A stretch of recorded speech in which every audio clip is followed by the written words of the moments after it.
Finally, 9:45, and we have a quorum, so Madam Clerk. Mr. Mayor, we have our adoption of the agenda. So moved. Second. We have a motion and a second to adopt the agenda as printed and distributed. All in favor, please say aye. Aye. Any opposed? All right, that passes unanimously with Commissioners Duncan Walker and Engel absent.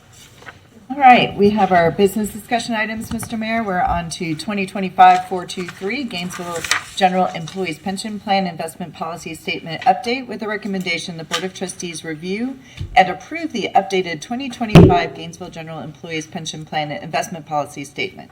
Very good. Good Yes, morning. ma'am. Good morning, everybody. Madam This is the Madam- meeting of the Board of Trustees Right. for the Gainesville General Employees Pension Plan. We have our Financial Services Department reps here today. Dennis Wynn, of course, is the director, and Mr. William Johnston is our investment manager. Mr. Johnston. Very good. Welcome, Mr. Johnson. Mr. Mayor, Commissioners, William Johnston with the Finance Department. I'm the investment manager for the city.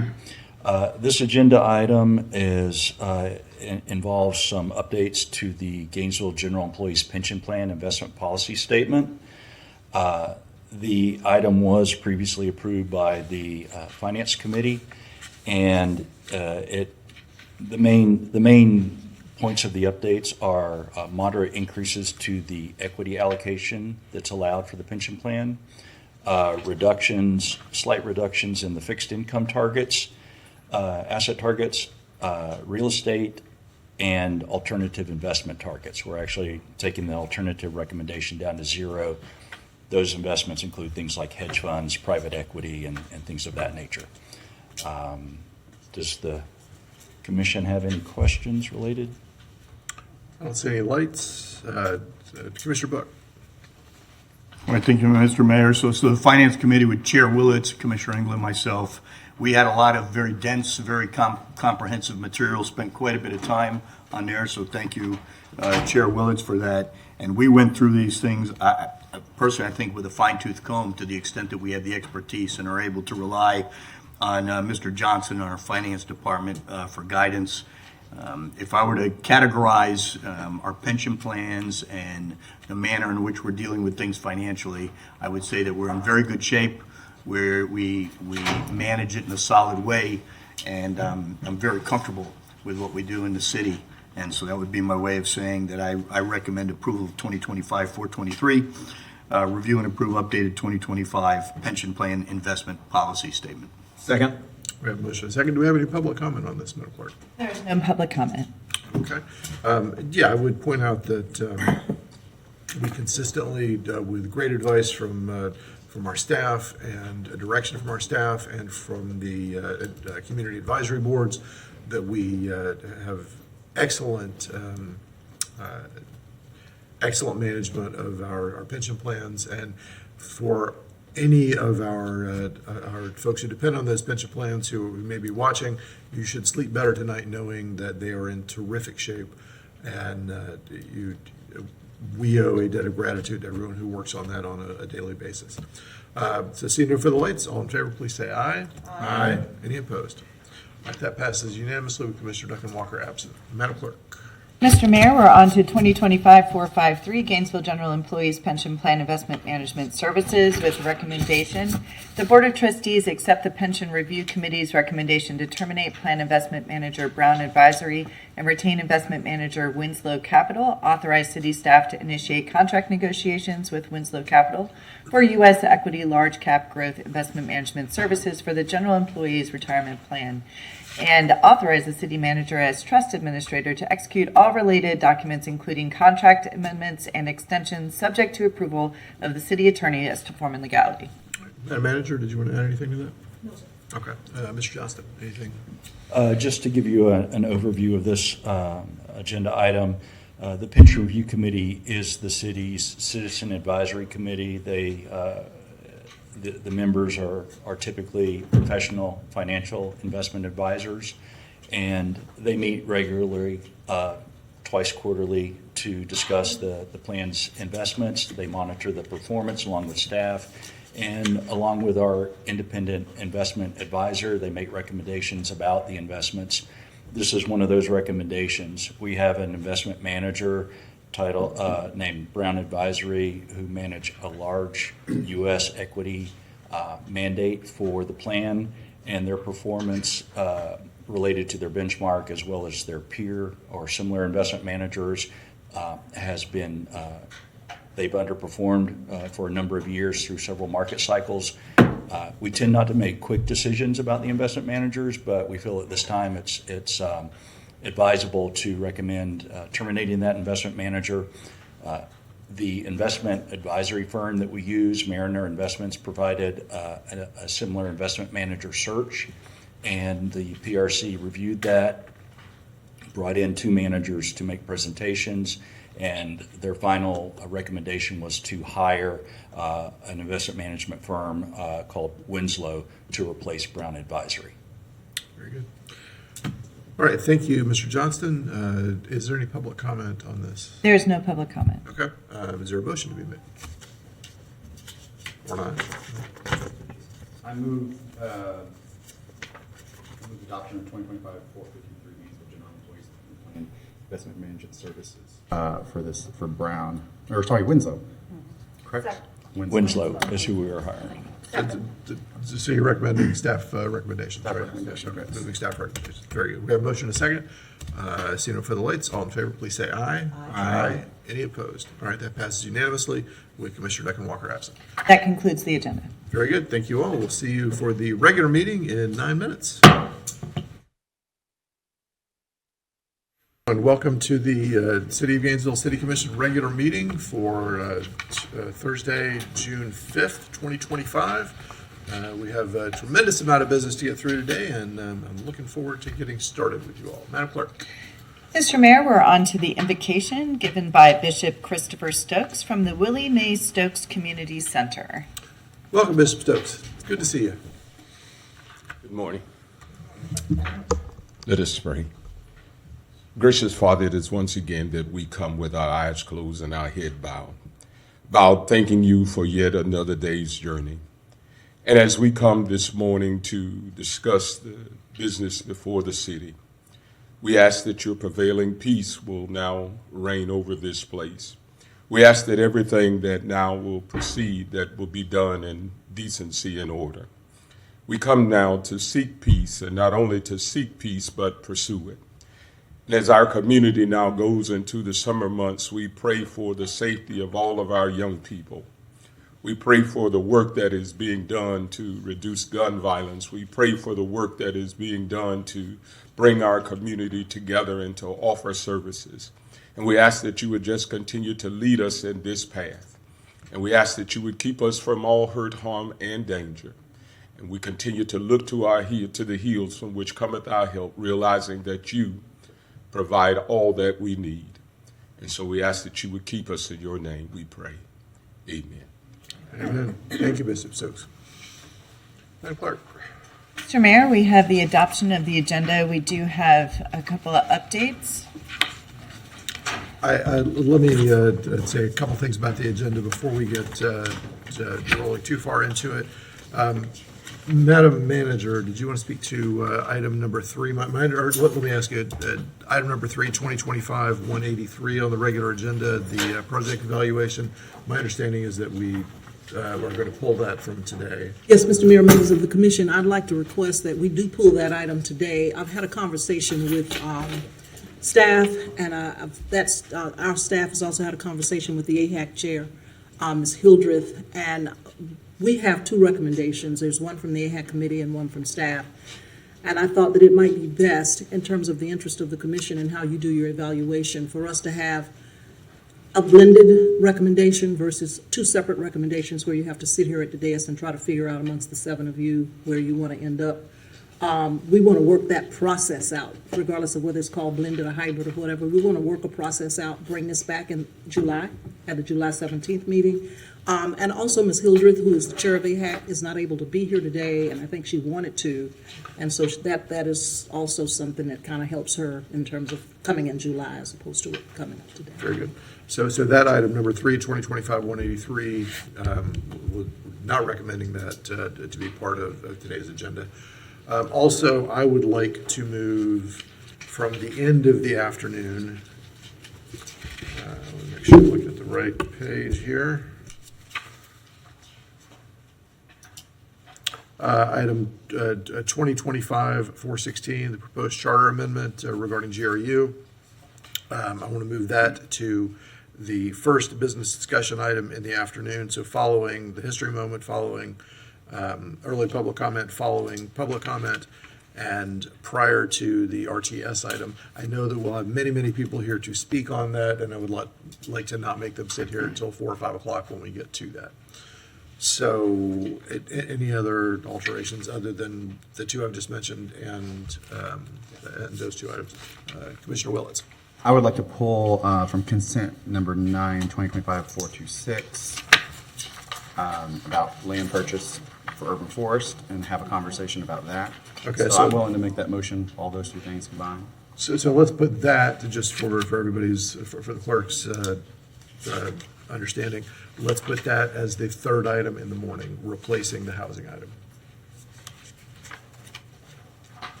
And that's your motion. Yeah, I will make that motion with pulling GRU to the first business, or moving it up, pulling 2025-183, the housing, until a future meeting, probably in July, and from consent to regular to the third item this morning, 2025-426, the land purchase for urban forest. Do we have a second for that? Second. All right, motion is second, and Commissioner Eastman. I was going to try to pull 426 as well, so thank you, Okay, Commissioner very Williams. good. All right. Is Commissioner Book? I think what I'll wait is for the motion probably is going to go through, and then I just want to comment on the one item that's likely to come off the agenda, which deals with affordable housing, and I do appreciate the city manager pulling that. I think that's probably a conversation for a different day, but I'll make some comment about that after the motion is voted over. Thank you. Madam Clerk, is there any public comment? We have no public comment for the agenda. Okay, seeing no further lights, all in favor, please say aye. Aye. Any opposed? All right, that passes unanimously. And Commissioner Book. Thank you. So one of the items that that we've just taken off the agenda is item 183, and that deals with basically taking 1.6 plus $1 million and attempting to allocate that across several projects for with a goal of essentially increased affordable housing. I think the zenith of that one is pretty interesting because these monies are monies that came back to us. They're in a different fund now.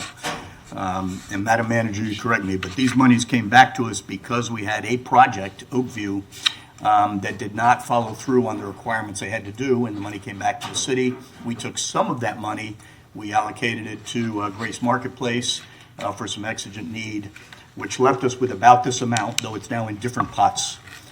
Is that accurate, Madam Manager? $1 million of it, if I might respond to that, Mr. Mayor, $1 million of it is general fund. We did some swapping, so Right. $1 million of it is general fund, but $600,000 of it is from SHIP, the state funds.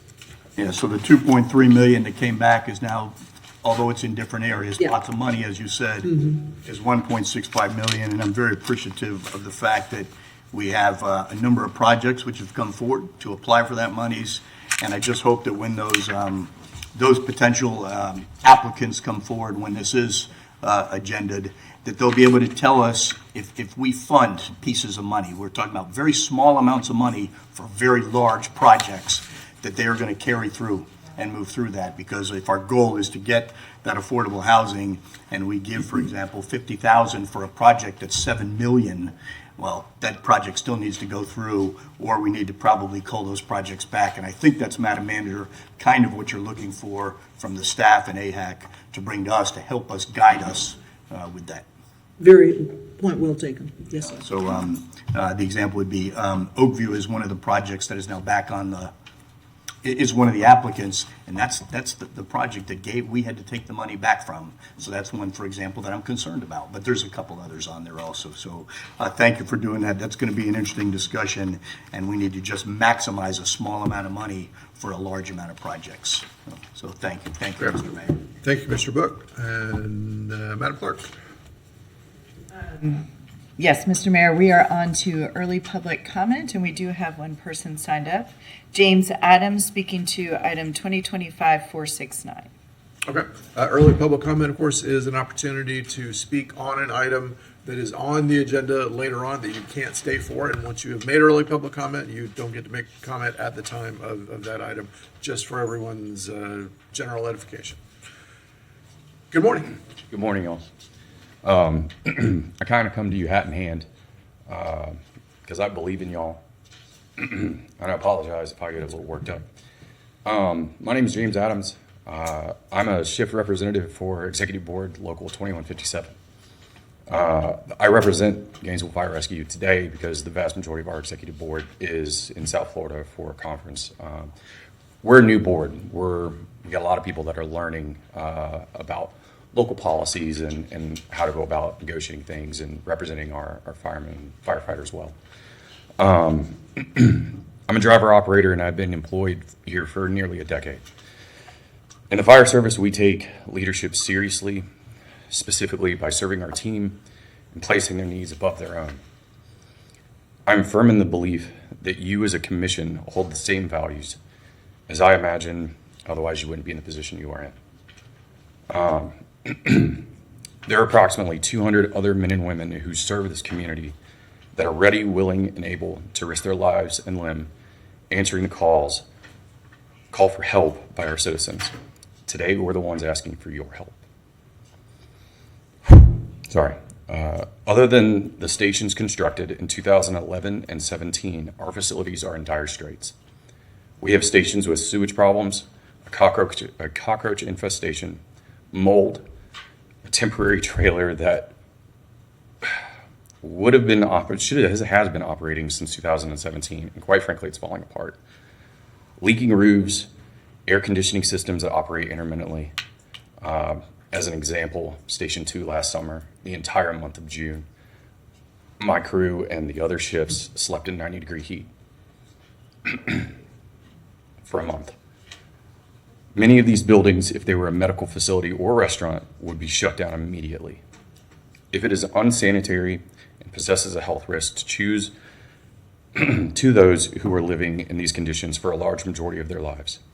We have department employees that have gone on traumatic calls, covered in blood or other hazardous materials, returning to their station to take a shower and can't due to sewage and plumbing issues. And I understand that's being addressed with Station 5. And hopefully they are in that station soon. I want to be as clear as possible in stating that this is not a reflection of our current department's leadership, nor is it a reflection of the city manager. It is a reflection of the inaction of previous city commissioners spanning 3 decades. I implore you to take action and cement your legacies as a commission and city leadership by investing in the fire department to a level that has not been done yet. For the citizens, for the first responders, and for the families. Thank you. Thank you. That was our last speaker, Mr. Mayor. All right, Madam Manager, let's talk after the meeting. Mr. Mayor, we're on to our first business discussion item. It is 2025-385 fiscal year 2025 quarterly report, Gainesville Community Reinvestment Area, with the recommendation the City Commission hear the update and provide feedback. Welcome, Mr. Smith. Good morning, Mayor, members of the Commission. Rick Smith, GCRA Director. This report, as you know, was pulled from the May 15th agenda. So some things have happened since then that I'll need to walk through the changes.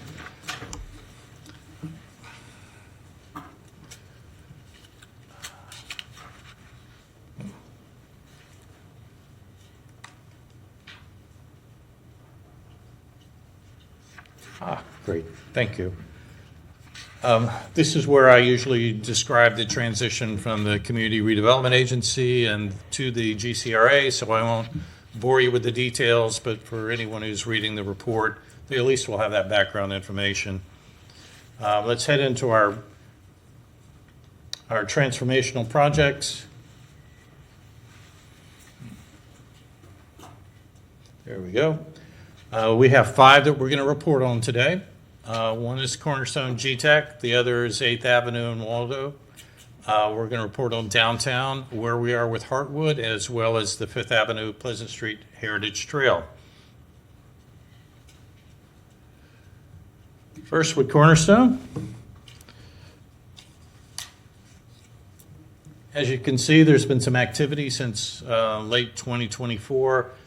We've had the opening of the UF Health Clinic in August. We've had construction ongoing out there on the infrastructure project, which is looking to be completed by mid-July.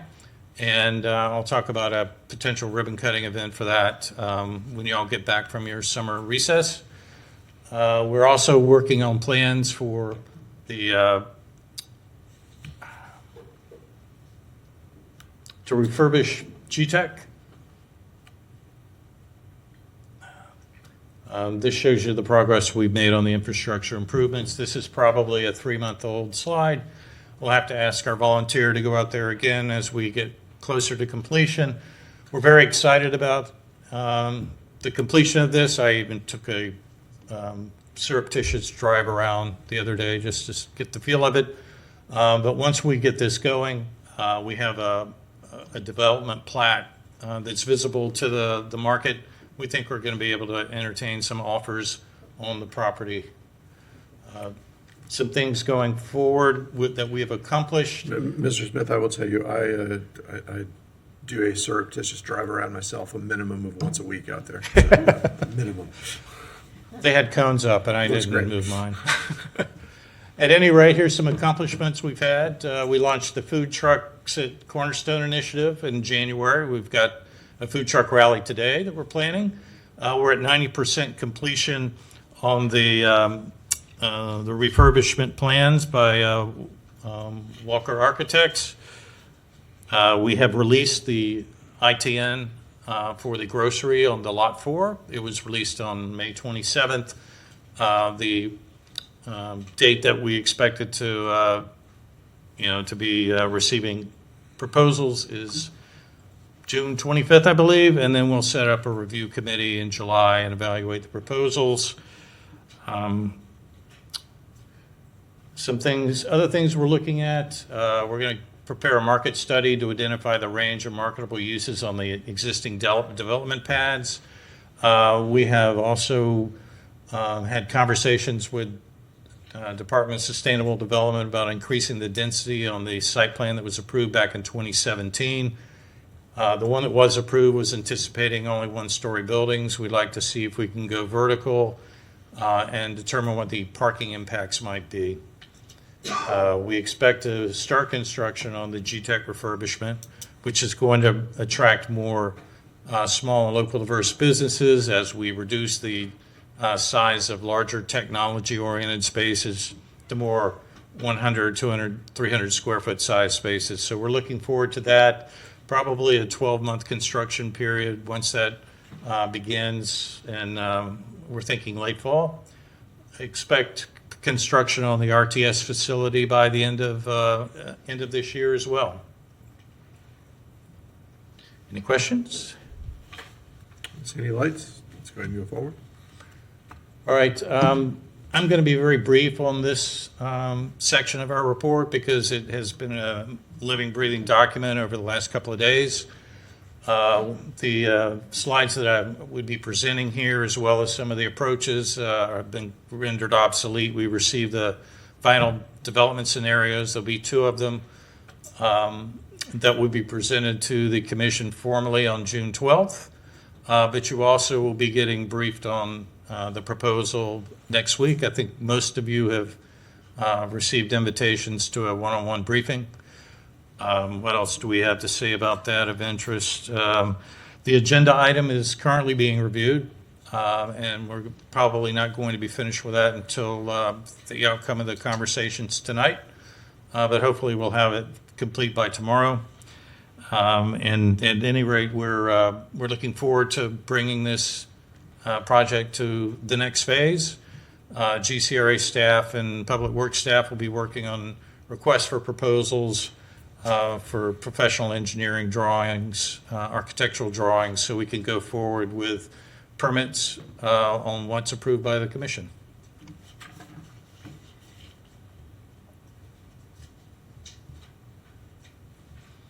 As far as the downtown strategic plan goes, we've made some big strides in 2025. Most notable was the hiring of the ambassador program, which was launched in December and formally rolled out in January. We've been doing some reporting.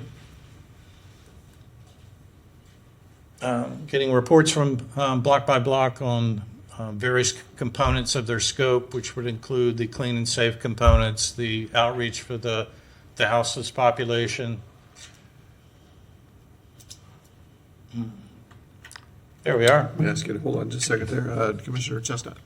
Yes, ma'am. Thank you, Mr. Mayor. I want to go back to the downtown GNV. If this cooperates. Oh, that's okay, that's okay. On parking downtown, did the Downtown Advisory Board weigh in on the parking hours? Free parking at, let's say, the 8 o'clock hour? I believe they have made recommendations to the commission on moving the paid parking further into the evening.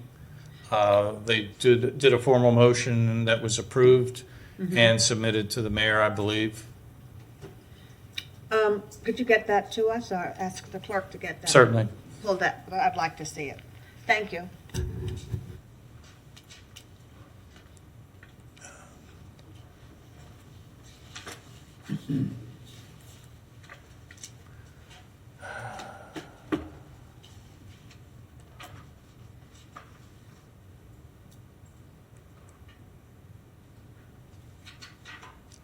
All right, let's start with the streetery.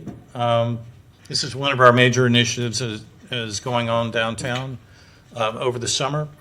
60% plans have been submitted by JB Pro for doing the construction work or drawings for the streetery. Those were submitted in May. We're looking to have a guaranteed maximum price brought to the commission in October, with construction beginning in December. Some of the specific designs that I think that are going to provide amenities so we can actually program this for events and marketplaces would include street lighting, curbless streets, fully programmable tree up lighting, 40 power receptacles, retention of live oak trees and the addition of several others, retractable bollards, as well as additions of plantings and furnishings.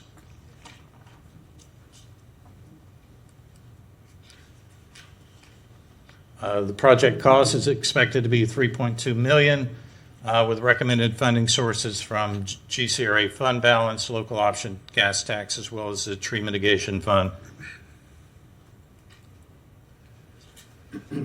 I just gave you the next steps. You should be looking forward to August 14th, where we do a full-scale update to the City Commission on where we are with the streetery proposal. It's going to deal with the naming and branding initiative that took place from communications over the last few months. We'll talk about some programming guidelines for events and food trucks and other rallies that will potentially impact the neighboring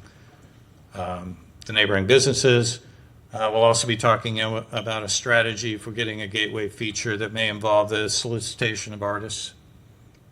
That will be on August 14th.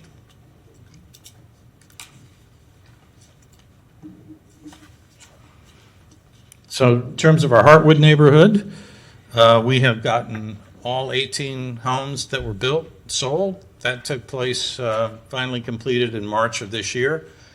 We are now strategizing with our two building contractors as well as architects on how we can do some value engineering in order to drive down the price of the homes so they become more approachable to what the market is demanding at this point.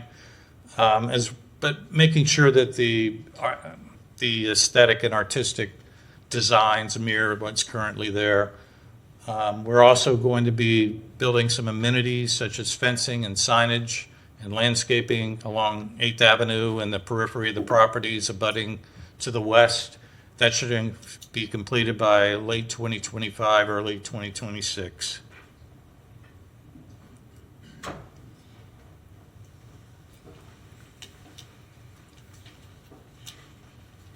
Finally, our last transformative project is the 5th Avenue Pleasant Street Heritage Trail project. We're very excited that we're at the completion of the public engagement activities. Last month, we brought the draft Heritage Trail Plan to the GCRA Advisory Board, the Pleasant Street Neighborhood Association. We will be presenting it to the Alachua County Historical Commission this coming Monday. We'll be bringing to the City Commission for action in August after you return from your recess.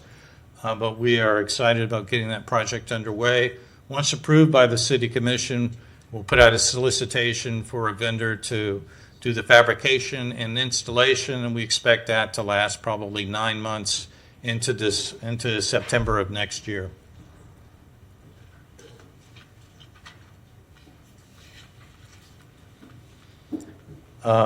Last neighborhood project is the Porter's Community, where we have 3 projects that are in various stages of completion.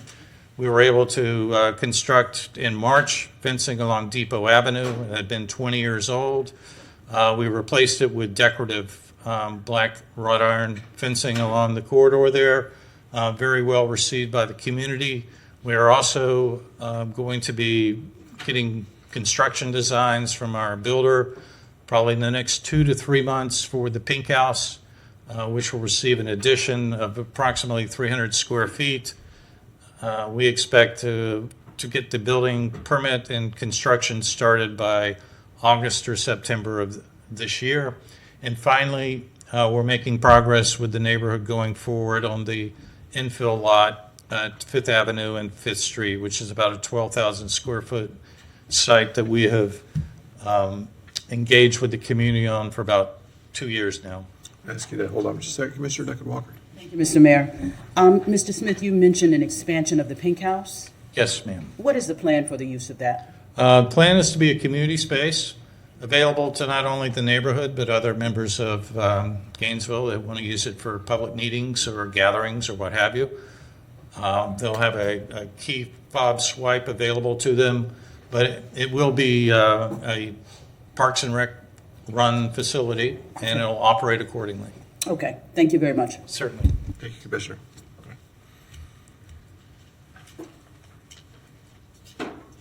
And finally, want to update you on the joint city-county commission that's going to take place on June 17th. Well, one last update, apologize. This is the Gainesville Gateway Project, where we are going to be preparing in conjunction with the Alachua County, a strategic plan for the Waldo Road corridor, the Airport Gateway, 39th Avenue, east and west of Waldo Road. This is an expansion of the study area that was developed by Urban Land Institute back in 2022. We go from about 4,000 acres to about 6,000 acres. We thought it was necessary, though, to catch some of the initiatives that both Alachua County and the City Commission want to take advantage of. The planning area will basically abut the 8th and Waldo project area at 12th Avenue.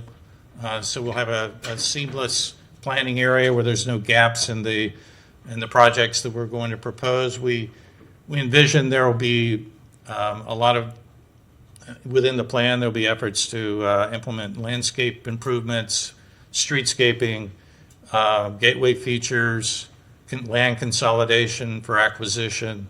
We also have Takachali and the other public lands east of Waldo Road within the planning area. That's more of a long-term play, but we feel that it's important to get queue up and be prepared to take advantage of any opportunities that come out of those very large holdings that the state has. We're currently in RFP development. When we complete it, we'll get it over to the county for their review, and then we'll release it presumably sometime in the next 6 weeks. Then we'll look forward to procuring a planning consultant who can then guide us forward on the plan for the Waldo Road corridor. Now the update on the June 17th JCC meeting. This stemmed out of the March 8th Economic Development Framework presentation that was presented to you by Mr. Burgess.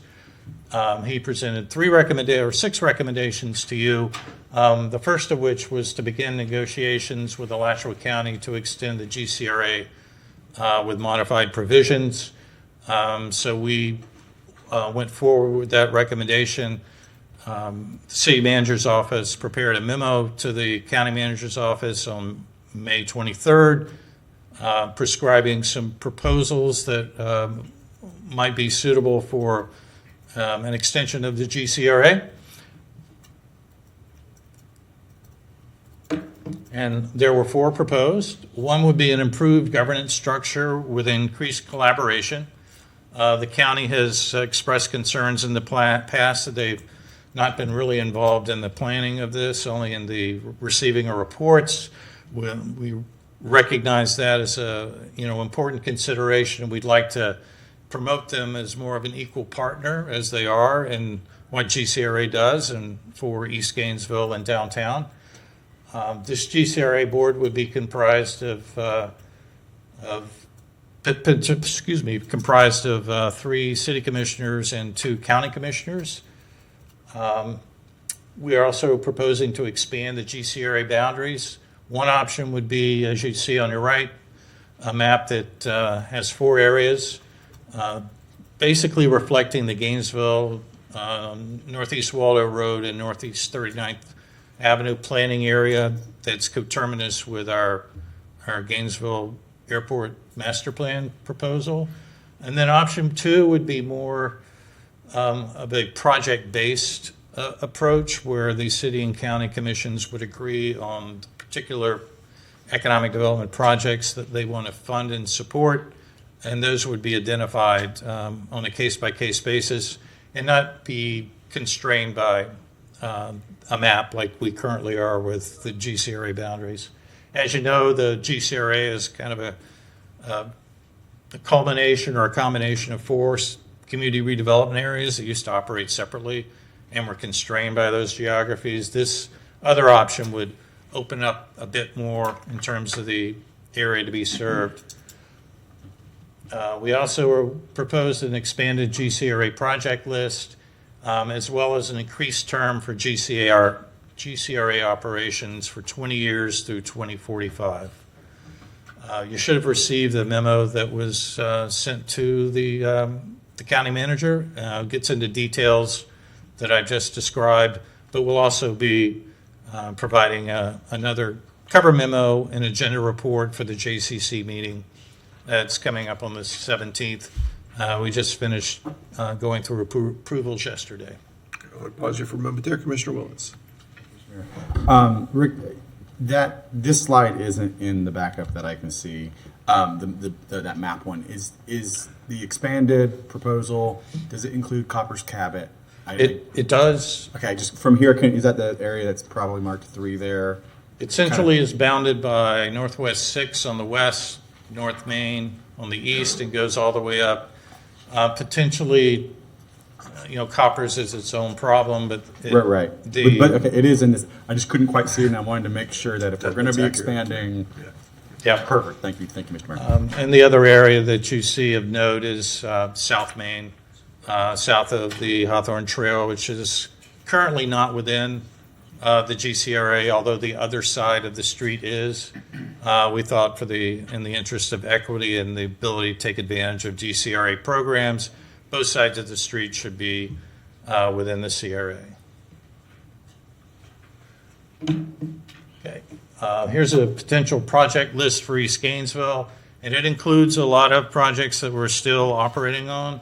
Obviously, Citizens Field is a long-term effort that's going to transcend our current term, which ends in FY29. We have Cornerstone East and Cornerstone West parcels available. We expect that build-out will be probably 8 to 10 years to bring a project here, unless we're able to have interest from a grocer who then could be an anchor that would attract other investment. In terms of East Gainesville, not only are we looking to do transformative projects, we also want to do more neighborhood scale projects where we can improve, for instance, the Duval neighborhood with infrastructure improvements, a targeted housing strategy, something that works in conjunction with a business development strategy and the transformational project that's going to happen just across the street from them. And then finally, the projects that I mentioned within the Gateway Strategic Master Plan. We have a special focus on downtown because there's a lot of potential and a lot of issues to deal with. One of the beginning strategies that we're looking to do is to create a downtown management organization, which would oversee implementation of the downtown strategic plan and kind of handle day-to-day marketing operations, business outreach, et cetera. We believe GCRA is well positioned to do that. We've been in downtown now for about a year, although theoretically under prior projects, we were also involved. The Power District Downtown Redevelopment Advisory Board was under our predecessor organization. So we think we're well positioned to act in that fashion. We do placemaking already with our projects in East Gainesville and Cornerstone. We're involved with the ambassadors and created the scope for the ambassadors to implement the Safe and Clean initiative. We have ramped up our staff to be robust with information technology and marketing and business outreach, economic development activities. We think we're well suited to do that. In terms of downtown strategic plan implementation, there's approximately $12 million worth of public improvements identified in the plan that have not been rolled out as part of our recent pivot into downtown that we did last January. So we think those public improvement projects are important to fulfilling the objectives. Obviously, the Greenway Loop and the Sweetwater Park improvements are important. And we think the funding that we could get from an extended GCRA term would be necessary in order to fulfill the future of downtown. And downtown is unlike all of our other projects, which are, once they're completed, they're turned over, they're done effectively. Downtowns never stop growing, never stop changing, always need the attention paid to them. I think that's why having a DMO is important to do that. And then finally, we want to get involved in the urban connectivity and creative placemaking where we can help basically spruce up the public realm through banners, public events, clean streets, window wraps for vacant storefronts in order to quickly turn the perception of downtown from one to avoid to one that attracts visitors and visitors feel safe towards. So in terms of the recommendation that is going to be made by the city, the JCC, we'd like for the Joint City-County Commission to affirm their support to renew and extend the GCRA and direct both the city manager and county manager to draft an interlocal agreement with a 20-year term and return back to the JCC on September 15th of this year for consideration.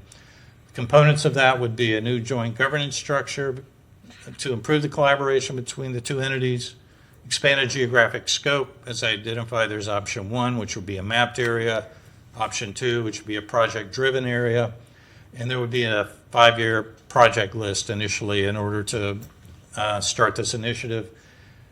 And then finally, start conversations on recommended annual contributions to implement this. And with that, I'd be happy to answer any questions. Thank you, Mr. Smith. But to be clear, you're not asking us to vote on those recommendations today. No, this is a preview. Right, okay. Today's recommendation is just to hear the report and provide feedback. So, Right. okay, Commissioner Willits. Mr. Mayor, I just wanted to say I appreciate both Madam Manager and Mr. Smith giving us a little preview of the request. Thank you, so that because we talked about it previously, and sometimes there's a bit of a gap before we see it again. So can we be reminded, our community partners, and particularly that we signaling to the county where we're headed. I just want to really say this is very simple, but I really appreciate this slide to give us a little preview because it's going into a joint meeting with other stakeholders. Thank you very much. Thank you, sir. Thank you, Commissioner Willets. Commissioner Eastman. Yeah, thank you for presenting those. I've tried to put in some thought as well and looked at other CRAs around the state. It's this would be a unique governance structure from what I can tell. I can't find any other CRAs, maybe you're aware of them, that have that sort of joint governance. There are some that, as I can tell, approve specific projects. They might approve budgets. They might do things like that. I'm not opposed to it. I just it feels yeah. I mean, I hope that the county will. I hope we can walk into that with some good conversations around all of this, because it's so I think it's incredibly important that we keep the Gainesville CRA. I think it's important that we have that dedicated amount of funding. That was a huge part of us revitalizing our downtown. It's a huge part of what we've been able to do over the past number of years on Depot Park on a number of different items. I guess this wasn't in our original backup, I don't think. Right? It was not. Okay, so I guess we're just hearing this for the first time. I guess I just want to make sure that we have conversations, that before we present it, I would hate for this to turn into something larger than that we're not trying to hash a bunch of stuff out at joint meetings, which tend to be difficult to do. Where we're throwing out ideas, they're throwing out ideas. There's 12 of us sitting up there. And that we have a good idea of where the county is standing in terms of what is important to them. I'd imagine joint governance is very important to them. I don't know what the project list looks like or how that is, but I mean, what conversations have you guys had, and what have you heard back in terms of this? Well, we brought this forward to the county manager, and we're going to be having a meeting with her and her staff tomorrow, in fact, to get their first blush on this proposal. You're right in terms of the governance structures of community redevelopment agencies. There's very little of this sort of joint delegation, although we've talked with our city attorney, and the statutes allow this kind of formation.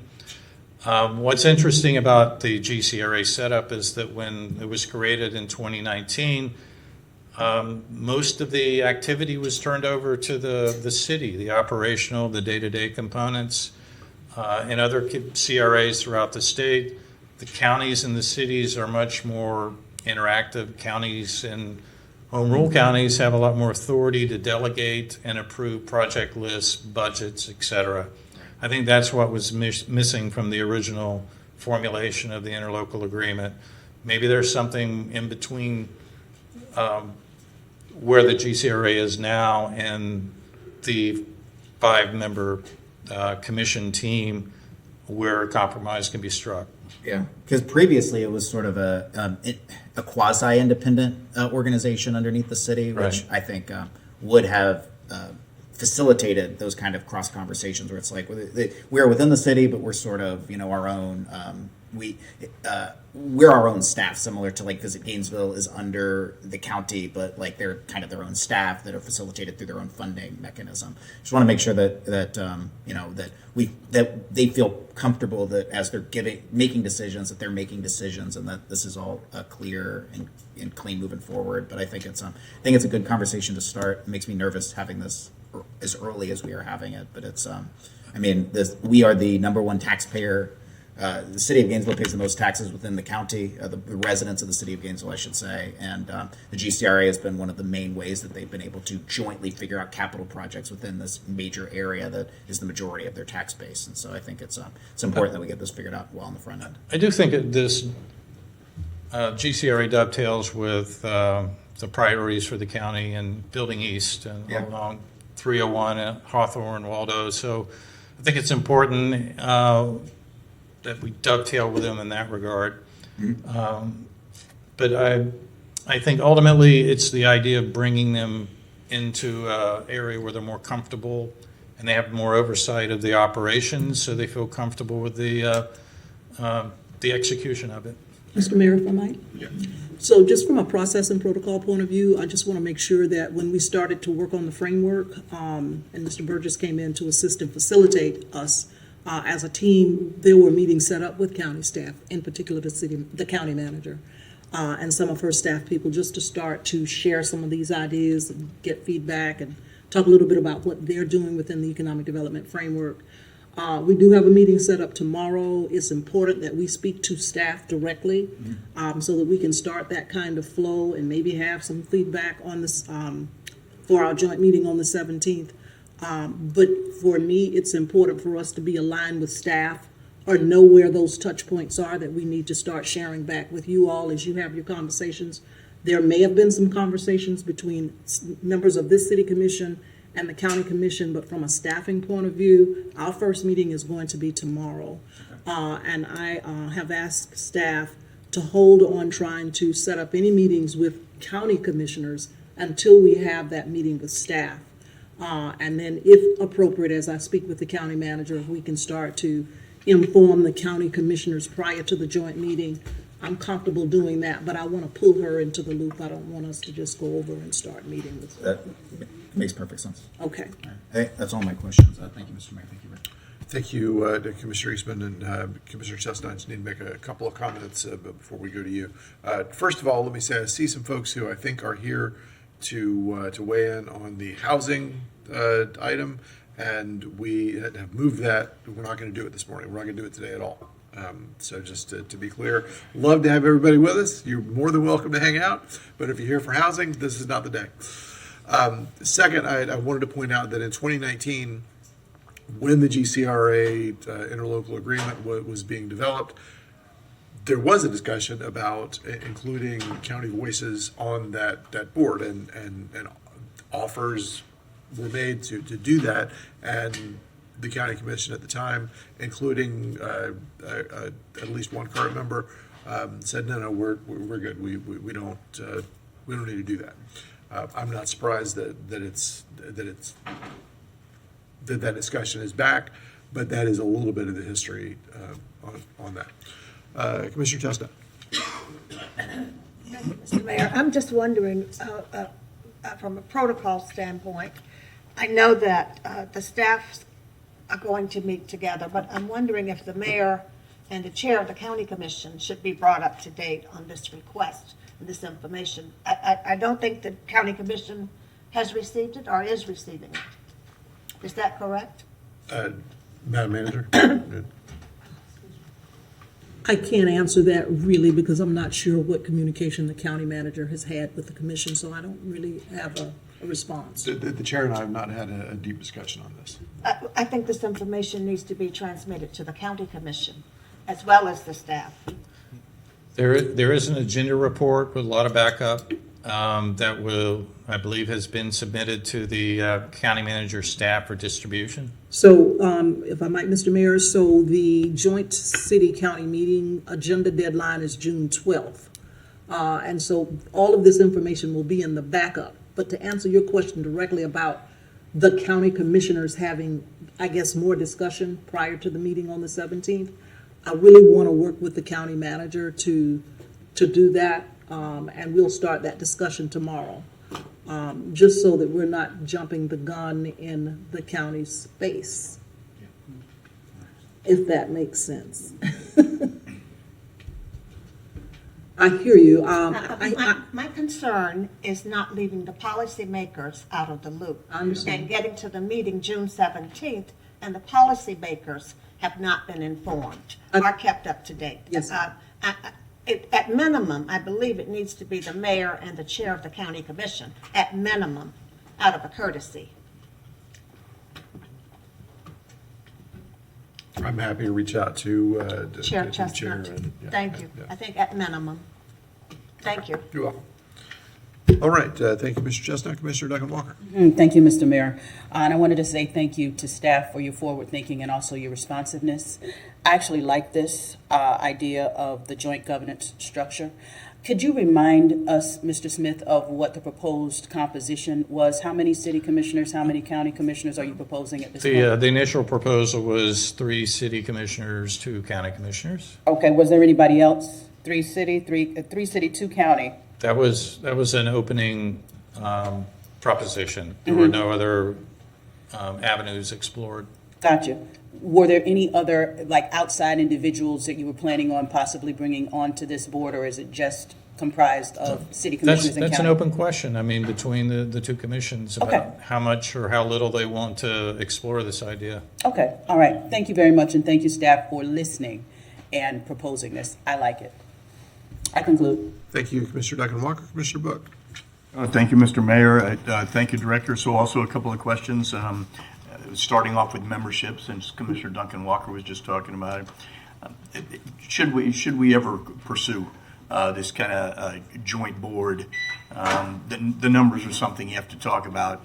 I would think that if you went that, if we ever went that direction, you'd probably want a majority of the city commission and a majority of the county commission, because otherwise what you do is you run the risk of having a minority from the county commission voting on a project and bringing it to the majority, and the same thing for the county, meaning, for me, that's 4 city commissioners and 4 and 3. So a majority is then reporting back, much like we do. But I recognize this is something that's a very nuanced conversation, so I'm not weighing in directly. Just kind of consider the advantages and disadvantages. Should we go the direction of a joint board, is think about what that membership might look like. Where are we as far as the naming? I know that does not seem important, but we want to stay far afield of statutory provisions that may impact us. And I just wonder where I might be on that as it relates to the GCRA. Infancy, I would say. What's that?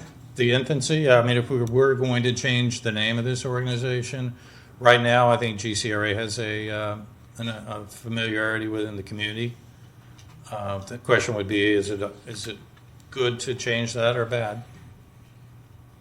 Yeah, there's I'm sure there's advantages and disadvantages. I just want to make sure that we are clear that things that passed down as, for example, state statutory legislation is, that's a very confusing thing also. So that's just a comment.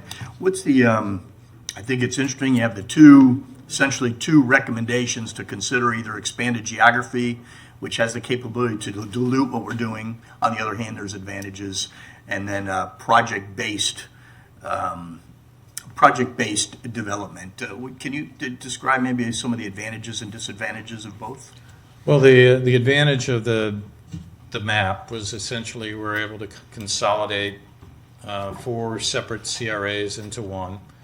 We had distinctive redevelopment trust funds that still had to be accounted for by maintaining that map structure. So at that point in time, there was more funding there is now, but there is still residual amounts in 3 of our 4 ex-CRAs.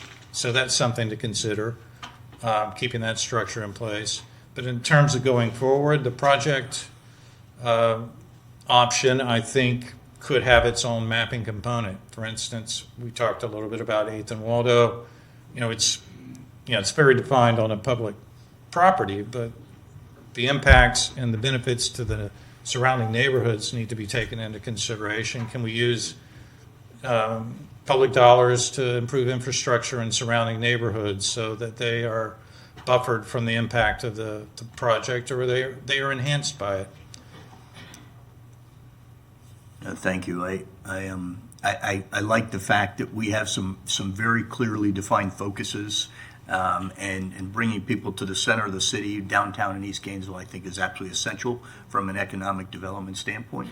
I always worry there probably are some projects where we're having where we don't want to encourage, for example, urban sprawl and things, but there are some pretty big projects. There's a couple areas, I think, in your district, Commissioner Willits, the Southwest 13th Street area and 441. It's not currently in a boundary.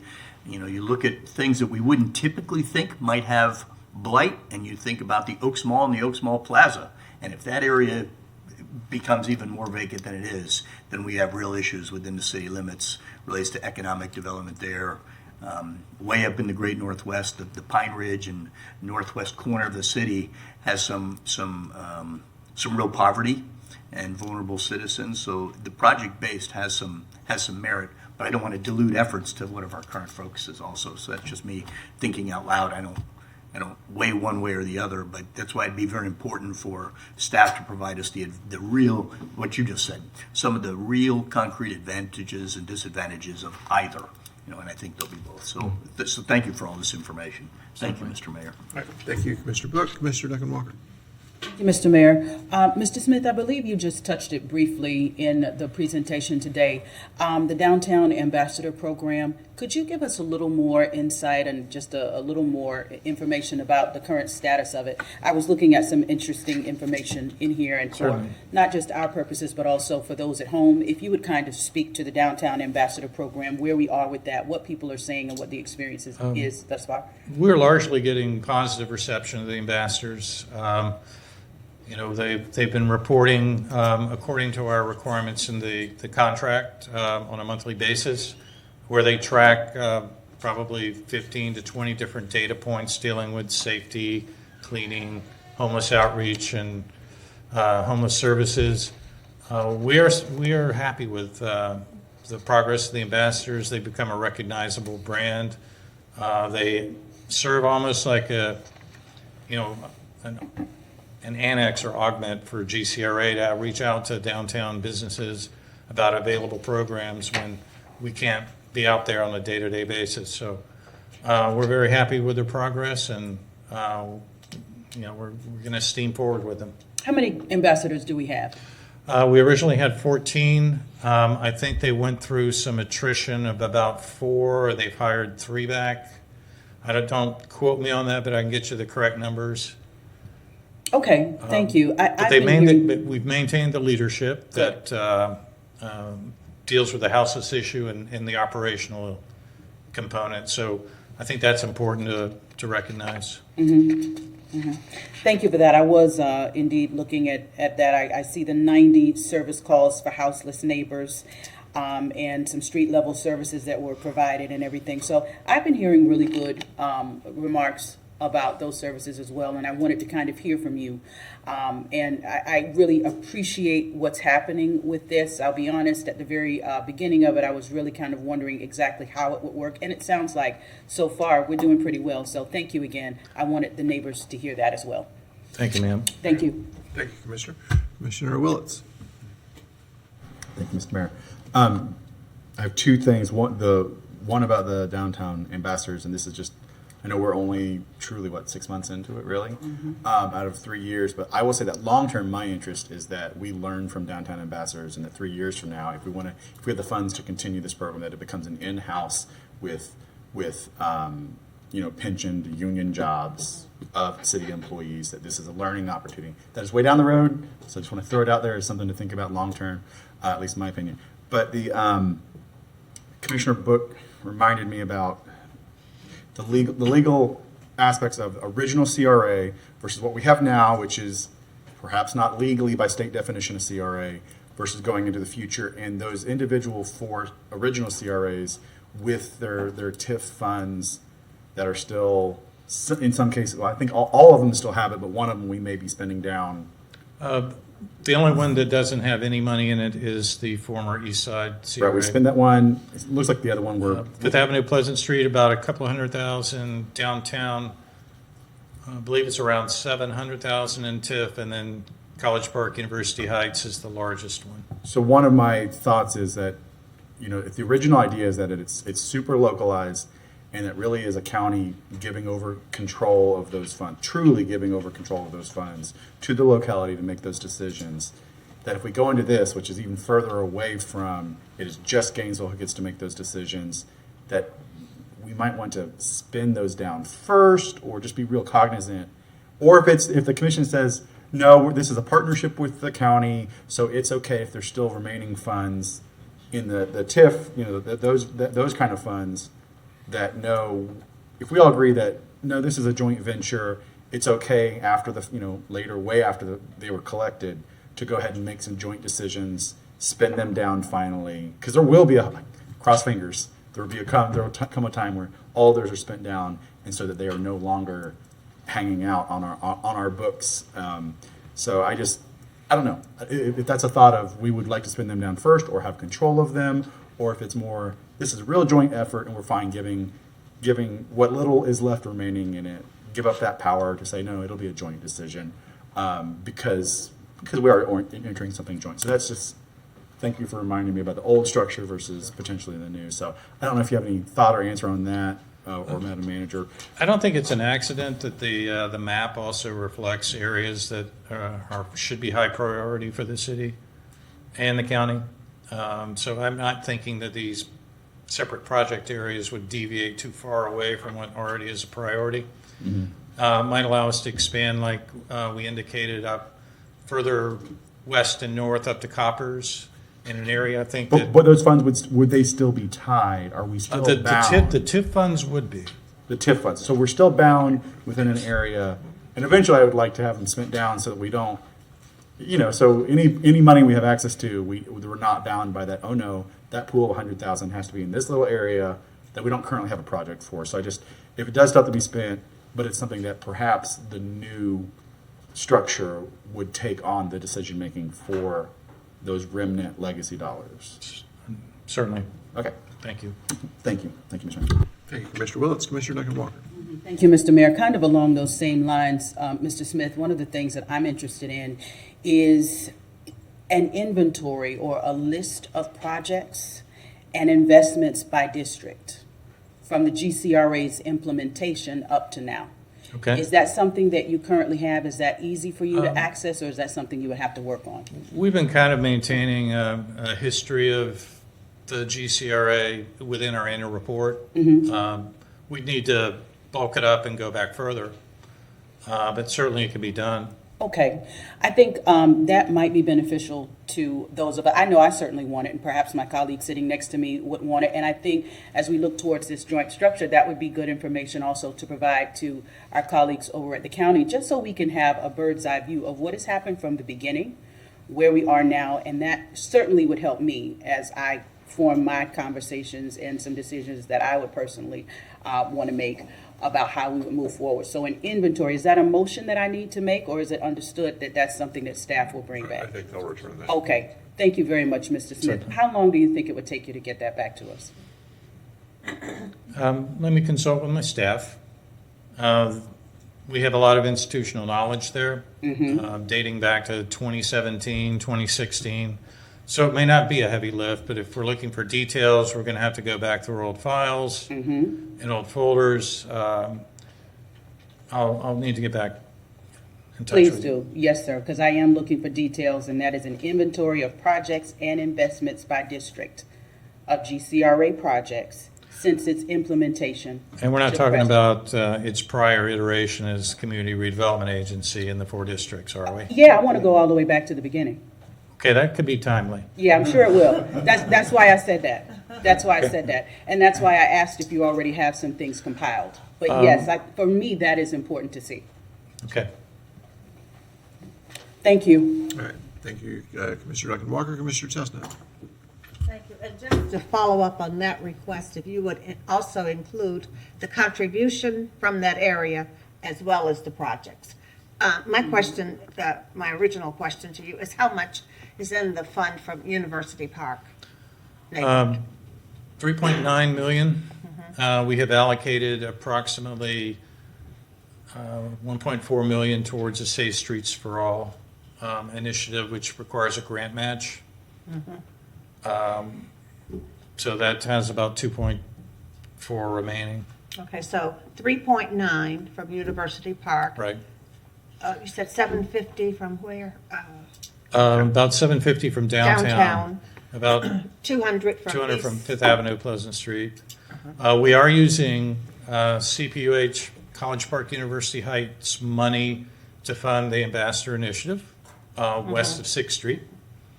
So approximately $400,000 a year towards that. Okay. All right. Thank you. Certainly. Thank you, Commissioner Chestnut. Commissioner Eastman. Yeah, thank you. Just following up on the same point, because a CRA or CRA-like organization's been around since what? It was 81? 79. 79. I guess I think it is interesting to go back and see, because I think sometimes it's easier to tell the long-term impacts of these projects when you go back that far, but I do think that it would be a significant amount of work for you guys to find projects going back to 1979, but I do think it would be interesting to really see like the success, like, you know, major project success stories that came from that. Because I know, like I said, looking back 40 years, 45 years, you can really see the impact of this investment happened here. How did that impact things, you know, as we go into the future? Because that's what we're working on here is these long-term investments, right? They're supposed to be transformational projects within these. And I think a lot of what I think it was called the Downtown Redevelopment Authority back in the 70s or 80s. It had multiple iterations. Would be interesting, but I would be, I think, useful to show. But I guess I would not expect you to find every project from 1979. But I do think going back that far and seeing the major investments so that we can, you know, talk about, because I do not think we would have a downtown really at this point, anywhere near what we have if it weren't for something like a CRA prior to that. So I would agree with that. thank you. That's all. Thank you, Mr. Mayor. Thank you, Commissioner Eastman. Commissioner Becker-Walker. Thank you, Mr. Mayor. I feel like I probably need to make the motion because I want clarity for staff, and I don't, when you come back, want to be disappointed. So I move that staff bring back an inventory of projects and investments by district of GCRA since its implementation to the present. And I heard Commissioner Chestnut mention something that I don't mind adding. That was the contributions as well. Second. If I might ask for clarification, the contributions, what do you mean? What I'm looking for is that the University Park has contributed 3.9 million. I think that's what he said. Right, and are you talking about over time? Over time. I'm Annually. looking at the amount of money over time. Downtown, 750,000. Andrew just brought up a good point. I mean, we do have small impactful programs that might be 5,000 or 10,000 for individual homeowners. That, you know, that could be time consuming in gathering that information. Mr. Mayor, what I would like to do is to, after the meeting today, of course, confer with staff, find out approximately how long this is going to take, and then come back, since this is a formal motion, and make it clear to the board what we're able to do in what time frame. Thank you. Mr. Becker-Walker, anything else to add? No. To that? Okay. Commissioner Chestnut. Okay, I think that my question may also help to clarify. I believe in the original iteration of the CRA, you could only spend the funds within the area that generated the funds. That Yeah. still remains the case. That still remains the case. Okay. All right. Thank you. Well, then, I don't think you'll have a difficult time compiling this information. Rather let staff let me know, so I don't let anybody down here on the dais. Yeah, okay. Well, I'm just saying, since you could only spend it from where it was generated, I don't think you're going to have a problem. Thank you. Thank you, Commissioner Chestnut. Get to you in just a second, Commissioner Willits. I want to clarify a few things. We're going to go back to 1979. That's 45 years here. My child was born. This is going to be a very heavy lift. It is going back to 2019 is not a heavy lift. That's some extra work under the current legal structure. Going back to 45 years is going to take some time, and it is quite a project. It is going to be more confusing than it seems. How much came in? We have those audit reports available. That is findable. How much got spent and what the projects are is going to be an incredibly long list over a 45-year period. It is. Some of them are big projects that are real obvious. Some of them are not. Some of those, as was mentioned, are going to be $5,000 and $10,000 expenditures over from 40 years ago. To improve a storefront or something like that. So I would say this is not going to come back quickly, and if it does come back quickly, it's not going to be correct. Mr. Mayor, if I might, allow us to do what we can. When we put the matrix together or a spreadsheet or whatever it ends up looking like, we can bring a draft back, we can meet with you all, or we can bring a draft back, put it on the agenda, and you can take a look at it and see if it's rolling out the way that you'd like to see it roll out, and then we can proceed. But just kind of let us do our thing for a little bit. That works for me, but I will. It is going to take staff effort, staff time to go back into old records at this point. And that is all fine. I'm way more concerned about the production of the GCRA as a separate organization than it had been prior. That is my greatest expectation and greatest concern, because that's what we're going to be making decisions with and about going forward. When we say by district, I'm not sure what that means. Which district are you talking about? By area. Yeah. So by old CRA district? Yes. Okay. That's what I assumed as well. By old CRA boundaries and those changed over time as well, so that's going to get fuzzy too. There were 3 amendments, if I may add, to the downtown redevelopment area. Okay. Yeah, that is going to be a very fuzzy process. It is not fuzzy from 19 forward to now. That's far easier. And even going back the last couple of decades, we had very good reporting. And the financial reports exist, as well as the annual reports in a more narrative style. So some of that is time consuming, but relatively straightforward. Some of it ceases to be straightforward. Anyway, Commissioner Willits.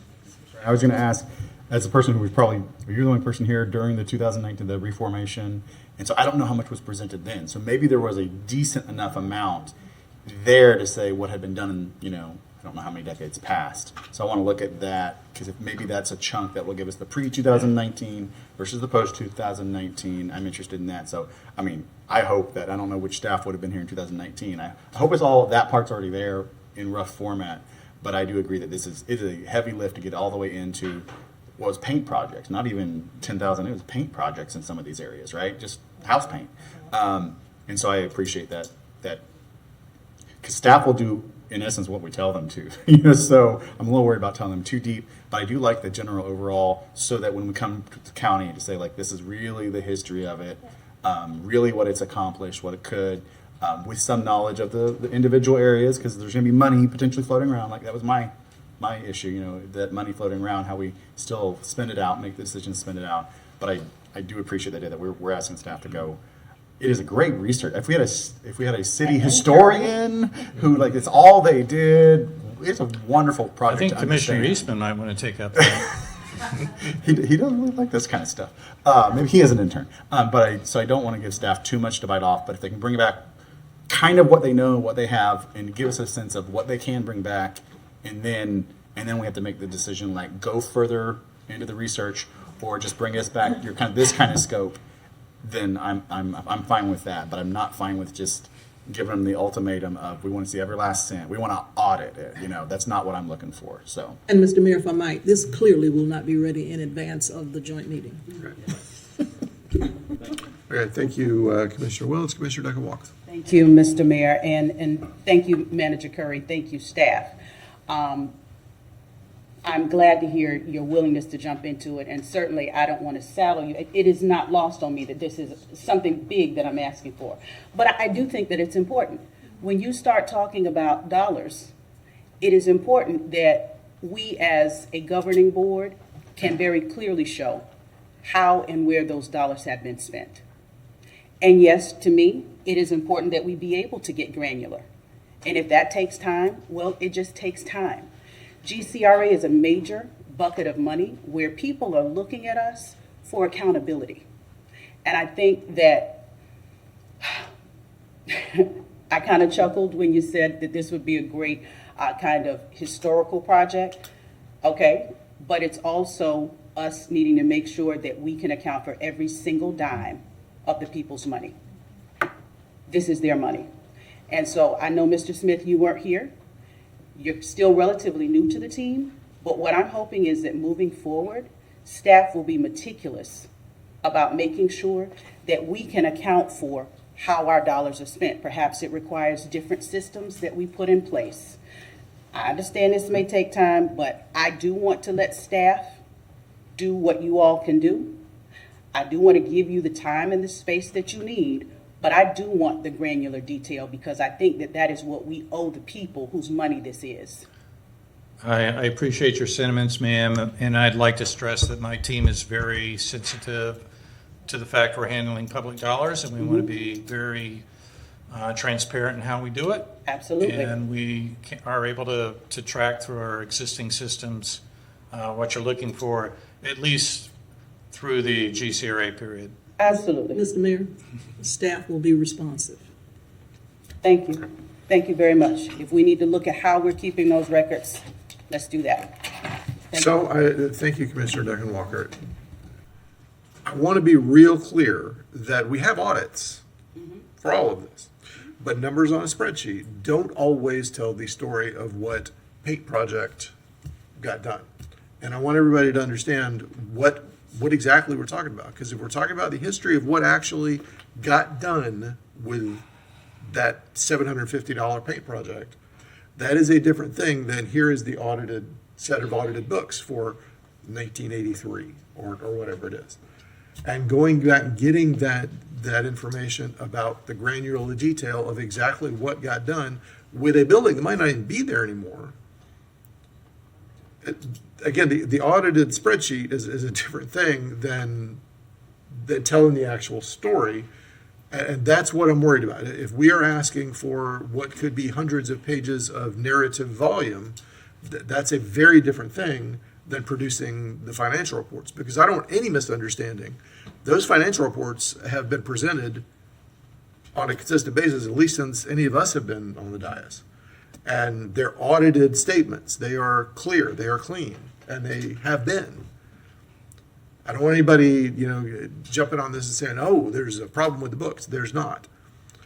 But that's not the same thing as telling the story of what exactly got painted and what buildings got done and what, all the variety of other things that are a part of that. I'm just trying to manage some expectations from the beginning of exactly what it is we're looking for. So, I think staff will bring it back, and we'll decide. yes, we will. All right, Commissioner Eastman.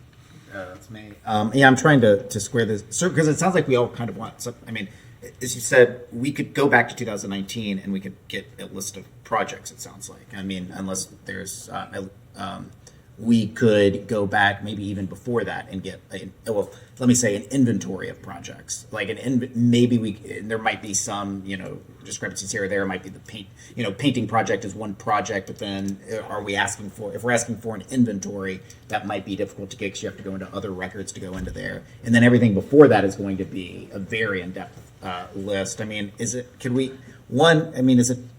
trying to figure out how to square the circle here. Is it possible for us to get an inventory of projects going back to the creation of the modern Gainesville CRA, and then we can figure out what we want prior to that? Is that an acceptable? I don't know what is possible, to be very honest with you. Okay. I'm not being facetious. Yeah. But we need to be allowed to see what is there, what the inventory is, and I will be more than happy as soon as we have just a skeleton available for your review to bring it back. But for me to respond right now, and for Rick and staff, I came here in 2021. Right. I have no idea what's behind me. Yeah. So we will do the best we can with the information that's available, and we will not linger in terms of coming back to you at a GPC or whatever is appropriate to let you know what we've discovered and what we're able to lay out to you in a complete report. Okay.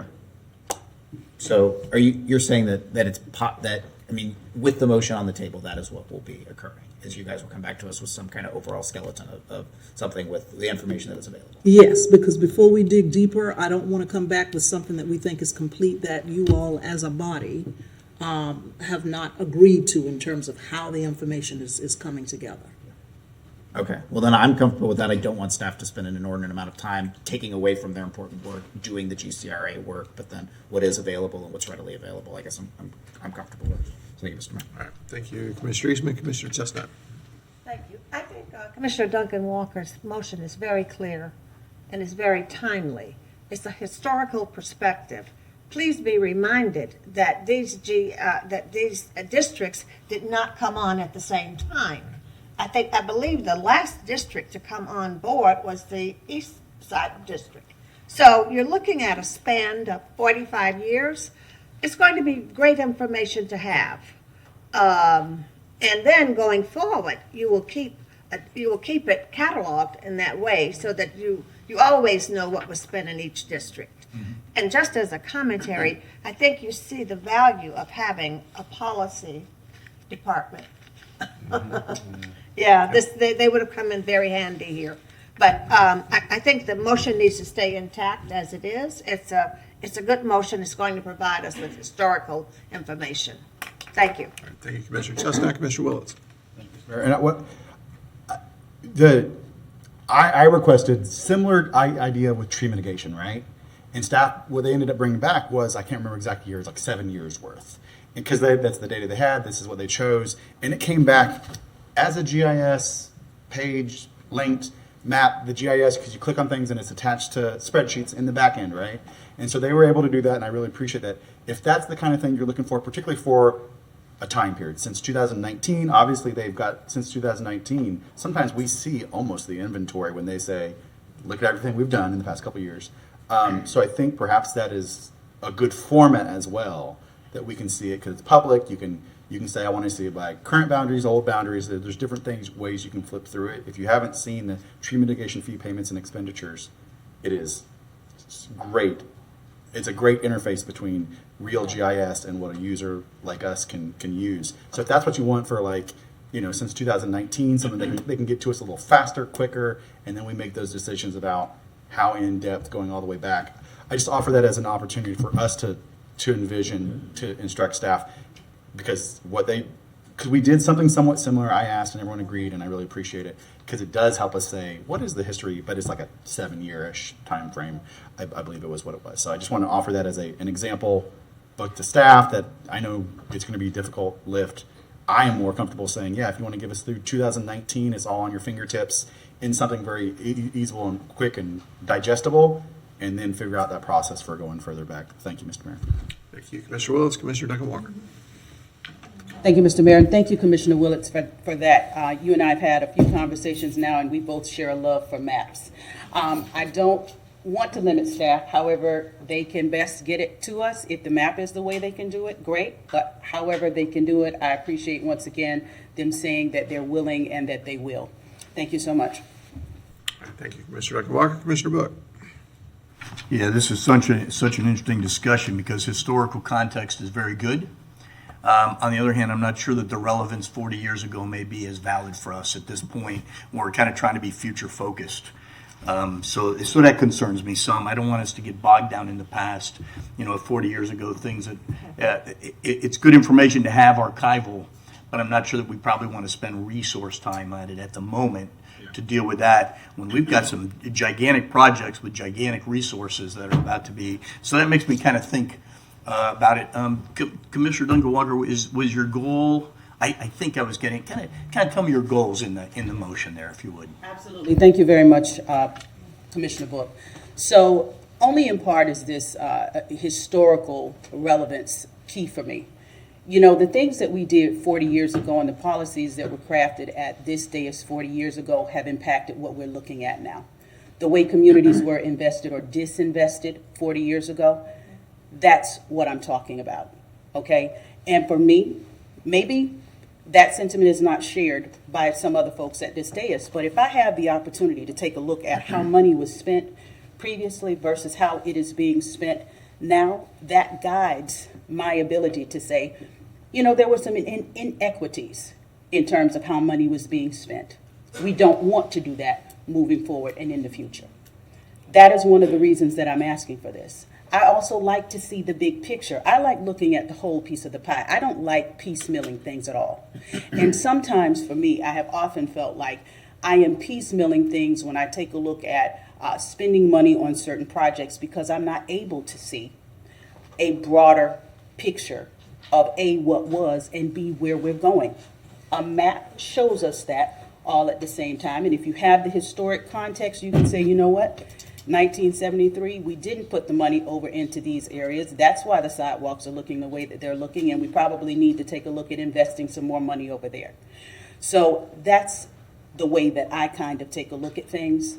And I am really interested in us just making sure that I think two, just for purposes of clarity for people, our neighbors who are looking, it would be very informative for them and transparent to them, for them to be able to see easily how all this money has been spent from the very, very beginning.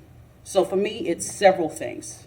Historic context is one, but in order for me to understand and gauge inequities, that's another. And then the final piece for me is this transparency piece that just allows us to clearly say, here's the money. This is how $78 million was spent from the time that we first had access to it up to now. That's important to me. Thank you. Thank you, Commissioner. Thank you for providing some of that contextual information. I think that at the moment we're probably better suited for probably starting with its current configuration, and then maybe giving some latitude to the manager's staff to figure out the historical piece. That sounds to me like a long-term. That's probably end of the year. Well, what we're looking for right now is how are we going to figure out our current configuration of the CRA, project-based, geography-based formation of the board. And so I actually am not against the motion. I'm really, what I probably have some serious concern about is generating staff resources and hundreds of pages of information that we're going to be sitting that we're not even going to be able to digest in timely ways. Well, I'll say this, and thank you very, very much, Commissioner Book. I certainly didn't mean to cut you off, but as you can see, I'm passionate about this. What I keep hearing our manager say is give her the opportunity, she and staff, to try to respond. And so when I hear a manager saying that, as opposed to telling us that it can't be done, when I hear a manager saying, let us take a look at it, that I think is very helpful for her. She's letting us know that, yeah, it's a big lift, but there are ways that we might be able to respond if you would allow her the opportunity to do her job and figure out how to get the information to us. We got a willing staff that is saying they can address this. It may have to happen over time, but that they will. That's what I'm hearing, and frankly, that's the most important thing to me right now.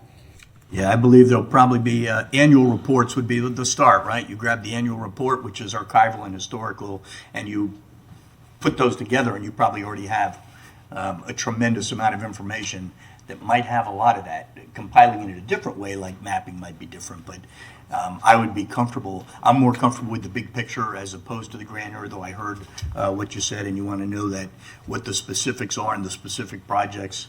I think about things like facade grants and painting, which you referenced. There were cleanups that involved very minute amounts of money that may be difficult 30, 40 years ago. I guess it sounds to me like in your motion, you have inferred, or at least said, you're comfortable with the city manager bringing us back what you can at the moment, telling us what's capable. And if that's the case, I support that motion. I guess is that an accurate? Am I misstating that? You are not. What I just stated was I'm comfortable with the manager responding to the motion in the time frame and in the way that she believes that she and staff can. She has said that she's willing to respond to this motion, but she wants the opportunity to decide how staff can best do that.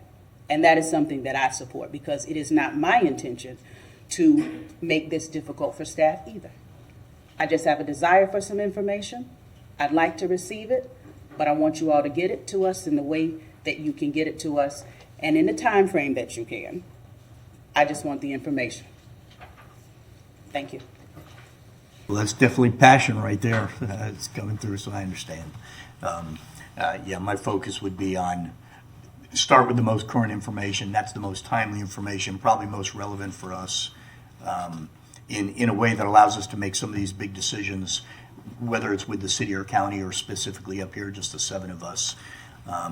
And then beyond that, once you start going back, the farther you go back, the more leeway that I think we provide to assemble that, the more time, so that our staff is not, again, the term bogged down is probably not a really great term, but I don't want them bogged down in gathering things now when they got projects that they need to be working on right now that allow us to move forward, for example, the next 6 months and 9 months and 12 months. Some of these projects are just absolutely dynamic, and I wouldn't want to slow them down based on taking staff resource. So thank you for the passion on that. Thank you. Thank you, Mr. Buck. Commissioner Ingalls. So we've got a motion on the floor, and staff responded that they've got a kind of plan to move forward with it, that the makers of the motion, the second of the motion, seem pretty comfortable with. We've all kind of kicked around different ways it could be presented, or what would be the best ways to go about it, or some of that. I feel like we're all kind of in the same page and just kind of kicking the ball back and forth now. I'm new here, so I don't know all the parliamentary rules. Can I call for a question? No, we actually don't do that. But in that case, never mind. Thank you, Commissioner Engel, Commissioner Chestnut, and then we'll hear from the public. Thank you, thank you. Well, I think just to bring this all in perspective, I draw your attention to a quote from the great historian, John Hope Franklin. And it goes this way. Just had it. 1 minute. It's pretty anticlimactic. Well, it goes this way. If the house is to be set in the order, one cannot begin with the present. He must begin with the past. John Hope Franklin. Thank you. Thank you, Commissioner Chestnut. Madam Clerk, do we have? Yes, Mr. Mayor, we start with Mr. Khalid Blount. Welcome, Mr. Blount.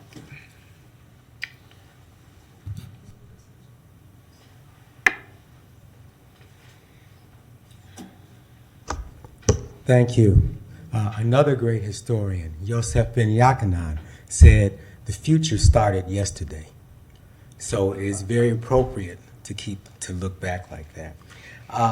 But I want to say that you've had such great changes over 45 years.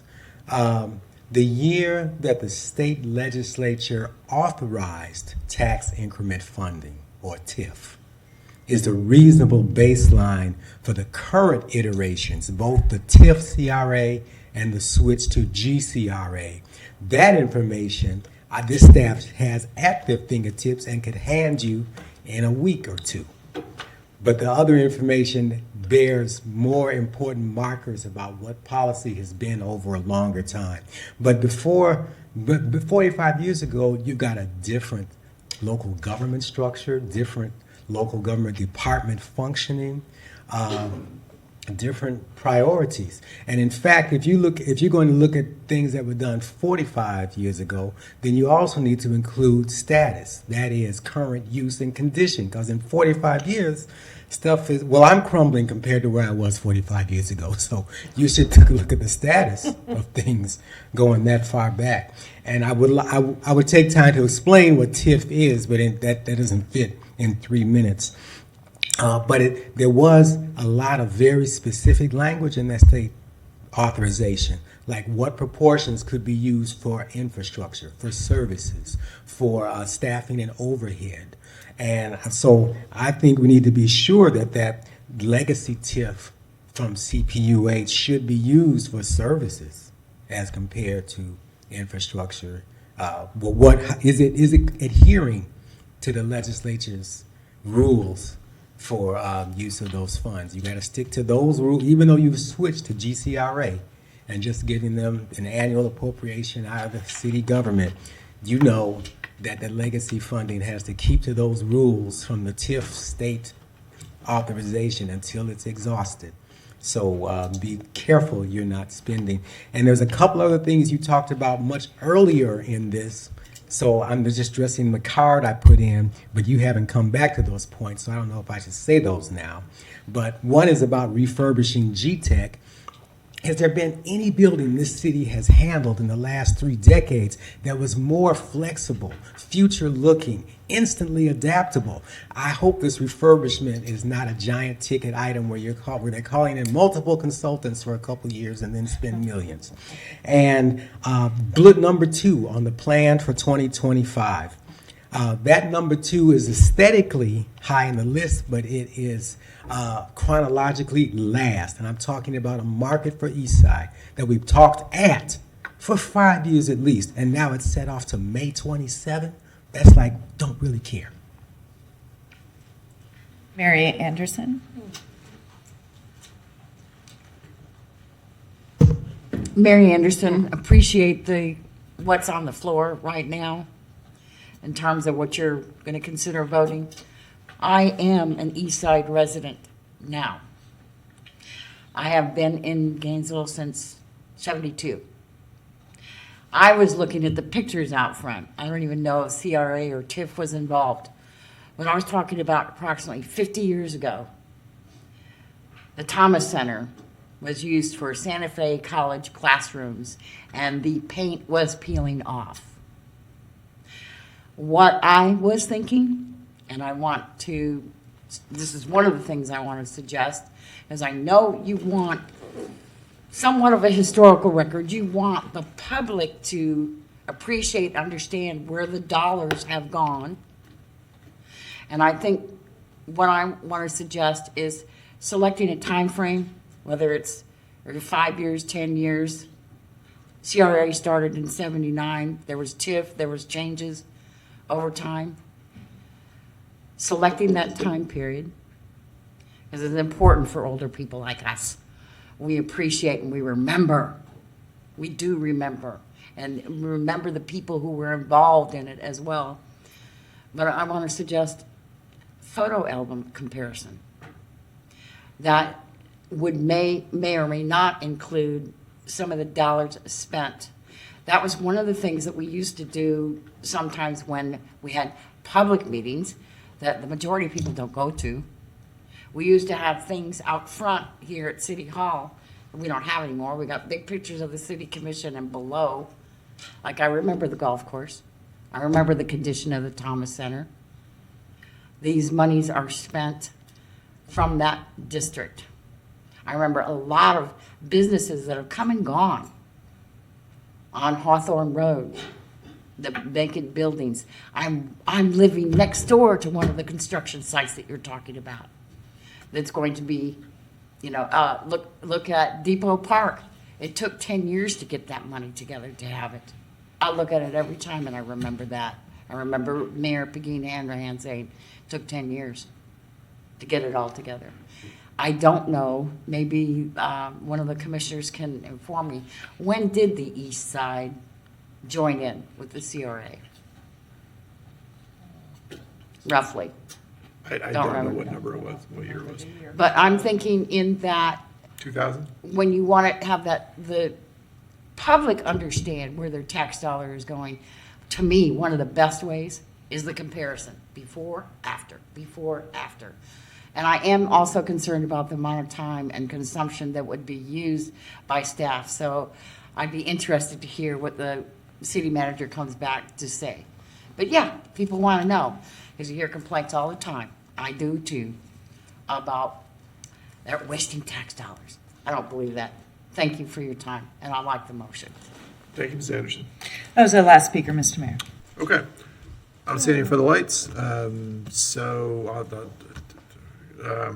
go ahead and vote on this motion and move on from the first item of the day. All in favor, please say aye. Aye. Any opposed? All right, that passes unanimously. Thank you, staff, for all your effort and for everyone's thoughtful consideration of this item. Madam Clerk. Mr. Mayor, we're on to 2025-435, fiscal year 2025 acquisition of Cornerstone Inn Holding, with the recommendation the City Commission direct the city manager or designee to execute the contract for purchase and sale of real property regarding the subject property and all related documents subject to approval formed by the city attorney. Authorize the mayor or designee to execute and deliver, and the city clerk or designee to attest a special warranty deed conveying fee simple title, and to authorize the authorize and direct pursuant to 270.11 Florida statute that the special warranty deeds include a release and discharge of all cities' oil, gas, and mineral rights on subject property. Thank you, Madam Clerk. Dr. Blumberg. Yes, good morning, Commissioners. My name is Daniel Blumberg, and I am a Program Manager over with the GCRA. So I want to provide a quick overview for this proposed in-holding purchase. The GCRA continues work on developing the Cornerstone and E-Heady sites as one of our transformational projects. As was mentioned in the earlier presentation, we anticipate inviting the Commission to a ribbon cutting next month for the newly constructed segments of Southeast 20th Street and Southeast 6th Avenue. And just for those that are unaware, that would be these sections of the roadway, and just for the audience to be able to make sure they can see it, the sections of the roadway as I just tabbed with the laser. Last year, we became aware of Joseph Henderson's desire to sell his property at 2047 Southeast Hawthorne Road. This property is noted in orange, showing up really as a yellow on the map. On the map, and is immediately adjacent to Cornerstone Lot F, which is located on the west side of GTEC. This is the Lot F, and GTEC is right here on this map. The GCRA believes that purchasing this site will afford us the opportunity to have additional frontage along Hawthorne Road for a site that is currently zoned Urban 8. Currently on the property is an outdated 840 square foot restaurant. The appraisal noted that the building is in a state of disrepair and does not contribute to the value of the property. The city, if we were able to purchase the property, would secure the building post-purchase and likely demo the building as part of the site's redevelopment. The appraisal highest and best use was actually noted as to demolish and redevelop that property, potentially as affordable housing, speculative holding, or a moderate intensive commercial utilization. The original asking price for the property was $600,000. The appraisal that the city commissioned came back for the site at $233,000. So the GCRA, through what was read earlier, is seeking the city commission approval for the purchase of this in-holding site at the appraised value. Okay, thank you. Commissioner Willets. Mr. Mayor, the proposal is that we spend the portion of GCRA funds that are originally set aside for grocery amenity, with the grocery amenity moved to this parcel. The proposed funding source is from the E-Heady site, E-Heady project. So it is using existing funds from the GCRA to purchase this. Did I not read somewhere that it specifically funds from the East Side Food Mobility Hub? Yes. Yes. E-Heady. Or just, this is the larger E-Heady, but Yes. this language somehow got in here. Yes. So it's not from the Food Mobility Hub specific portion. Clarify, please. Commissioner, we've spent the last year and a half kind of consolidating our budgetary categories. And that Eastside Mobility Hub was a generic budgetary line item. It's got consolidated within the larger Cornerstone E-Heady project. So this is geographically where it should be. But where there's still going to be because you just told us about moving forward on potentially on grocery amenity. Right. So that's still, that money is still going to be there in That money is reference still of gonna about be $1 million, there. right? Right. Okay, just want to double check on that. And Thank you for that. We'll have funding coming in next fiscal year to help augment that available funding to help get the grocery. Just want to make sure this wasn't robbing Peter to pay Paul. Thank you. Or that it wasn't then big enough site for grocery amenity to move there. Thank you. And so it sounds like this property, the backup said that it was listed in 2018 for $89,000. Was the property sold in July 2020 for $129,000? That's what property, it doesn't say that in the backup, but property appraiser says it was sold. Of course, it could have been part of a deal with other property. So was it sold in July 2020 for $129,000? $129,900? Does that sound right? We have, as part of the backup, the appraisal for the property. I believe it shows the last sale on it. Let me see if I can find it in here really quickly. I thought in the recent sale, it referenced the last time it was previously listed versus current listing. I thought that's what I read. And I get to it, I'll get to it fast. This is an example where if we would have had the money previously in economic development, had the money, when we start expand by land, you buy it up cheap at $89,000 instead of $233,000. I think all we did was drive up the value of this land and someone listed at 600,000, and then we're gonna go buy it at 233, sounds like a deal, right? This is, we talk about if we wanna buy parkland, the value might go up, or if we wanna buy tree land, the value might suddenly shoot up when people realize we have money. This is a travesty of not having the money or the vision at the time.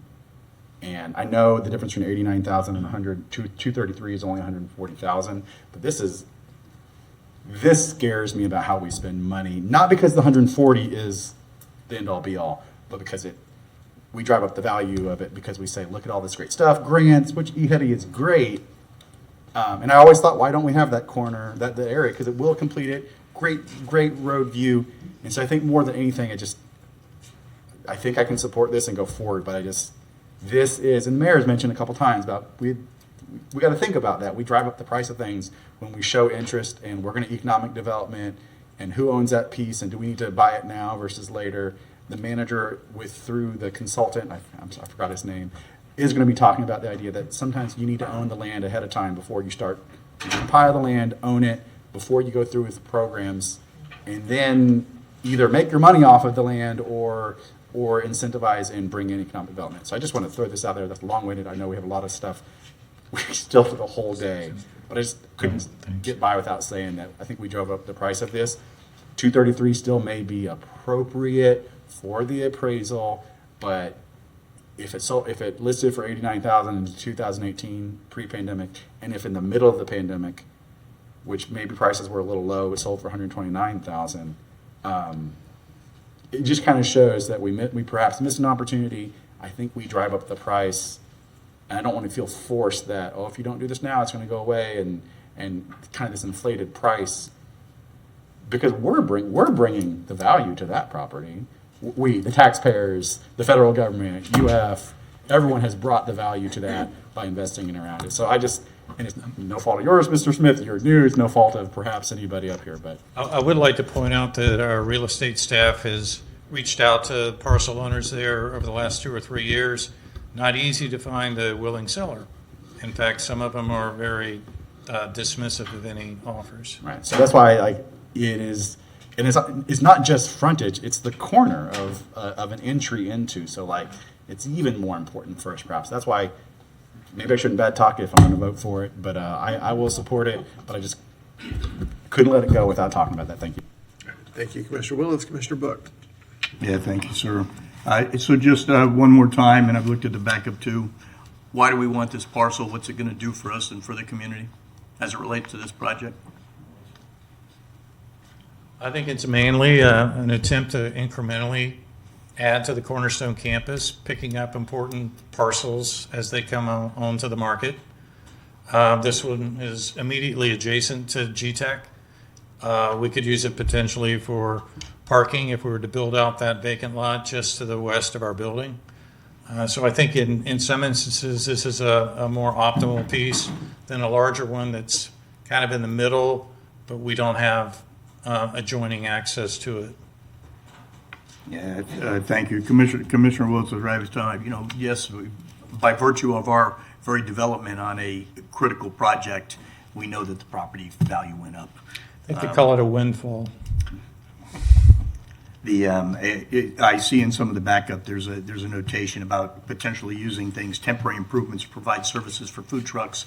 And just really the commentary there is we have to be very careful. We know food trucks can bring vibrancy and issues and people like that. On the other hand, we don't want to have collateral impacts to the businesses that already exist that are brick and mortar in that area, which is really important. So I don't have the expertise in that area, but we always have to consider when you bring things like that, does it leverage more activity for everybody in that area, or does it potentially hurt the businesses? And there's not many right there, but potentially hurt the businesses that are already there attempting to establish themselves. So it's just some consideration as the GCRA and staff build up. Thank you. Thank you. Thank you, Commissioner Book. Madam Clerk, do we have any public comment on this item? I do not have anyone signed up. Okay, would anybody like to make a motion?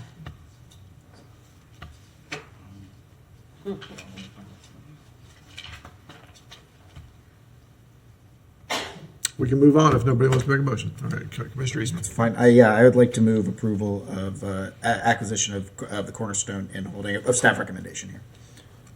For item 2022-435? Right. Yes, okay. We have a motion and a second. I see no further lights. All in favor, please say aye. Aye. Any opposed? All right, that passes unanimously. Madam Clerk. Mr. Mayor, we're going back to the item that was pulled from consent, 2025-426. We are not in recess. Sorry. 2025-426, purchase of real property, Caldeck Holding LLC for urban forest conservation, with the recommendation the city commission to authorize the city manager or designee to execute a contract for purchase and sale of real property, including all documents to effectuate a closing with Caldeck Holding LLC for the purchase of tax parcel number 09990-003-000 and 09990-001-000 in the amount of $230,000 plus any associated closing costs, subject to the approval by the city attorney as to form and legality. Thank you, Madam Clerk. Commissioner Willetts, you had Yes. requested. This piece of property is roughly 2 acres. I understand where it's at. It's next to some land we already own. There was, I think, and I want to ask staff, do we have to appraise every single parcel that we propose to buy? Is that our policy? Good morning. Sorry, Mr. Brian Singleton. Hi, good morning. Brian Singleton, Special Advisor for Infrastructure. You do have an adopted real estate policy. Any purchase over 100,000 requires an appraisal. Okay, so did we not do an appraisal on the second? It is just a sliver. If y'all looked at the map, you see there's kind of a corner missing out of the box. There's a weird driveway piece of property that we're not talking about. And there's a weird leftover corner that is, I don't know, 100 square feet, 200 or 300, 400 square feet is very small, point something zero. So we didn't have to have a appraisal on that piece, but then it kind of got lost in whether we're going to buy it. Correct. So that, I think it's 0.02 acres or something like that. It was just an oversight. We've added that little sliver to the recommendation. We'll roll that into the purchase and sell agreement. It won't be consequential to the valuation. Correct. Thank you. And then I looked at the site, and so Can I interrupt you for just a second, Commissioner Willetts? Can we be assured that we are in fact on the air? And take this down, please. I don't want to confuse anybody. We're about to take legal action here, potentially. Yeah, thank you, broadcast. Okay, so we're, okay. So I looked at the site just to kind of understand it, and would we, if we buy it, would we continue to allow vehicle access? There's currently a driveway that is not in the kind of the third property we haven't talked about here to access that tower. Is it a cell tower? It looks like the driveway goes over the property, the parcel we want. Would we be giving them an easement? Is there a current easement on it so that they just let them? Or would we say, no, you need to develop your own driveway on your own property, which would, oddly enough, make them tear down trees? And so I'm looking at the full impact of that, because I know that this is not the full due diligence where we look to see if there's an easement or a whatever, right? Correct. So we haven't done full due diligence yet. That'll occur during the inspection period. Typically, we require folks to cure their encroachments. But if there are desirable trees within the location that they are supposed to be accessing their property, we would likely grant an easement. Okay, and so I don't know when this original property got split, I don't know why they split it in the way they wanted to and then didn't use their land. And so I'm a little worried that we do this and that there was a real reason, because the only way to get to that tower is through this piece of land, currently through the property south of the parcel. So I'm very confused that would long-term this kind of all work out, or is it going to be us versus that property owner at some point to figure out, yes, they need to fix their encroachment, but if we're trying to save trees, we would rather say, keep your current little driveway, save even 400 or 500 square feet of trees, if that's a real purpose here. Right. So again, we would work that out after closing with the adjacent property owner, if we move forward with the purchase, any future easement, which would be a perpetual easement in accordance with your real estate policy, would come back to you for consideration. Okay, did this piece of property was this on our permanent kind of list that we've been somewhat looking at and then just kind of popped back up, or where were we, how did this come back to us? So if you're aware, moving back a couple years in 2023, we modified the tree mitigation ordinance to expand the ability to purchase properties like these. And then we completed the ecological analysis last year. Tree inventory will be completed at the end of next year. So that will enable us to do more evaluation and target unlisted properties. Right now, the purchases you're seeing, we've been looking at vacant listed properties. The arborist goes out, conducts an evaluation, sees if there's desirable trees. If there are, then we go get an appraisal if we believe the purchase will be over $100K, and then we start negotiating with the realtor at that point. So this is one of those listed properties. It was contiguous to other conservation land, and we went through that process that I just explained. Great. Would we, and I think this is a deep question for arborists or other, probably Parks and Rec, nature operations, would we be managing this as what kind of a forest? Because if you've seen the site, there's, I don't know, about 8 trees on 2 acres. They are beautiful, big, I think they're oaks and whatnot. They're beautiful and big, but it looks more like a savanna. Is it that we would be managing this as a savanna? Are we gonna prescribe burn it? Are we gonna plant? Are we gonna return? Because it's not the typical piece of property we normally think of completely forested and either leave it or maybe manage some invasives long term. So Mr. Conley can give us a little. I'm gonna yield to our arborist in a second, but the way we're managing all these lands we're purchasing is that they conduct a ground analysis. They schedule a removal of invasives, and then determine what planting needs to be done on the property to get a full ecological pollinators, et cetera, diverse species, et cetera, on a property for the long term. So they will be actively managing lands and planting lands and removing undesirable species and invasives as well. So. Good morning, Dave Consor, your city arborist. Yeah, I like this property. It's got some great advantages. It's got $75,000 worth of trees as per the way we calculate these things with the code. 7 really nice big live oaks, heritage size. It does have pollinator habitat on it, and we can certainly plant additional trees into this site and bring the canopy level from this parcel up. But we can probably do that in a way that we can also preserve some of the pollinator habitat. We are a Bee City USA at this point, and so we look at that sort of things, and that's one of the reasons that I thought this was a good property. Okay, thank you for helping me understand that a little bit. The backup says there's potentially wetlands. I looked and I don't see this potential wetlands. It's a weird, different data sets, and I don't know, maybe some of it got filled in at some point. I really don't know. I will say I have questions about this property being, it seems like it's developable for economic interest long-term. So I'm on the fence about this particular property and why it's coming so fast, why it was on consent versus a little more, strategic look at it so that we can hear Mr. Conser and say, this is slightly different. We're going to, perhaps it will be more of a savanna, oak savanna, instead of, we buy a lot of swamp, forest land. So I have some concerns about buying this property for these reasons, because it is still an economically viable piece of property. It is, it's not typically what, and we also already have trouble with people camping on the property north of it. We have significant, I went by,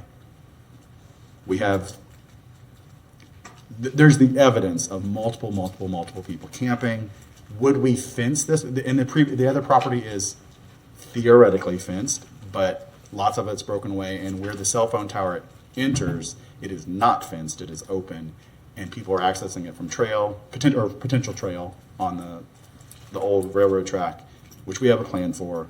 Would we then be fencing this in to keep people from camping there, or are we just grabbing one more piece of property in a zone where we really struggle with people camping on public property? So the property to the north, we got a report from the public about the campers. In accordance with the House bill that was adopted last year, we issued trespass notices and the property was cleaned up, I think, in the last 2 or 3 weeks. Took about a week and a half to clean up the property.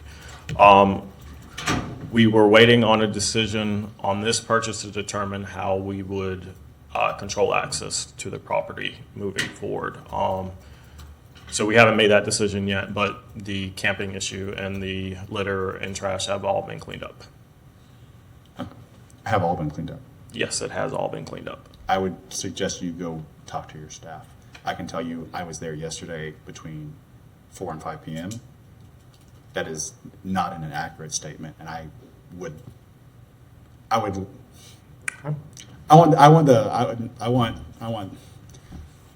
that isn't accurate. I'm sorry, Madam Manager.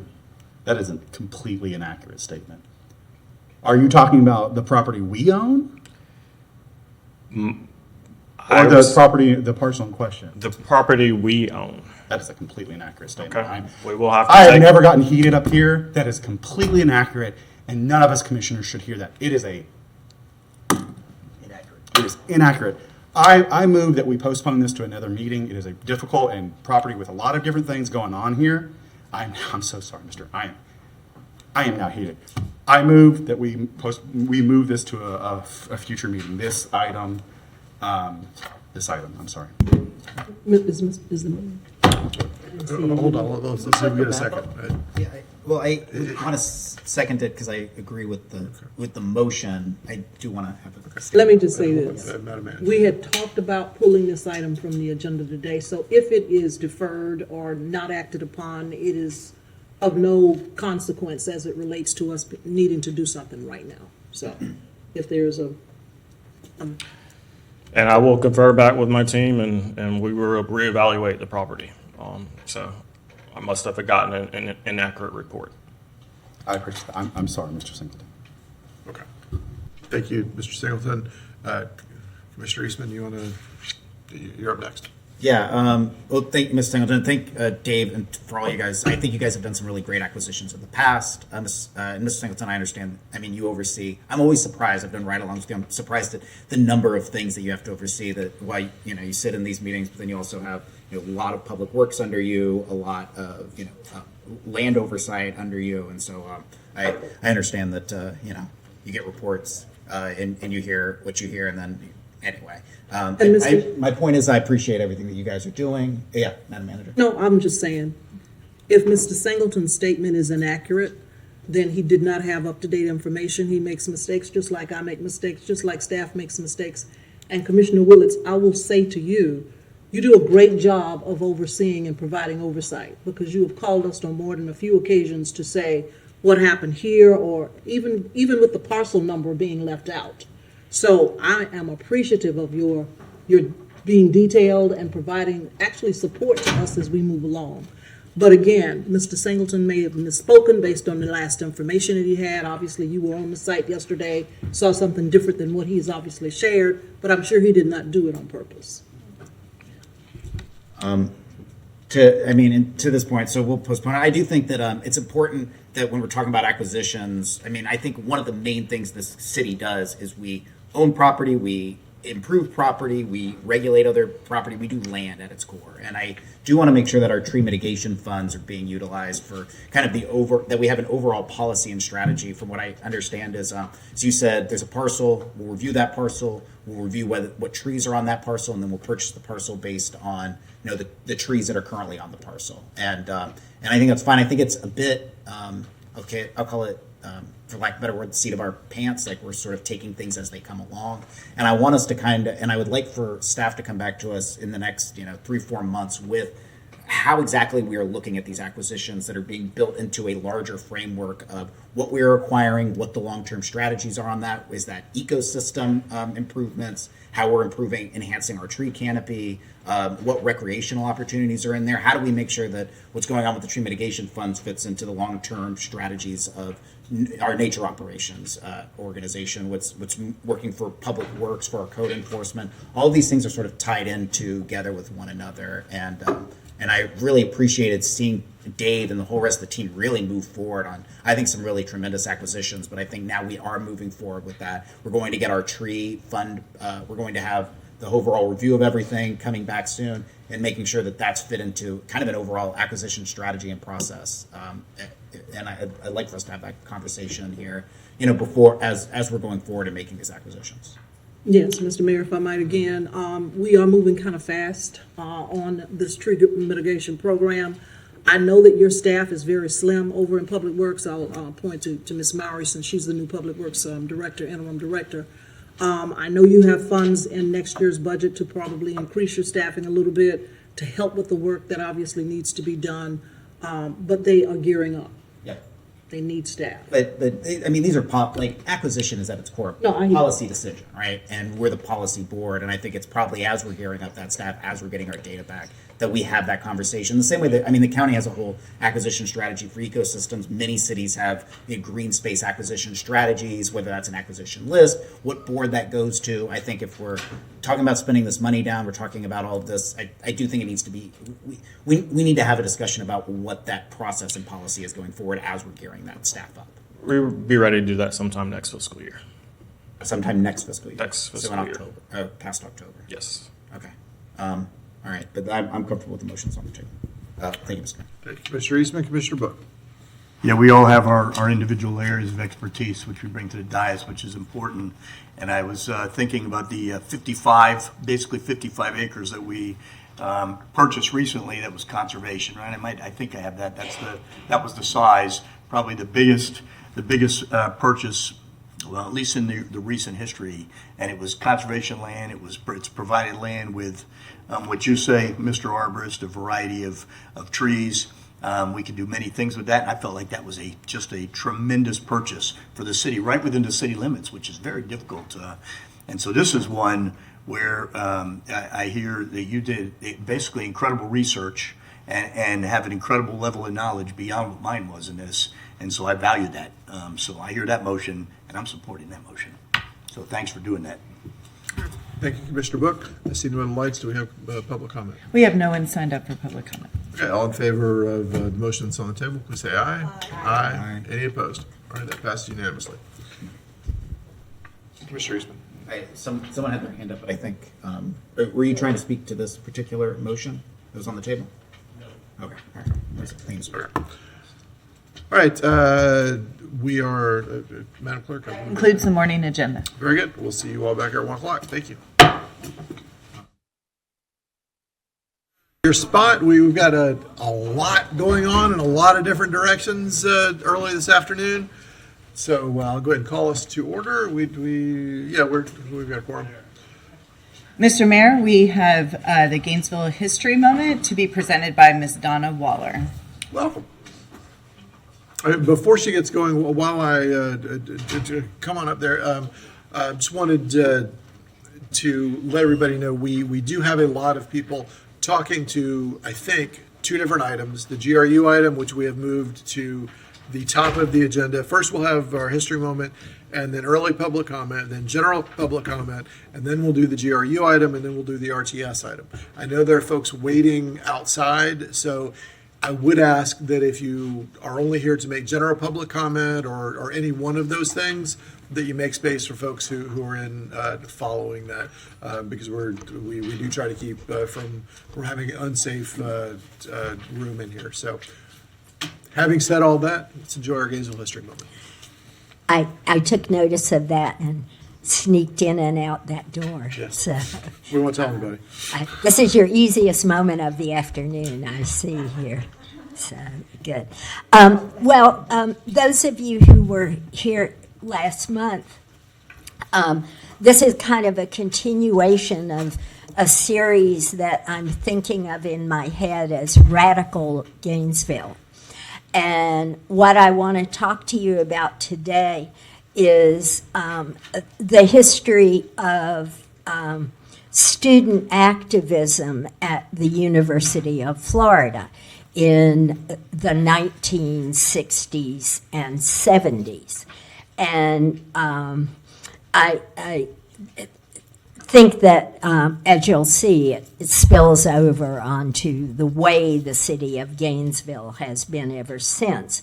UF not only wasn't immune to social movement politics in the 60s and 70s, but in a way, it was sort of the Florida center of student activism in a lot of ways.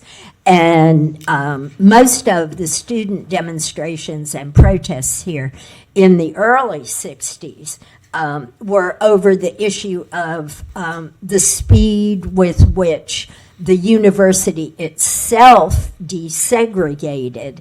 And those demonstrations and protests spilled over into the town. In the early 60s, there were still establishments that remained segregated. One of them was a place called the College Inn, which was still in existence when I moved here in the 1980s.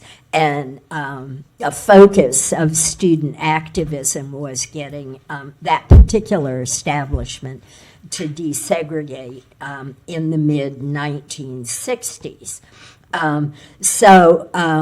The early student activism was aimed at the university itself and at the speed with which it did and did not desegregate, and at local businesses that continued to remain segregated. And then in 1971, there was a student demonstration on the UF campus that received nationwide attention. What occurred was the members of the Black Student Union, also discouraged by the pace of recruitment of African American students and their treatment once they got to campus, sat in on the president's office, and in 1971, and a number of people were arrested. They were ultimately removed with violence, and the student protesters and the university got their first taste of national coverage. But it was, in fact, the anti-war movement that produced the highest level of student activism in the late 1960s and 70s. And in 1969, in honor of the Vietnam moratorium in October in Washington, there was a huge demonstration, one of the largest ever in the history of the University of Florida. 1,800 students and faculty showed up on the Plaza of the Americas for what they called a gentle demonstration. And it was peaceable and nonviolent, and it was the first of many demonstrations to follow. The next time that the student activists got national attention was in May of 1970, when a student coordinating group of a number of student organizations asked for a day of mourning to honor the students who had been shot down at Kent State. And when the university refused to cancel classes, the students went on a general strike and shut down the university for 2 subsequent days. In the wake of that, 3,000 students showed up to protest at the Plaza of the Americas in that particular event. And then the biggest one, and the one that got the most attention, was in 1972, when President Nixon decided to mine Haiphong Harbor in Vietnam, and the campus peace activists organized a huge demonstration, and Jane Fonda showed up and spoke, and thousands of people showed up, and ultimately it spilled out into the streets. Law enforcement had to be called in from all of the surrounding counties. About 400 people ended up being arrested because of the size of the demonstration at the corner of 13th Street and University, of course. They simply shut everything down. Now, in that audience for that particular demonstration was a Gainesville resident who was already a person very, very famous in anti-war circles nationally. And that person is Scott Camille. Scott said in his interview with the Oral History Project that he had gone to see that demonstration because he wanted to see a movie star up close.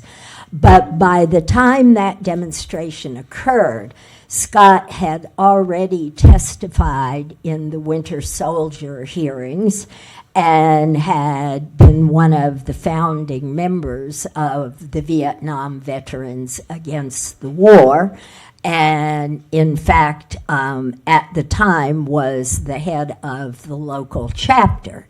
And he was a UF student. He had gotten out of the Marine Corps, gone to Miami-Dade, and transferred to UF.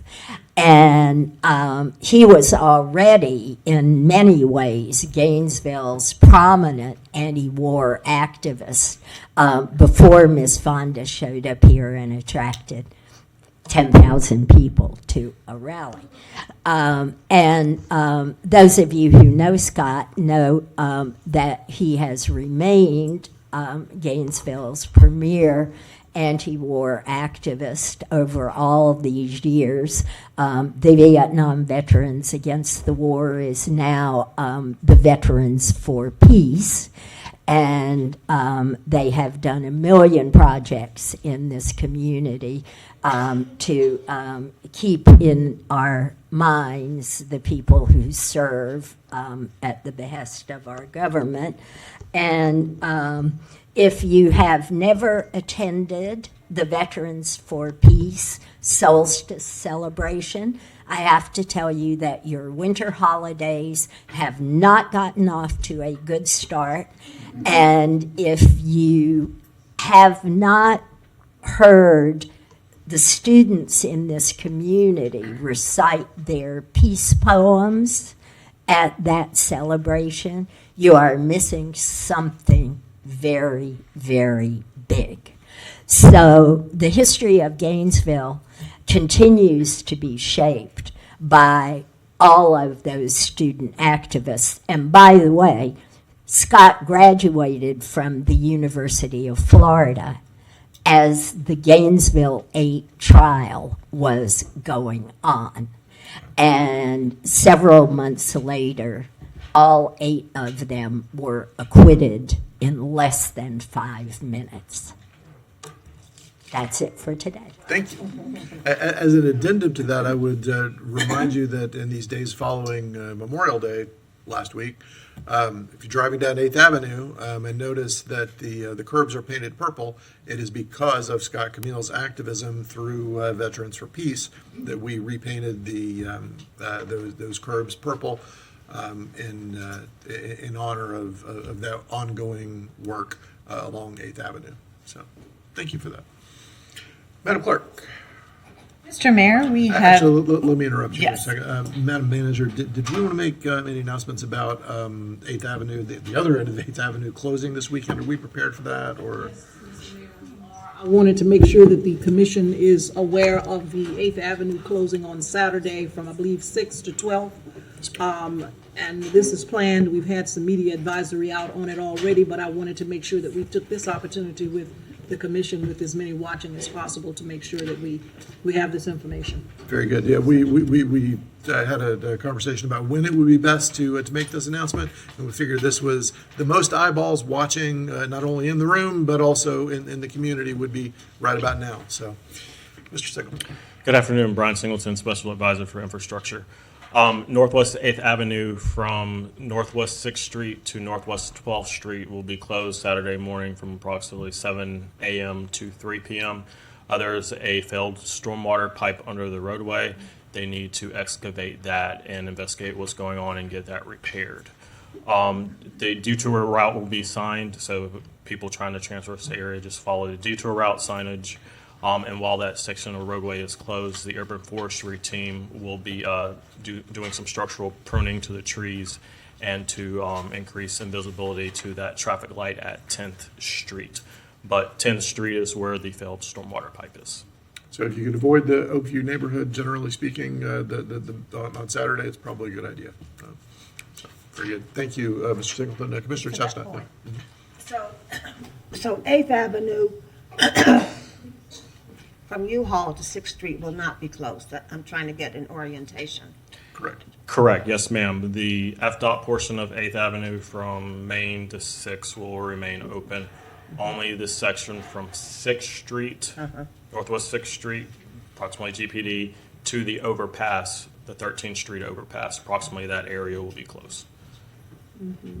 Okay, so if you need to visit businesses in that area, I hope someone from the city will make Local traffic will be able to get to the businesses. Okay. And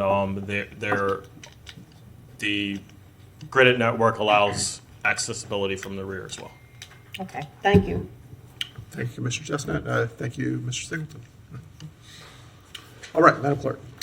Mr. Mayor, we have an early public comment. Darcy Doran Myers for item 2025-408. Okay, so on your way up, how many folks do we have for early? Just for early 2 and for general currently 5. Okay, so general or early public comment is if you want to speak on an item that is on the agenda later on that you can't stay for. Now's the time to sign up for that. Okay. Welcome. Hello. My name is Darcy. This is my first time speaking in front of you all, so thank you for having me.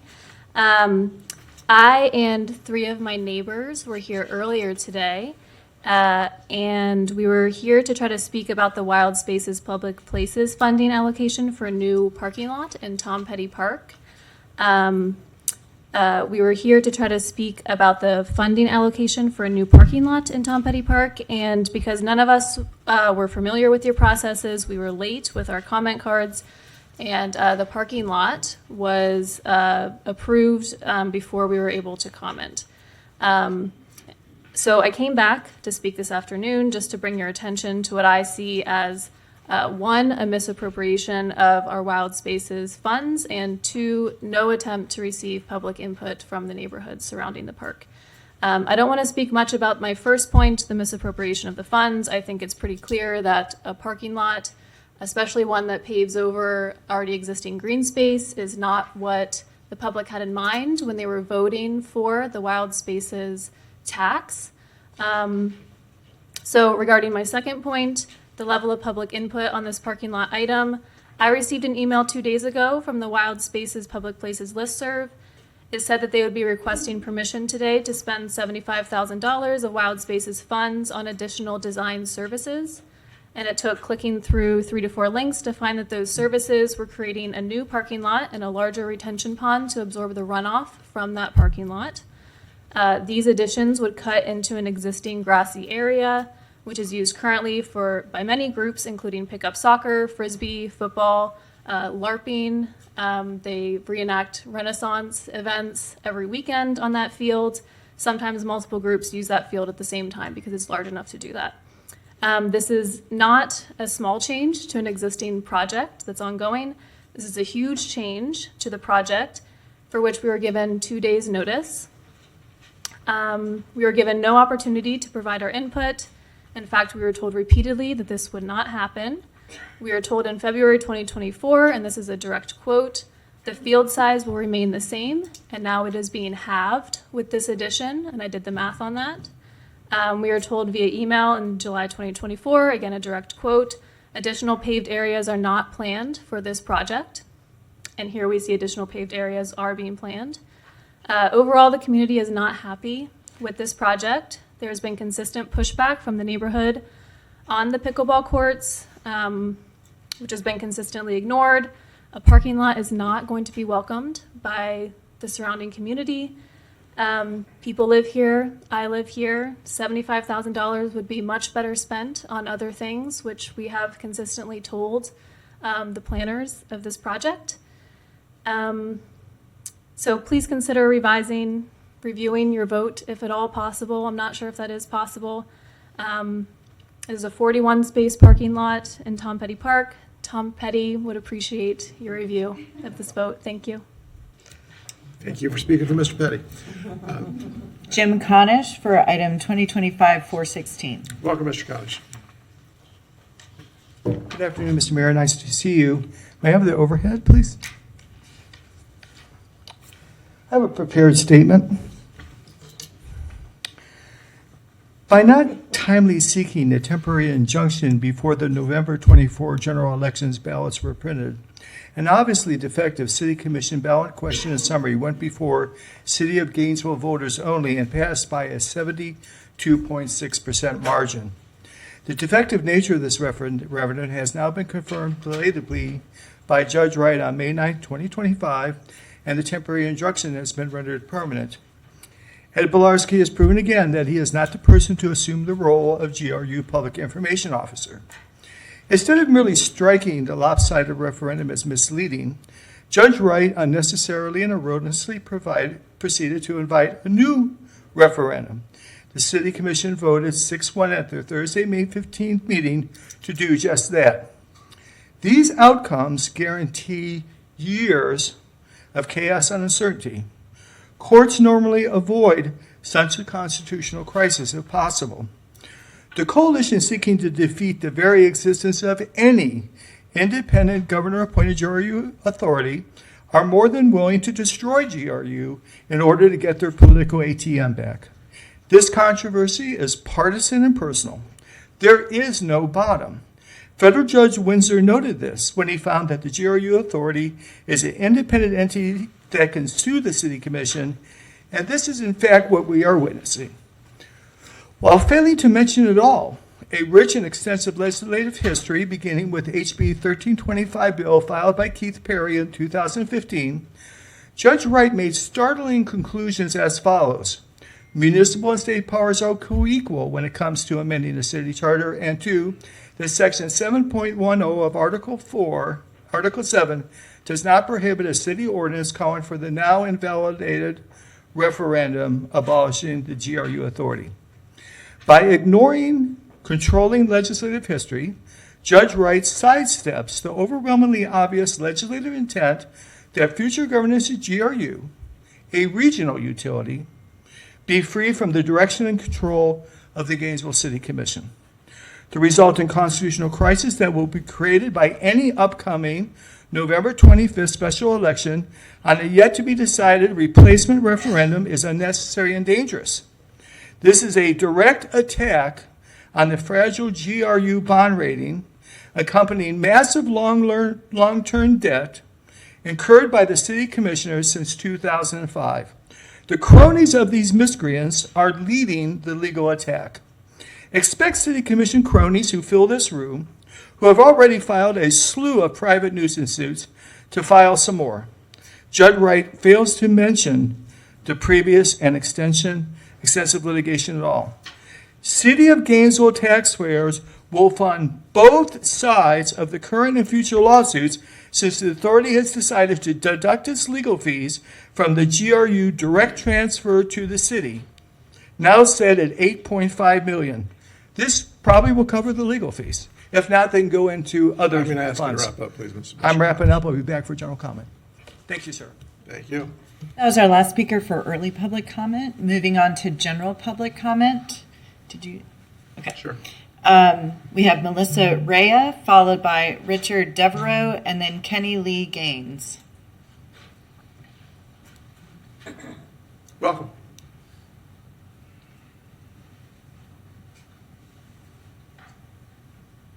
Good afternoon, Commissioners.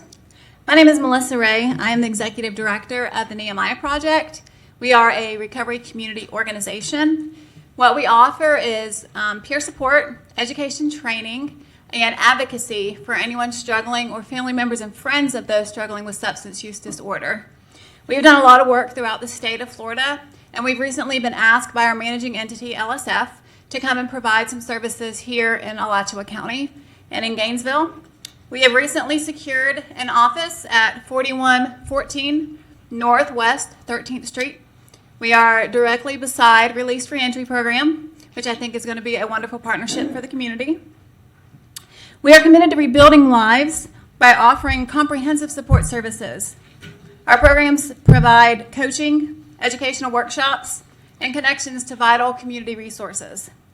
The urgency of our mission is underscored by alarming statistics, and these are specific to Alachua County. The emergency services responded to 1,451 overdose calls in 2022. That is 62 fatal overdoses, and that's an increase of 1,405 from the year 2021. The arrests, they have increased from 843 in 2022 to 931 to 2023, highlighting the growing need for effective intervention and support systems. See, we can have all of the detox and initial residential services clinically at our fingertips, but if we don't have anything in place to help sustain long-term recovery efforts, we're going to continue the vicious cycle of addiction. And that's where peer support services come in. We come alongside and we walk beside individuals who are struggling with substance use disorder, and we help them learn how to live. I often use the analogy, someone who is newly diagnosed with diabetes, you can tell them to control their blood sugar all you want. But if you don't give them the medication they need, the insulin, and the education to treat their diet and their exercise, it's going to be pointless. So what we do is we help teach people about their disease process. We walk along beside them and help them with the resources and the support that they need to maintain long-term recovery. I didn't mention when I first arrived that I'm also a woman in long-term recovery. I'm a U.S. veteran. I have a bachelor's degree in nursing, and I'm also a convicted felon. I went to prison after becoming addicted to opiates, after losing one of my children to SIDS. Recovery is possible. I'm here as living proof. So are many other people, and we just want to help support others in this community that we know can do the same. Thank you. Thank you for sharing your story. And I'm always glad to see public comment be used to promote good things and not simply to speak to things that the commission is working on, but to promote things that are happening in the community and use this opportunity to speak to whoever may be watching us. So thank you for doing that. Thank you. And I'm sorry, I forgot to mention, we also have a peer monitored 24-hour support line. We have cards that I'd be happy to leave with anyone interested. So it's 24 hours a day. Anyone can call who needs support, resources for whatever purpose, and it's a peer that would answer the line. Excellent. If you would leave those with the clerk's office. Thank you. Okay, thank you. Next is Commissioner sorry. Buck, yeah. Commissioner Buck. How long is this, normally we try to go back and forth, but Director, how long has this organization been here in town? Ms. Ray, please, can you? Here in Gainesville?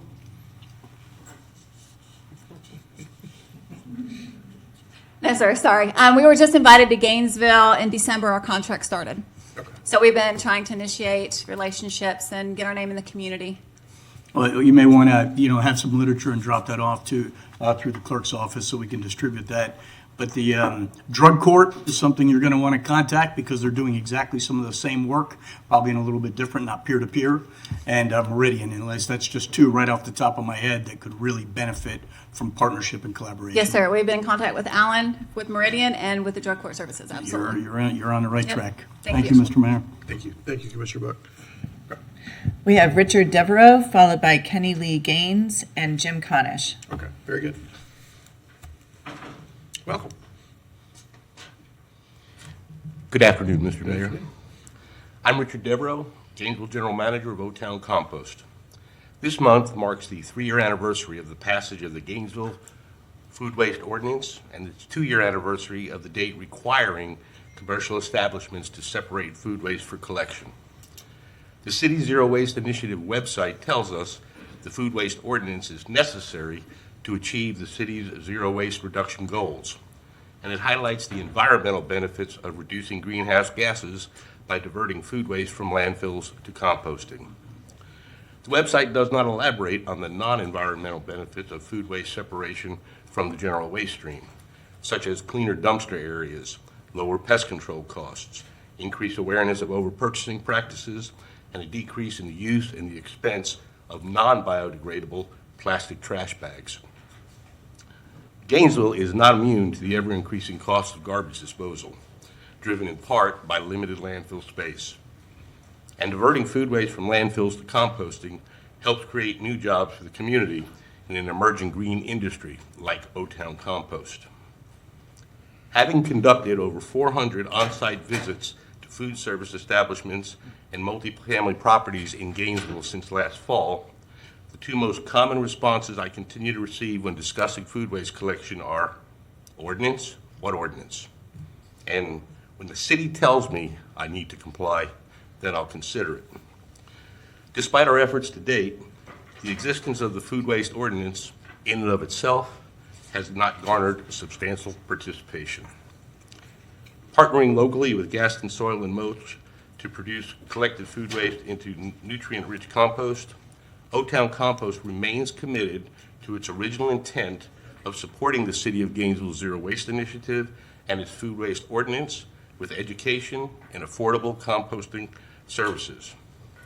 To better help the City of Gainesville make measurable and timely progress on its food waste reduction goals, today O-Town Compost asks the City Commission and its Public Works Department to give greater urgency to effective application of the food waste ordinance by distributing to all commercial establishments and commercially collected residential properties an official City of Gainesville food waste ordinance notification with dates certain of enforcement. From there, O-Town Compost will continue to do what we do best: provide education and convenient, odor and pest-free food waste collection and composting, backed by our excellent customer service. Thank you for listening. Good. Thank you. We have Kenny Lee Gaines, followed by Jim Conish and Johnny Law. Welcome, Mr. Gates.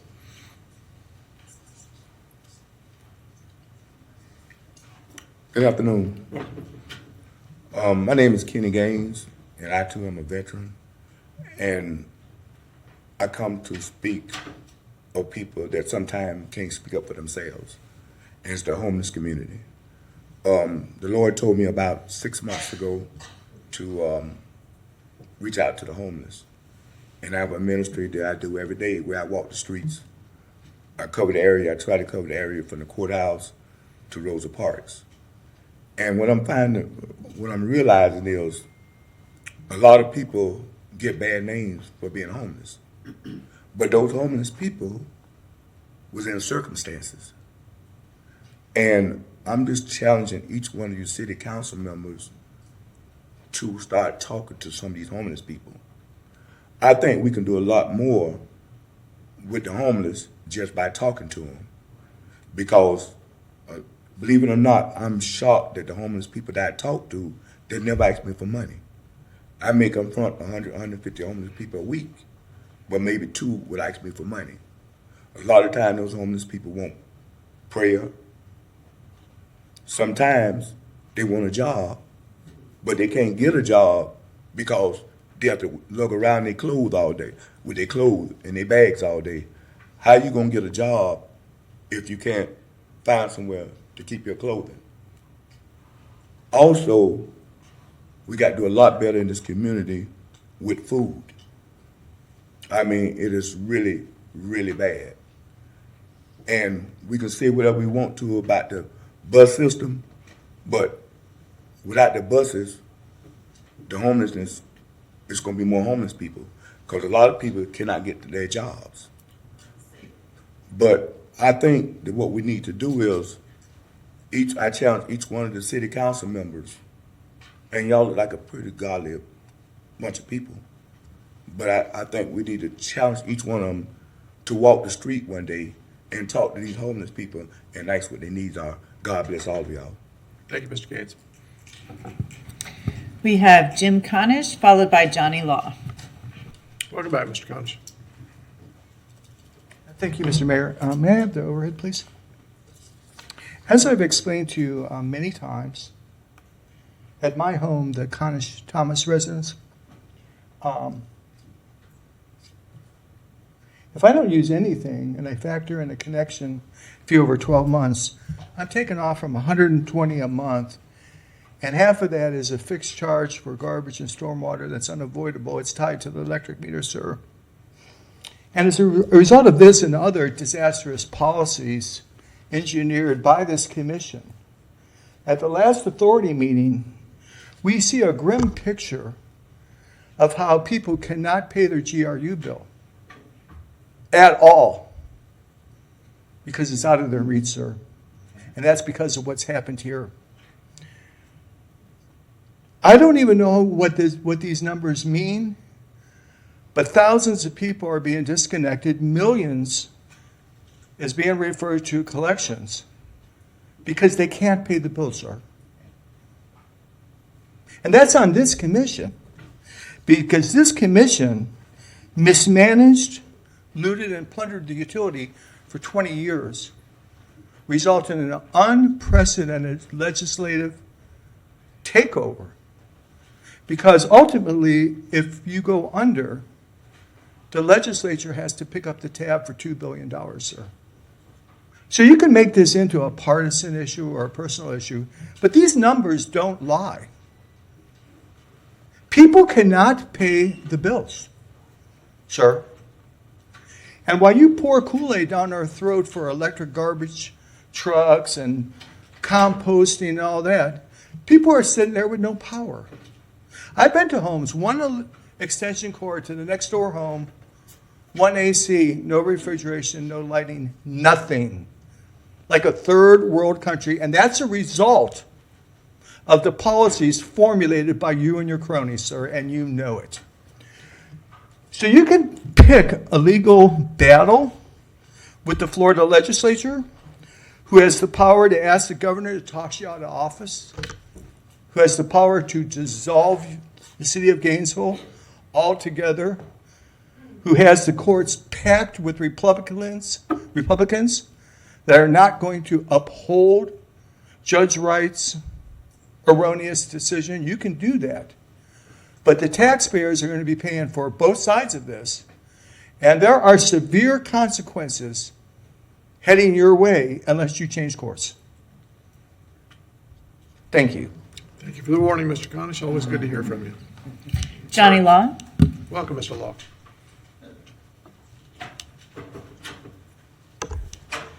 Ad hoc on the living record for the living record. Hi, I am Sovereign Worldwide Global American Kingdom.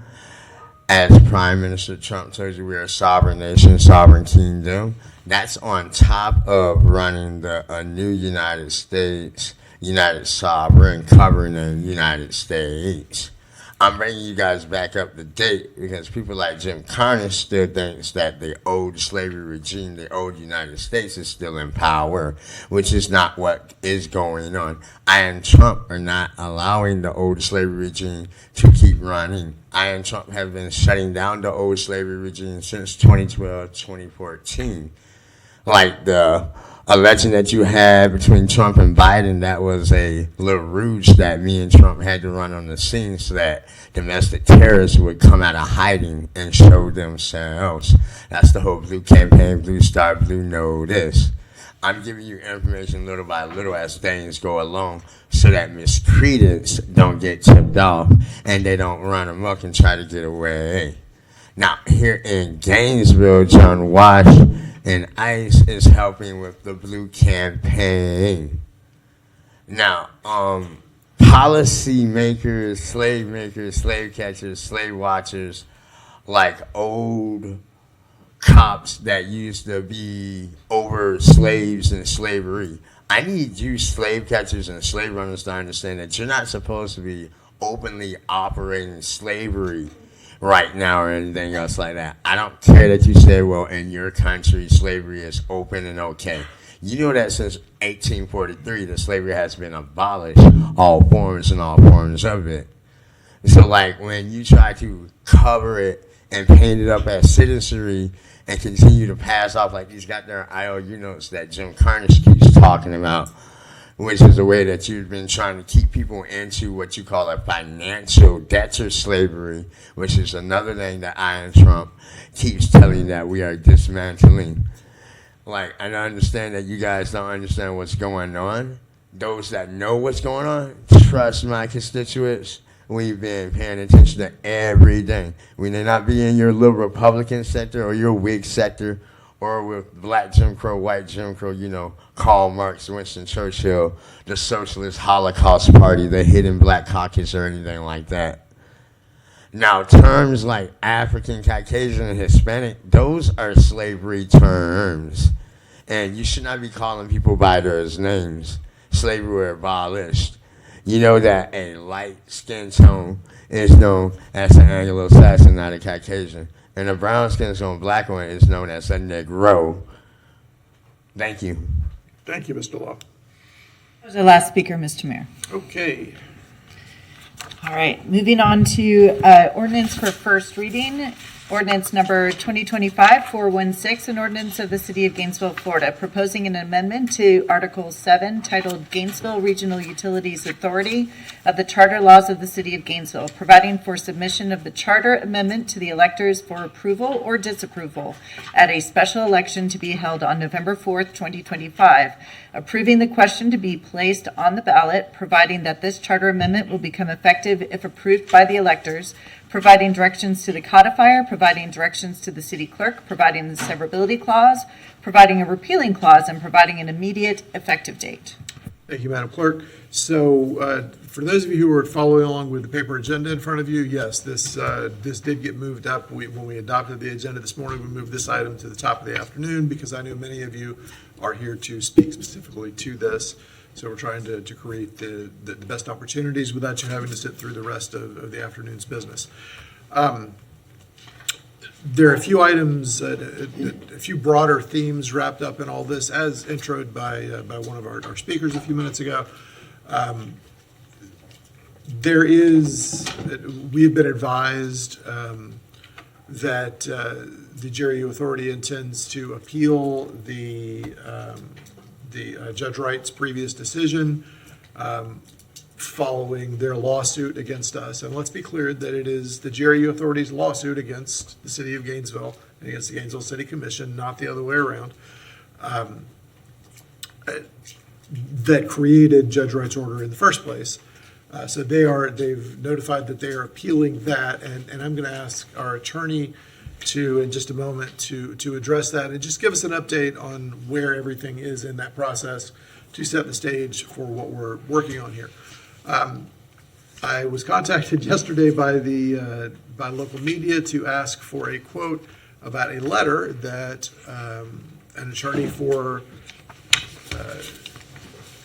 the utilities had sent to our attorney's office and apparently released to the media before it ever got to anybody here at City Hall, but okay, I guess that's how we're going to do it. It is an interesting letter, and I will also ask our attorney to address that briefly, not in any kind of detail, but just to set the stage of where things are before we move forward to consider whether or not to place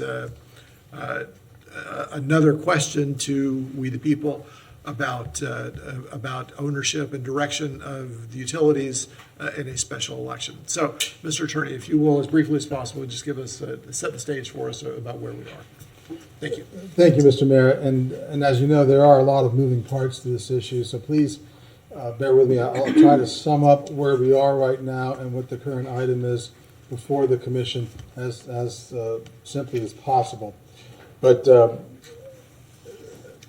as you know, back at the May 15th meeting of the City Commission, the Commission directed my office to draft an amendment to the city charter asking voters whether to eliminate Article 7 of our charter, amending the language as per the judicial ruling at a special election to be held first Tuesday in November 2025.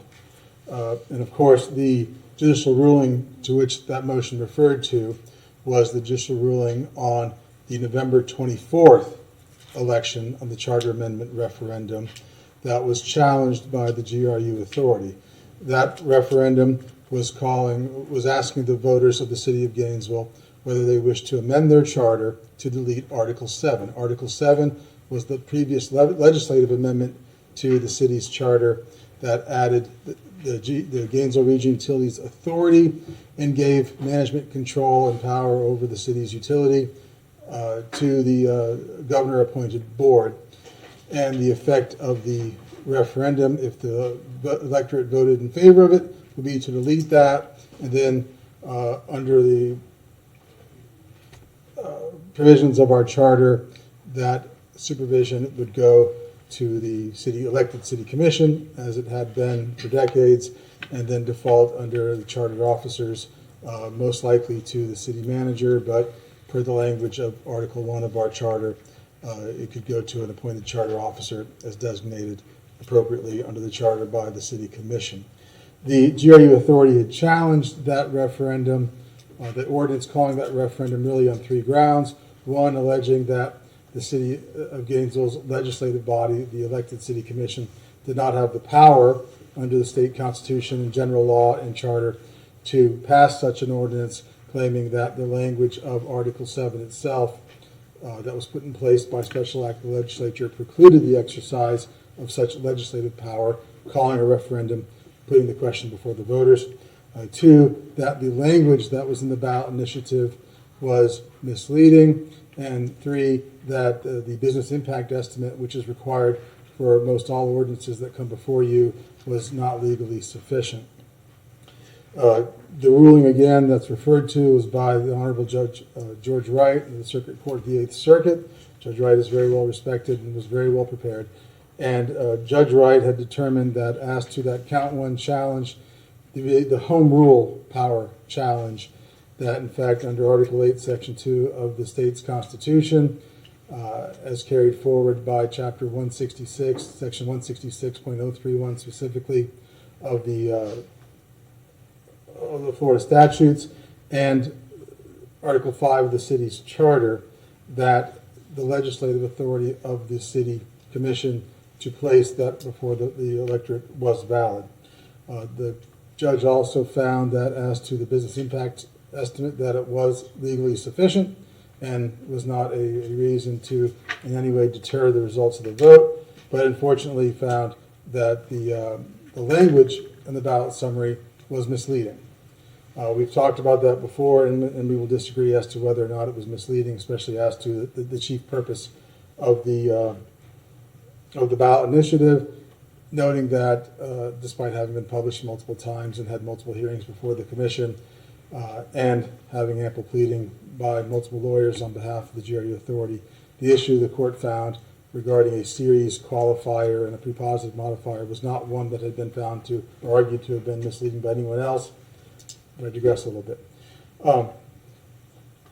Now we have received this past week notice of appeal by the GRU authority that despite having prevailed in that case, nullifying the vote of the electors, that was almost 73% of the voting electorate of the city of Gainesville voted in favor of that proposition to delete Article 7 from our charter, that the GRU authority was appealing only to count one, I guess accepting the business impact estimate ruling of the trial court, challenging the trial court's determination that that power, which by the way in Chapter 166 of the statute states that that is the ability to place such a charter amendment referendum before the electorate, applies to any or to all parts of the city charter, notwithstanding any charter provision to the contrary.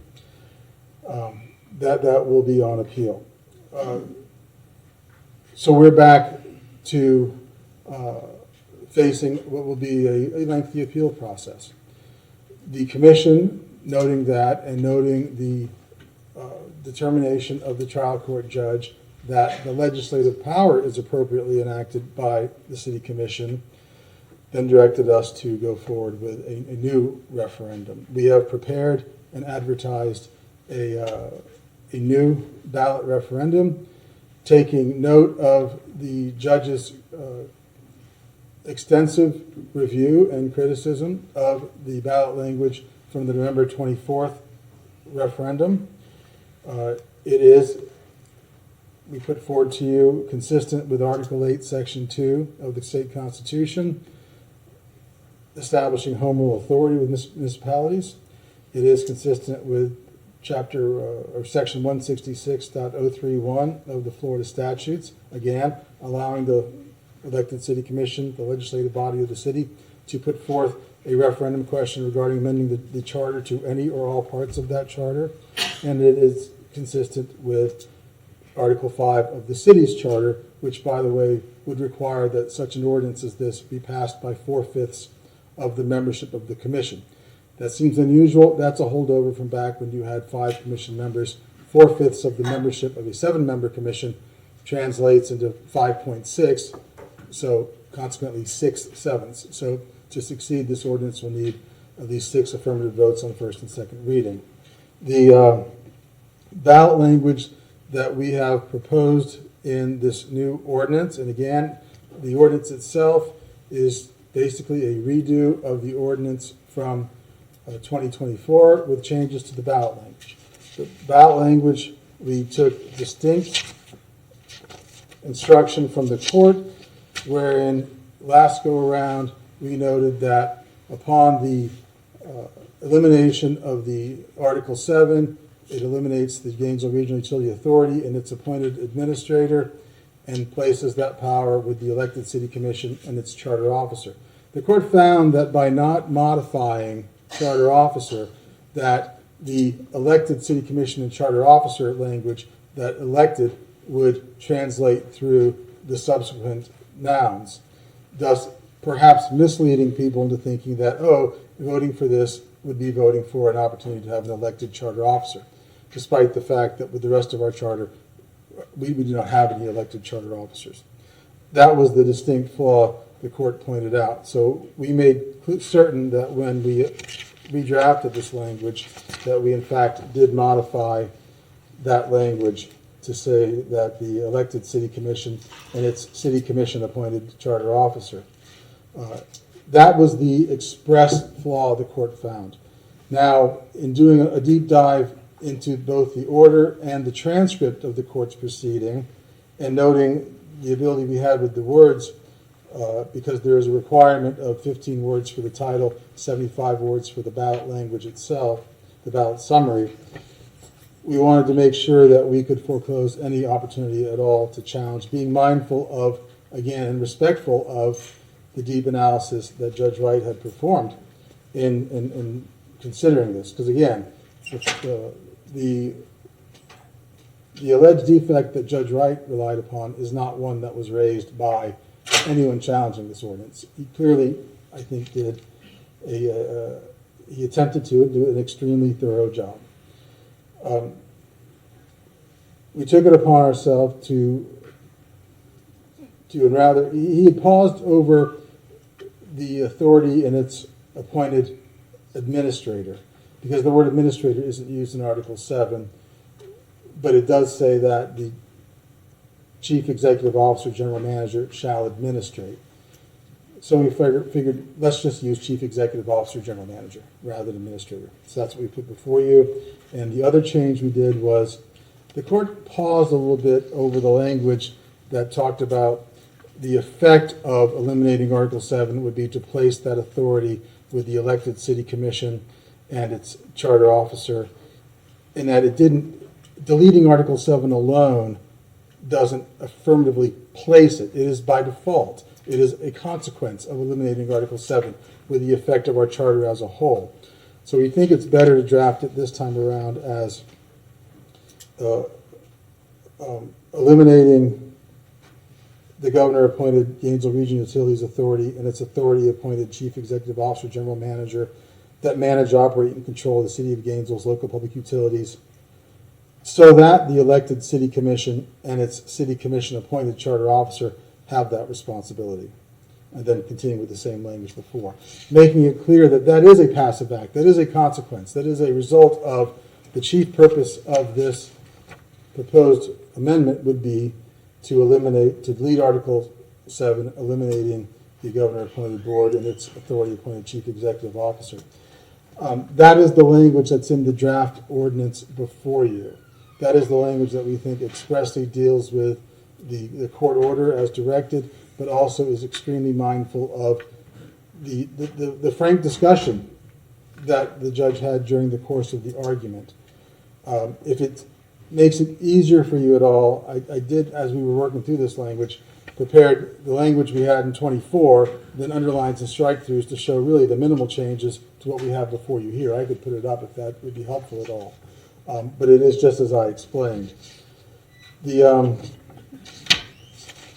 That language is part of the ordinance as required, and I think it solves the issues cited by the judge and forecloses other issues that the judge might have been not found dispositive, but gave a slight pause. So, again, in addition to advertising the draft ordinance calling for a new referendum with a special election in November, we prepared at the direction of the City Commission and posted a business impact estimate. That business impact estimate is consistent with the one posed last year, noting that under the statutes, the requirements of a business impact estimate are to reflect direct impacts of existing businesses. And the judge gave a hard look at that, again, found it legally sufficient, and it's noteworthy that the GRU authority, while appealing the count one decision of the judge, is not appealing the judge's ruling in the favor of the city on that count 3 business impact estimate. So that is in your backup, has been posted on the city's website as required, and is currently in place. So the question that will be put to you is whether to approve the new referendum. That would be set for a special election in November of 25, bearing in mind that it will be run concurrently with the appeal of the challenge to the November of 2024 election, and then accepting particularly that language that we've prepared in this ordinance. And again, to the extent you want me to show that or go over that more, we certainly can. We've spent a lot of effort on it as well. As you noted, Mr. Mayor, we did receive just yesterday a letter from a new attorney retained by the Gainesville Region Utilities or the Gainesville Region Utilities Authority, oddly asking me to, in my capacity as city attorney, to recommend to the commission that it not pass this ordinance. Generally, that's outside the scope of what I do. We see our role as being to counsel the commission as to its legislative abilities, as to think what it can do or can't do, what we can attest to as being proper as to form and legality. We try not to counsel you as to policy matters. That's why you were elected. That would be overstepping largely. So we don't give that sort of policy recommendation. Again, we don't think it's appropriate. But again, the reasoning spelled out in this letter from the attorney seems to directly track their arguments in the count 1 complaint against the November 2024 referendum. Those are the arguments that were expressly addressed by Judge Wright in the 8th Judicial Circuit. And it's understandable that they would raise them again because they're appealing them. They disagree with the ruling of the court, and that's why we do have appellate courts. But I don't see anything new raised there. And then the second half of the letter is more of a practical argument about claiming that it makes little sense to proceed with a new referendum whilst the appeal still runs on the previous one. That's strictly their opinion. The fact of the matter is the appeal from the 2024 referendum, I think would be optimistic to say that it would be done by this time next year. It's possible. It will be around probably this time next year, but not necessarily. So if the desire of the commission was to wait until the appeal is done regarding the 2024 election, bear in mind that in order to get on the November ballot, the supervisor needs ballot language by June 15th. So that's about 4.5 months, almost 5 months ahead of time. So to get on the August regular election, the primary election, which is a regular election for city elections, I presume she would need that ballot language by mid-March, maybe early April. I don't see any world in which the appeal would be resolved by then. And to get on the November 26th ballot, the gubernatorial ballot, would be around this time next year, which again, I think is quite possible. This is around the time you might be seeing the result of that. So if you really were going to take that recommendation of this council from the GRU authority, you'd be talking more about maybe having a special election in spring of 27 or fall of 27. It puts it off quite a bit. So I think that's not as brief as you wanted, but a fairly thorough discussion of where we are right now and what you have. I think your main question that you're going to ask yourself now is, Mr. Mayor, is one, do you want to have a special election bringing this issue back before the electorate this November with language that's responsive to the criticism it received from the court just this year? And two, are you satisfied with the language that we're bringing back to you, recognizing that we're trying to hew very close to the language that we had before? Because if you read the court's order, he went through about half of it and paused and said, everything's acceptable so far. And then he went on and then determined, based on the series qualifier canon and the prepositive modifier, the fact that we left open the chance that a person could misinterpret it and be misled to think that the charter officer would be appointed. So do you want to have a special election, bring the referendum back, and then is the language to your liking? And that's language that we could change now or change before second reading, but that second reading will be just next week.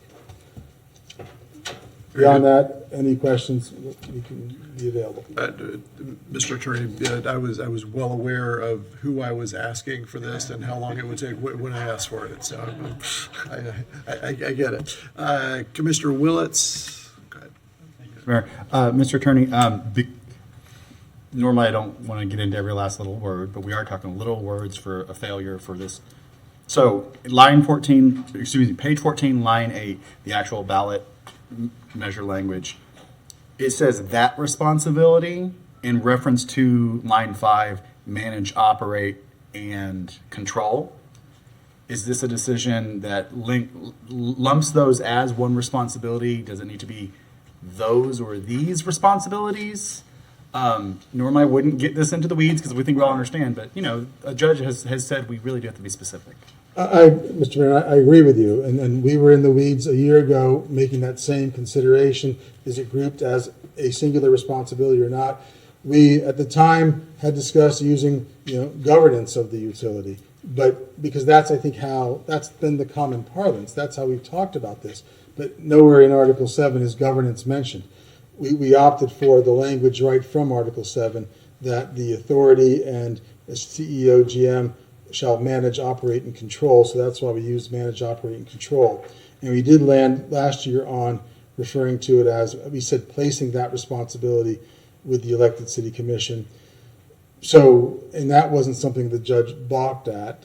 So that's why we've left it. If you think those responsibilities is more appropriate, then we can do that. But again, we were trying to stay very close to what we had before, making minimal changes.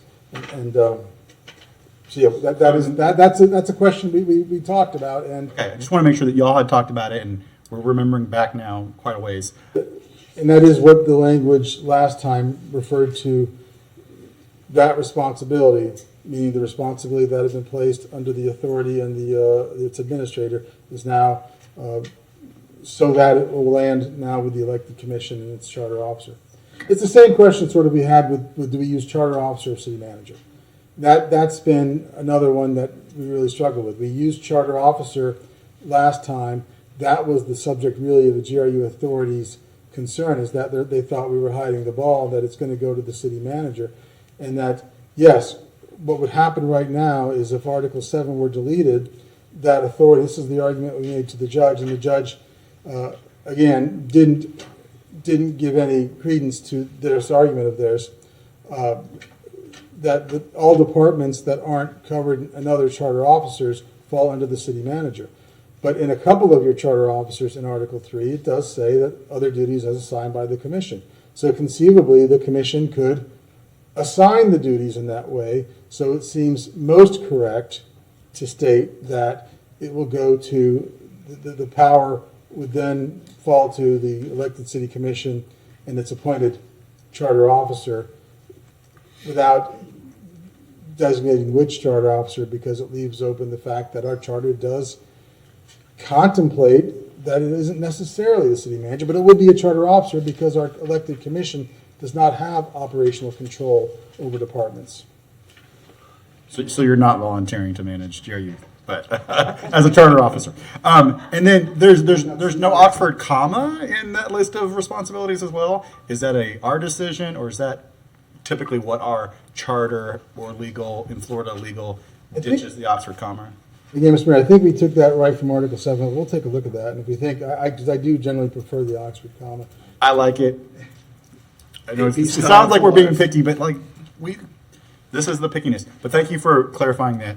We tried the language of those responsibilities as close to the previous. So what we've really done is the prepositive modifier with authority appointed and then chief executive officer, general manager. Those are in essence the two changes. The prepositive, we're definitely having a modifier, but then we changed it to chief executive officer / general manager. Those two changes, Mr. Mayor, and we made a slight change towards the end where instead of saying, as a consequence of this, placing that authority with this elected city commission, ... we put so that authority goes to the, so that the elected city commission and its city commission appointed charter officer have that responsibility. Making clear that it is a passive result as opposed to doing something. Because while the court didn't base a ruling on that, I could show you in the transcript several times he made comments such as that it doesn't place responsibility with anybody. Then 3 pages later, the transcript, the ballot initiative doesn't say anything about placing responsibility with the elected city commissioner charter. It just deletes it, right? This was on his tongue. Again, we're being hypercritical of ourselves and trying to understand and find every possible way in which it can be attacked. That's the goal here. That was the goal last time. So that's resulted in really those one major change and 2 are smaller changes in this language from last year. Okay, perfect. Thank you for all that description. Thank you, Mr. Mayor. Thank you, Commissioner Willits. Commissioner Engel. I'd like to make a motion that we accept the proposed ballot language and schedule a special election for November 4th to change our charter back to what it should be. Second. So we have a motion and a second. Do you need to speak before? No. Okay, all right. I want to make some preparatory comments and then I want to hear from the public.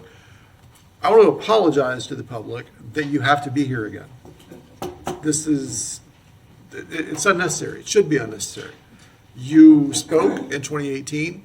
You spoke more loudly in 2024. And now you're being asked to do it yet again, only because the GRU authority sued. They brought the courts into this and intend apparently to keep it in the courts for as long as possible. Because that is the case, because they have chosen to spend public money to do that, we have asked whether or not you want to do this again. My email inbox indicates that you do want to do this again. I think I have had one email asking us not to do this, and it wasn't even a hard no. Everything else has been very specific. The public is speaking loudly once again. I expect that you will do so at the ballot box once again, should we actually put this on the ballot, and I think that we will. I want to be clear to every worker at the city of Gainesville and at the larger city of Gainesville, still at GRU, that your work is not disrespected, that that we appreciate what you do in keeping these lights on and keeping the water flowing in both directions, keeping the gas moving, all that sort of thing. People work very hard to make this a very reliable utility, and it has been so for decades. We expect that as a community, and we deserve that as a community, and you deliver that, and we appreciate it. Please do not hear any of this process as being dismissive of the work that is delivered on behalf of our community by the workers at GRU. We appreciate what you are doing, and we want to get a system that works best for you and for all of us. Lastly, I want to address a point that is consistently brought up, and I understand why it's brought up. The idea that why can't everybody weigh in on this? Why can't every GRU customer do this? And the answer is frustratingly simple. It is that the utility is part of the city of Gainesville. Even Judge Wright noted that in his order, that it is part of the city of Gainesville. It is not part of Alachua County. It is part of the city of Gainesville. And I know many of you here in the audience today are not city residents. You're GRU customers who don't live inside the city limits. I wish there were a way to offer the vote to each of you. There is not, because it would be like asking county residents to vote on any other item that is a city of Gainesville item. It is simply not possible to extend that to you. It would be like asking residents of South Carolina to vote on matters of importance to Florida residents. There are boundaries. The boundaries exist. A way to thinking toward the future to eliminate that is for folks to annex their neighborhoods into the city of Gainesville. Always happy to have that conversation. So these are ways to cure that going forward, but the situation we have right now is that Gainesville Regional Utilities are part of the city of Gainesville, and that is why only city of Gainesville residents will be asked to vote on this for a third time, if all this passes. Thank you for letting me get some of that off my chest, and I would like to hear from as many of you as are interested. I'll remind you that if you want to speak, you need to fill out a form, make sure the clerk's office has it, and we'll call you up as you're listed in those forms. And you do have 3 minutes to speak. There's a little light system up there. As long as the green light's on, you have plenty of time. When it goes to yellow, you have 1 minute left or less. And when it gets to red, if the light's red, I'm going to ask you pretty soon to wrap your comments up. The fact that you have 3 minutes does not mean you have to use 3 minutes. Just say it. Madam Clerk. Thank you, Mr. Mayor.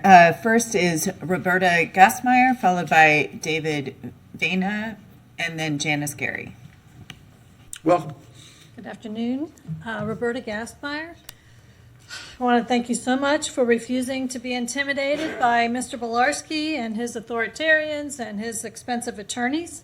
And simply, I ask you to continue this, advancing this ordinance and support our right to control our local assets and support our right to amend the city charter as we see fit. Thank you.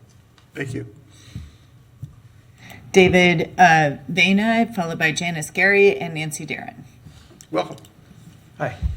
I'm David Vena. I'm the current chair of Sierra Club, the Suwannee St. John's Group, which represents 14 counties, including Alachua County. And I, too, want to thank you for considering putting GRU back on the ballot this year. The pathways for clean energy for all and democratized energy control are much clearer when there's a utility that can be held accountable and at the local level. I can't remember a time when so many of my family and friends who have cared about politics and democracy for so long have felt this disillusioned, this cynical. These are people who don't also vote for Democrats all the times.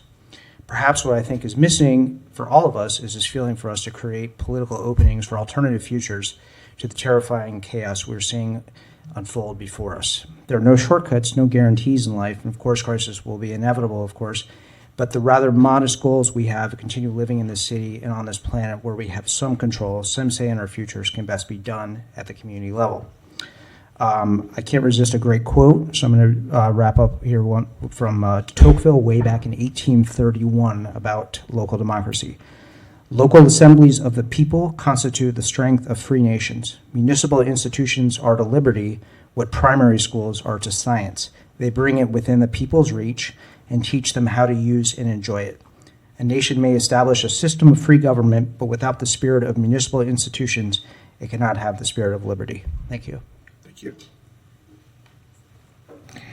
We have Janice Gary, followed by Nancy Darren and Cindy Gordon. Welcome, Good Ms. Gary. afternoon. Good afternoon. My name is Janice Gary. I'm the president of the League of Women Voters of Alachua County. On April 4th, I attended the GRUA Authority meeting at which Judge George Wright's written ruling was discussed. I spoke at the podium and pointed out that there has been a long history and 2 referendums on which the voters of Gainesville rejected the idea of state-appointed entity governing our municipal utility.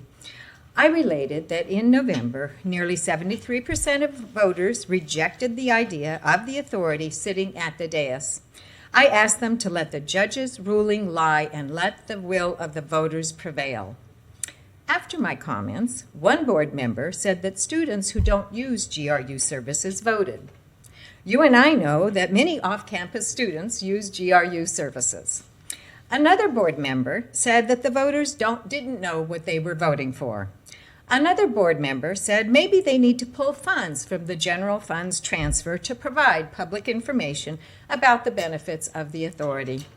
Another board member said, quote, listen carefully, 73% of the vote is playing tricks with the numbers. Actually, 20% of the population voted, so 73% of maybe 20% voted for it. The people at the authority dais can make up numbers and decisions at odds with the culture of Gainesville because they don't have to justify or be accountable for their actions to anybody locally. The board voted unanimously to appeal Judge Wright's ruling. What is happening at our local level is happening nationwide, and it is absolutely wreaking havoc on our country. We have more control at the local level. Let's use it.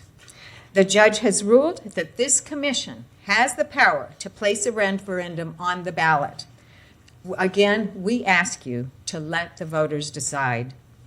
The longer that state-appointed members sit at the GRU dais, the more harm it will cause, and the more it will cost.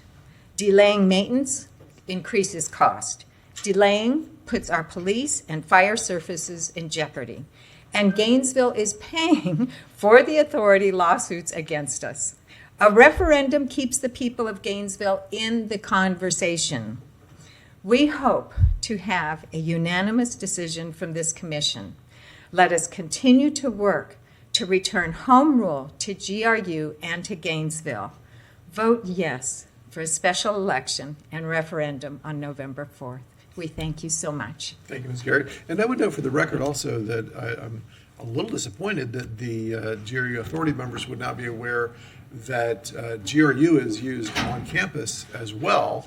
They don't buy electricity from GRU, but they do buy water from GRU. So everyone within the GRU service area is, through one way or another, paying GRU for some level of service. And I'm a little concerned that any GRU authority member would not be aware of that. Ms. Darren. Good afternoon. Nancy Darren. Thank you again for starting this process. It's not new. It's been going on since 2013, despite our vigorous no to state control in 2 referendums and a prior governor's veto. Not only did Tallahassee force this autonomous authority on us in an underhanded way, but it put up a firewall between the 2 main parts of city government, splitting it apart. Bifurcation of city government has made long-term planning, sound policy decision, efficient use of resources, and provision of high level of services incredibly difficult. I don't have to tell you that. Impacting your ability to exercise your fiduciary responsibilities to the city and its constituents. Look at the budget challenges you face. The increasing every year now because of this loss and diversion of valuable revenue that rightfully belongs to the citizens of Gainesville, but is now going into duplicate bureaucracy, lawsuits, and financial choices, also jeopardizing the future stability, reliability, and functionality of our electricity and water supply. This lack of accountability or checks and balances is dangerous and undemocratic. There's nothing like it in the U.S. where an uninformed, politically motivated volunteer board of state-appointed people have full autonomy over a municipal utility, answer only to the governor, and simply rubber stamp the decisions of their chosen CEO manager, who acts on his own as well, as if it's his personal property. The closest example I know is what happened in Flint, Michigan, when the governor appointed an emergency manager to take over their water system, disempowering elected city officials. That guy made the autonomous decision to switch Flint's water on the cheap, resulting in lead contamination of the water supply and widespread lead poisoning.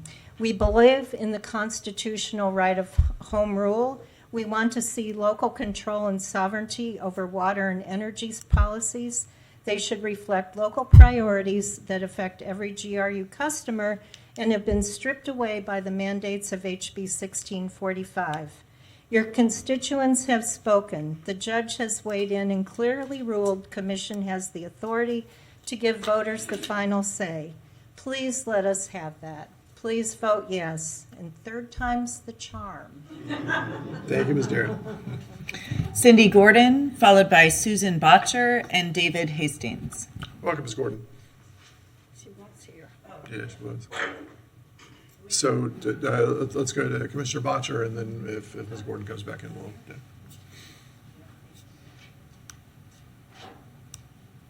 Welcome. Thank you. What I'm going to do is I'm going to read the letter or email that Representative Yvonne Hinson sent to you. And I know you've read it, but for the benefit of the people watching on TV or at home, and the people in the room, and perhaps people in the waiting room in the lobby. Anyway, so, and I'm not going to read the whole thing, I'm just going to read parts of it. As the City Commission approaches the first reading of the ordinance to hold a special election and place another referendum on the ballot, I'd like to urge you to vote yes on both readings of this ordinance for a special election for the GRU referendum. This has been an ongoing battle since 2014. Year after year, a supermajority of your constituents issue their mandate to keep the governance of GRU under local control. Swift action is critical for success in the current political climate. The GRU authority continues to dismantle efforts to fund needed resources legally provided by the GSC through the utility. The voters have spoken in large numbers. We must not relent. We must do everything we can as soon as we can to uphold the mandate the voters have given us. Please vote yes on the ordinance. She concludes, democracy dies in the darkness. The sooner this issue is resolved, the sooner the public trust is restored. Given the current circumstances, we cannot afford to delay. Immediate action is essential to maintain momentum of this election's success and to achieve our objectives. Thank you for your time and your service to our community. Representative Yvonne Hinson, House District 21. And I think it's also important to underscore some of the other comments, certainly from Mr. Mayor, about the fact that there is a lot of criticism that how come county residents who are GRU customers can't vote? And as you pointed out, it's simple. There's just not a law that now allows that. It's not that we're making that decision. It's not that you're making that decision. It's that it's basically against the law for a county resident to vote in city elections. Inviting them to annex is a good idea. And finally, I, for one, have had it up to here with the bullying that is coming out of the GRU authority. I don't know who they think they are. Oh, wait, they think that they're, anointed by the governor to do whatever they want. They are not accountable to the people, and they demonstrate that with their behavior every single time they meet. And I commend you for standing up to them and telling them you will not be bullied, because we see this going on in Washington, D.C., where when they don't like a decision that is passed down, they sue. So that's what they're trying to do. They're just trying to tie this up in the courts. And thank you so much for standing up to that and not allowing them to push you around, not allowing them to push the people around. So please vote yes on this, and I'm hoping it will be a unanimous vote. Thank you, Commissioner. David Hastings. We'll try Cindy Gordon again, and then Jyoti Parmar. Good afternoon. I'm David Hastings. I'm a relatively new Gainesville resident. a GRU customer, and I'm on the member of the executive committee with the local Sierra Club. In a previous life, actually, I still am a paleoceanographer, which means I study the past history of the oceans, the climate history in particular, because that's what we care about. I look at these teeny microscopic, not even animals. They're more like amoeba locked up in sediments of the ocean. Just like tree ring scientists can understand climate from tree rings, we can understand climate many years ago, millions of years ago, by looking at ocean sediments. So I know a lot about climate, and that therefore I care a lot about energy. And when I first came to Gainesville, it seemed like a pretty nice place. COVID was happening. And shortly thereafter, I was asked to join a group of community folks, including scientists from UF, to help GRU plan what the energy future looked like. So we spent about a year and a half putting together an integrated resource plan to try to figure out what the future of GRU would look like in terms of generating energy. Shortly there, right as we were kind of ending that, the GRU authority came in place and abandoned that whole process. And needless to say, I was disappointed, but I was also shocked that a utility would not have a plan on how to produce energy going forward. So now we're with this authority that has no plan of what to do in the future. This is not the way to run a utility. So because I care about energy, I've been hanging out at those GRU authority meetings, and it's really, it's frightening, let alone, I won't go on. It's frightening given what they're doing. Just recently, they left the Energy Authority, which is a vital source of essential information on energy, which GRU needs. They also drastically reduced the GSC, as we know, only to enrich their bank accounts. They raised rates in high-use months and eliminated plans for solar projects. So while the rest of the United States, and in fact the rest of the world, is investing in cheap renewable energy, GRU has plans to buy electricity from private companies, which is not a particularly good idea.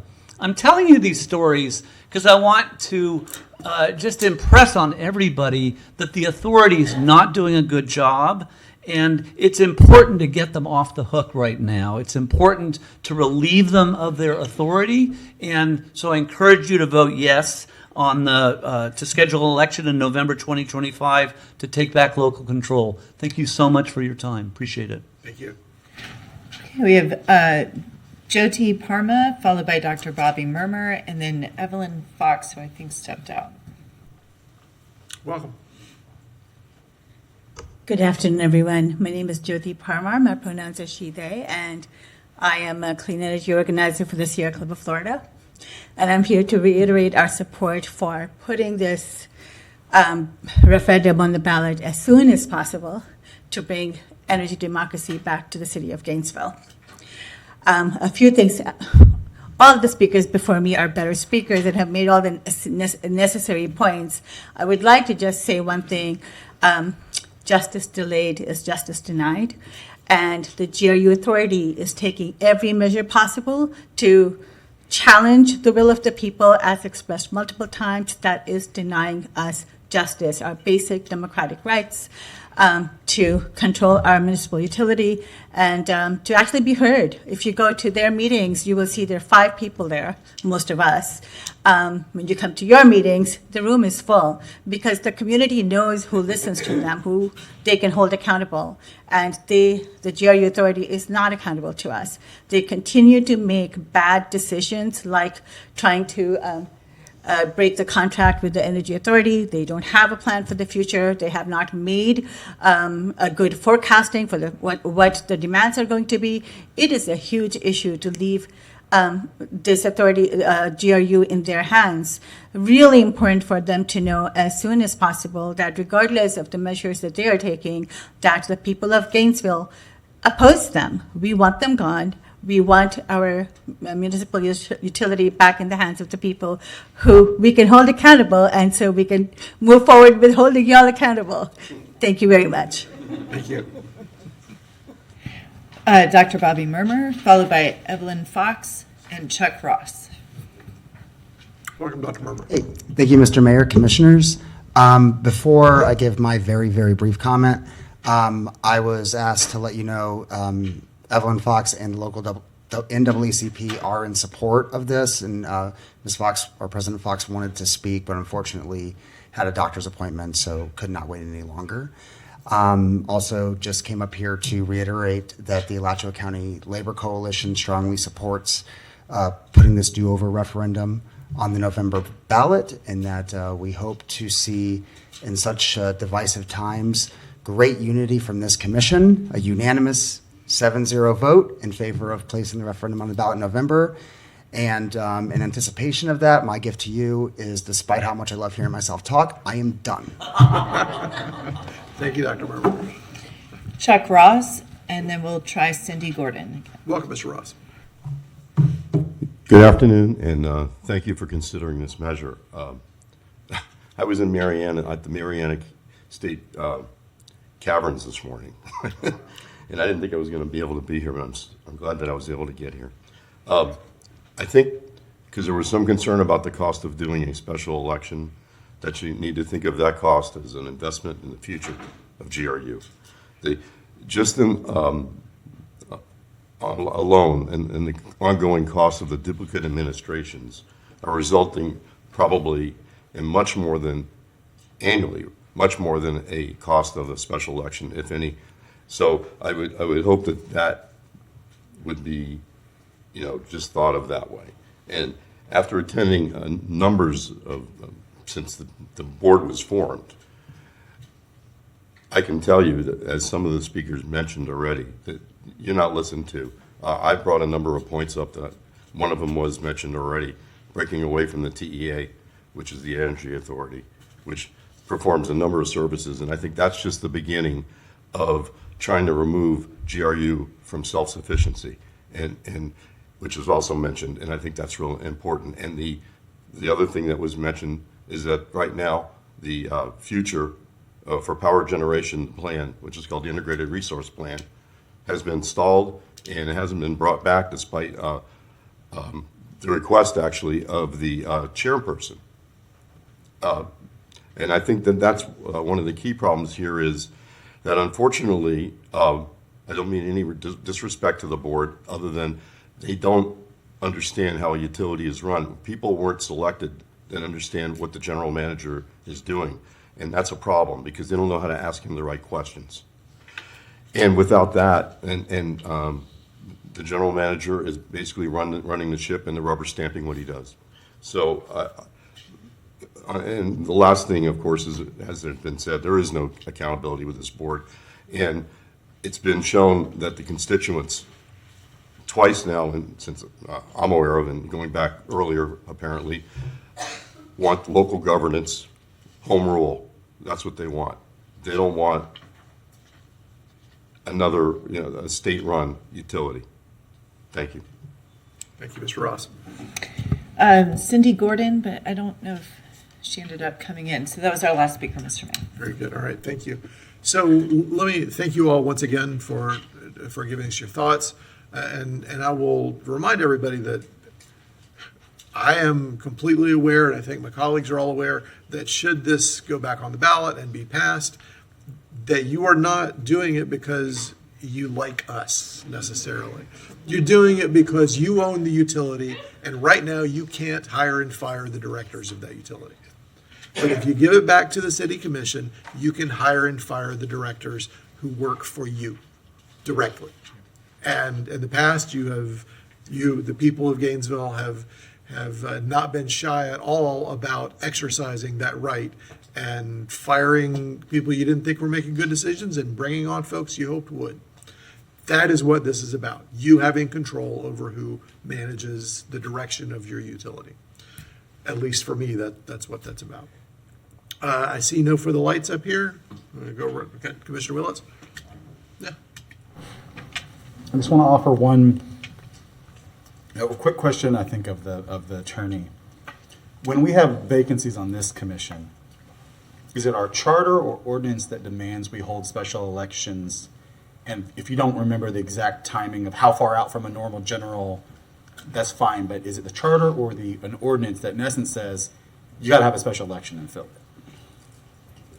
Mr. Mayor, it's in your charter, and that's an issue that came up a few years ago. We talked about some changes to that, but it wasn't the will of the commission at the time to do that. The changes we had suggested then was just to have the remaining members of the commission choose a replacement to go forward until the end of that term. But as it stands now, I'd have to double check to make sure, but I think if there is more than 6 months left in the term, you have or there's a set period of time, you have a special election. Okay, I bring this up because the importance of representation, the importance of government having a full complement of elected representatives is so vital in the state of Florida and the city of Gainesville that our charter demands we spend new and special funds on special elections to fill empty seats on this commission. And I find it no different that we should not delay justice, that we should not delay democracy, to not delay representation merely because it's going to cost us a little more money.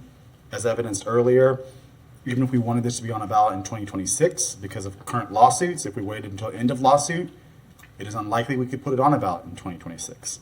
If our argument was then we want it on ballots of big elections, we'd be looking at 2028. And because our charter already demands of us and directs us to fill and to make sure we're as representative as possible by elected officials, I support this measure to move forward, call a special election. We will have to spend some money, but we will have clear direction from the people, and hopefully by the time the court case is all settled out, we will be on good grounds.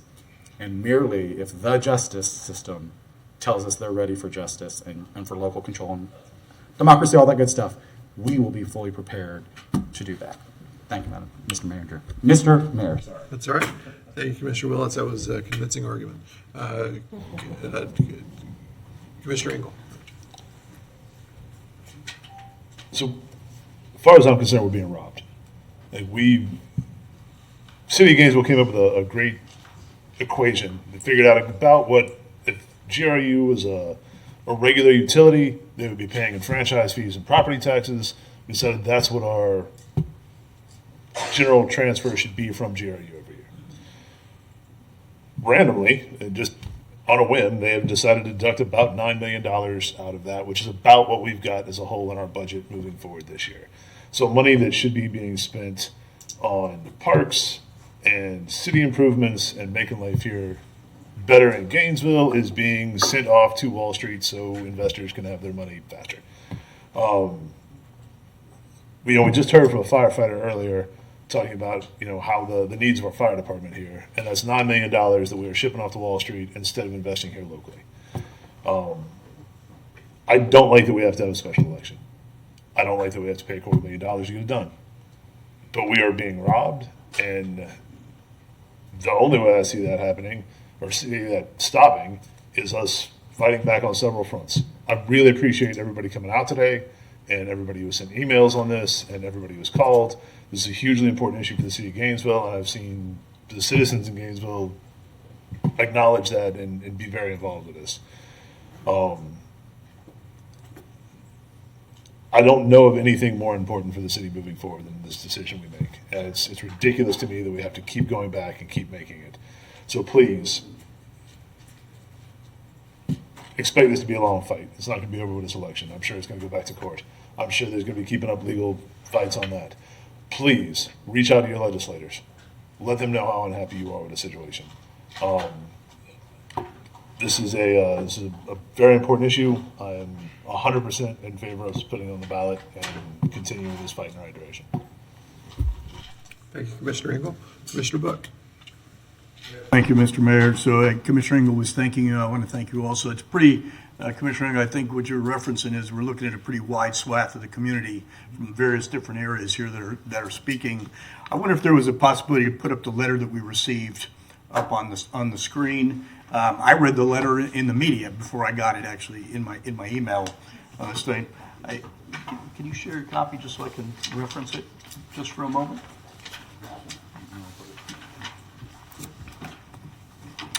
Mr. Attorney, these are probably really short answer questions, and I just think it's important to put on the record. So this particular letter that's up on the screen talks about essentially four aspects in this very first paragraph reference, and then it talks about them in the next couple of paragraphs, but four aspects that this particular legal counsel indicates is problematic for us in putting on the ordinance.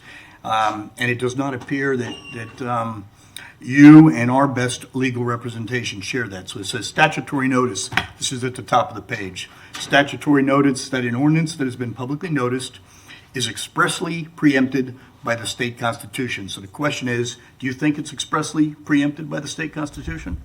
Mr. Mayor, no, sir. That's the issue that was directly put to the circuit court and Judge Wright. It is the issue that they disagree with that finding of the court, and they're appealing that, but no.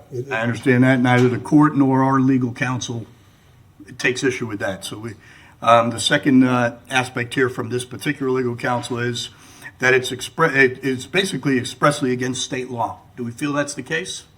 Putting this ordinance on No, sir. And again, those are the issues raised before Judge Wright and have been addressed and will be on appeal.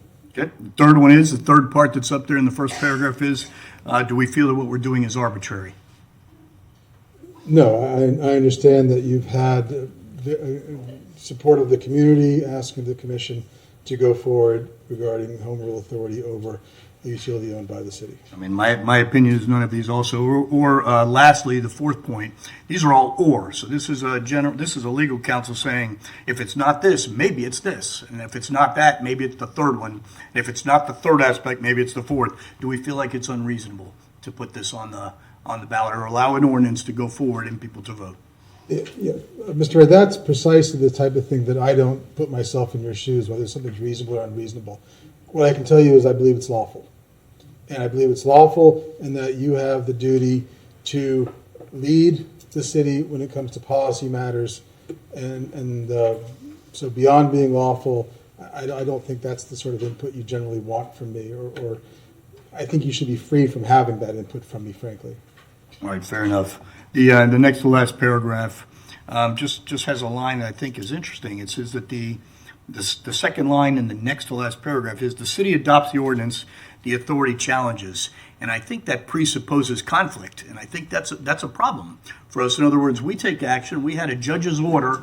It was verbal within 24 hours. We took no action. What we did was we discussed it and we said, let's see it in writing. Let's see what the judge directs us, if anything. And that's when we took action.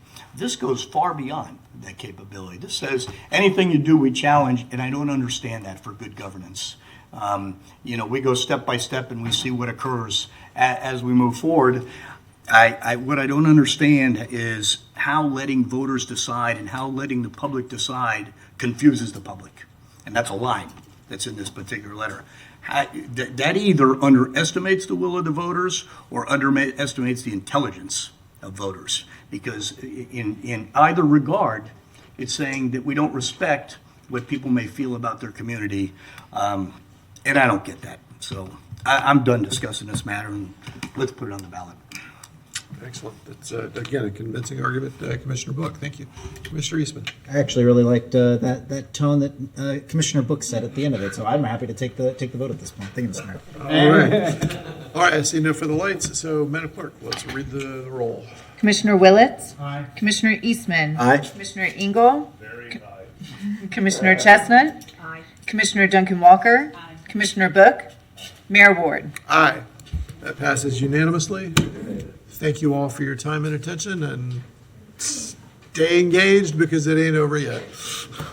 I'm going to be bad. I'm going to say, Mr. Mayor, I do have a related question I'd like to ask. Yes. Later. Y'all may be interested in this related question, so. Thank you, Mr. Mayor. Please bear with me. Just on a related matter, we take seriously the responsibility of our office to represent the city and prosecute all cases for and against. That's our obligation, unless otherwise directed by the city commission. We did receive, as I mentioned, notice this week that the authority is appealing count one. We will, of course, be defending that appeal of count one. since we are in the appellate court anyway, we think it's fair to preserve our rights to appeal that count too. I think it is a colorable appeal. I think our arguments are reasonable. Whether they prevail or not, again, I think Judge Wright is very well respected. But in any event, we would have to file a notice of appeal to preserve our rights to appeal the count two. I'd recommend that we do that.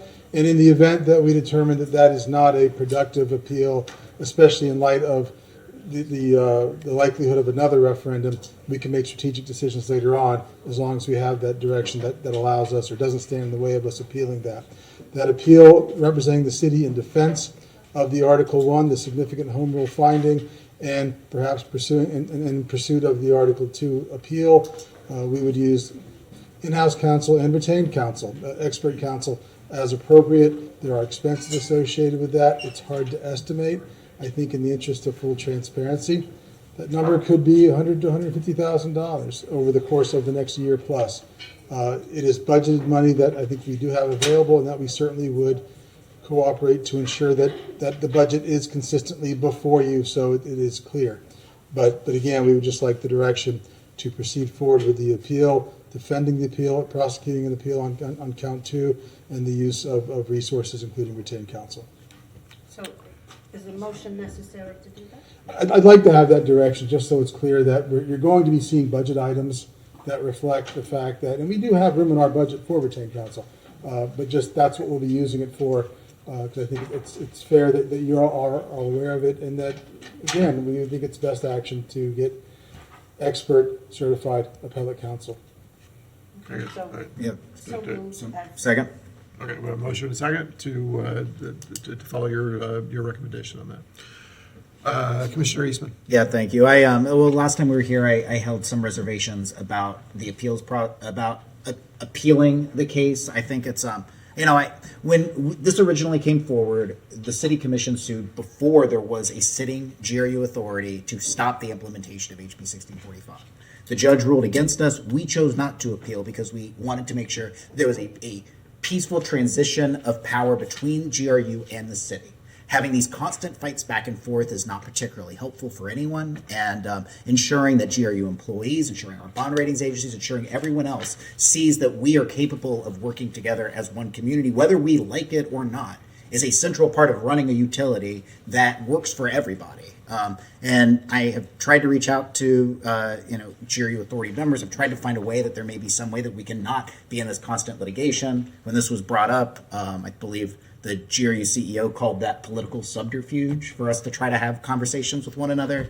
I don't like the idea of continuing on with a legal challenge, but I mean, we're going to be in appeals court anyway. I think we have to, we're going to be there. We need to continue to move forward with it. But I mean, Commissioner Book mentioned before the idea of presupposing conflict in all of this. It doesn't have to be like this. It was not like this when the city commission transferred power to the GRU authority. It does not have to be that way in the transfer back. It is bad for the utility to continue to be suing to stop the people's voice from being heard. It is bad for the utility to continue to be playing games with all of this. This is not good. But we're going to be in an appellate posture. We might as well defend the portions. I agree. I think that we have a lot of good arguments related to a number of things that the attorney put forward before. So let's move forward with an appeals process. But I do hope that the GRU authority thinks very hard and long about why they were appointed to this board, what kind of legacy they want to leave for their time on the GRU authority, and what kind of legacy they want to leave for a utility as they are on their way out. Thank you. Thank you, Commissioner Eastman. Do we have anyone signed up to address this specifically? I have no other cards, not this specifically. Okay. The motion is basically correct me if I'm wrong here, but to follow the recommendation of the attorney to seek appellate process. And to fund it, and to provide the funding. Yes.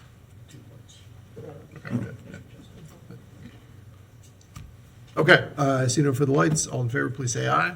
Aye. Any opposed? All right, that passes unanimously.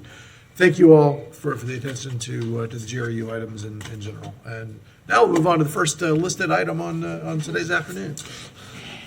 Mr. Mayor, we are on to 2025-407, a regional transit system proposed summer 2025 transit service changes with recommendation the City Commission receive the presentation and approve the proposed summer 2025 service changes for a regional transit system effective June 30th, 2025. Welcome, Mr. Persons. Thank you, Andrew Persons, Chief Operating Officer. I'm just going to kick us off and then turn it over to Chris Ochia, who's going to run through the presentation on upcoming Summer B service changes.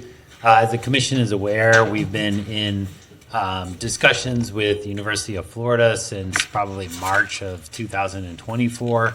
Our discussions have really largely revolved around the overall partnership that we have with UF, which, of course, as the City Commission knows, has been a stalwart partnership and a hallmark of the RTS transit system from the late 90s to today.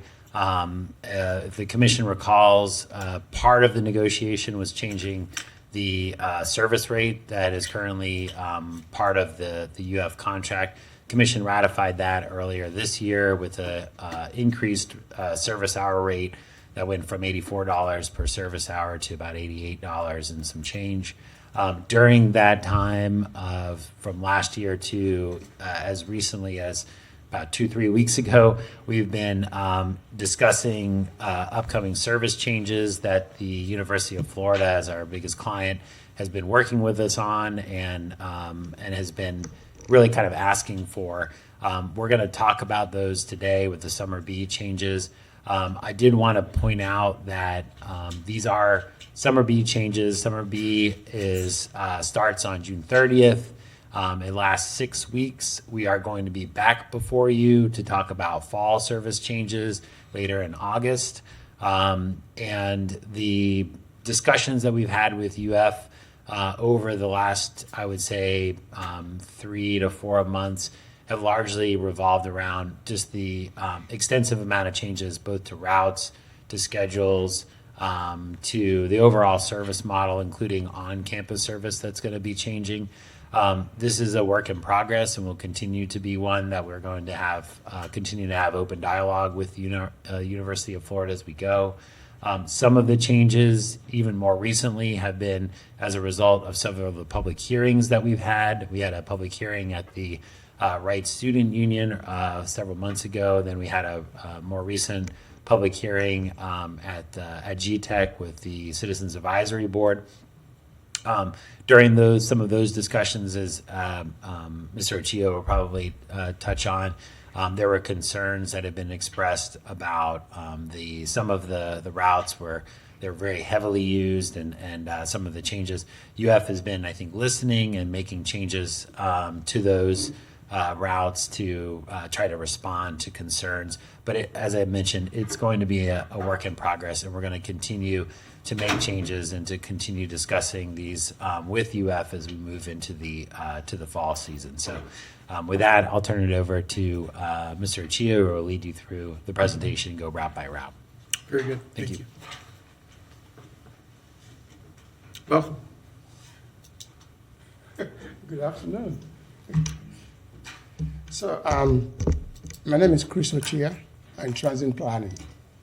So, as the man just said, we're here to talk about some of the proposals.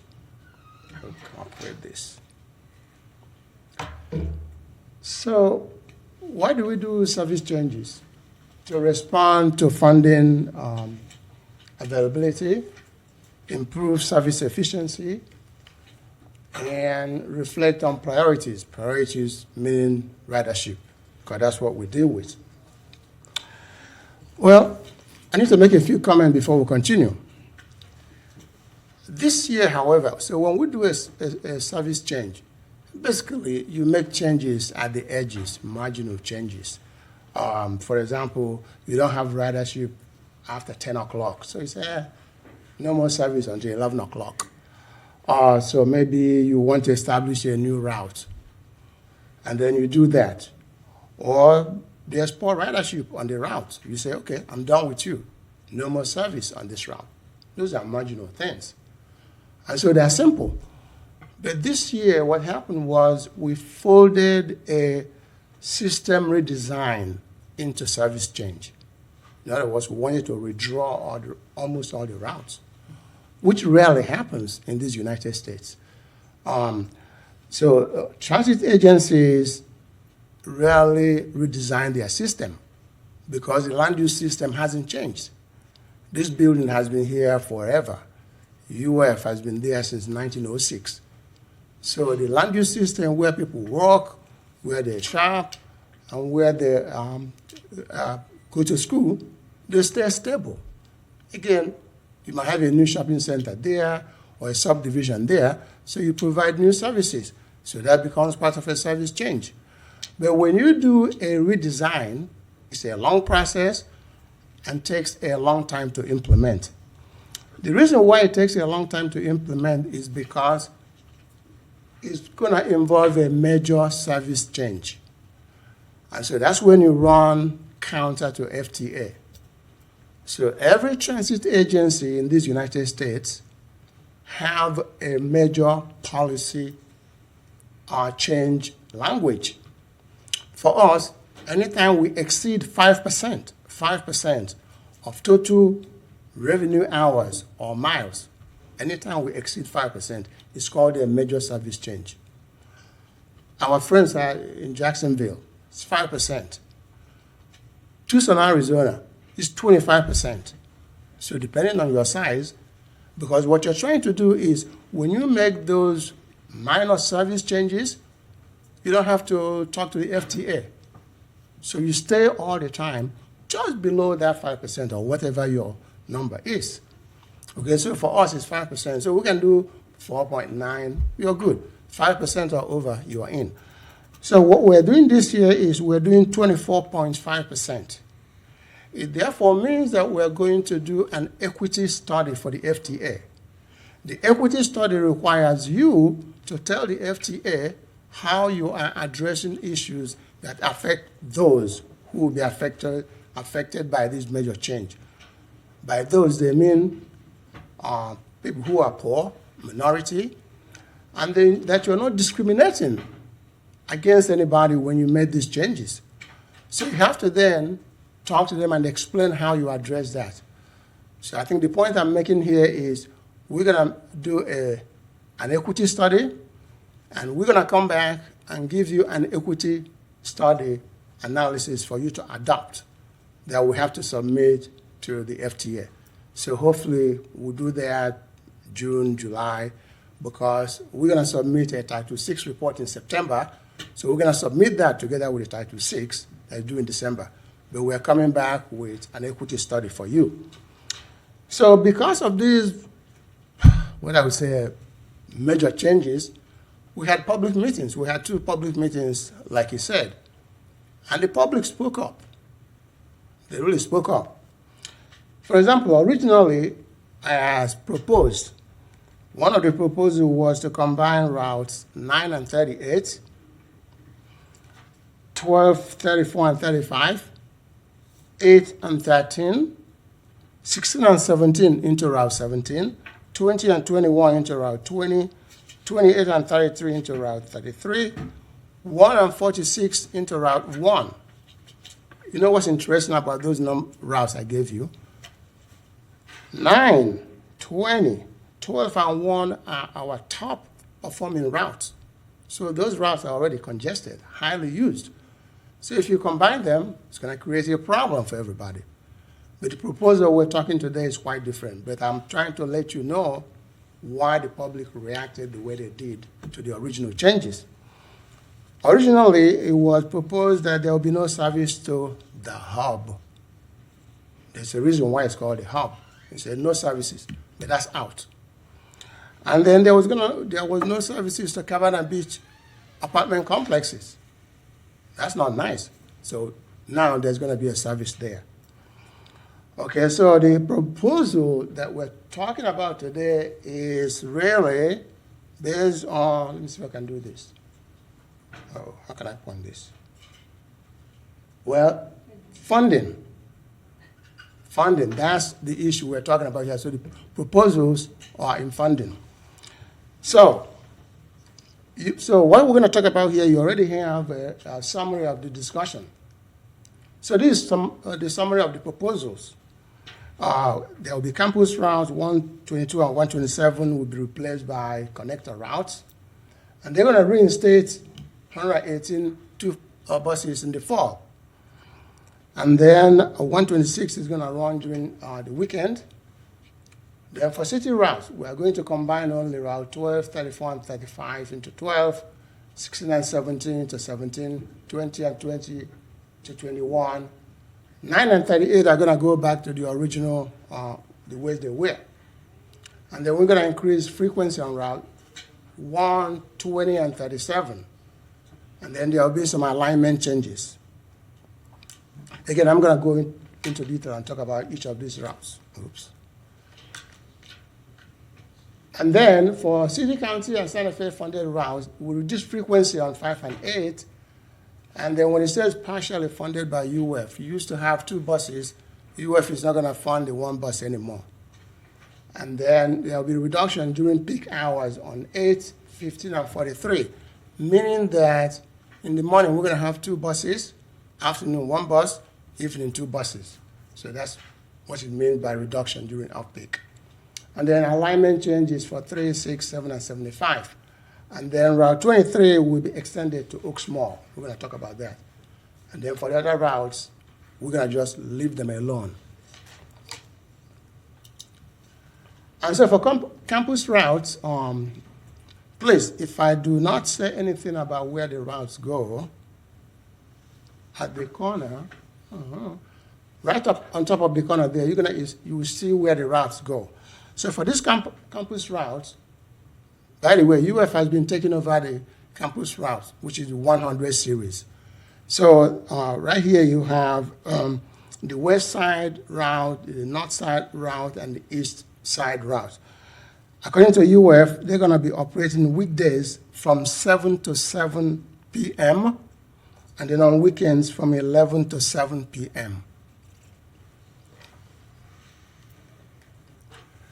So let's talk about the UF-funded routes. Now we're talking about the changes where the proposal involves. So Route 1, the only change in Route 1 is there's not going to be any service to Rice Union.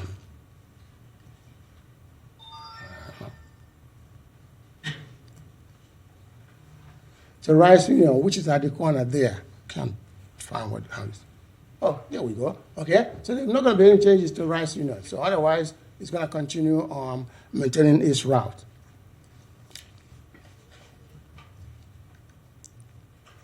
For Route 12, remember I told you that some of them are combined. So Route 12 is combining 12, 34, and 30, and 35. And so these are where these routes serve now. And then we're going to just have the new Route 12 go into the hub, and then a small little loop here.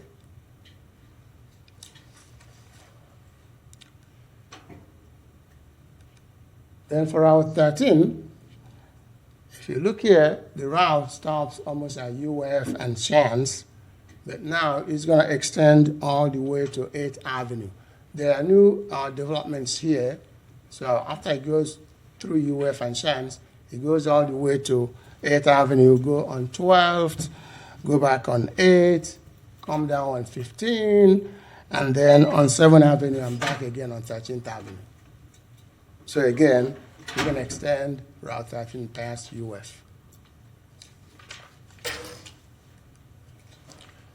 And then for Route 17, remember, it's going to be combining 16 and 17 to Route 17. And these are the areas they serve. They serve the brain center over here, the VA clinic, and it goes on New and 13th Avenue.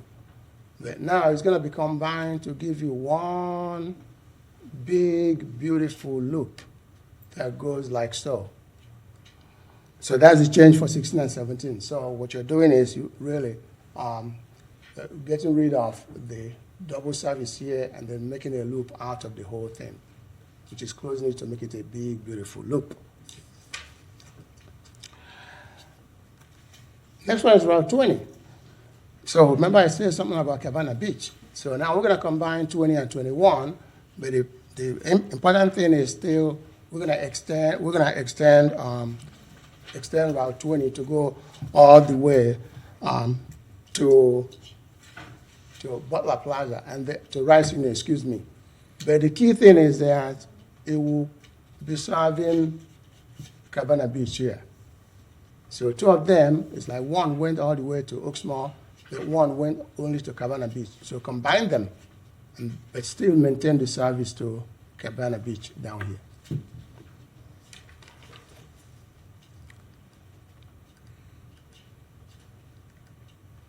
Route 33, again, it goes to the hub, gives service to the hub, but it goes up on this way because there are new developments there.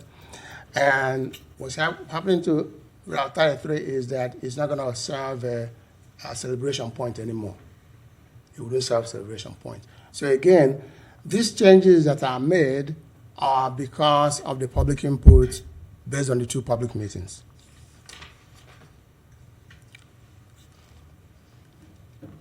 And then these are city-county routes, city-county Santa Fe routes. So let's see who is affected here. So Route 3. So what we're doing to Route 3 is, if you see this section here, it's going to go away. So to improve services, it's just going to go on Depot Avenue to 7th Avenue. But check out that this area, we move it so that it will be served by Route 7, which I will show you very soon. So this section is going away, but it's going to be served by Route 7. But again, it's going to Depot Avenue for efficiency. 6th Avenue, again, due to public input, is going to go to 6th Avenue and from Depot Avenue. Instead of making all the moves here on Main Street and then Southwest 2nd and 6th, just go to Depot, again, for efficiency based on public input. And then I talked to you about Route 7. So we're incorporating areas that used to be served by Route 3, remember, that was taken out. So it's going to be Route 7 here, based on public input. And at the same time, we're going to add more time to Route 7 to make it more efficient. Route 23, I already mentioned that, is being extended to Butler Plaza. It goes for Santa Fe College. And that's a major change there. And Santa Fe College requested this, so it's going to go all the way to Butler Plaza. And then Route 75. Basically, what we're doing is to maintain the same alignment, but over here, there are additional apartments here that we want this route to serve, so that's where the changes are coming in from, to serve those apartments as celebration points. And so if all these things, if you adopt this proposal this afternoon, you wake up on June 30, that's what you're going to get. Thank you for your time. Thank you. So I don't see any, Commissioner Willets, thank you. I should know better. Just because I know we're going to have some comments from Yes. the public, I want to make sure we understand where we're at on this. We were previously much more robust a couple years ago with the support from UF from their transit fee that students pay. And this has been an evolving situation where UF has been interested in paring down the dollar amount and at some point the per hour dollar amount, per hour of service. Most recently, we agreed on a higher per hour of service, but a reduced number of service hours. In the end, I think most of us understand the dollar amounts that it results in, but in essence, reduction of service hours. That was what we previously have been experiencing. Now we're at Summer B, and this would be a reduction of funds that we would be receiving, so we have to do something, because otherwise, if the city had some other money, we could just backfill, correct? If we could stick with, or we could convince UF, hey, if we pay for this, this, and this, can we go ahead and keep on running it? Outside of the campus connector routes, they're very interested, very clear that they want to try their hand at campus connectors. But some of those other routes, if we had a pool of money, we could potentially keep some of those routes, not combine some of the city routes. I guess what I want to get. That is correct. Okay, I want to say that so that because there's kind of multiple pieces, and I just want to make sure the public understands how we're getting to today. You're correct that if we had more money, we could restore some routes, we could expand some, but, you know, this is just about summer B. When we start to talk to you about fall, it will be even more exaggerated in terms of the cuts that have to be made in order to be able to address it, or the cuts that will be proposed for us to maintain some of the routes that have already been cut. So, Andrew, do you want to add to that? But clearly, we would have to dip into fund balance or, you know, increase taxes. I hate to go through the levers, but that is what would be required in order for us to backfill some of the things that have occurred here. Mr. Mayor, that, as the manager said, our essentially our funding that you have provided was going down from about $12.7 million to about $9.8 million with these changes. We anticipate, to the manager's point, we anticipate in the fall service that there may be some additional service that gets added to the UF side, but we're probably going to end up cutting some additional service on the base routes in order to make to balance RTS's budget due to other issues as well. And just for everyone's knowledge, UF works on slightly, they have calendars and academic calendars in their own budget cycle, but our budget cycle starts October 1st for this year. So both summer B and potential fall hits us on a budget we budgeted a year ago. Like we made these decisions roughly, tax levels, where the funds were coming from. We already made that decision. In mid-year, it's very hard to change. Potentially past October 1st, we could raise taxes, but right now we're kind of stuck with in current year budget. That's correct. I think just to add to that is we've been talking about with the city commission, and you'll hear a little bit more on the 12th when RTS presents its budget. But we are also going to be proposing to take over the current ADA service contract that we have with MV, and that will also tie up some of our resources in terms of operators and in our internal capacity to be able to handle that new ADA service we're going to take on. Okay, and I may have gotten myself lost there. Sorry, but we will be the idea is that something will have to come back for fall service. It would come back. Yes. So that at least for today, we're talking about 6 weeks worth, but we know something's coming in the future. Okay. Correct. And I think, as I mentioned, we're in a period right now in terms of working with UF that's pretty constant communication, and I anticipate as we roll out the summer B changes at the end of this month, that ongoing communication will be reflected along with any changes in that fall service, you know, as we kind of see how things go and try to address any concerns that come up with service or capacity. Okay. And it sounds like this has been a real constant not negotiation, but cooperation to come up with something that kind of works for everybody, a mutual, beneficial. But if we don't go with this, can UF just say, we're going to run all of our own central connector routes, and they may just say they don't particularly care for some of the routes we already had? Go ahead. I think they probably could say that, but I don't know if operationally they're prepared to be able to do that. Right. And so I don't think that they would go there. They've already made changes based on the feedback that they've been hearing from the public. They've made some improvements. And their connector route, this is their first big chunk. They're going to take over a couple. We'll see how it goes. That's right. If you recall when the I think with the service that started in the spring, they took over the 150 route, which is the route that went out to Hawkstone. You know, they took that over just as a test.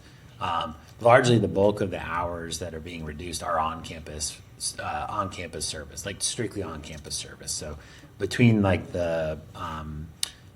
what's happening in summer B, the majority of hours reduction in between then and now is coming from UF taking over those only on-campus routes, because we ran a lot of service on those on-campus routes.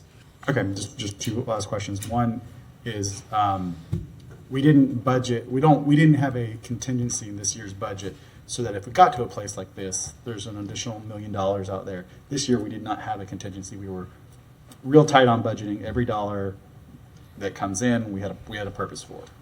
Correct. Okay, and then so the last question about the hours, the service hours, because UF is taking over a portion of their kind of internal routes. What do we do with those physical buses and drivers and kind of that transition? At what point do we have to make a decision what to do with them? Probably not in 6 weeks, but before we have to go utilize them somewhere else. Sooner than you expect. Probably next week. On the 12th, we'll be talking about that. In part, it's with respect to the buses, it's a combination of things. We are going to have a lot of excess buses with this. And as you all know, the city was awarded the $26 million of low-no grant, which will replace a lot of our bus fleet. So a lot of those older buses, we are currently in discussions with other transit agencies that are in need of buses that we can lease those buses to. That is actually one of the hopeful revenue levers that we're going to be trying to pull with RTS's budget that we'll talk a little bit on the 12th with. With respect to the drivers, our intent is when we take over the MV contract and start running ADA service, a lot of those drivers will shift over to that function. So our hope is that we're going to have as few layoffs as possible going into all these service changes, and that's in part because we're going to be taking over that ADA service and repurposing a lot of the folks that would otherwise be running fixed route. Okay, thank you for your all of Department of Transportation and Madam Manager, the work on this, because it's a lot of different moving pieces, and as you're saying, like, okay, worst case scenario, then what do we do with our assets and to have some revenue? So thank you for all of those pieces, because you're really trying to achieve that mutually beneficial to us, UF, and all the transportation across the city. The last thing I'll just leave with is my bus route. I work at UF. The bus I route, I go on 13. It will even have a change, and it hurts me because one of those stops is at Arbors at Tumbling Creek, which is a senior affordable housing stop, and that people have access to get to.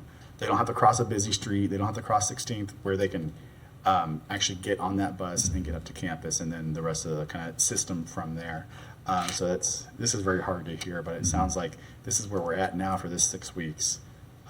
Maybe in the future, UF will find a different beneficial thing that we think supports the city routes and everything we have been doing. So thank you, Mr. Persons, and thank you, Madam Manager. Thank you, Mr. Mayor. Thank you, Commissioner Willets. I don't see any lights right now, so let's go ahead and go to public comment. Madam Clerk. Give me one moment, Mr. Mayor. My computer monitor shut down, so, okay. Oliver Flanagan, followed by David Vena and Kenny Lee Gaines. And I will remind everyone once again that you do have 3 minutes. It doesn't mean you need to use it all. So, thank you. Hi, my name is Oliver Flanagan. I am 17 years old. I'm currently a student at Alachua County Public Schools, and I was born right here in Gainesville, Florida. I've been using the regional transit system, our RTS buses, since I was in 8th grade. They've been a core part of my life. I can't personally drive. I am not able to get a car. So for a lot of that, they've helped me go to extracurricular activities. They've helped me go to work, and they've helped me spend money in the community and contribute to our economy as well. When I see these bus routes, it's one thing where it doesn't just affect UF students. While it's a lot of UF funding going towards these routes that they want to pull, a lot of these routes are used very heavily by people across the city. I work in the area of UF. I know a lot of people who work in the same area of UF, whether that be actually as UF employees or that be working in several businesses around the University of Florida or neighborhoods and other residential areas that are woven in between, right? So as I pull that funding, that's affecting people across the city, not just UF students that pay that fee in their tuition. And their tuition isn't exactly going down either. A lot of it that worries me is as the University of Florida continues to pull funding and push their weight around and try to make these decisions, we're seeing routes getting canceled. I don't know if RTS, with having 3 routes get combined, 12, 35, and 33, 34, going over towards that VA area and back towards Butler Plaza, I don't know if, like we talk about decreased ridership, but our ridership is high enough where I don't know if they can handle that influx of people on those routes, if those get filled up or those are overly congested, as was mentioned. I also worry that if UF is continuously able to pull that funding and create those decisions for the city, that we're looking at more city routes. If we agree to these changes right now. It's setting a baseline that UF can make those changes and they can push for those changes. And having as much pushback to them as possible is what's really needed to show that authority, as the city as well. I worry that they'll continue to decrease routes and continue to cut funding for routes and gut our public transit system in Florida, in Gainesville, Florida. You have 1 minute remaining. Thank you. Sorry, it wasn't working. But my main thing too is that as a city, I think in upcoming years we need to allocate our budget as well, so that we're putting more towards funding, whether that's from the county or the city government, to try to have more money allocated towards our public transit system. Whether we have to take that from other places or what we have to do to get that for, because it is a human right. It's a fundamental part of our city. It's something that many residents rely on here. And if we want to increase ridership, we need it to be more efficient. We need to have more routes. We need to have more funding. As we pull routes, we're going to see decreases in ridership because people don't have routes to ride. So I thank you for your time today. Thank you for listening. Thank you. And I know that many of you are going to say a similar thing that to what you just said. Call Taggart Hall. I'm not asking. Don't just come here. Call Taggart Hall. Let them know this is unacceptable. That is where the funding has been cut. Period. That is where the funding has been cut. So, yes, go ahead.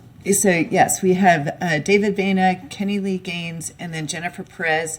We did notice that there's a technical difficulty with the clock, so I'll just be verbally giving you the cues as to when you have the minute, and then time us up. Okay. Hi again. One of my first jobs out of college many years ago was to ride a local public bus in Stewart, Florida, down in Martin County, where several routes were on the chopping block. I was then asked to write a report of what these routes meant to the passengers.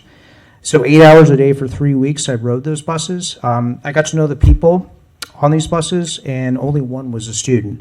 Almost all were low-income people, seniors, and disabled people who needed a ride to Walmart, to Publix, to pick up prescriptions, to go see a movie when it was 93 degrees outside. I learned that it was a true lifeline to both their physical health and having a social connection to the outside world. It was one of the few things they could count on as they faced life's challenges.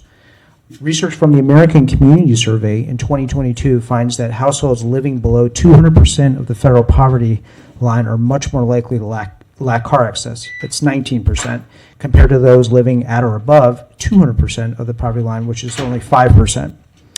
As a union member, I want to live in a community where transportation is safe, is scheduled when people need it, affordable and accessible to all, provide good family-supporting jobs to workers, and also reduces greenhouse gas emissions and other pollution from roads increasingly choked with cars. These community impacts should not be the lowest priority in anyone's budget. And I understand funding is a complicated situation, but I request that you reconsider these changes, and also thinking long term, which can affect major disruptions in people's lives, and respectfully ask you to find funding and to solidify these lifelines for our community.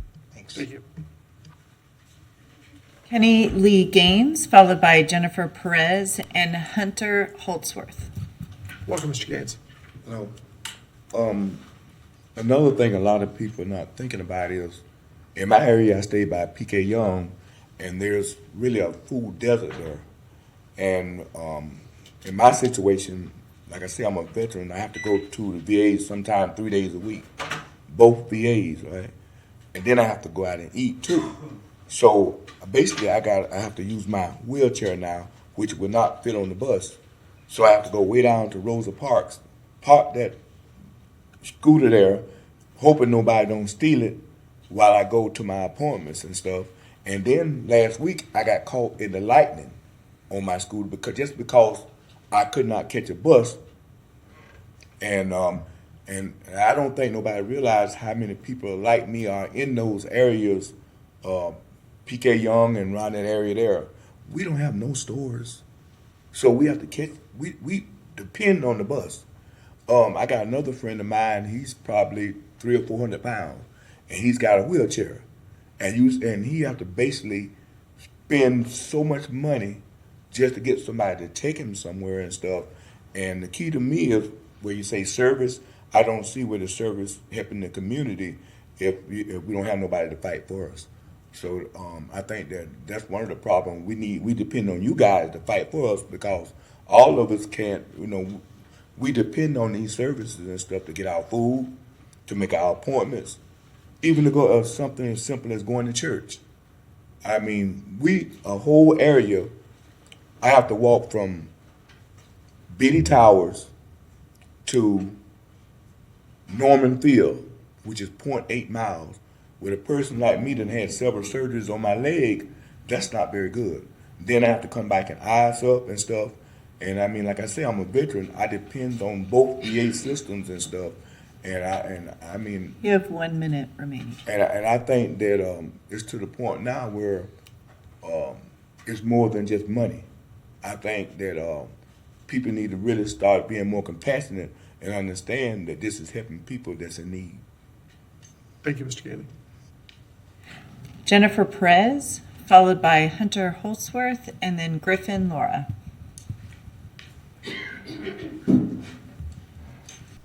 Hi, good afternoon. My name is Jennifer Perez, and I was a student that used to live right across Butler Plaza. I used to ride number 12 and 37 a lot during the summer times.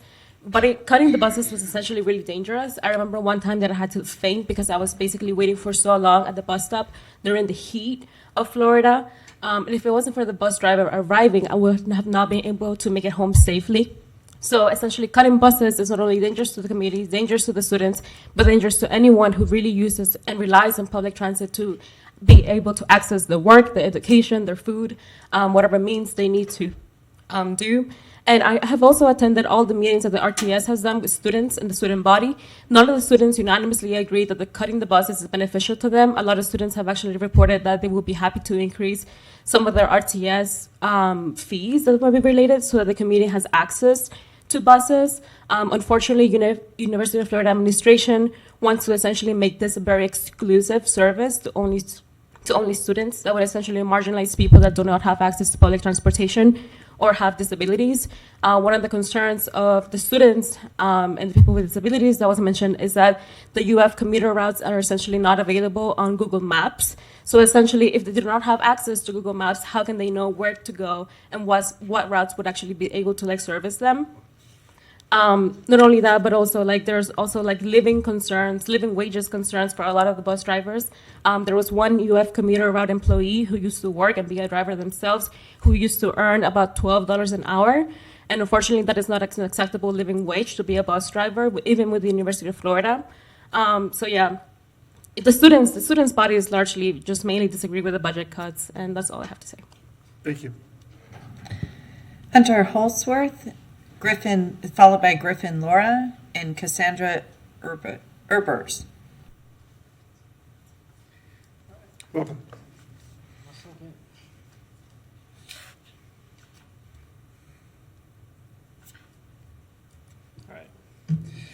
All right, thank you. My name is Hunter. I'm an RTS driver and a member of the ATU Local 1579. I've been a Gainesville resident for more than 25 years. There's a lot of reasons I call this place my home. I think it's a good city, but we also have a lot of problems. It's not perfect. And I think a lot of the solutions we have been sold have not actually addressed the needs of this community, and a lot of times they actually make the problems worse, such as when we have cut the bus funding in the past. I think it's not an exaggeration to say that Gainesville is still one of the most segregated cities in Florida. It's almost so bad you can predict a person's race with nothing more than their zip code or school district. The resources we allocate to help our growing homeless population are woefully inadequate. Homelessness continues to rise as a result of the rising cost of housing, rent prices, food, and transportation. The total number of people who live in this city or commute to work or school from communities outside of Gainesville is growing rapidly, much faster than our city infrastructure can keep up with, resulting in worsening traffic on main roads and frequent street closures for construction projects that take months to complete and create frustration and unsafe situations for everyone in town.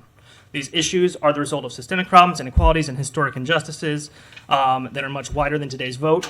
But nobody can deny that the city of Gainesville relies extremely heavily on its bus system to address the needs of its poor and marginalized communities, its homelessness, and the growing number of daily commuters. That is why I, as a bus driver who sees firsthand how important our services are to everyone in our community, whether they ride the bus or not, find it incredibly strange that we are here today discussing cuts to public transportation funding and service.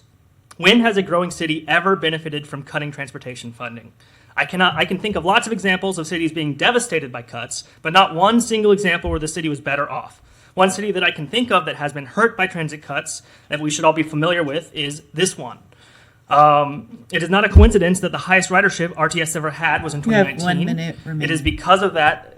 It was because it was the most robust and complete service we ever have offered. I was a student at Santa Fe College. The only reason I was able to get to class is because I took a bus for 2 years in 2016 and 2017, actually 3 years, 2018. I would not have been able to do that considering the bus routes we have today. When I got off, I had to go to work and then to a second job, and after that job, I got off at midnight. I would not have been able to get home without a bus route, bus 5, that ran after midnight. There's lots of people like me who would not be able to get to their work or do their job today or cannot do it today because they do not have the route access that we had access to 4 or 5 years ago. So to reiterate, I want to stress how utterly ridiculous it is that we are here today in the midst of an ongoing economic crisis in which people are being pushed to desperation by the increasing cost of housing and food and ongoing medical costs and insurance costs. I want to urge the City Commission to not approve this proposal and instead give us more time to find a better solution, to work with the University of Florida and the city and the RTS officials to make a better solution for everyone. Thank you. Griffin Laura, followed by Cassandra Erbers and Matthew Wilson. Hello, I am Griffin. I would like to offer another example, another anecdote about bus usage here. So my partner relies on Route 8 to commute to work, and we were relying on both Route 8 and 43 to commute to Santa Fe effectively. These are routes that have like upwards of 40-minute wait times, so it's ridiculous that we're going to cut back on these kinds of routes because they need more buses, not fewer. And I know that's because of the UF things, but this is just something that we can't stand for. It's clear that these RTS budget cuts are just meant to move away from a robust transit system here in the city of Gainesville and towards a private system of the campus connector buses. So this is setting a really bad precedent that if we, like y'all were saying earlier, that if we cut these routes, they're not going to come back, right? So yeah, that's basically all I have to say. Not much though. Thank you. Go ahead. Awesome. It's Irvin's, by the way. Oh, can I get the apologies. overhead? It's okay. And then I want to call attention to two specific figures. I also just want to note I've been in Gainesville for 7 years now. I'm proud union president of Graduate Assistants United, AFT 7463. While students are seen as temporary, some of us stay, and the rest of us are routinely replaced by more young people who have the same exact concerns. So don't discount me just because I'm a student. But this shows a very large majority of people wanting to expand routes, which is obviously not what we're doing. And then this figure here, also from the same 2023 study, is showing that 75% of respondents rely on the bus 5 to 7 days a week, indicating heavy reliance on the bus network for both students and non-students. So I remember when they had the later Gator, we had, I want to mention that low ridership does not mean low impact. People who were on that were all people who were not drinking and driving and people who were not walking home alone in the dark. It's a really big deal. So any changes to 5 are pretty dramatic. Not going to Butler at all whatsoever is going to prohibit lower income students getting to run errands on the weekend and going to different jobs. I want to emphasize that these are fake problems. I understand that the city is hard pressed for cash as a result of our city governments being defunded, but we all need to stand together and support the city in their efforts to help oppose these cuts. This needs to be a priority for us as it has a deep impact on our constituents, regardless of it stemming from a consistent refusal to tax the rich in this state and a failure to adequately fund our public education. I really hope that we can help us advocate for this issue. More than happy to stay in touch. Please keep note of all the stories that you get from us today. I think that'll be really helpful moving forward. What this is creating a baseline for new further cuts. The people who are most impacted are not here, and they're unable to explain how these changes will affect them because they probably won't find out until they hit them at home. They're too busy to find out about this because they're too busy surviving, living paycheck to paycheck in the extreme economic crisis we're facing in the United States and especially here right now. Ridership going down based on unreliability, as eloquently pointed out by our wonderful 17-year-old constituent who spoke first. A bus worker was here earlier. They had to go to work. More emphasizing how people who are most affected are not here. There's a lack of worker autonomy, and I think that ties into the campus connector issue. Not only do students not know how to use the camp, is that 1 minute? Yeah. Got it. Switching routes over to a different provider is an attack on union jobs, whether it's intentional or not. Workplace autonomy is vital to the dignity of people who make it possible for our students and city residents to go where they need to go. This is extremely interconnected to the vitality of our community, as well as the world-class education pursued by the students who live here. I sincerely hope to see everyone advocating towards the university down at Tiger Hall, as mentioned by the mayor, where these cuts are originating as well. And I thank you for your time. Thank you. Matthew Wilson, followed by Zoe Almquist Harden and Tupelo Hostetler. We'll move on with Zoe Almquist Harden, Tupelo Hostetler, and Robert Pitts. Welcome. Hi, my name is Zoe Almquist Harden. I'm a current UF student, and I have kind of two things to say. One, I want to commend you, Mayor Ward. I really appreciate your point earlier that the City Commission is not at fault as much as the UF is. It's really horrible that they're cutting the bus routes at all, that they're cutting funding for this. And I want to also express that as a UF student, I've never once used the campus connector, nor have I ever met anyone that has or is reliant on it at all.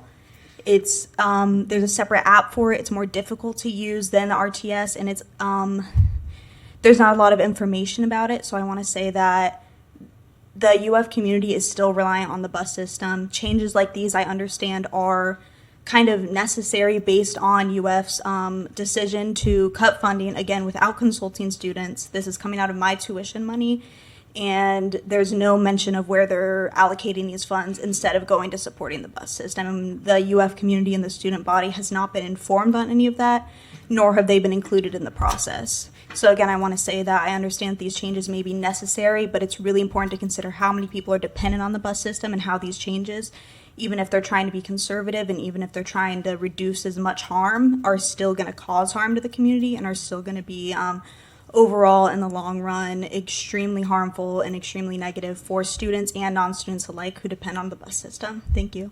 Thank you.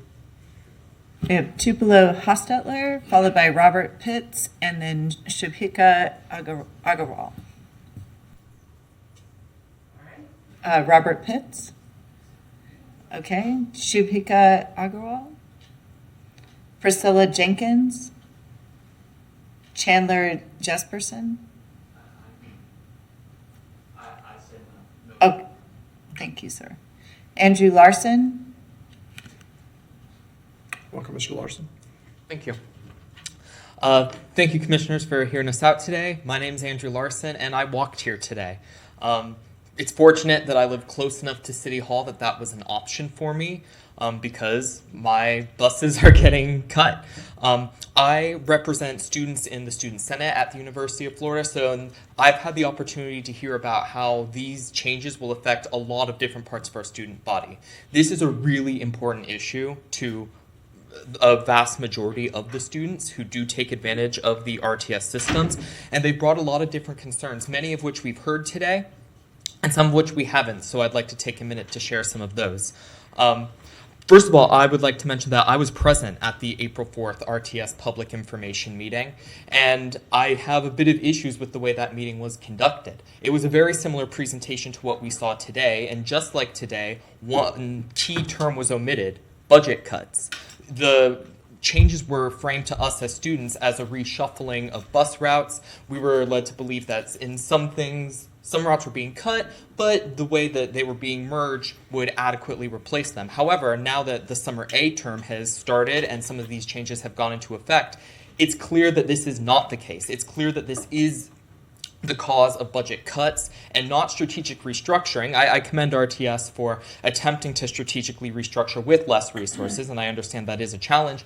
However, what we are dealing with is budget cuts, and it needs to be framed as such. And when we have a public information meeting, it needs to be communicated to the public as such, so that we are appropriately informed and can request of our leaders what is needed of them. Also, there's been discussion around the campus connectors. I will note that one key population is students with disabilities who is not served by the campus connectors. The campus connectors are not held to the same ADA standards as our RTS system. So the idea that the campus connectors could be used to fully replace 1 minute. Thank you. The RTS bus system is unfortunately completely inadequate for a good chunk of our students.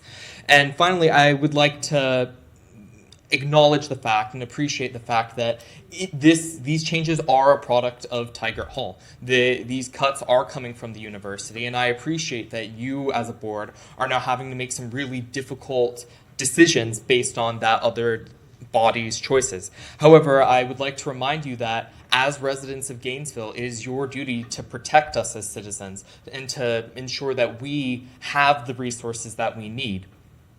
So while I understand that it's not your fault that these problems are now being faced, it is unfortunately partly your responsibility to stand up for your citizens and inform the University of Florida that these changes are not adequate and will not do. Thank you all.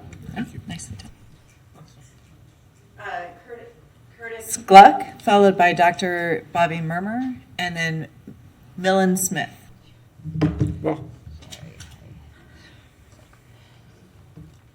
Hey. Since I'm not addressing UF, I'll keep this specific to the proposed route changes. I'm here on behalf of my elderly neighbors and Shan's employees who couldn't make it today. Our apartment complex is currently serviced by Route 16 and 17 on 16th Avenue.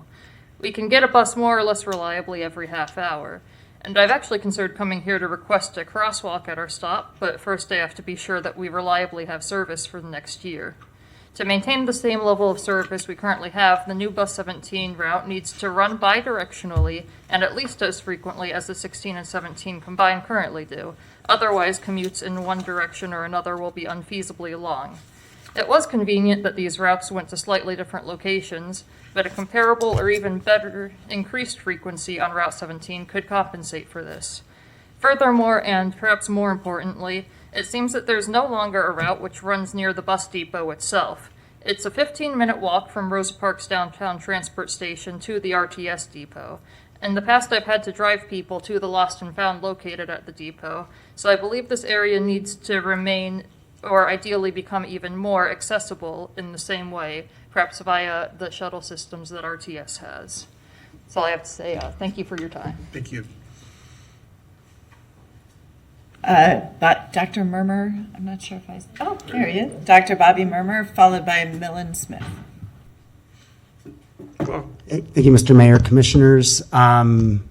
It's sad that we are here today discussing this, especially after the hard-fought one last year where they had restored almost all the budget cuts that they were trying to force through reductions in their RTS contribution, they being UF. I will say that this time around we are in a better place. They are not trying to cut half of their contribution, so progress is being made. That being said, I think there is more progress to be made. I understand that this commission's hands are largely tied since UF is the daddy warbucks here and provides half of the RTS budget. But I will also note that these proposed changes that you're voting on today, I think, are only supposed to be in effect until August 18th or 19th. But if we are going to undo the damage that this would cause, these changes, we need to move quickly. So I am urging this commission to please, I was hoping to see some UF representatives here in the audience so they could hear from the students, the people that they are supposed to serve, and the people whose fees pay for this service. Unfortunately, they're not here, so it would be nice if there was a formal request from the commission urging UF to continue to engage with their student body after today over the next few weeks and take their students' concerns seriously and actually come up with a plan to have a strong bus system, not just for the city, but for their own students and their own community. Unfortunately, I had to say that because nobody from UF showed up today. But yeah, you guys have a very difficult decision, and I believe that it would be appropriate if UF was formally requested to continue engaging with their students after today. Thank you. Very good. Thank you. Then we have our last speaker, Millen Smith, who I guess is not here. That was our last speaker, Mr. All right, very good. Commissioner Willits. Thank you, Mr. Mayor. Two quick questions. Did this might be for Mr. Lucia. The 16 and 17 routes, when they get combined, is it still only one bus that runs, or is it two buses that run on that now combined big loop? It is two buses. Okay, I wanted to. Some of the combinations, it was clear where you said increased service, like Route 20. Some of the combines, it's a little unclear about whether it's, because 16 and 17 currently are each one bus. One bus. And when they combined, it'll be two buses? One bus, I understand. Or it'll only one? One bus, yes. One. So that's why it should have the. I'm hearing one and seeing two fingers. I'm sorry. Okay. So one bus, bus 17. So one bus in the fall is going to be two buses. So one during the summer. Two in the fall. Potentially two in the fall. Which is somewhat similar to reduced schedule, summer reduced. Okay, thank you Right, for yeah. clearing that. So during the normal year, perhaps two, but okay. And then did UF, did they ever reinstate, or did their student transportation committee that typically advised on their transportation fee, have they been reestablished and have they met to talk about these changes? It's been since 2019. We That's all I haven't. need. I'm setting you up for a point. So. No, we've been meeting with them. So I've been here since 2017. We've been meeting with, the last time we met was 2019. We haven't met All right, again. perfect. Yeah. So but we continue to have an RTS advisory board that meets regularly, and then specifically sometimes when there are things that must be heard by them for changes, correct? Yeah, the club advisory committee, they meet every other month. Right, okay. So this is hard for me to hear, that we continue to try to meet officially, and does not, there's student fees that go into deciding whether, some of those student fees for sure are going to Campus Connector, right? Like, some of what they're not paying us is creating those Campus Connector routes, guarantee it, like, that's how that works. But they didn't ask students technically, can we change where we're sending your money? They just didn't ask them, so. But thank you, Mr. Lucia, for that. Thank you, Mr. sir. Mayor. Thank you, Commissioner Willits. So I don't see any other lights. I will tell you that personally, I don't think you're going to find an assemblage of elected officials anywhere who is more interested in running a great bus system than this one is. It is insanely painful to me, as someone who has talked about and bragged on RTS for years, to have to make cuts like this. As Commissioner Willis pointed out earlier, our budget year does not work the same as UF's budget year, and it especially does work the same when UF makes cuts after or brings up the conversation when many students have already shifted their thinking to summertime, which is what happened, clearly. This discussion didn't come up until toward the end of the semester, which is a major issue that I have with all of this. This should have been addressed much earlier in the year so that we could have had a robust discussion with the people primarily affected, because it does primarily affect students, but the ripples from that echo throughout our community. Having said all of that, we are, because of the way the budget years overlap, we are in a position where we don't have funds set aside to say, sure, we'll just plug that $2.5 million gap. That's real money. And the places where we do have, most of the places where we have discretion to move money around are places that hurt other people who are in dire need of city services, such as homeless services. So we're not interested in taking money from serving one group of folks to serve another because somebody else took money out of the budget. None of this it helps solve the problem for you all or for anyone who depends on RTS, but it is a reality, and I'm just trying to point some of that out.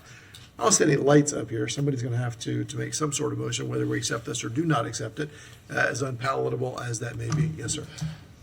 I think that's something I would like for the mayor and the commission members to know. So I mentioned earlier that we're going to do an equity study that we're going to submit to the FTA.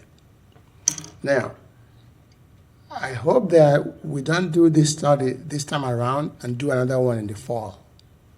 The reason is because doing this back to back to the FTA invites undue attention. So I just want to bring that up. Doing this back to back, do this one now, turn around again and do another one in the fall or whatever. They're going to go, what are you guys doing? And that's not very good. I just want to make sure that I bring that up. Thank you. Thank you. And I would rather we not have to do that at all. I mean, that would be the optimal thing here is to just keep using the same plan and just make it better every now and then. But unfortunately, that's not the position we're in. So, Commissioner Book. Yeah, thank you, Mr. Mayor. The summary of proposed service changes, I just had 3 questions about that particular slide. We have 3 routes that are now reduced during off-peak hours, and I cannot recall, what is off-peak hours? What does that mean?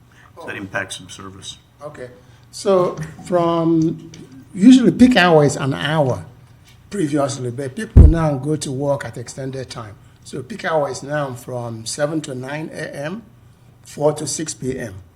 So meaning that at that time, we're going to have 2 buses. In the afternoon, which is off-peak, we have 1 bus.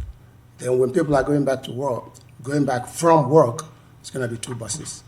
All right, essentially rush hours. Yeah, rush morning hour. and the afternoon. Yeah. More service, and then Correct. between those hours, we go back to 1. Correct. All right, thank you. I thought it might have to do with evening hours. That's why I was asking. Yeah, correct. And then also on the same slide, the summary of proposed service changes. Can you go back to that slide? It's towards the very beginning. Beginning, yes. There was one of the pretty important routes as it relates to both students and workers, so it really covers several different, it says extended service to Butler Plaza, and I just wondered, what does that mean? 23.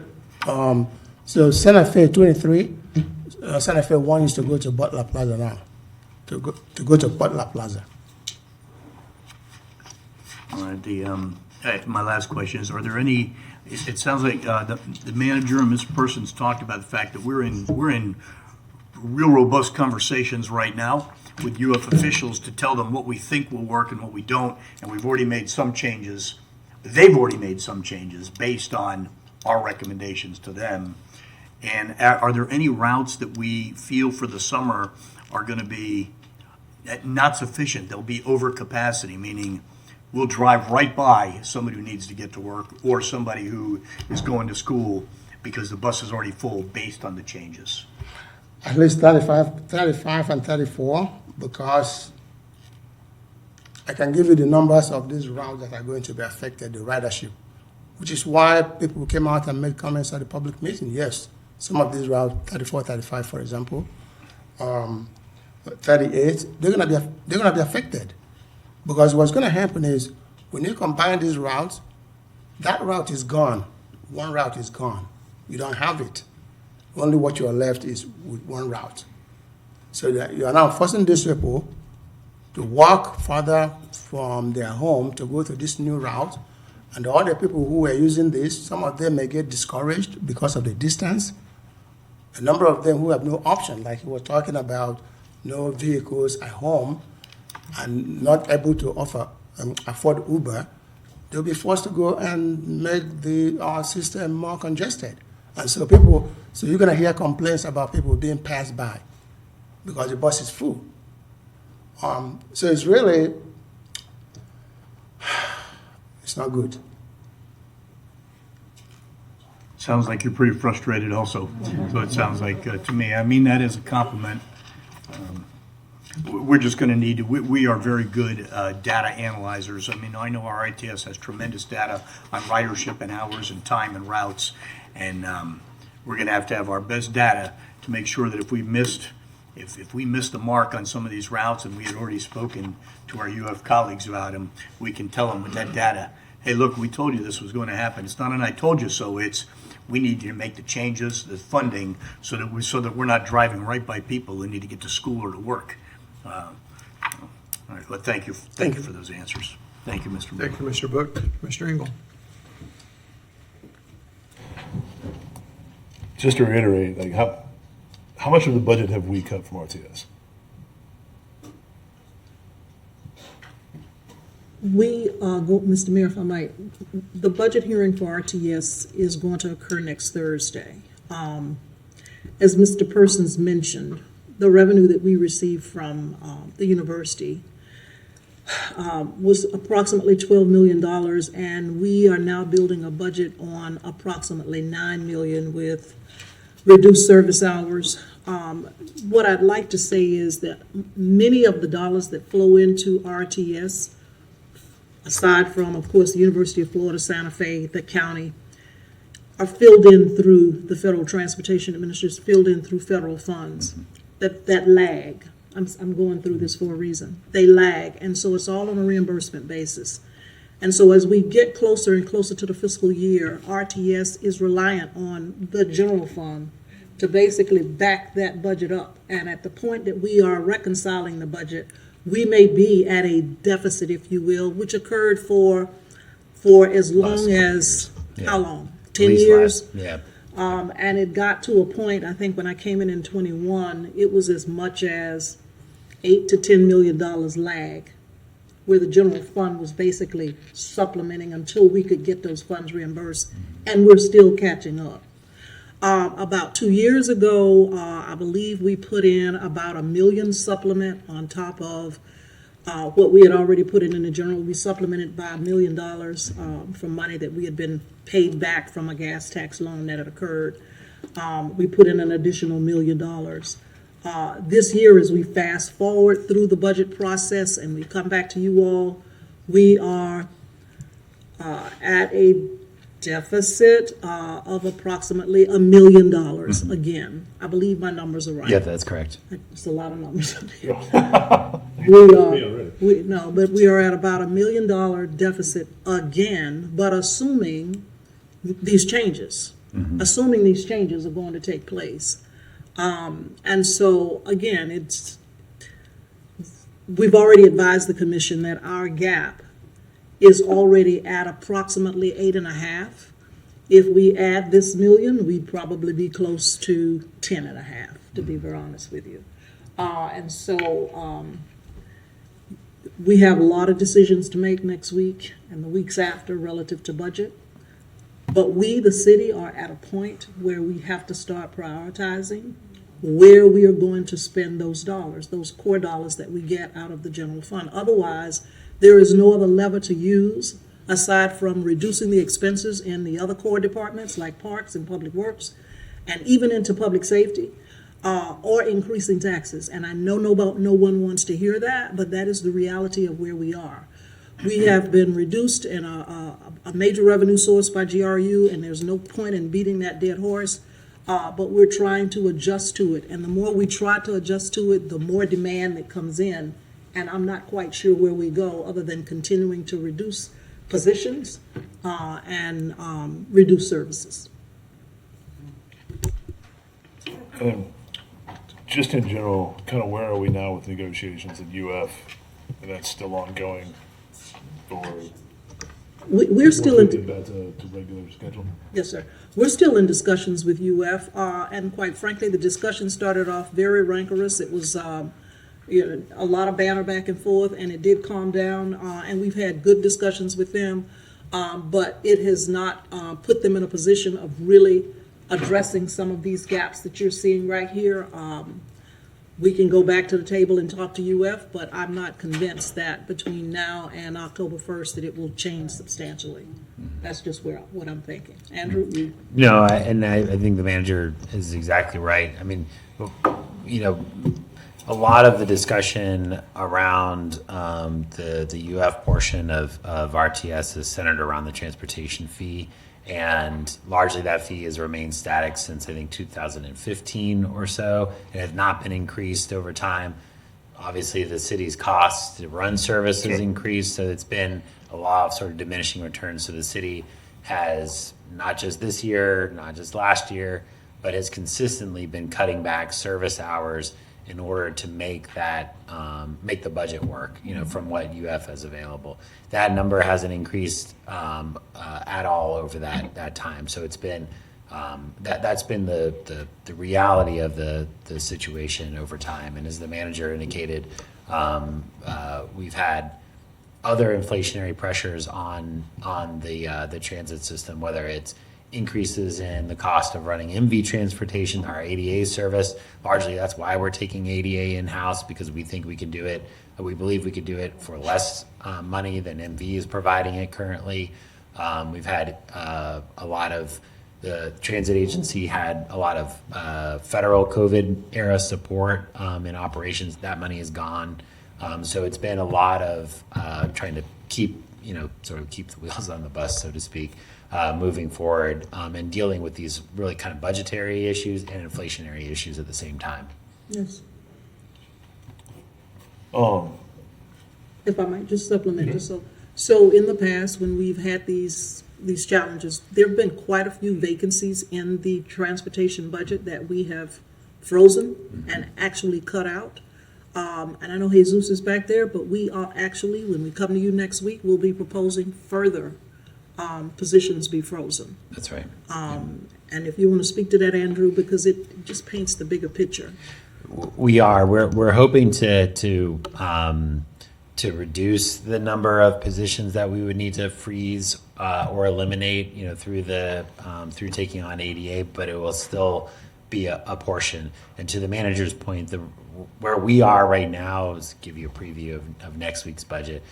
We're still sitting largely at about $1 million of a gap. That's with the changes here, with taking on ADA service and those savings, with some other provisions that we'll talk about. I mentioned before about leasing some of our excess buses, about doing some additional advertising on bus stops.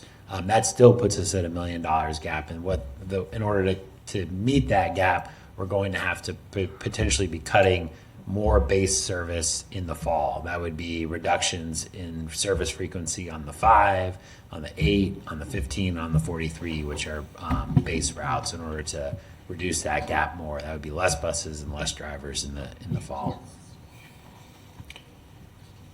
So it looks like a fairly grim picture. I don't like the proposed service changes, but we're also trying to deal with a partner that has cut a good bit back on their side and figure out what we can do with the resources we have. So I don't like that this is the direction we're going, but I don't see we have a whole lot of other options on service.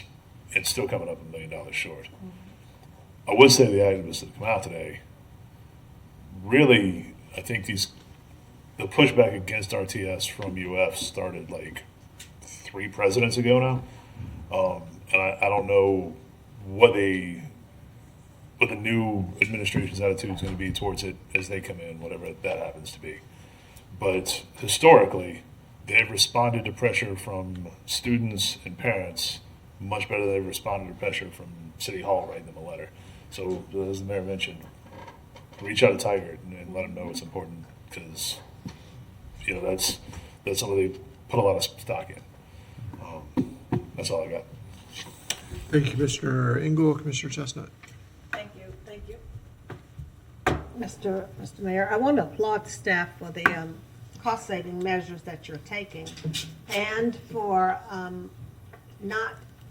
for leasing the available fleet and not getting rid of it. I project by mid-year next year, we'll be back at the table, because they're going to see, I think the university will see, that the connector system is not what they thought it was going to be. It's not easy to start up a transit system. It takes time, and it's not something you can do in a heartbeat. So I think we'll be back at the table. The cost-saving measures that we've taken will serve us well. And so with that, I'd like to put a motion on the floor. And that is that the City Commission received a presentation and approved the proposed summer 2025 service changes for regional transit system effective June 30th, 2025. Do we have a second? Second. We have a motion and a second. I see no other lights. All in favor, please say aye. Aye. Any opposed? Nay. All right, that passes 6-1 with Commissioner Willits in dissent. Commissioner Duncan Walker. Thank you, Mr. Mayor. I did want to thank staff and everybody for the presentation, and this is so disheartening, to be honest. This is It's unbelievable. It is unbelievable. And I want to just say to the students who came out and really demonstrated your brilliance and the need, thank you for being here. I too would encourage you to get out your picket signs and descend on the steps of Tiger Hall. There is nothing like public pressure, nothing like it, to send the message. For those of you who have support systems, whether they're parents or anyone else, who can write, who can call, who can pull all the right levers, who can stand with you, that's part of the need here. And I'm going to ask somewhat of a crazy question of staff or the manager here. And it's just something that, as we just had this conversation about GCRA, if moving forward, there is a lever that we might consider, and y'all haven't given any thought to this, but right now this is me thinking, how do we preserve our responsibility to the citizens of this town? How do we try to ensure long-term predictable public transit? Long-term predictable public transit.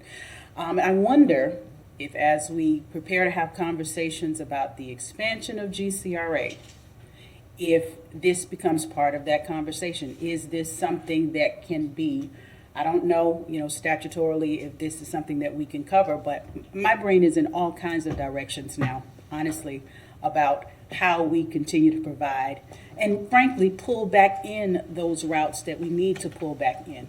We've had to make cuts before these that were hard to make. I went out and I walked Grace Marketplace about 2 weeks ago. We cut service over there, and these are individuals who are trying to get back up on their feet, get to jobs so that they can improve their lives. So I wonder, and this is not a conversation I'm even trying to enter into in detail today, but it popped into my brain as I was listening to this. How can we get creative, or how do we need to start considering our autonomy in this issue? Because one of the most devastating things to me is having to take this. I don't like having to take this at all. So I'm just throwing that out there, and I'm saying to the students, thank you for being here. I'm saying to everybody who's watching, I think you have a group of commissioners here who are dedicated to trying to carve pathways forward. But I wonder what that can be in terms of GCRA. Thank you. Thank you, Commissioner Duncan Walker. And I see the lights popping all up. I want to remind you all, there's a lot here. So before we move on, I will say that if no one has an objection, we're going to go ahead and move the 20-year master plan for Morningside to a future meeting. I know that's a long discussion, and there are time-sensitive things we'll need to do with that. Commissioner Duncan Walker, thank you for bringing that idea forward, to the table. We're one of two cities in Florida that operates our own transit system. The rest are regionally operated. And that means they spread the expense regionally. There's definitely a conversation to be had, not necessarily through GCRA, I think, but just through partnerships on paper that are not just handshake deals. I think that is absolutely a direction that is the future. The question is how deep into the future is that? Because one of the things you can do with that is potentially make it a taxing authority. And there are things that actually create an ongoing funding source. There's a reason there are only two of us doing this as cities. So I love being the ultimate responsibility for it, but I hate being the ultimate responsibility for it. So anyway, there are more lights here. Commissioner Engel. I was just going to ask if Commissioner Chestnut would accept addition to that motion to send a letter to UF asking them to continue to hear from their student body on what's important in RTS. Absolutely. I'm happy to write that letter. That they reinstate their transportation access fee. Sure. Just friendly, I would like, that was going to be my motion, just, we bring it back. And they pick the people who sit on it, so bring it back so that there's a formal way for students to talk about their fee, not just to talk about RTS, talk about their fee. So just a friendly letter, so Since we've already passed the first motion, so we'll make it official. Me and You need another motion. I'll take the direction from you to write the letter. And then the only thing I just had last thing was just Commissioner Duncan Walker. I think there is a place for it in GCRA because we're talking about a new vision, which is not old school CRA. It's just a city-county agreement in an area. We know that when UF funding suffers, some of what's in GCRA suffers. That could be a city route, or the county already funds a route that is like basically in the GCRA.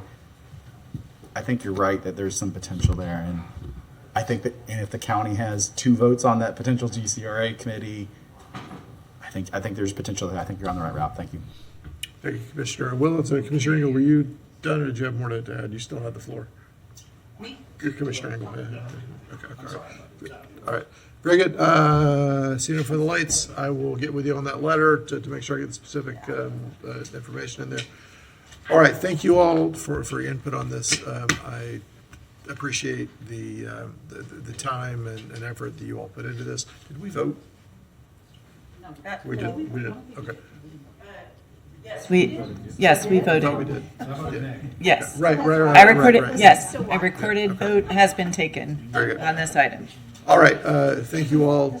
Stay tuned. Yes, it has. We're not done. This is where we are now, but it's not the end. So, all right. Thank you. Madam Clerk, and having moved Morningside to a future meeting, move on down. We are now to our 2025-396 appointments to the Board of Trustees of the Consolidated Police Officers and Firefighters Retirement Plan, Gainesville Human Rights Board, and Historic Preservation Board. And I will absolutely do my best to keep my rhetoric to a minimum on any of the items going forward so that we can plow through these. Commissioner Chestnut. Mr. Mayor, there are two seats open. We have 2 applications. I move the appointment of Walt Barry and Stephen Barvell to the Board of Trustees of the Consolidated Police Officers and Firefighters Retirement Plan. We have a motion and a second, as you've heard, and that is not it's not a roll call, correct? No roll call, just, yep. Is there any public comment? All in favor, please say aye. Aye. Any opposed? All right, that passes 6-1 or 6-0 with Commissioner Duncan Walker absent. Mr. Mayor, for the Gainesville Human Rights Board, we have 2 applications for 2 full terms. Christina Palacios seeking reappointment, and Gabriel Perez as the student member seeking reappointment now as a regular member.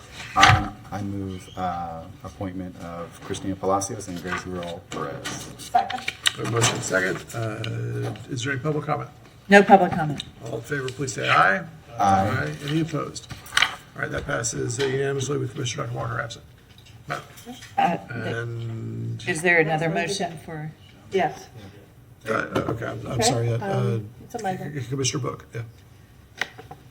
Yeah, that's fine. I mean, we're fortunate that all the applicants that we have today are all reappointments that are doing really exceptional work in the 3 areas. So I know we have some that are sitting in the audience, but it's the same thing for historic preservation, which has been one of our most active boards, especially the last couple of years, doing a lot of work. There are 3 individuals there in their 3 full terms, and these are all experienced operators. And I'm looking right at them there in the audience. So I would recommend that we take those 3 together and approve them for reappointment to the Historic Preservation Board. That's a motion. We have a motion and a second. And goodness knows I'm not going to be the one who tells Jay Reeves he can't be on that board anymore.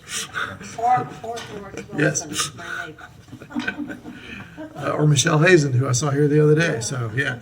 I did think, Mr. Mayor, regardless of the vote, probably should ask, since you have them, does anybody want to say something? Absolutely. I was going to ask for public comment. Afterward. Okay. All right, thank you. Is there anyone who would like to make comments? Well, I mean, we've had members that are here, folks that were applying that have been in the audience for, geez, I mean, a lot of discussion that I even got exhausted for, and I'm the one who's up here not waiting for it. I mean, if they would like, we did get rid of the Morningside, the big item. If they would like to say something about, I think offering them that opportunity is good. I think that's what. Absolutely. If y'all would like to speak to your appointments. Thank you. Okay. All right, thank you. Commissioner Eastman, did you have anything? That's to it. add? That's all I got. All in favor, please say aye. Aye. Any opposed? All right, that passes unanimously with Commissioner Duncan Walker absent. Ooh, it's nice to get one through like that. Oh, thank Thank you, Commission. All right, Mr. Mayor, we are on to resolution for the afternoon, 2025-404, acceptance of FAA AIP Grant 57 for the Gainesville Regional Airport, with a recommendation the City Commission adopt the resolution and authorize the mayor and city attorney to execute and the city clerk to certify said agreement. Madam Manager, did you want to read that item? Or? Okay. All right, is there any public comment on that one? I do not have any public comment. Okay. This is a roll call. It is roll call. Okay. Commissioner Eastman. Yeah, I'd like to approve resolution number 2025-404. Second? I have a motion second, and that is a roll call. Yes. Commissioner Engel? You have to take a moment. Commissioner Chestnut? Hang on, did I ask for public comment? You did ask for public comment. I don't have anyone signed up. Gotcha. Just one more time. Commissioner Engel? Yes. Commissioner Chestnut? Yes. Commissioner Duncan Walker is absent. Commissioner Book? Commissioner Willett? Commissioner Eastman? Aye. Mayor Ward? Aye, that passes 6-0 with Commissioner Duncan Walker absent. All right. Madam Clerk. For ordinances for second reading, we have ordinance number 2024-779, an ordinance of the City of Gainesville, Florida, adopting and creating Chapter 26, Article 2, Division 3 of the Code of Ordinances related to enforcement of school zone speed limits, authorizing the placement and installation of speed detection systems on roadways maintained as school zones, providing for enforcement, amending Chapter 2-377, authorizing the magistrate to hear contested violations of Chapter 26, Article 2, Division 3, the Gainesville School Zone Speed Enforcement Act, providing directions to the codifier, providing a severability clause, providing a repealing clause, and providing an effective date. Thank you, Madam Clerk. Commissioner Book. Yeah, this is about safety. This is not about money. I'm happy to make the motion unless somebody else feels passionate about making that motion. This is just kind of, right up our alley. All right, I move approval of this motion, staff recommendation. Second. We have a motion second. And it is Commissioner Engel. So this is one of the ordinances I was really torn on. I've got some concerns about automated ticket processing. I think that especially working class, lower income folks move around a lot. It's easy to miss letters, then all of a sudden your license is suspended. There's bench warrants. There can be all kinds of things. I know there's several communities around the state and around the country that have gotten red light cameras and speed detection devices and then gone back and gotten rid of them because they've had problems. That being said, we've got some issues that also need addressing. Like there are people running red lights, there are people speeding through school zones, and I don't know that putting extra police in every one of those things is better of an option and leads to other potential issues. What I would really like to do is, I don't know if it needs to be part of the motion or just understood with staff. I've spoke to the city auditor. After we've had this for an appropriate amount of time, whether it's 6 months, whether it's a year, whatever, I would really like that to be on the list of programs that gets a good, solid audit to make sure best practices are being followed, it is working the way it's supposed to, people are being contacted, that we're having a success rate with those things, because I could see there being a lot of unintended consequences with this. And I really want it on the calendar to have a good look at this as it goes forward. Commissioner Book, did you made the motion? I did, and there's nothing wrong with that. That's actually why we're piloting. We need to make sure we've done it right, we get it right. And so if you want, I would say it probably would be 1 year, because it's probably going to take 6 months before we can get some data and get up and running. I'd be happy to add that to the motion. Commissioner England felt that was important, and we put that as basically provide the annual review 1 year after that pilot program begins, so that we can make sure that we've got our act together. Very good. Okay, Commissioner Eastman, you were the second. I don't Yes, remember. I believe it was second. And you're good with that? I'm fine with that, yeah. All right, very good. I mean, I will say, I guess, because I'm up next, that, I mean, I do want to make sure, usually you audit after something has been solidified, and then there's internal processes, and you make sure people are following those internal processes. So imagine that first implementation time period, they're figuring out their internal processes, trying to get that onto paper, and then going from there. I don't have a problem with it. I just want to make sure that that folks don't feel like they're under the microscope for following processes while they're creating those processes at the same time. But accountability is always important. I have also had concerns. I think I I've had questions about the locations of some of the early ones. I just want to make sure that we are, that we're doing all this meticulously by the book, that we're slow rolling this out, that we have the staff internally that can sort it out.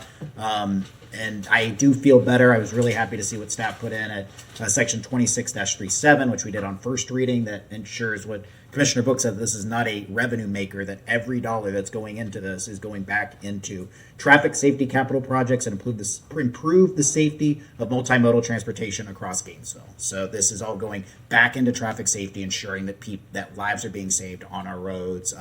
I think we're unique in the state of Florida for making sure that's in ordinance as we're putting this forward, and I'm proud of that, and I think that puts at ease some of the concerns, though implementation is still going to be very important, and so I'm comfortable with the second thing. Thank you, Mr. Mayor. Very good, thank you. Commissioner Willets. Thank you, Mr. Mayor. Similar concerns about, how soon we look at it. I know there are not school cameras, but school bus passing cameras in Miami-Dade, but that's like I think it's the whole entire, it's a lot of cameras, but they had huge amounts of money that were collected. It is currently in the media as a true debacle, and I don't think we're going to get there, but I don't know if there's some dollar amount. Well, I guess if we suddenly have a lot of money for safety improvement, we will figure out where in the world is this money coming from. With 2 cameras, it probably won't produce a lot, but I kind of wanted some sort of a measure so that when we come back and see it, we get a sense of two schools, is it $100,000 a year? And then so that we can start to have, anyways, so I think that I trust that we'll be able to come back to it, but I want there to be an off-ramp at some point if we don't like it, if it starts to look like even a cash cow for safety. I didn't want to set a dollar amount that we come back and look at, but obviously Miami-Dade should have had some measure to say, this is insane, because we were talking millions and millions and millions and millions of dollars. And it's proving that it has been a bit of a debacle. I don't think we're going to have a debacle with 2 cameras, guidance, oversight, hopefully, and we would notice if the money came back that strong. I'm not going to make a motion to add that on, like a dollar amount or whatever, but that's something I'll be interested so that we can look at it in the future. Thank you, Mr. Mayor. Thank you, Commissioner Willets. Commissioner Chestnut. Thank you, Mr. Mayor. What I would recommend for this one, as well as the one with for this ordinance, as well as the one with the traffic lights, the $158 ordinance, that the manager and the clerk have a stepped-up public information campaign. One, I would take the list of the ministers that come here every week for doing the invocation and do a special mail out to those ministers so that they can share this information with their congregation. But we need to get the information out there so that people aren't blindsided. And I appreciate what you said, Commissioner Engel, because I think you're right on target. Thank you. Very good. Thank you, Commissioner Chestnut. I'm seeing for the lights. Is there any public comment? I do not have any public comment. All right, so let's call the roll. Commissioner Eastman? Aye. Commissioner Engel? Aye. Commissioner Chestnut? Aye. Commissioner Duncan Walker? Aye. Commissioner Book? Aye. Commissioner Willets? Aye. Mayor Ward? Aye, that passes unanimously. Madam Clerk. Next, we have our public hearings, 2025-221, 620 Northwest 16th Avenue land use change, LD 240000131 LUC, with recommendation the City Commission adopt the proposed ordinance. Welcome, Mr. Simmons. Thank you, Mr. Mayor. Commissioners, I'm Jason Simmons, Department of Sustainable Development. If I could have the other petition read into the record, because this PowerPoint is covering both the land use and the zoning.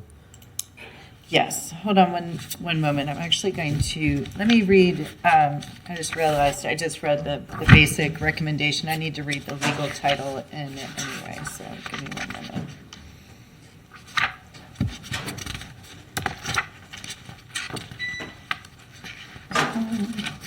There we go. So for this one, it's ordinance number 2025-221, ordinance of the City of Gainesville, Florida, amending the future land use map of the comprehensive plan by changing the land use category of approximately 1.19 acres of property generally located at 620 Northwest 16th Avenue, is more specifically described in this ordinance from mixed-use office residential to urban mixed-use, providing directions to the city manager, providing a severability clause, providing a repealing clause, and providing an effective date. Then for the next one, which is the quasi-judicial item, we have an ordinance of the City of Gainesville, Florida, 2025-222, amending zoning map atlas by rezoning approximately 1.19 acres of property generally located at 620 Northwest 16th Avenue, is more specifically described in this ordinance from urban 4 to urban 6, providing directions to the city manager, providing a severability clause, providing a repealing clause, and providing an effective date.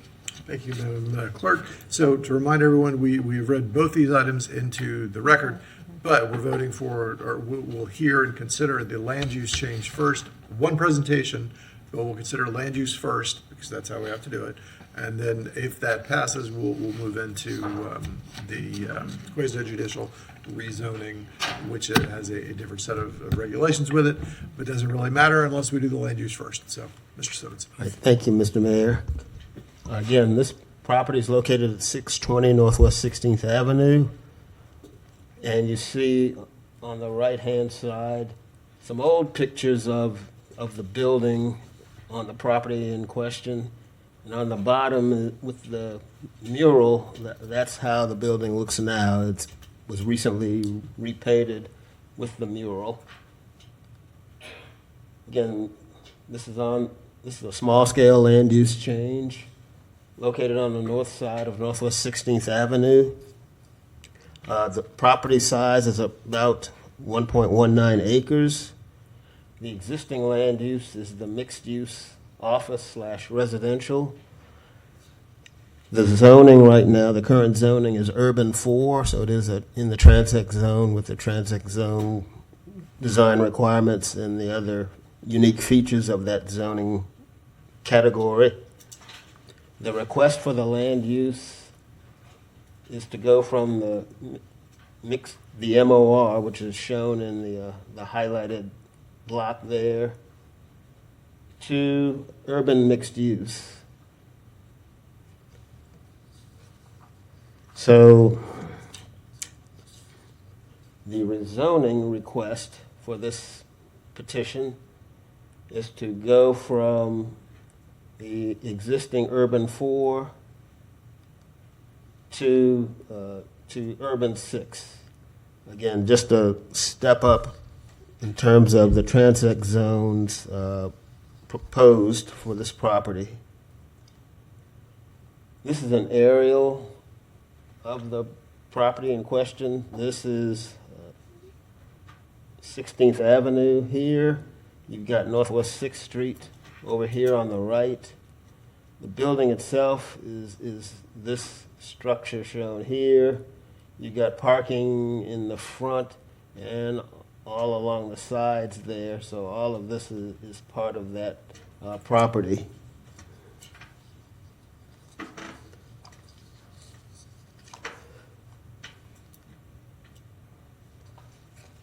One of the things we look at during a rezoning petition is the rezoning criteria, which you see listed to the right here. All of these have been further discussed in more detail in your staff report. A couple of things that we do look at is this is a vacant office building right now. The catalyst for this proposed land use and zoning change was the fact that this building's been vacant for quite a bit of time. Somebody came in with an actual proposal to put in an indoor recreation use. I believe it's a escape room. And they were told that, no, you can't do that because the U4 does not allow the category of indoor recreation use. That's where we would classify this proposed use. So the applicants felt that, okay, we'll propose a land use and zoning change, which also provides the opportunity to put in place a zoning district that has a lot more options as far as use goes, and hopefully, even if the panic room doesn't work, there are more potential uses and something can go in there instead of having a vacant building just sitting there. The urban 6 zone allows for residential uses, including single-family and multifamily dwellings, with up to 50 units, dwelling units per acre by right, and up to 60 dwelling units per acre with a bonus system requirements. The current land use allows up to 20 units per acre, so this would be a substantial upgrade in the amount of residential if it goes that way. There is no specific development proposal in place at this time. Keep that in mind, but I believe the folks who want to do the indoor recreation use are still interested in going forward with that. The rezoning to urban 6 allows for a wider variety of non-residential uses than is currently allowed in the existing U4. It allows for high-density residential development to serve the demand for additional residential units located near the center of the city, while the design standards will ensure compatibility with nearby development. The U6 zoning is present on the abutting property to the east and also across Northwest 16th Avenue on the south for a little bit. There's also U3 property across the street. The properties to the north of this site have U4 and U2 zoning. Property to the west has U4 zoning. It's felt that the proposed U6 zoning category is compatible with the existing zoning in the area. The U6 zoning for the subject property will offer more potential uses for the building, which will provide more opportunities for occupancy of the building. Because it's an existing transect zone with a proposal to change to another transect zone, these specific criteria are also looked at during the review of the proposal. These are specific to transect zoning, including that it's a logical extension of existing zoning in the area, that there's been a change in growth and development patterns to warrant the rezoning. The request is consistent with the overall City of Gainesville vision for growth and development as expressed in the comprehensive plan. And the subject land has characteristics of a T-zone or has the potential to successfully facilitate development consistent with the intent of the T-zone. As most of these properties in this picture are already transect zones, I think we can say that just an upgrade is consistent with the area. The proposed transect zone, urban 6, is consistent with the development in the area. The proposed zoning for the subject property provides a logical extension of the urban 6 zoning from the properties to the east and the south. Some redevelopment has occurred on U6 property that lies to the east of the subject property, and the applicants anticipate that the rezoning to U6 will serve as a spark that will facilitate reuse of the subject property with the greater number of allowed uses.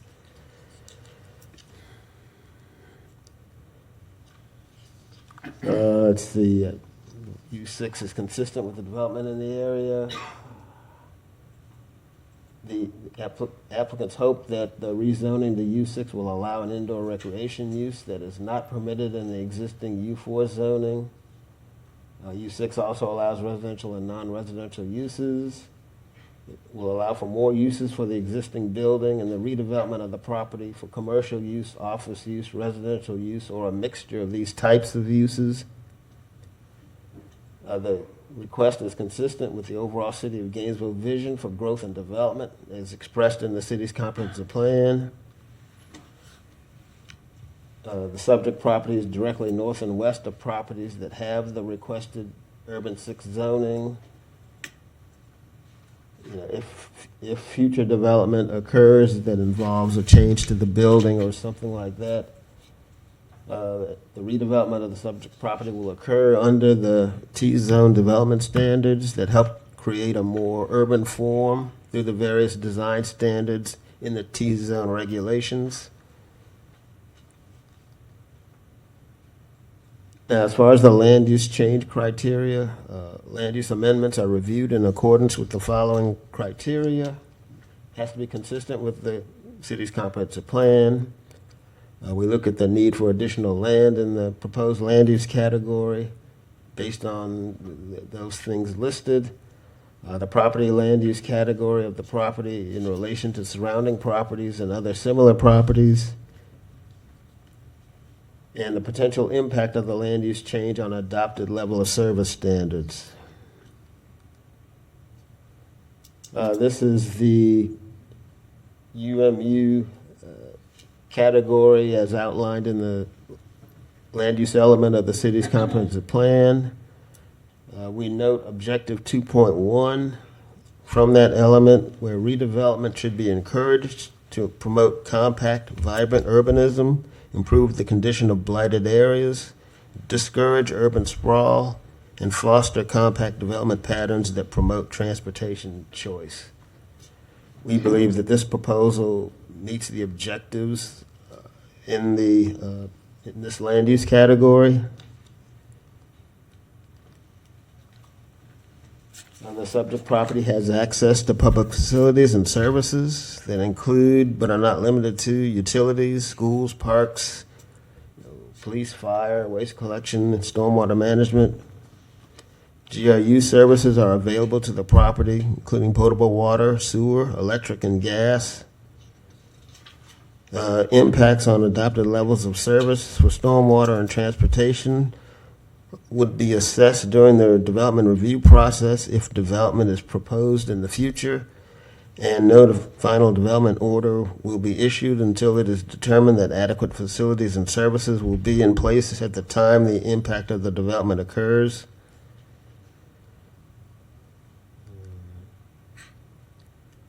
So with that, staff recommends approval of petitions LD 24-131, which is the land use change, and LD 24-130 ZON. Staff finds that these petitions meet the review requirements, are consistent with the comprehensive plan, are compatible with surrounding land uses. The impacts on adopted levels of service will come if and when development is proposed in the future. The plan board voted 3-1 to approve both petitions. And I'll be happy to answer any questions you might have. The agent for the applicant is also here, who may or may not give a presentation. Very good. Mr. Swigger, are you representing the applicant? And do you have a presentation also? Or? Okay, very good. Okay, all right. Commissioner Willits. Mr. Mayor, so part of this seems like a solution looking for a problem, or something weird about the, like, why is an escape room considered indoor residential, and why doesn't mixed office residential just go ahead? Indoor recreation. Indoor rec. Recreation. Sorry, Sorry, but that's what. Yeah, indoor rec as whatever this. So I just don't understand why. There's a specific, I guess, we have a recreation use category for the different zoning districts, and Urban 4 doesn't allow it. I suspect indoor rec, we were imagining an indoor gym that can, I don't know, have indoor football or indoor soccer or whatever, as opposed to, this sounds a little crazy to change this because perhaps it came up there. But I know that neighborhood's like, we have highly manipulated that neighborhood to be like every single specific corner and parcel and the corner versus a little deeper into the neighborhood and all those different land uses. And so I'd rather just allow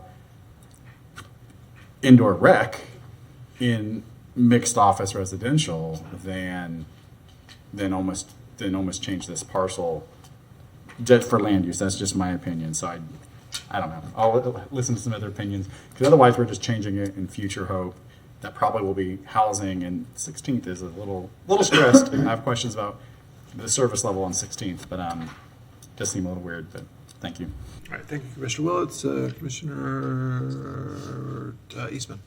Thank you. Commissioner Willits, I very much agree with you on this. I mean, not that, I want to approve the U6. I live a couple of blocks from there. There's U6 nearby there. Curie on the Drag is U6. There's a number of U6 around there. But U4 that this is currently zoned under has long been a pet peeve of mine. It's you have U4 zoning all up and down 6, all up and down 16th. First coming up and down here, it is zoned, it is an office-only zoning that you'll see a lot of underutilized parcels that are along main corridors within the city that that could easily be retail, but retail is not allowed. If anyone wants to open a little jewelry shop in these areas, they cannot do it. Someone wants to do something like an escape room, they cannot do it. If you wanted to have a library, is not allowed. An office space is not as in demand as it was prior to the pandemic, and so you're seeing a lot of these areas either go underutilized or people trying to figure out how they can make a square peg fit into a round hole in an area where many of these areas where U4 is zoned right around the outskirts of the neighborhood would love to have a coffee shop that they could go to right in the corner. They would love to have a little retail shop right around the corner. They're zoned in areas where that would be normal. And instead, a haircutting place is allowed in there, but not, an escape room. I'm happy to vote for U6. I will say that the plan board is currently they've been looking for the past year and a half or so on changing the allowed uses within U4 and U5 with all the transect zones and everywhere else, and that has been a very long process. But I think that would be one of the better things that we could do for economic development within the city would be to open up these allowed uses and allow small business owners to not have to go through these lengthy processes to come before us because they simply want to open an escape room along a main corridor within our city. Frankly, since it's had to come up, I've been frustrated by how slow that process has been to just simply bring us back some, I think, common sense changes within the allowed use of our code, so we're not asking business owners to go through this. But with that, I am perfectly comfortable approving this as U6, but I hate to continue to ask future generations of business owners who just want to do what is a common sense change. And talk to business owners all up and down 6th Street. You'll talk to a lot of them that are trying to figure out how to do these sort of things within those parcels because office doesn't make sense there much longer. And that is where it is. I think we need to rethink what a buffer zone, like a corner buffer zone type zoning looks like. I think a lot of people within these areas are very, very comfortable with having those sorts of changes. But this is what they got. This is where we are. This is what the zoning is. And the zoning is being what the zoning is. I think U6 makes sense because it allows the use to go in there. Anyway. Thank you, Commissioner Eastman. Yeah. Mr. Swager, did you want to make comments there? Mr. Mayor, Commissioners, good afternoon. Clay Swager. I appreciate the comments. We are solving a short-term problem with this use. The landlord has a tenant that wants to open this indoor recreation use, and this is the solution given what we have right now. It's just not a permitted use in U4. But also it solves a larger problem. That is an office building that's been empty for a long time, and it's underutilized. Office space is not what it used to be. And this will allow some wider variety of uses if the escape room falls through, or if they're there for 2 or 3 years, U6 is in place to allow the redevelopment. And we did analyze it. You can't just make a zoning decision on one use. You got to look at what all the uses could be. And so we do still keep that step down approach that we look at. It goes from U6 to U4. There's multifamily next door on a couple sides and commercial on the other sides, and then the other area that's residential is owned by the same property owner. So we feel like we're very compatible. It's going to allow a better use of this property and not just be an empty office building. And it would, so I think it serves a couple goals if you would consider those factors. Thank you. Thank you. Would anybody like to make a motion? I move ordinance number 2025-221. Second. We have a motion and second. Is there any public comment? There is no public comment. Okay. Let's call the roll, Madam Clerk. Commissioner Engel? Aye. Commissioner Chestnut? Aye. Commissioner Duncan Walker? Aye. Commissioner Book? Commissioner Willits? Commissioner Eastman? Aye. Mayor Ward? Aye, that passes unanimously, Madam Clerk. I already You already read read the that quasi judicial into the record. But Commissioner Eastman? Yeah, so that means we've moved on to the yes, so to the zoning one. All right, I'd like to move 2025-222 quasi judicial, 620 quasi judicial Northwest 16th Avenue rezoning, LD 24-000130. Second. We have a motion and a second. I see, is there any public comment on this? I have no public comment. Okay, I see no further lights. Please call the roll. Commissioner Chestnut. Aye. Commissioner Duncan Walker. Aye. Commissioner Book. Commissioner Willets. Commissioner Eastman. Aye. Commissioner Engel. Mayor Ward. Aye, that passes unanimously. Madam Clerk? Yes. I'm on to commission comment. Okay. All right, Commissioner Chestnut. Thank you, Mr. Mayor. I have three very, very short items. On last Thursday, I was driving down 6th Street, and the traffic was backed up from the police department to University Avenue as a single lane. And it just occurred to me that we are in the process of changing that whole corridor, that maybe we need to go back and reconfigure, staying with the original configuration. On 6th Street? On 6th Street. From the police department is basically where it's occurring, but I'm surprised you all didn't get calls about it. But it was terrible. So what do I need to do?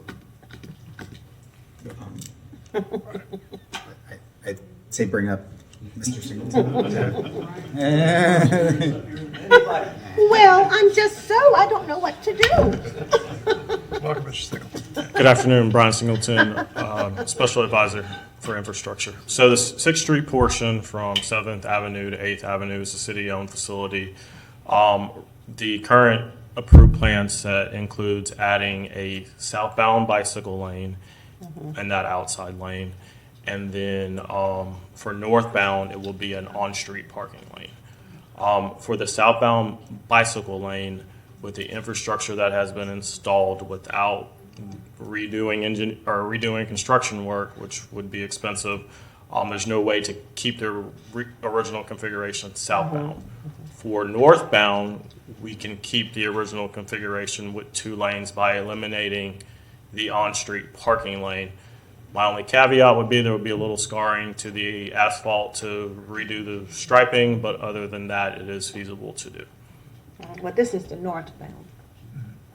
Yeah. All right, so I'd like to move that we refer this to staff to look at reconfiguring that corridor, the northbound portion. Is there a second? Second. Okay. I'll second. We have a motion and a second. Okay, is there any public comment on this? Okay, good. Is there discussion? Did you have something to say? Yeah. I just wanted to get out of the way and make sure we call for public comment first, and then we'll come back up here. So, All no right. public comment, correct? Public comment. Commissioner Eastman. What's the purpose? I'm sorry, it was Commissioner. I had a whole. Okay, all right. So push your button again, and we'll get back to you. What was the purpose of removing the right turn lane? I was somewhat surprised by that as well.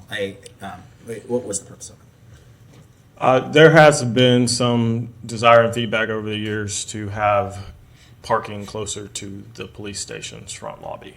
So this was an opportunity to do that. Okay. And then the southbound lane is a bike lane. Was it ever looked at to put parking on the southbound lane instead, or is it what was the yeah? So that was not looked at specifically. That is an option too, if you wanted to make this southbound parking instead of a bike lane. That is definitely an option. Okay. I'm not. So what your motion currently is just to have staff look at it, correct?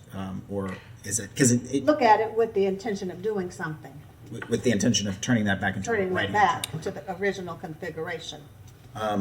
Did we look at traffic impacts of not having a right turn lane there? There were no traffic analyses done for these configurations. If there is a desire to add that lane back, I would recommend not expending more funds to do a study to look at it and just receive direction to make those changes. It does seem like that. I'm generally opposed to the idea of that when you have 5-lane roads that you're going much faster through areas, but right. I mean, right and left turn lanes do tend to slow traffic. I mean, you are like people are turning or not turning, so you're having multiple people stuck behind there.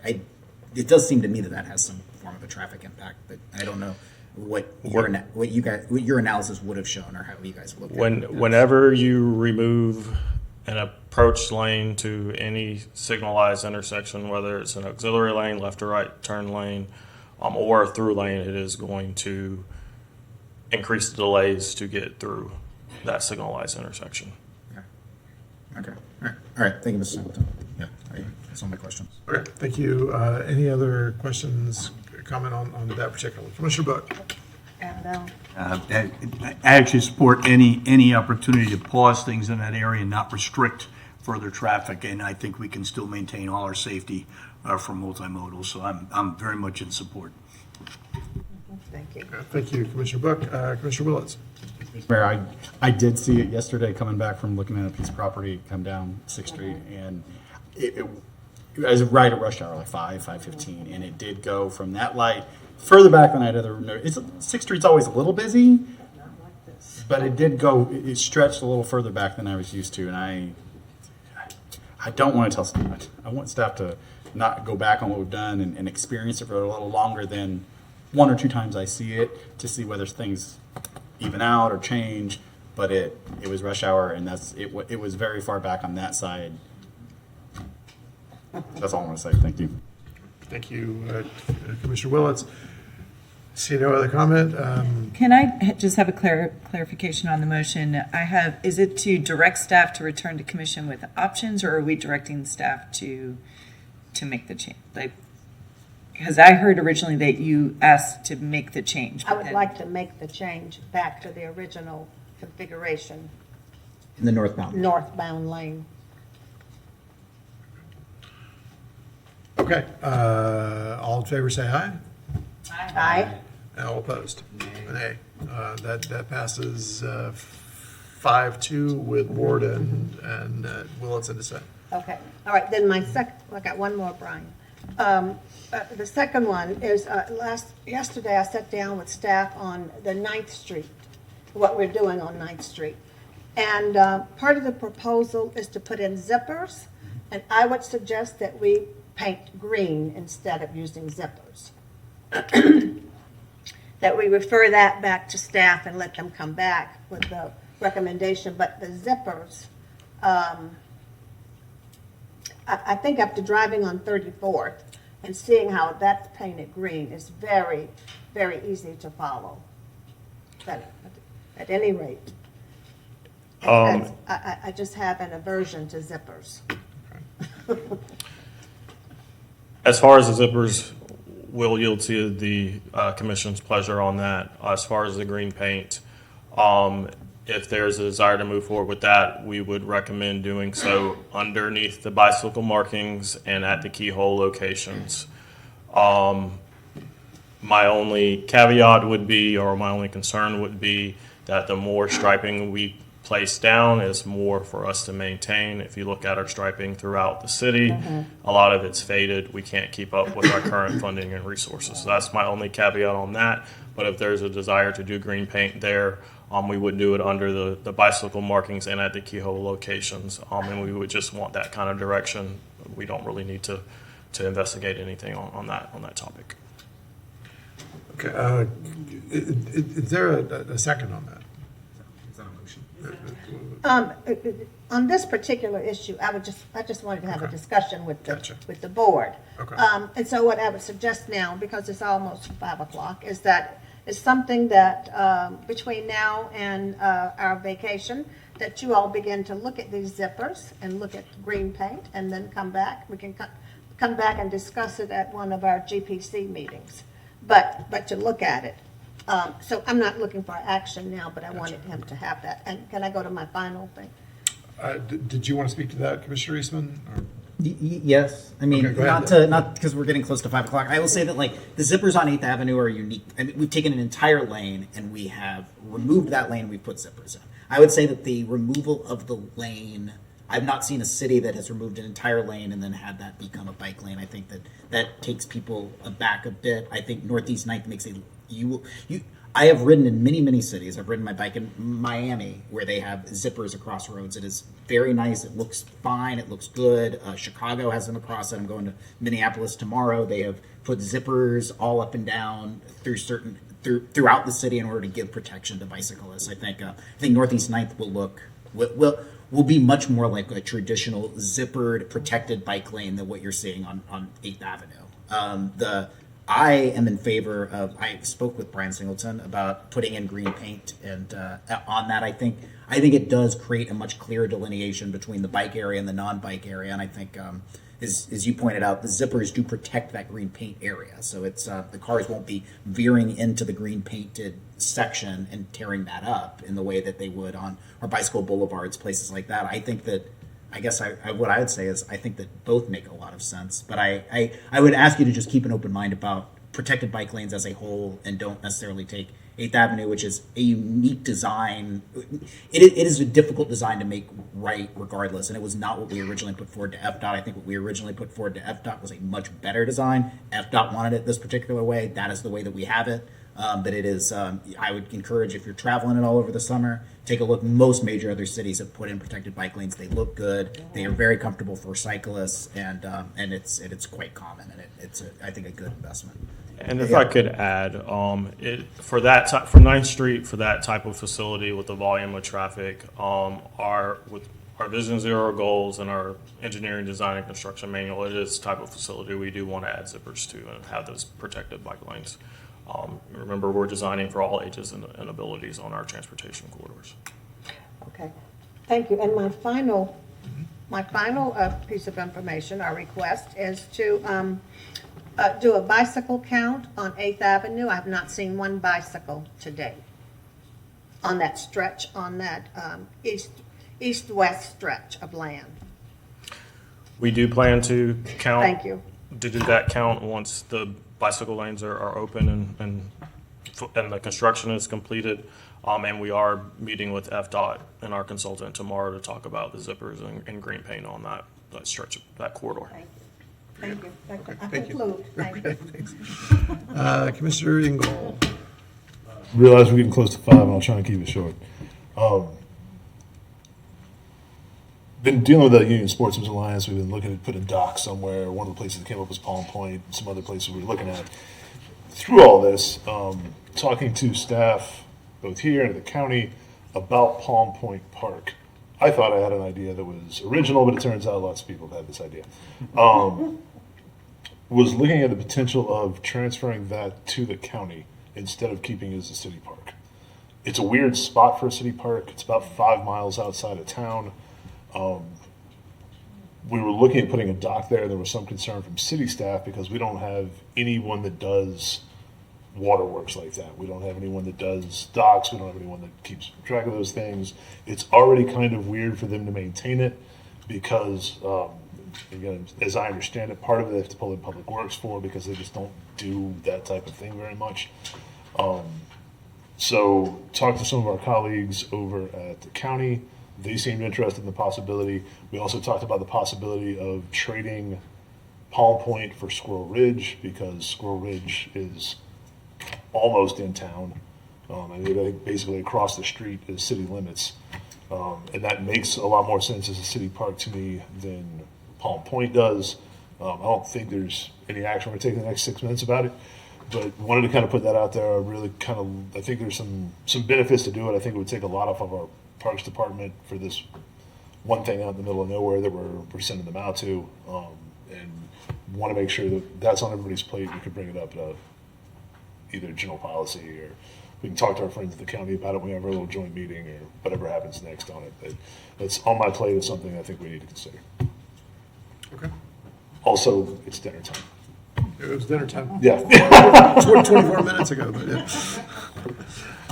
All right, seeing for the lights, so we will come back at 5:45. 5:45. Let's give ourselves a couple extra minutes there. Thank you all. Thanks for bearing with us for a few minutes while we squeezed in some downtime between sessions there. I appreciate it. We went a little long earlier today, and it throws everything a little off schedule, so I appreciate your patience with us. Madam Clerk. We have the Pledge of Allegiance, Mr. Mayor. All right, if you all would rise with us, since it's the beginning of summer, it's hard to get the school groups to come in this week to help us with this, so we'll all lead together. I pledge allegiance to the flag of the United States of America and to the republic for which it stands, one nation, under God, indivisible, with liberty and justice for all.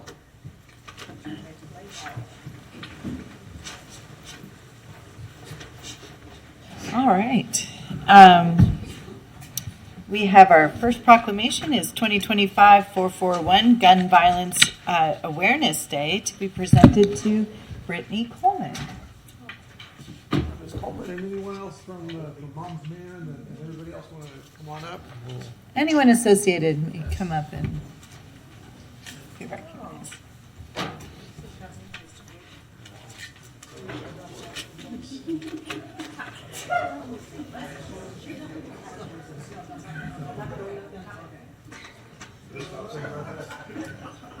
So after I read this, I'm going to ask everybody to come up here and with your backs to the dais, and we'll get photos after we're done with all this. So, City of Gainesville, Florida, Office of Mayor Harvey Ward proclamation.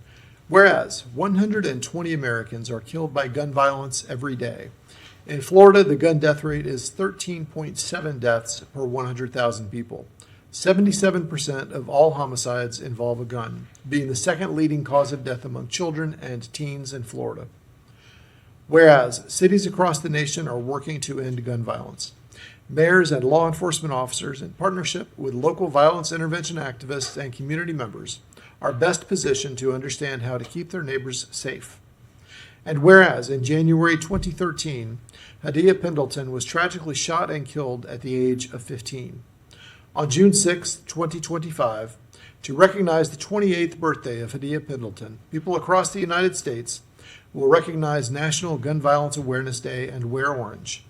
And whereas everyone in the city are encouraged to wear orange, symbolizing the value of human life, inspired by Hadia's friends who asked their classmates to honor her life by wearing orange because hunters wear orange to announce themselves when out in the woods. And whereas we renew our commitment to reduce gun violence and pledge to do all we can to keep firearms out of the hands of people who should not have access to them, and encourage responsible gun ownership to help keep our families and communities safe. Now therefore, I, Harvey L. Ward Jr., by the authority vested in me as mayor of the city of Gainesville, do hereby proclaim June 6th, 2025 as National Gun Violence Awareness Day in the city of Gainesville, and invite all our neighbors to join me to support their local community's efforts to prevent the tragic effects of gun violence and to honor and value human lives. In witness whereof, I have hereunto set my hand and caused to be affixed the official seal of the city of Gainesville, Florida, this 23rd day of May, 2025. And anyone who wants to give some remarks, please. Well, thank you. I just want to once again extend my greatest and deepest appreciation to my colleagues here at the City Commission who have supported this effort from the very, very beginning unanimously. I want to thank city staff who have really pulled together a tremendous suite of not just resources but individuals, to include our gun violence coordinator, who I think is doing a really, really great job moving us forward on an issue that nobody in this country has really wrapped their arms around. But I feel much more comfortable and now even more confident knowing that we have people, not just here at the city, but we have our partners who surround us that are joining us in this public health effort. We know that that is the all hands on deck approach. There are a few that are not with us today, but there are several who are. Once again, I tip my hat to you. Thank you, thank you, thank you. You are so deeply invested in the community, and it does show. Thank you.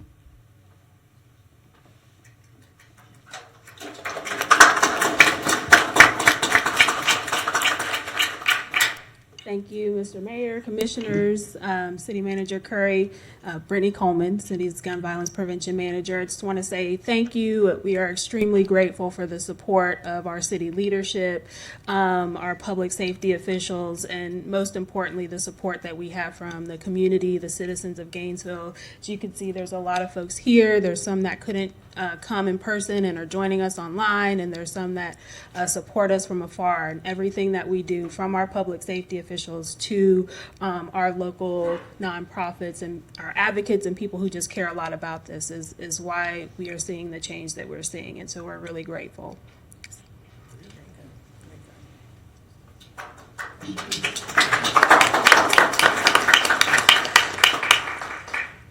It's ironic that I'm here representing Moms Demand Action because I'm clearly not a mom, but we say moms and others against or for gun sense in America, and we're really proud to be here, and we thank you for this proclamation and the cooperation of your board members. And if we can do just a little bit to reduce the incidence of gun violence in this community and across the country, we will have accomplished a great deal. Thank you very much. Appreciate you. Okay, let's all gather up here and get a photo with the proclamation.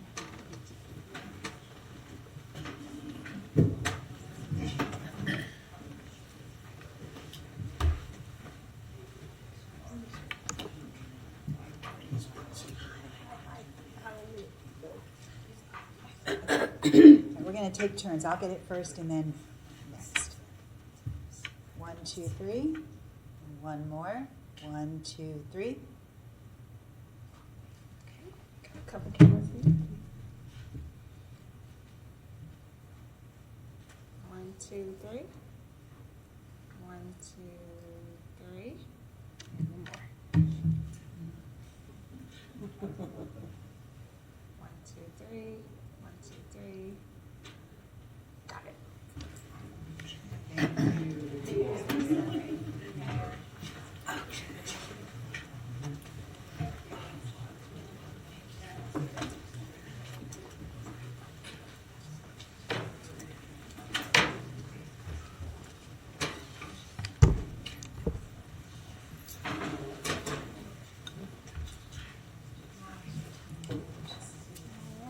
I'll let you hold this while I read the reading copy here.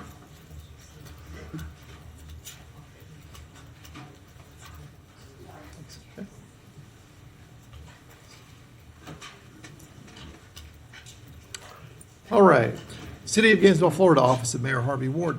Whereas 3rd Army General Order Number 56 formally organized the 3396th Reception Battalion on 17 March 1949. The order designation was the 3016th U.S. Army Reception Center Reserve in St. Petersburg, Florida. And whereas its mission was to process civilian persons into the Army, with its first commander being Captain Charles Cheatham. On November 1st, 1949, the reserve relocated to Gainesville, conducting its first meeting in a garage, moving to its own building a year later, the C.R. Layton U.S. Army Reserve Center. And whereas the Reception Center's first annual training tour in 1950, with its counterpart in Fort Jackson, South Carolina, continuing this partnership and providing support to Forts Benning, Pope, Bliss, Bragg, McClellan, Wood, and Dix for the last 38 years. And whereas in 1950, the 3016th underwent a drastic reduction in authorized strength to 48 officers, 5 warrant officers, and 192 enlisted persons, having its designation changed in 1958 to the 3396 and in 1960 to the 3153rd U.S. Army Reception Station. And whereas many of the combat zone soldiers, citizens, City of Gainesville, and Alachua County residents also served in Vietnam, Bosnia, Iraq, and Afghanistan.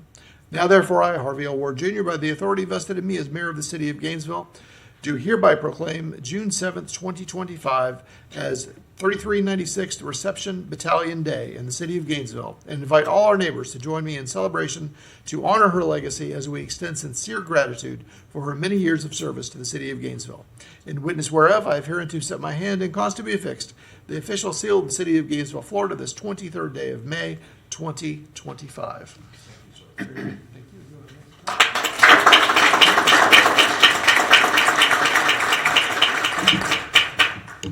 We are extremely delighted from the support we received from the city of Gainesville while we're trying to process this.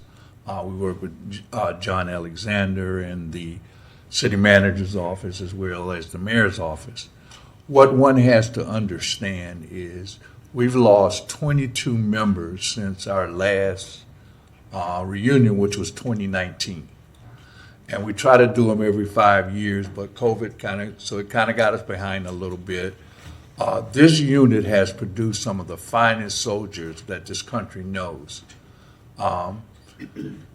General Kratzer, who you know worked at the University of Florida, served as Sea Fleet commander for the time in Iraq and Iran, and ran the whole compound while he was there. Leon Caffey was the command sergeant major of the entire Army. So every enlisted person in the Army Reserve Command, thousands and thousands of troops were under his command. We also had General Stoltz, who served as the commander of the entire Army Reserve Command. All of these folks came out of the city of Gainesville 3396 unit. Ms. Thelma Lewis, who's here with me today, her husband served in the Gulf War. She also was a soldier and a member of our unit. I was deployed personally 5 times, so I'm very, very thankful for, one, God letting me come back, and then 2, those folks who I served with protecting my back as well as me protecting theirs. Ms. Thelma, if you want to speak a few words, and we're having an event June 7th at the Best Western. And we'll have probably 50 to 60 of our members there. And what we're trying to do is, 1, celebrate the legacy of the soldiers who have went on before us, and we have invited their wives to come and be honored for their service. And honoring them, we feel like it gives back to us because we know who they were and we know what they did. Ms. Thelma. I just want to stand before you and thank the city of Gainesville for this proclamation, and it has definitely been an honor to serve my country. And as Larry said, it was a great unit, because I met my husband there, so it was a great unit.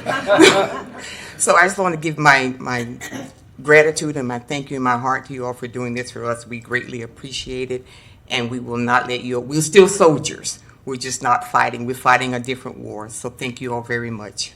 And the last thing I want to say is I came back in today. I didn't know whether I would make it here because I've been out of the country for 5 days. So I'm just happy to have made it back in time to do this. And I would have dressed up a little bit more. So I'm just saying that.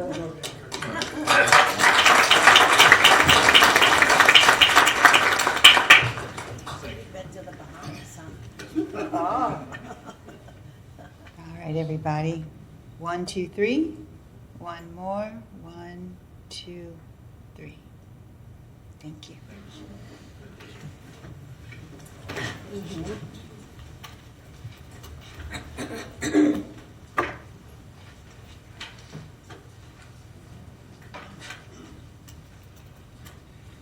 All right, code enforcement folks.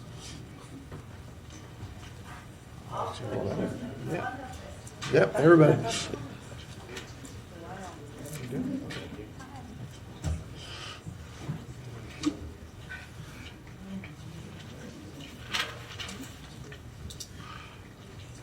City of Gainesville, Florida, Office of Mayor Harvey Ward, proclamation. Whereas code enforcement officers provide for the safety, health, and welfare of the neighbors of this community through the enforcement of building, zoning, housing, animal control, fire safety, environmental, and other codes and ordinances. And whereas code enforcement officers are responsible for improving neighborhoods and the quality of lives of the residents. Every day, assisted by support and program staff, they attempt to provide quality customer service to the public for the better.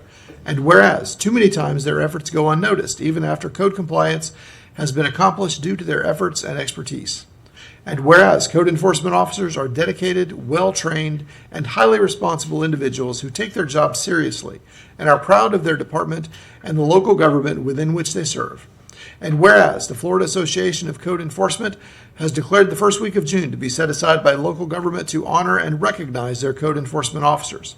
Now, therefore, I, Harvey L. Ward Jr., by the authority vested in me as mayor of the city of Gainesville, do hereby proclaim June 1 through June 5, 2025, as Code Enforcement Officers Appreciation Week in the city of Gainesville, and invite all our neighbors to join me in expressing appreciation for the dedication and outstanding service provided by the individuals who serve as our code enforcement officers. And witness whereof I have hereunto set my hand and caused to be affixed the official seal of the city of Gainesville, Florida, this 23rd day of May, 2025. And I will add also, I tell people this all the time, but we're not actually going to write it down, that you all have the most impossible job because everybody is either convinced that you're not doing nearly enough or that you're doing way too much, no matter what you do. That happy medium is really hard to get to, and I appreciate everything you all do on our behalf. So thank you very much.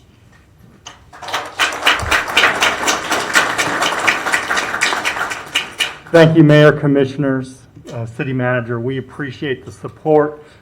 We love what we do, being out in the community, trying to make a difference, and we come to work every day trying to make things better, and I think we do a pretty good job of it. These folks are very excited and look forward to continuing to serve you. Thank you.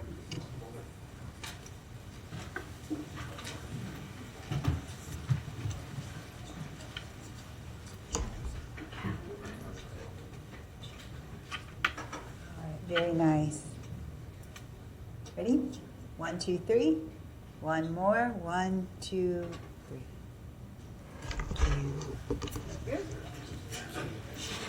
Thank you.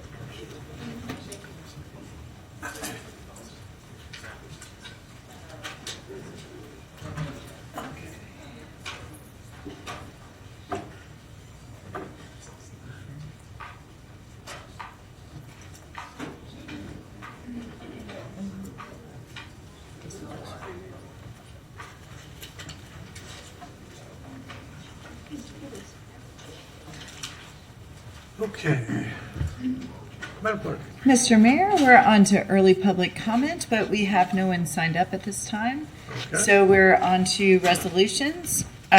We have a resolution of the City Commission of the City of Gainesville, Florida, relating to its general government budget for the fiscal year beginning October 1, 2024 and ending September. I'm actually going to pause you real quick. We have a couple items that I want to verge on here. First of all, is Chief Hillhouse still in the room? So I'm hiding over here in the corner. He must have walked out.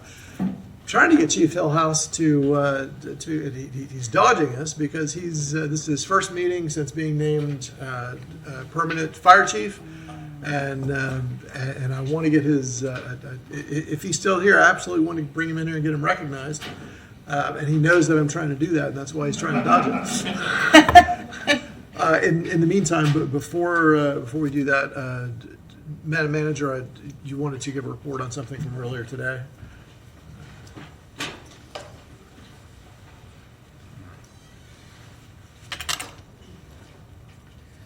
Mr. Mayor, members of the commission, earlier this morning, we had a conversation around a piece of property that was being proposed for the city to purchase.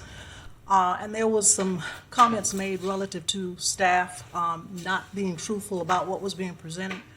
And at this point in time, for any director that works for the city manager, could you stand, please?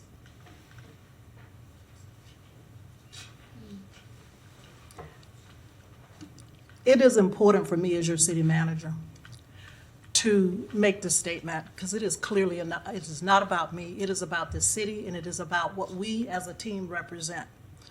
At no point in time do I expect my staff to come up here on every single occasion and say everything perfectly and accurately. We all make mistakes. But when the comments are perceived to be deliberate and just untruthful because they are untruthful, that is a reflection on me and everybody who works for me. Now, this morning we were talking about an item, and we were talking about whether the property had been cleaned up or not.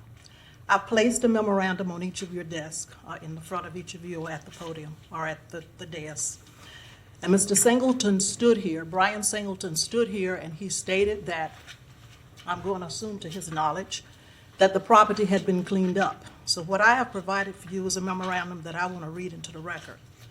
It says, on April 30th, 2025, the city received a complaint regarding camping and accumulation of trash on city-owned parcel 09990-002-000, located on the east side of the 2000 block of Northwest 2nd Street. The complaint was investigated by the Codes Enforcement Division of the Department of Sustainable Development and the Gainesville Police Department in accordance with the city's procedures for public camping. A trespass enforcement authorization was signed by the city manager on May 20th, 2025, and the Gainesville Police Department and the Public Works Department scheduled the enforcement, and cleanup started on May 28th. Now, this is Thursday of last week. The cleanup was completed the following day on May 29th. The cleanup involved roughly 35% of the 7-acre property with a total of 46 cubic yards, more than 2 standard dump trucks of trash and debris removed from the property. The trash and debris included items such as flat screen TVs, tents, pallets, food wrappers, buckets, plastic totes, blankets, clothing, etc.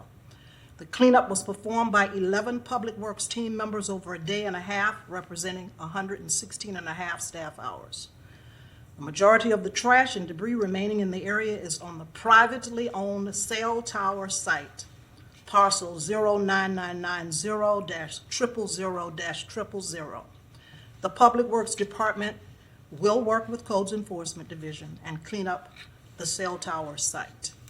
I wanted to read this in the record because when Mr. Singleton represented that property had been cleaned up, I'm not sure if it was a misunderstanding between he and Commissioner Eastman, but he was accurate. The property had been cleaned up.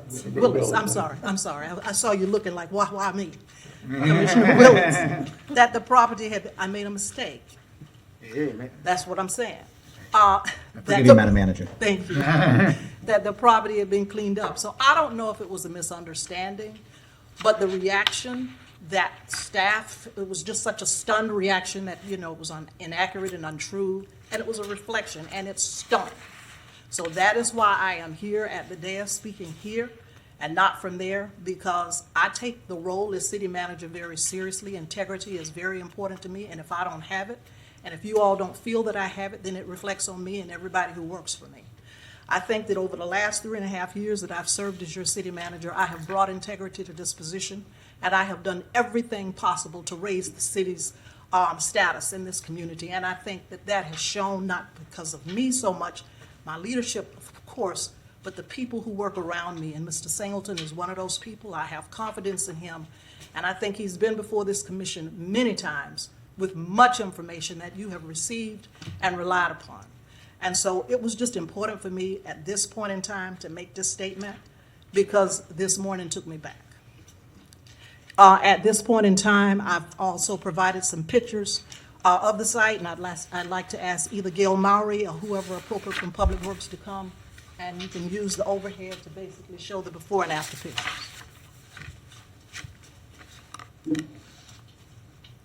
Welcome, Ms. Barron. Good evening, Mr. Mayor, Commissioners. Thank you for giving us this opportunity to kind of go over what we found today. And just to give you, again, a couple just summary of the detail of the cleanup. It is 7-acre parcel. We were, and I'll, if I can figure out the pointer here real quick.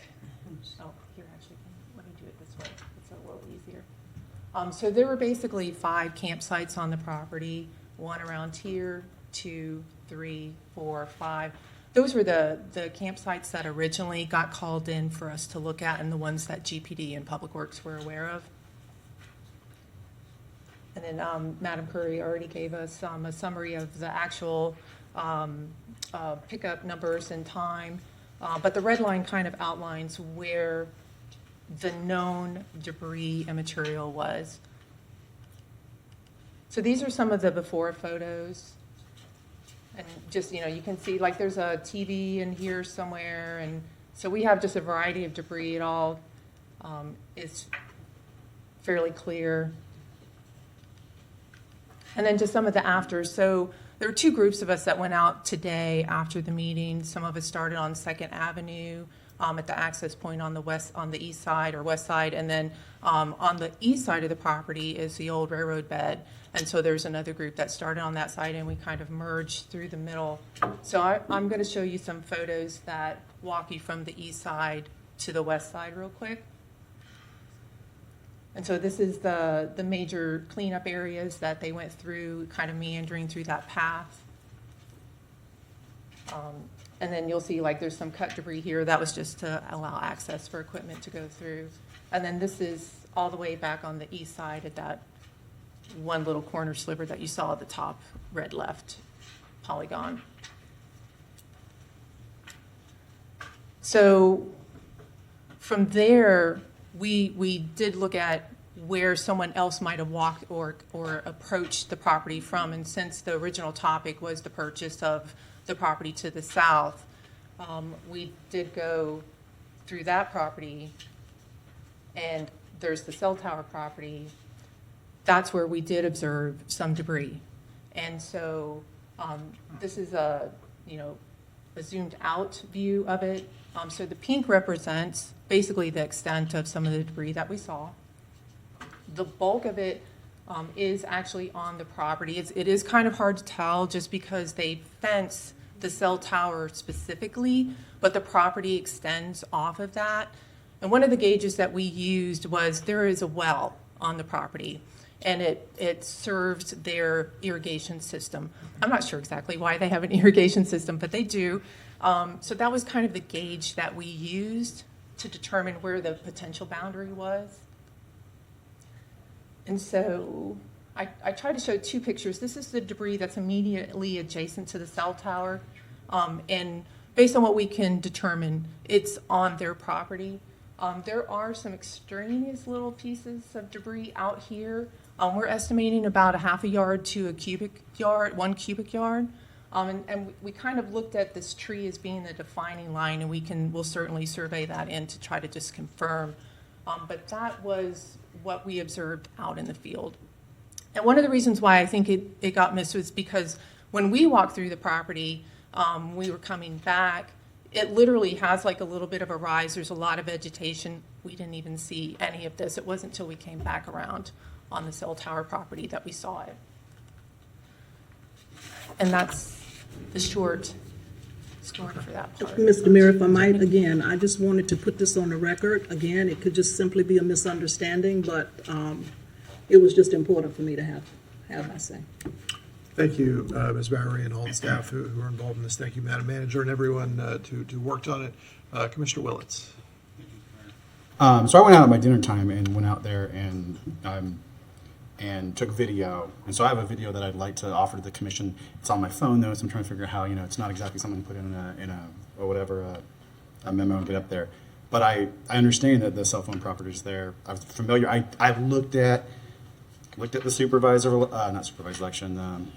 property appraiser to understand why is that weird piece, because I was doing some research into this, and I was clear that some of it, it's on their property. They've tucked up against there. But that deeper in, I saw it today, I have video of it, mattress, lots, perhaps it is a yard of whatever. To most people, a yard in a nature park that's what they consider a camp, right? So I saw it, and I was aware that, deeper in, the part that I'm not gonna go mucking in, right? Fully aware that deeper in, the stuff you can see particularly from Second Street, very familiar. And that's why I actually went out to the property originally. I wondered, what happened to that stuff on 2nd Street? Because I think I'd seen a little bit, but not deep in. You look and you don't know whether it's just a little trash or a camp. And so the stuff that I saw it's on the city property. And since we were talking about abutting that side, and that's where, we have problems with homeless on this property. So that is still, I saw it. And I don't know if it's that it got cleaned and then, within days, if it's that people then said, oh, let's go over to the cell phone property or cell phone tower. So I have this, I'll figure out a way to distribute to all of you so you can go see it from today. And I think I know the well because I said, this is over here, a cell phone. It's like in the corner, I assumed. I didn't know if there's well. I thought it was gas infrastructure, honestly. I said, all right, so I think this is where it starts, city property. So there is the stuff. And that is what I saw. And the difference between it got cleaned a week ago and it, grew overnight. We see this sometimes when people are moving, on the move, they go in there. So I have that to, It's no problem. I'm not trying to match my video with yours or match my report with yours. That's not my point at all. My point today is that staff works very, very hard. They work hard. I know they do because I work them hard. I work as hard as they do. And it is important for me, for my staff to understand that I am there for them when I know that they're doing their job. And if Mr. Singleton, and if it had been Roxy or any other director that stood at that podium and made a statement based on the best of their knowledge, that was the best of his knowledge because staff had just been out there last Thursday, Friday cleaning. Maybe they didn't go yesterday like you went, Commissioner. And so therefore, the back and forth about you just couldn't go on because it was just inaccurate. And I mean, you were just truly taken back. The staff was representing something to you that was just a lie. That struck me and it struck them. And as a leader of this staff, it is important for me to stand up for them when I know that they are doing the best that they can to serve this community. And that is the only reason that I brought this back this afternoon. Mr. Mayor, if I may, I would like to offer that I wouldn't have hoped that any of your staff felt beyond, Mr. Singleton working with him in Public Works, that there's, all your directors, because it's about one issue. I said that it's incorrect. I'm going to stand by my assumption that I saw the land. I looked previously on, though it is not a call and mark, surveyor to understand what was that property, what was this property. I looked at it, I saw it. Seemed weird to me. It wasn't even my main point of talk today. I was just going to mention we have some problems. It stuck out as something that the ground truth of having walked the property, and I had been told, in essence, that city staff hadn't walked, not our property, but this new property, this new parcel, hadn't really been on it, perhaps besides the arborist. So I took the time to go look at it. I see it. It's there. And let you know, I've already made a personal apology to both the manager and Mr. Singleton about, I'm sorry I got upset about it, because this is just what I saw, and it could have been fixed, maybe between the time it was fixed last week and this week, things happen, right? But I saw it yesterday, and it's still there today. And I can't walk out with any of y'all out to that site, because then it may be construed as a meeting that's not in the sunshine. But it's there, it's a problem. But I appreciate staff, particularly, it takes a lot of work to go do that. And I'm not saying a cleanup did not occur. That's never what I said. But you say it has been cleaned up. Clearly part of it has not been cleaned up, whether it's a yard compared to voluminous yards. So I want to make sure staff understands they do all that cleanup, they do all that work, and I see the result of it every single day when I'm in the city. But this one on a piece of property where we're having problems, that data alone, that's another issue about that parcel. We'll talk about that other parcel later. But thank you, Ms. Maurer. Thank you, Madam Manager. Thank you, Mr. Mayor. Thank you. All right, thanks to everyone involved. I appreciate you, and I appreciate all the passion throughout all of this today. That's what makes it happen, passion. Absolutely. And I appreciate that, Madam Manager, I appreciate you standing up for your staff. That is one of the things that I admire about you. One of many, but that is one of the reasons I'm so pleased to have you as our city manager and to have all these directors standing behind their people all the way throughout the organization, and I appreciate that. The world changes around us as we sit right here. Things are happening outside these walls that there's nothing we can stop, but we can go clean it up, and we can try to make rules that keep it from happening, and we can commit ourselves to a consistently better Gainesville and better America, and I believe we do that. Sometimes that boils over, and I chalk every bit of it up to passion. And as long as we stand behind each other and support each other, I'm here doing the same thing. So thank you. Madam Clerk.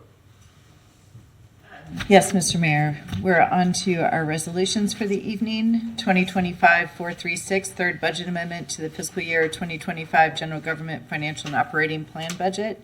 I've noticed a scrivener's error in the recommendation that should read the City Commission review the proposed budget amendment resolution, and if acceptable, recommend that the I think this was, hold on one second. Things The recommendation change around us is. and we can't fix them all. I know. There is a second recommendation, that the recommendation the city commission adopt the proposed resolution. Thank you. Very good. All right, Madam Manager. This item went before the Finance Committee several days or so ago. That committee is chaired by Commissioner Willits, and it is Commissioner Book and Commissioner Engel as members. The budget amendment was presented and approved and presented here today for approval. And Ms. Ramos is at the podium, and she will go through the budget amendment, which is primarily our fund balance being distributed to some very specific facility-related projects. But Ms. Ramos, would you please present? Welcome, Ms. Ramos. Cynthia Ramos, Executive Chief of Staff. As Ms. Curry mentioned, this budget amendment is a routine budget amendment. There are some big items that I'd like to highlight. The first is that we're increasing our position level by 1 for a grant-funded position in GPD. And the other major change here, aside from recognizing revenue for new grants that we've received, is that we are allocating excess fund balance for 22 critical life safety projects. It would be a transfer from the general fund to the capital projects fund, and those projects are listed in the backup on page 7 of 10 of the memorandum. And we can provide more detail on those projects, but that is the major change that you'll see on this budget amendment here today. Okay, very good. Any presentation you need to make? No. Or are you good? Okay. Commissioner Willits, actually, before I call on you, Commissioner Willits, let me say that the Finance Committee, this is an interesting year in that I didn't have to assign anybody to the Finance Committee. All 3 members of the Finance Committee, it was their first choice to serve on the Finance Committee. So we are lucky to have 3 members who are not only willing to serve on finance, but really interested in digging deep and being on that committee. And Commissioner Willis chairs it. If you will take it from here with anything you have to offer. I have nothing to say about the third budget amendment. Thank you. Okay. Commissioner Buck. Yeah, there was a lot of material for our finance committee last week. I'm sure Commissioner Engel will agree with that. A tremendous amount of backup of information, a lot of line items, a lot of scrutiny. So while I recognize we have a lot of information in backup, it wasn't for lack of looking into those items and a lot of questions that the chair led us through. That I'm comfortable with it. I am reconsidering my choice to say I would like to serve on that committee for next year because it is quite a bit of information. But personally, I feel very, very comfortable because our level of detail that we're providing to the public in the backup and the tremendous amount of line item information is almost too much for somebody to comprehend without really spending time. And so I know we're spending time on the committee. I appreciate it, Mr. Chair. I didn't know if you wanted to make the motion, or Commissioner Engel, would you like to make the motion maybe? Commissioner Engel. Pressing all the buttons. Sure. I also enjoyed sitting on the Finance Committee. If you like spreadsheets, it's a great committee to be on. And I would be happy to make the motion that we follow staff's recommendation and adopt the proposed resolution. Is there a second? We have a motion and a second. Is there any public comment on this? No public comment, Mr. Mayor. All right, please call the roll. Commissioner Book. Aye. Commissioner Willis. Aye. Commissioner Eastman. Aye. Commissioner Engel. Aye. Commissioner Chestnut. Aye. Commissioner Duncan Walker. Aye. Mayor Ward. Aye, that passes unanimously. Madam Clerk, thank you all. Appreciate your work. Mr. Mayor, we're on to your business discussion items for the evening, 2025-356 Advisory Boards and Committee Report. With the recommendation of the City Commission hear a presentation and take action deemed necessary. Excellent. Yeah. Come on up, Mr. Chair, and members of the Police Advisory Committee. Mayor Ward and Council. Commissioners, good evening. Good evening. I'm Norb Dunkel. I serve as chairperson of the Police Advisory Council, and with me is Bob Cohen, who serves as vice chair. And I appreciate you allowing us to present the 2025 annual report to you today. Even though the report was submitted well before the end of the 25 year, we're excited to share with you these comments. Let me respond to the questions that the City Commission would like addressed, because you've asked us to respond to specific questions. You asked, what are the 3 most important things we worked on in 2025? First of all, we had a joint meeting of the Police Advisory Council and the Police Employee Committee. And the Police Employee Committee is a group of officers and staff that discuss and make recommendations on employee issues within the Gainesville Police Department. So we had an opportunity to share our purpose and the type of work we do. The committee did the same. We had wonderful discussion, and we plan on doing that on an annual basis moving forward. Second, an objective of the Police Advisory Council is to serve as a panel to discuss and review closed internal affairs investigations for discussion purposes with regards to what processes may be considered in preventing the occurrence of future activities. Thus far in 2025, we've reviewed 19 closed affairs investigations. Many questions regarding these cases were asked by PAC members. Responses, clarifications, and data were provided by Lieutenant Tim Durst regarding those cases. It should be noted that the PAC is incredibly appreciative of the work that is put into these investigations and the resulting reports. Third, the PAC continues to work to schedule meetings in various Gainesville communities. The PAC met in the Pine Ridge community, the Phoenix community, and is planning for the August meeting to be held with the University of Florida Police Department and invited students. I should mention at the Pine Ridge community, Mayor Ward and Commissioner Book were in attendance. We appreciated your attendance and presence there and your ability to answer questions that the members of the community had. These community meetings are important for citizens to be able to not only see the work of the PAC, but to be able to ask questions and enter into discussion with the PAC and GPD regarding issues that are important to their communities.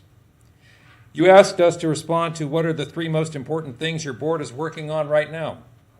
First, we're working hard to attract members in order to fill the council seats. The PAC recently had a turnover of a few long-standing members. We also had to remove a few members due to attendance issues, sometimes not unusual. New council members are beginning, but there's still a need to fill 3 seats. The PAC will work with various groups and organizations to promote council membership, as well as PAC members bringing the work of the PAC to the various other organizations that they work with. Second, training of the recently seated new members and upcoming new members is important. It's important to recognize that none of the PAC members are from law enforcement and do not possess the knowledge of GPD organizational structure, the mission and values, the policies and procedures, and the like. The PAC will work this year to bring a steady stream of training topics and presenters to the meetings to increase the PAC members' knowledge accordingly. And third, the PAC is working to increase the members' visibility at various GPD events, such as the annual awards program, promotional events, oral board interview panels, oath of office events, and the like. The PAC feels that providing support for GPD and its officers and staff is important. This attendance then allows PAC members to have increased knowledgeable conversations with Gainesville citizens about the Gainesville Police Department. You asked, what could the City Commission do to help your board better serve our neighbors? The PAC believes that the most important objective is to work on the increasing positive relationship of the Gainesville citizens and the Gainesville Police Department. The PAC holding meetings in various Gainesville communities, the PAC membership increasing their visibility with GPD events to increase their knowledge, the PAC inviting citizens to meetings when they're held in City Hall, and the like are all good approaches to increasing the positive relationship. The PAC would ask city commissioners, if you are able, to attend any PAC community meeting and participate in the discussions and questions and answers with community members. You ask, what else do you need the City Commission to know about your board? The PAC appreciates the City Manager, the City Commission members, your support of the work and discussion that PAC members provide. PAC members set aside time from full-time jobs and many other community involvements to provide the time and dedication to the PAC. The common theme for all PAC members is they want to see Gainesville grow and succeed in all aspects of community life and are willing to put in the time necessary in a small way to contribute to that growth and success. I also added into the annual report, which I submitted, an executive summary thus far of 2025, and I talked about the various presentations that we've had, the various business that we've conducted, the cases that we've reviewed, as well as the annual report. And with all of that said, Bob would be happy to respond to any of your questions. Let me just add one comment, if I may. Mr. Mayor and Mayor Pro Tem Commissioners, are honored to be here to serve this way. Norb and I, we've been doing this a long time, 14 years, but we feel that it's very important for the citizens and the police department to have liaison. And even though nowadays having a commission that represents a cross-section is no longer in vogue, we believe it is in vogue. And we want our PAC to represent Gainesville, and all citizens can feel comfortable coming. What we would ask of you is be careful when appointing, get some people that are really going to work and represent Gainesville. And two, some of you have newsletters you put out.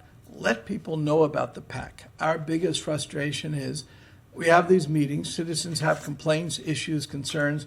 We really want them to show up. Well, they can complain, they can vent, they can appreciate, all of the above. But if they don't show up, then we can't do our job. And that's the number one thing you can do to help us is in your communications with your constituents, in your district meetings that you have, whatever, mention the PAC. If you want to invite any of us from the PAC to come when you have a district meeting, we will give a 3 minutes, won't take much time, say what we do when we meet and what we can do for the citizens in your particular district or citywide for those commissioners. So I just wanted to add that comment. Thank you. Thank you both. I appreciate the work that your members do, and the community appreciates it as well. Do we have any questions from the dais? Any public comment? I have no public comment. Okay. Did you have something? This was just a comment. When we attended Pine Ridge, we do have, with the city and Chief Hillhouse and the community builders, we're going to be doing a fairly comprehensive cleanup and support services effort for Pine Ridge coming up on July 19th. And the reason I mention that is because specific, Saturday, July 19th, city staff are already, heavily right in the mix, and Keep Alachua County Beautiful is the coordinator. So but the Police Advisory Council, when we were out there, said, anything you need, well, this is a need. And so the chair said, please mention that. Because I know we'll have them out there, but we're in the midst of putting it together. We've had one meeting, and probably by next week or the week after, we'll have something through Keep Alachua County Beautiful that we can all tag on to and look. And so we'll be getting out there and hopeful. There's probably plenty of people sitting in the audience that might have a piece of attending that. And we'll work with the residents and hopefully some of the owners, but specifically the residents and Ms. Strawder out there. So I look forward to the Police Advisory Council being out there. But you asked me to mention that, so there you have it. Thank you. So July 19th, Pine Ridge outdoor cleanup. Who's bringing the portable air conditioners to be part of that? You are, Mr. Okay, Mayor, got it. so appreciate it. 9 a.m., start at 9, 11:30, something like that. And then Excellent. Thank you for that. And thanks to everyone for your time and attention. Thank you for everything you do. Much appreciated. Madam Clerk. Mr. Mayor, we're on to our public hearings for the evening. Shall I read both of them like I did the afternoon? Please. Okay. Ordinance number 2025-132, an ordinance of the City of Gainesville, Florida, amending the future land use map of the comprehensive plan by overlaying the planned use district land use category on approximately 0.66 acres of property generally located at 1542 West University Avenue, as more specifically described in this ordinance. Land development regulations, providing directions to the city manager, providing a severability clause, providing a repealing clause, and providing an effective date.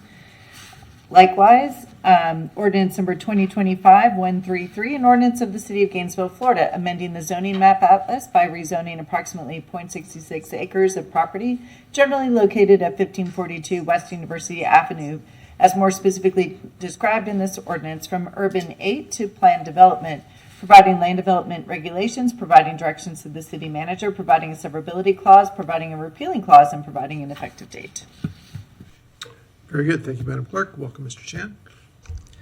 Hi. Good evening, Mayor Ward and Commissioners. My name is Nathaniel Chan. I'm a planner for the City of Gainesville, Department of Sustainable Development.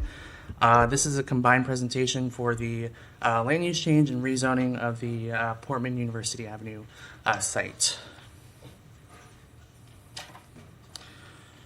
So this site is located at 1542 West University Avenue. It's approximately 2/3 of an acre. The current zoning is urban 8 or U8, and the current land use is urban mixed use UMU. The existing land use category and zoning district allow many different uses, including high density and intensity residential, commercial, office, and mixed use development. It's bounded by 3 sides by streets. So Northwest 16th Street, you can see on the west side, University Avenue and 15th Terrace is right across the street from Library West. And the proposed land use change and rezoning, so proposed zoning is going from urban 8 to planned development, PD, and the proposed land use is going from urban mixed use to planned use district, PUD. So essentially what the PD will do is it will increase the residential density to 240 units maximum. It will provide affordable housing at different rates, which I'll talk about. It will increase the maximum number of stories at the site to 14 stories or 160 feet. And it will also retain the Transect Zone design standards, so the Urban 8 design standards for landscaping, sidewalks, building materials, etc. So here's an overview of the site. Like I said, it's bounded by 3 sides by streets, so 16th Street and 15th Terrace and University Avenue. Here are some landmarks in the area. So again, right across from the University of Florida and Library West, and some of the other developments on the other side of University Avenue. We've seen a trend of high density and multifamily residential development at the proposed height and scale on University Avenue and 13th Street. In the past, multifamily development has sort of occurred in areas further away from the university, so like on Southwest 20th Avenue, Newberry Road, and Archer Road, and Old Archer. So locating high-density development within walking distance to the University of Florida, the region's main employer, is highly efficient for future residents, which could include students, faculty, and staff at the university. So here's the surrounding land use categories. So urban mixed use in the brown or beige along University Avenue, and mixed use residential further north. That's in the peach color, which allows a mix of office and residential uses. Here's the existing zoning surrounding the subject property. So high density and intensity urban 8 along University Avenue, which steps down, if you will, into urban 5 zoning in the pink color, going north towards the College Park area. So here's the proposed PD layout plan. So you can see that there's a proposed vehicle and scooter access on Northwest 16th Street, which matches where Northwest 1st Avenue goes into. There is a singular ingress and egress for cars and scooters that I'll show in the next, in a couple slides. There's a dedicated bike and pedestrian access on Northwest 15th Terrace, and it will maintain building placement requirements that are currently in place. And it also lists some development standards, which I'll go over. So considering there is an affordability component to this PD, staff reviewed the PD in comparison to other affordability provisions. So that includes inclusionary zoning that was passed recently and the Live Local Act. So as a reminder, if new residential development provides affordable housing at certain levels and meets certain requirements, they're eligible for increased density, height, and other bonuses. So went a little ahead. So under the current urban 8 or U8 zoning, the maximum density, because it's 2/3 of an acre, is 40 units.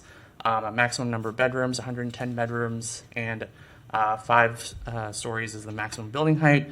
Because the maximum density is 40 units, they're not required to provide any affordable housing because it's below that 50-unit threshold for inclusionary zoning.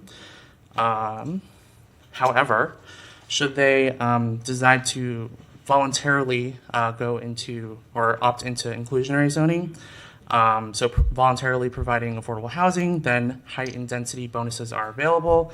So based on the requirements in the Land Development Code, we would require that they provide either 4 units at 30% area median income or 24 units at 80% area median income for a maximum of 60 units total, and 9 stories total, tall would be allowed under the Land Development Code regulations.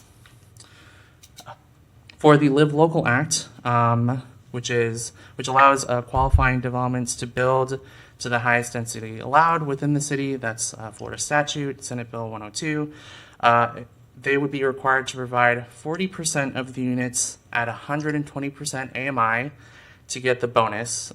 So 99 units maximum would be required, or not required, but that's the maximum density that they could have, and then 40 of those units would be required to be affordable at 120% area median income. I know I'm doing a lot of numbers and math today, so bear with me here.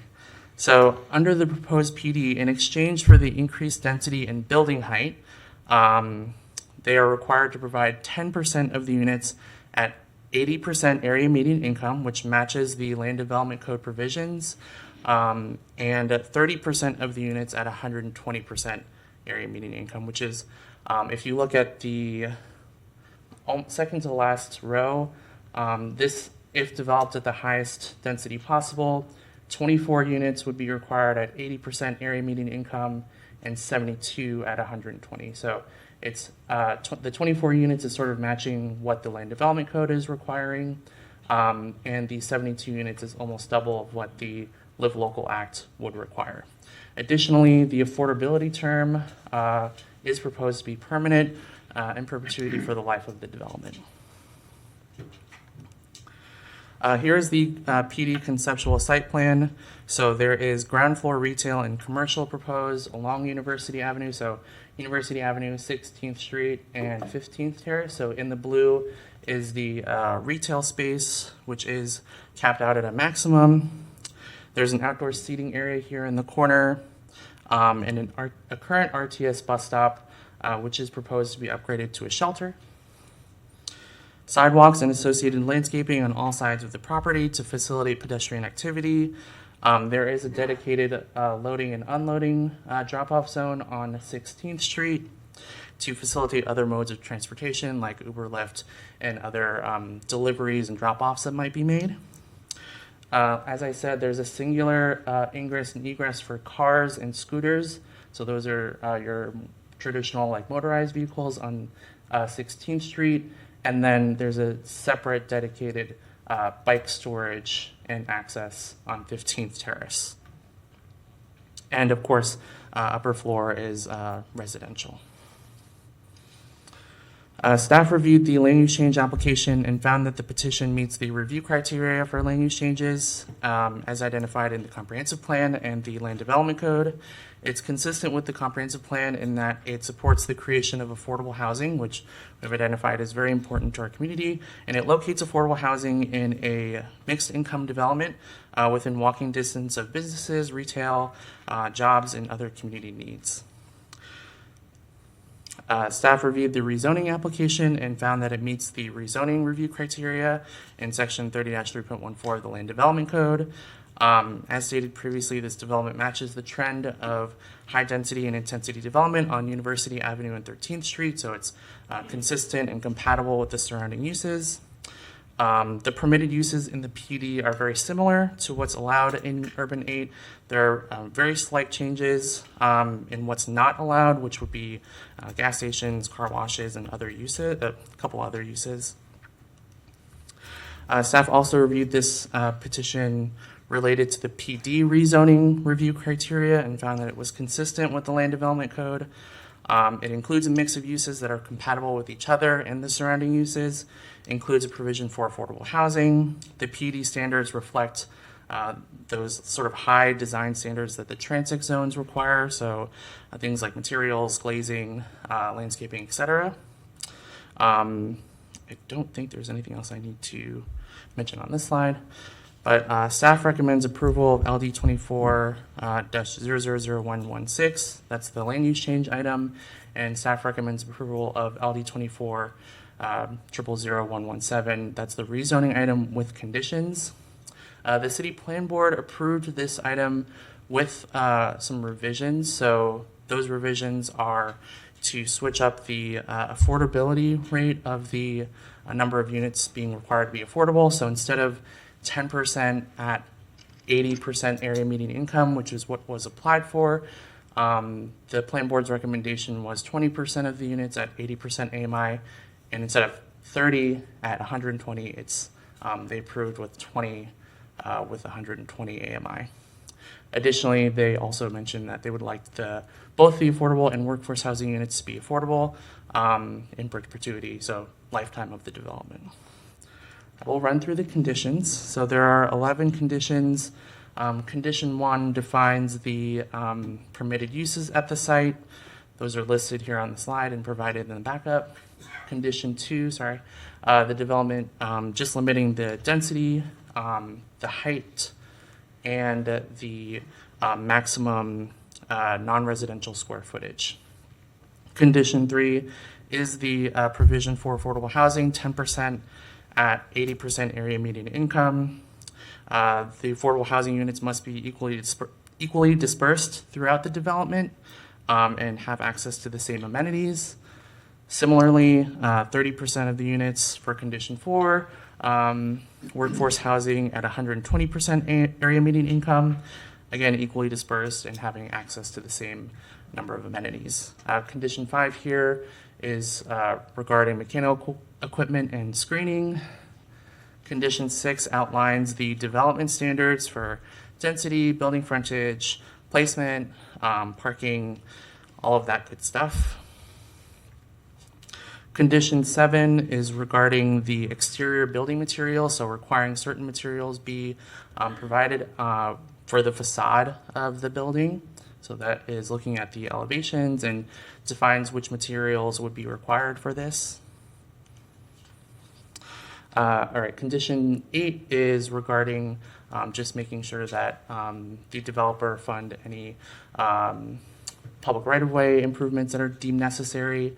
Condition 9 requires a compatibility buffer on the northern property boundary. Condition 10 is requiring an RTS bus shelter to replace the current RTS bus stop at the site. And condition 11, that's one that was discussed in between ordinance drafting and here today, but it's one that was recommended by the Department of Transportation, the city's Department of Transportation, in that requiring connectivity, pedestrian connectivity on the north side as well. So not just having University be the pedestrian connection, but having a east-west pedestrian connection on the north side of the property. That is the end of my presentation. I'm here to answer any questions that you may have. Let's hear from the applicant also, and then we'll roll out questions after that. Thank you. Thank you.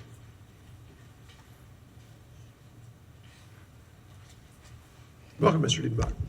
Good evening, Mr. Mayor, Madam Manager, Mr. So Attorney. my first question to you before you get started is, how are you going to preserve the historic Burger King flooring? During site clearing, we could sell ceremonial tiles, and we could say that perhaps Jerry ate here once or Mayor Ward ate here once. Anecdotally, it's really funny because I often tell you, I've been coming to this podium for 35 years now, and I was one who would go across the street to the Burger King Lounge or the BK Lounge. I would get some Whopper Juniors. They would go in my backpack, and I would go up into Library West, into the Carroll's there, or Library East, and I would study. And I'd eat my little Burger King Whopper Juniors. And I remember this well. And it's about time that we do something different. Yes. A great quote that I wanted to bring to the podium. My name is Jerry Diedenbach. That's not the quote. Executive Vice President, NV5 Professional Consultants. Is Warren Nielsen, former city commissioner, told me this one a long time ago when I was MPO staff. Parking lots are placeholders in our urban landscape. Are placeholders for opportunities to do things that are much better than what are there. And during the plan board meeting, we were trying to all remember collectively when the Burger King burned down. And it's been about a quarter of a century ago. So I'm happy here tonight to offer something, and I try to boil these down to what is the ask of you all. The ask tonight is allow us to fill a building with people. And I will explain that more definitively because under inclusionary zoning, which we are meeting and exceeding, we would get a certain number of individuals in that building. If we chose to take the Live Local Act, which is SB 102 now, SB 1710, if we did that, we'd get a certain number of people, and we wouldn't need to be standing in front of you. We'd go directly to Mr. Edelton and have an administrative review, and we'd utilize Florida statutes. Live Local gives us a box. They say we get the highest density, highest intensity, and tallest building within a 1 mile radius. What we're asking you is allow us to fill that box with people because Live Local doesn't give us enough density to meet the economy of scale and the market cost of doing development on a $3 million piece of property that is 0.6 of an acre. So to enter both of these items here and to begin the record here, this is the course that we have traveled. In October of last year, we held our first step meeting. We held a neighborhood workshop. We submitted applications. That application has gone through iterative staff review, went to the city plan board, and on February 26th, I stood here with my colleagues, Ms. Margot Maurer, AICP, who has worked on this application with me in my office, and of course, Ms. Patrice Boyce, who is legal counsel for our group. On February 26th, the plan board unanimously recommended that this move forward, that the units be held in perpetuity, which our client has agreed to, so it exceeds the 30-year time frame of both the inclusionary zoning and the Live Local Act. But they did throw kind of an arbitrary condition on there. They asked us to double the affordable housing from 10% to 20% and ratchet the workforce housing at 120% AMI down.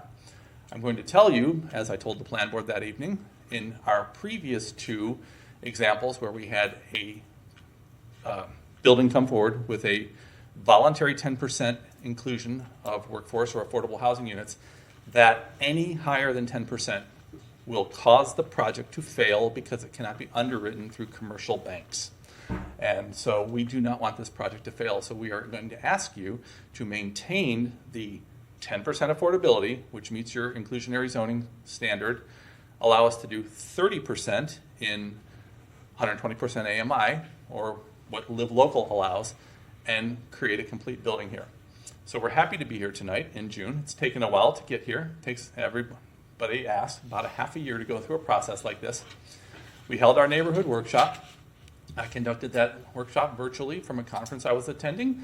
We sent out notifications to 73 groups and individuals. We had 2 attendees. One person who is a client and developing some property in Gainesville, wanted to see what the process was like.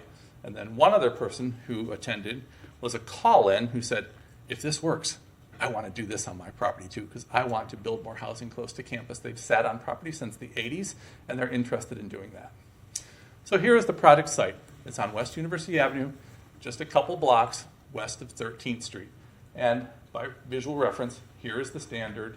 Here's the standard parking garage. Here's Krispy Kreme, and here's University Avenue. This is the site. If you drive by here today, you can see that the foundation of the former Burger King is here. Food trucks occupy this on a week-by-week lease. They operate there. And it's exciting to be here with a real precedent. This is coming forward with a request to you, and it will provide 96 units of affordable and workforce housing blended in a building right across the street from the University of Florida campus. It will uphold all the regulations of the transect zone, and all the recommendations that staff have and all the conditions are completely acceptable because we want to stay within the guidelines of what the transects are supposed to do. So as reference, your staff has done a phenomenal job in their staff report of outlining the fact that there has been a huge amount of precedent set for this type of development in and around this core area of campus. This is University Avenue, the northern boundary of campus. There is a University of Florida property right here, north of us, but over the past years, we've worked on Stadium Club. We did not work on One College Park, Stadium House North, Stadium House South. That's the academic support building. Legacy Apartments on 5th, Jackson Square, the Standard, Monarch, of course Hub 2, and then Hub on campus, and then Sweetwater. This was actually the first to come forward with a voluntary 10% affordable component in it prior to your inclusionary zoning. So I took Mr. Chan's chart because we worked on this kind of collaboratively of how to tell this story. So mine wipes a little bit slower, and so if you look at the quantifier of density, beds, height, affordability, number of units, and then affordability term, and then the total affordable of what's being offered. So under the current zoning, there's no requirement to do affordable or workforce housing, and the property at 0.6 of an acre could develop 40 units with 110 beds. The property is on the tax roll for about $3 million today. It is impractical to imagine putting 40 units on 0.6 of an acre. Under the Land Development Code and inclusionary zoning, the project would allow us to jump up to 60 units, which would deliver 4 units of affordable and workforce housing, like was in Mr. Chan's chart. Under Live Local, we could get up to 99 units and deliver 39 units of workforce housing at 120% AMI. So when Ms. Maurer, Ms. Boyce, myself, and our client sat down, we wanted to come up with something that was very unique using the PUD-PD mechanism, and we wanted to meet and exceed the inclusionary zoning, meet and exceed Live Local Act, and by doing that, ask you, because under Live Local, we could get to 172 or 200 feet in height without having to go through a rezoning. It would allow us the tallest height allowed within a 1 mile radius. We are proposing a building that is smaller than that because of the type of steel construction that will be done. So it's actually lower than what we could get under Live Local. We're asking you to allow us to fill it with people. So in other words, the Live Local Act under Florida statutes would allow us a building that could be 172 feet tall. We're asking to do a building 12 feet shorter than that, but we're asking you to allow us to fill it with people, to put density in this building, and both your inclusionary zoning has a 30-year period, and the Live Local Act has a 30-year period on it. These are being offered in perpetuity, forever, across the street from the University of Florida. I have already reached out to the Warrington College of Business, where I have colleagues there that I present to frequently, Tim Becker, Steve Martin. I've reached out to the College of Design, Construction, and Planning because fortunately, they have placement type services. So if you are a studying professor, or if you are a new incoming member of faculty, they can help guide you to real estate, because I heard something that we don't want these just to be students. We want there to be an opportunity for people that are faculty, staff, administrators, custodians, to have affordable housing right across the street from campus. So we have started that bond with the University of Florida. Years ago, before the previous president was there, there was actually an office on campus that helped incoming faculty, staff, administrators, and so forth find housing in our community. A lot of times they just refer them to realtors, but we wanted to go beyond that and create something that would get people, adults, parents, single parents with children, a place to live across the street from where they work. So in so doing this, we think that we have come up with a really unique opportunity here.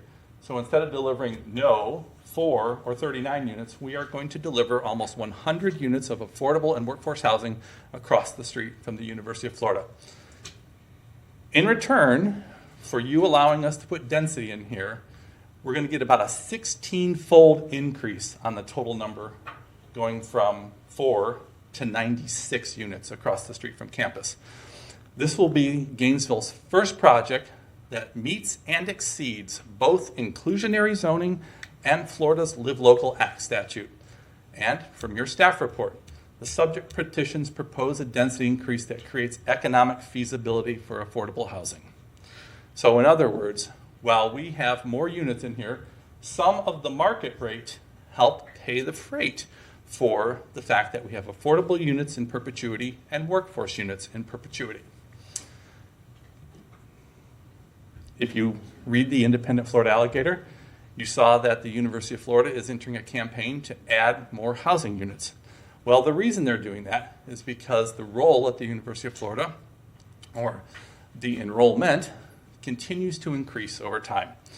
We feel that this is a perfect location right across the street from the largest employer in our region to place these workforce and affordable housing units, as well as market rate units here.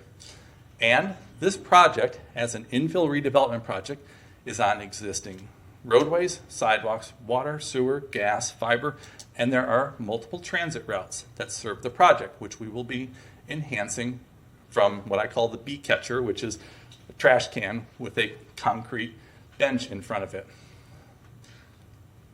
So here is the subject property. It is 6/10 of an acre, so roughly about 39,000 square feet of area, if you will, but the actual project is only 28,750 square feet here, bounded on 3 sides by public roadways, and there are sidewalks around the site today. As a matter of fact, if you stood on the west side of this property and looked back across the street to the University of Florida Library, you would see the worst Home Depot fence in the world that's out there, and this is the old foundation of the Burger King, and not really a great, safe urban space. What we are proposing is a full modernization of this entire block with first floor retail, with tremendous amounts of glass along the University Avenue, 16th Street, and 15th Terrace side to increase visibility, crime prevention through environmental design, defensible spaces, and an enhancement of the outdoor realm in this area on this peninsula of land that fronts University Avenue and the libraries. That area will wrap along the side of 16th, and there will be a dedicated car pullout here for ride share and delivery services. So as you round the corner, and I'll show you that here in this next slide, as you round the corner, you're not bottling up traffic and causing Mr. Singleton and others in Public Works a conflict situation. Staff has listed in their staff report 15 areas of consistency with the City of Gainesville's comprehensive plan through future land use, through housing, and through transportation planning. We are asking that this area specifically maintain the urban transect requirements. It is currently U8, but we're going to effectively go to a U9, but in U8, U9, and DT, most of the standards are all the same for the frontages. And so the way that this looks, here is, again, the site today. There are the trash cans and the concrete bench for the RTS stop. What we're asking to walk you around the site, I like my maps with north going up. This is University Avenue along the south side. First off, the garage access for the limited number of spaces that we have here is directly on the intersection of First Avenue and 16th Street, so that the limited number of automobiles that will be here, and there are only 13 spaces on this ground plane, and that's purposeful. This provides handicapped and accessible parking for residents that live in the building. We do not envision this building as one where people who have cars are going to seek out. But if they do have cars, I have connected our client, Portman Residential, with our other client, Landmark Properties, who owns and operates the Standard and Legacy. They are operating their garage at about 45 to 50% capacity. And so they built 1,100 car spaces in a structured parking garage. We are going to create a relationship, so if you bring your car to campus, just like in other cities, your car may be parked over here in a parking garage, so when you need it at holidays, spring break, you want to take and go to the beach for the weekend, you can go get your car 2 blocks away, but it'll be safely inside a structured garage that's sitting right here at 13th and University and sitting well below capacity. So on the east side of the building, to keep this area of the pedestrian realm clean and orderly, we are proposing our refuse and recycling inside the building, which will be rolled out to a dedicated area so service vehicles can come down 15th Terrace, tip in their recycle and refuse carriers. Those carriers go back inside the building, and then the trucks can proceed on with their way. Our pedestrian and bicycle access, so human-powered access, comes out this side of the building, or the front, or the west side of the building, but this was done to remove the conflicts of putting bicycles in the same area as scooters. You hop on your bike, you may get air at the station here, you walk your bike to the intersection, you take it across the campus, or you start riding and you go around. Scooters and motorized vehicles go out through a controlled four-way stop intersection here. Around the front of this building, you see an articulated facade that has points for collection of diners as well as outdoor dining here, and not just a blank facade along University Avenue. And again, this area here will be active storefront tenants. We think 4 or 5 tenants on the ground floor that will serve toward the east, south, and west facades here. So instead of looking at the blank parking lot today, this will be the ground plane with canopies here to protect people from the elements, rain and sun, and then outdoor dining here, which correlates to this area here.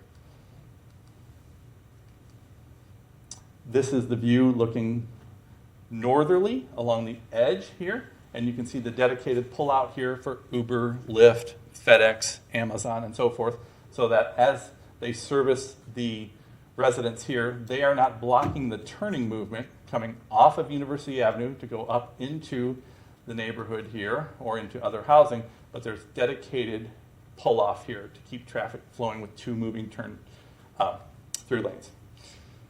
So as I introduced, under Florida's Live Local Act, and this is by statute, one can obtain the highest currently allowed height for commercial or residential within 1 mile. So Live Local Act would give us 172 to 200 feet of height. We are proposing a building that is effectively the same number of floors inside of a shorter footprint. So while we could get up to 172 to 200 feet through Live Local, we are asking for 160 feet, which is a dozen feet shorter than what the Live Local Act would give us, which effectively boils down what the ask is since we can get that volume, let us fill it with people, and in turn, you will be getting 96 units of affordable and workforce housing in perpetuity across the street from campus. So this request exceeds the Live Local Act of doing the 40% mandate and also the 10%, and it exceeds it by doing it in perpetuity, not just for 30 years. So the benefits of infill development, as we strategized about this project, are pretty clear. The fact that you get a tremendous volume of workforce and affordable housing units across the street from campus by merely allowing us the density to fill the building sacrifices none of the transect requirements, none of the building frontage, landscape zone, glazing, articulation, or operable doors and entries. This building is effectively meeting the transect zones. We are asking you to do one thing: allow us to put people there. A key benefit also of infill development and redevelopment is this.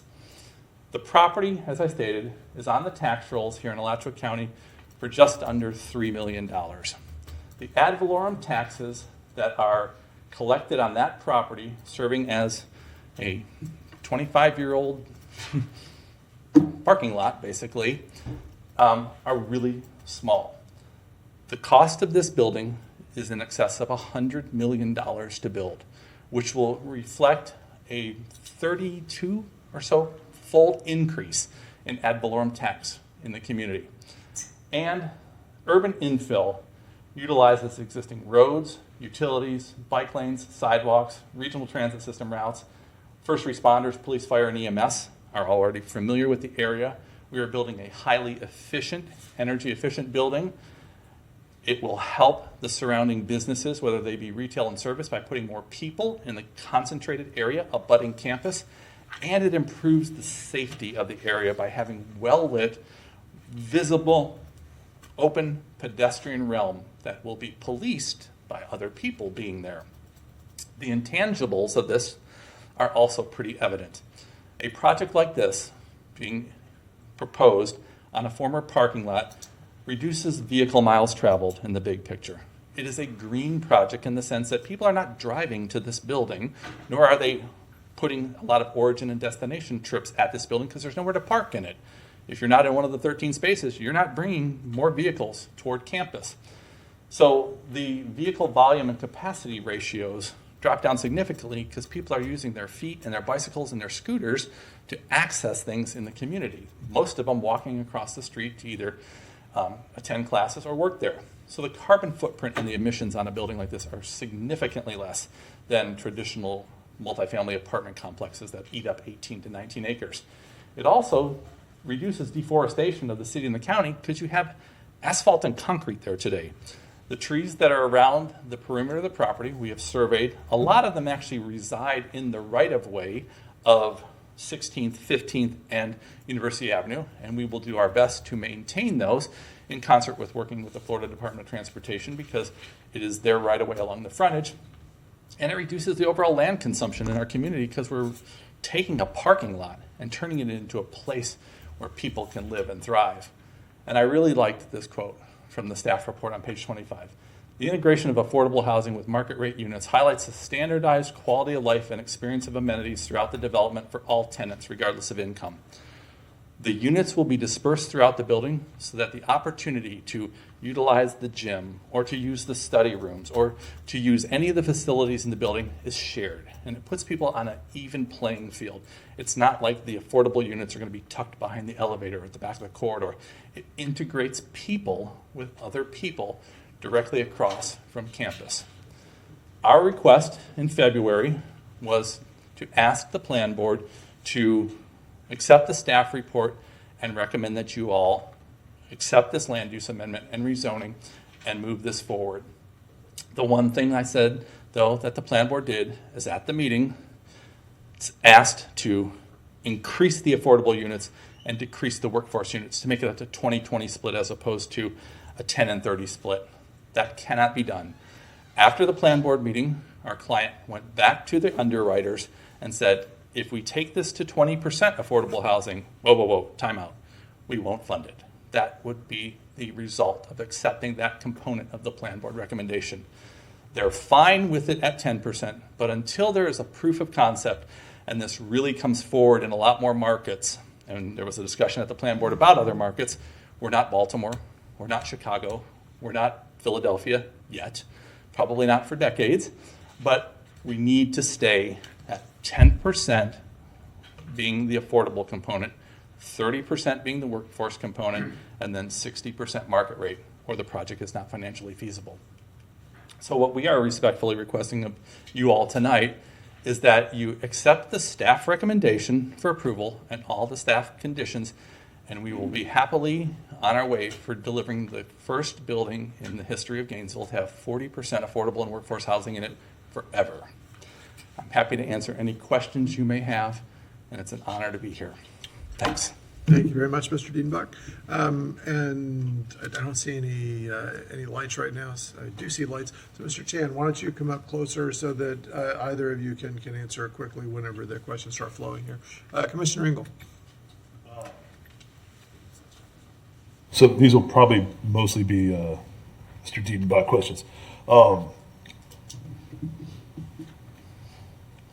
One of the things I really like about this is when I look at a lot of what has been built in Gainesville over the past 10 years has been these 2 stories of concrete, 4 stories of wood frame,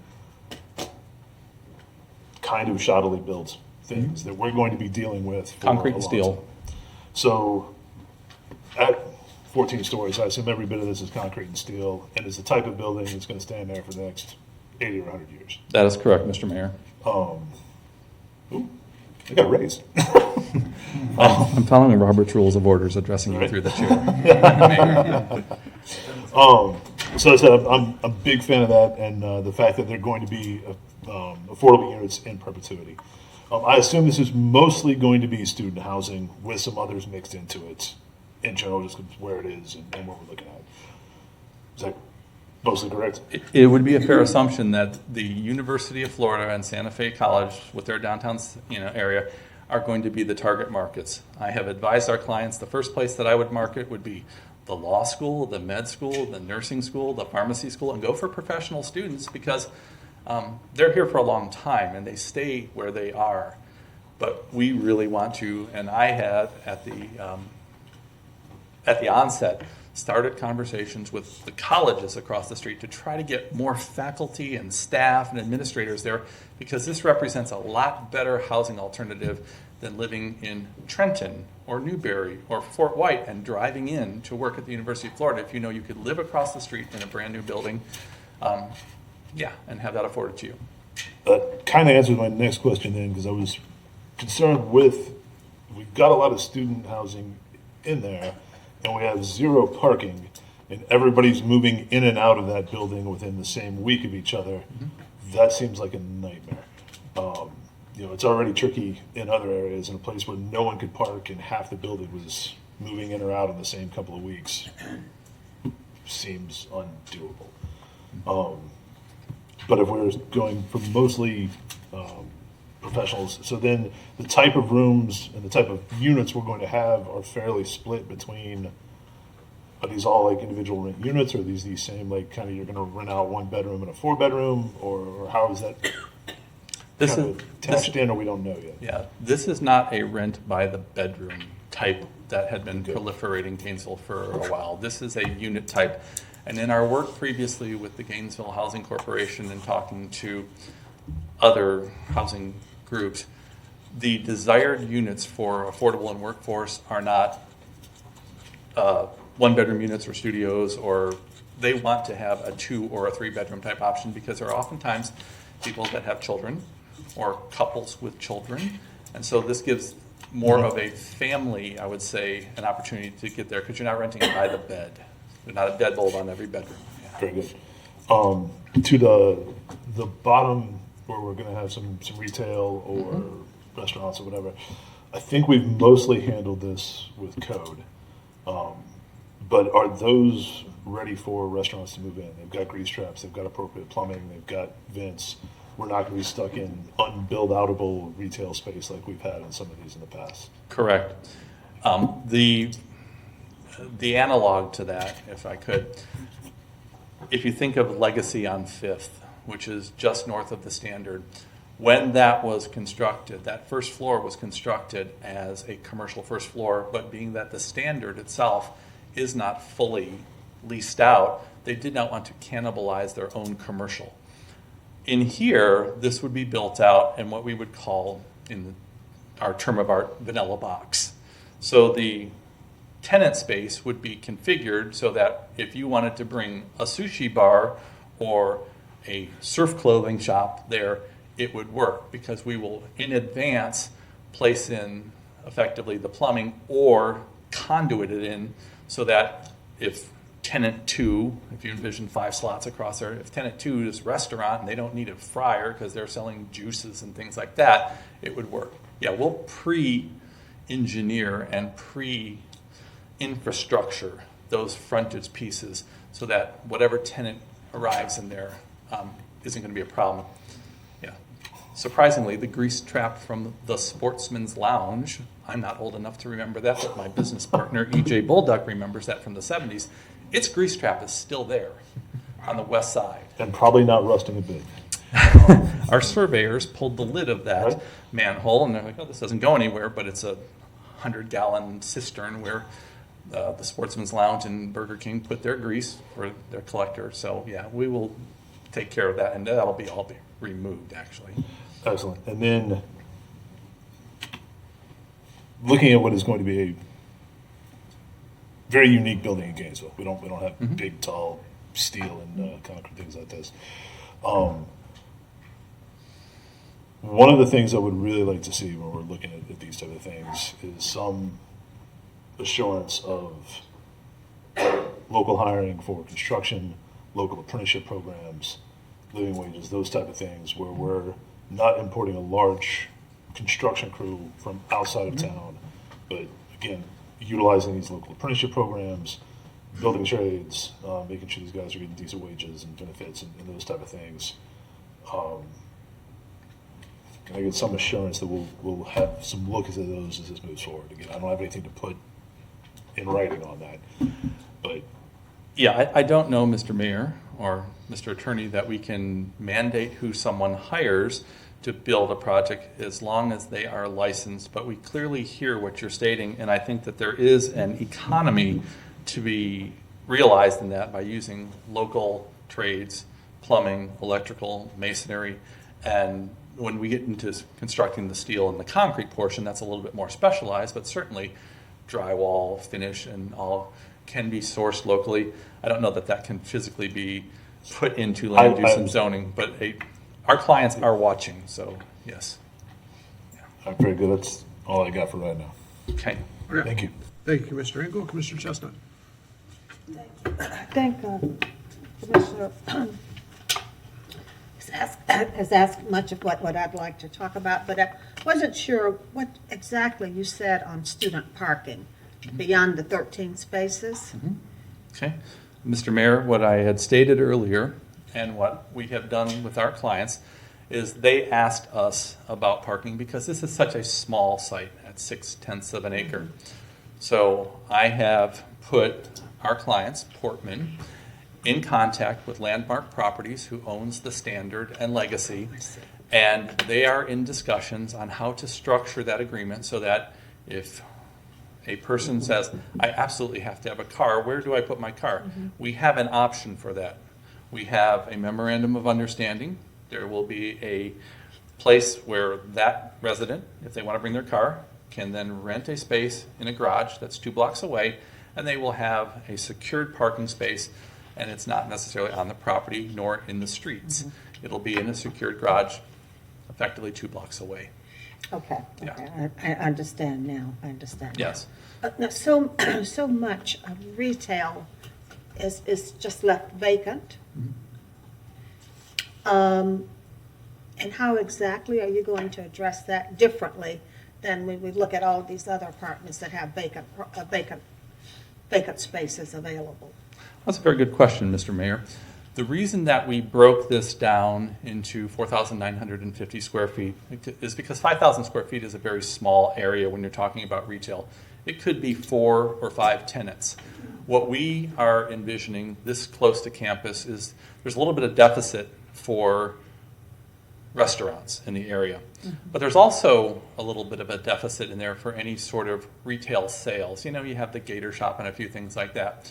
So to aid in the faster absorption of those spaces, we kept the number low, so 4,950 square feet.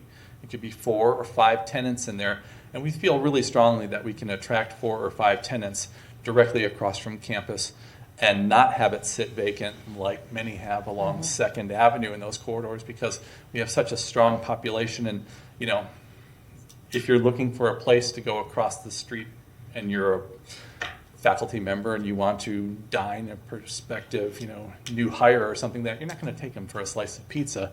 So this gives us a better opportunity to have some nice ground floor retail and not really, you know, have an abundance of it, but, you know, 4 or 5 tenants down there.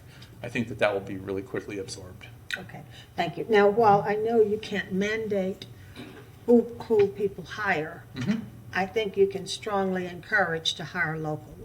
I agree with you. Okay, thank you. Thank you, Commissioner Chestnut. Commissioner Eastman. Thank you. Thank you.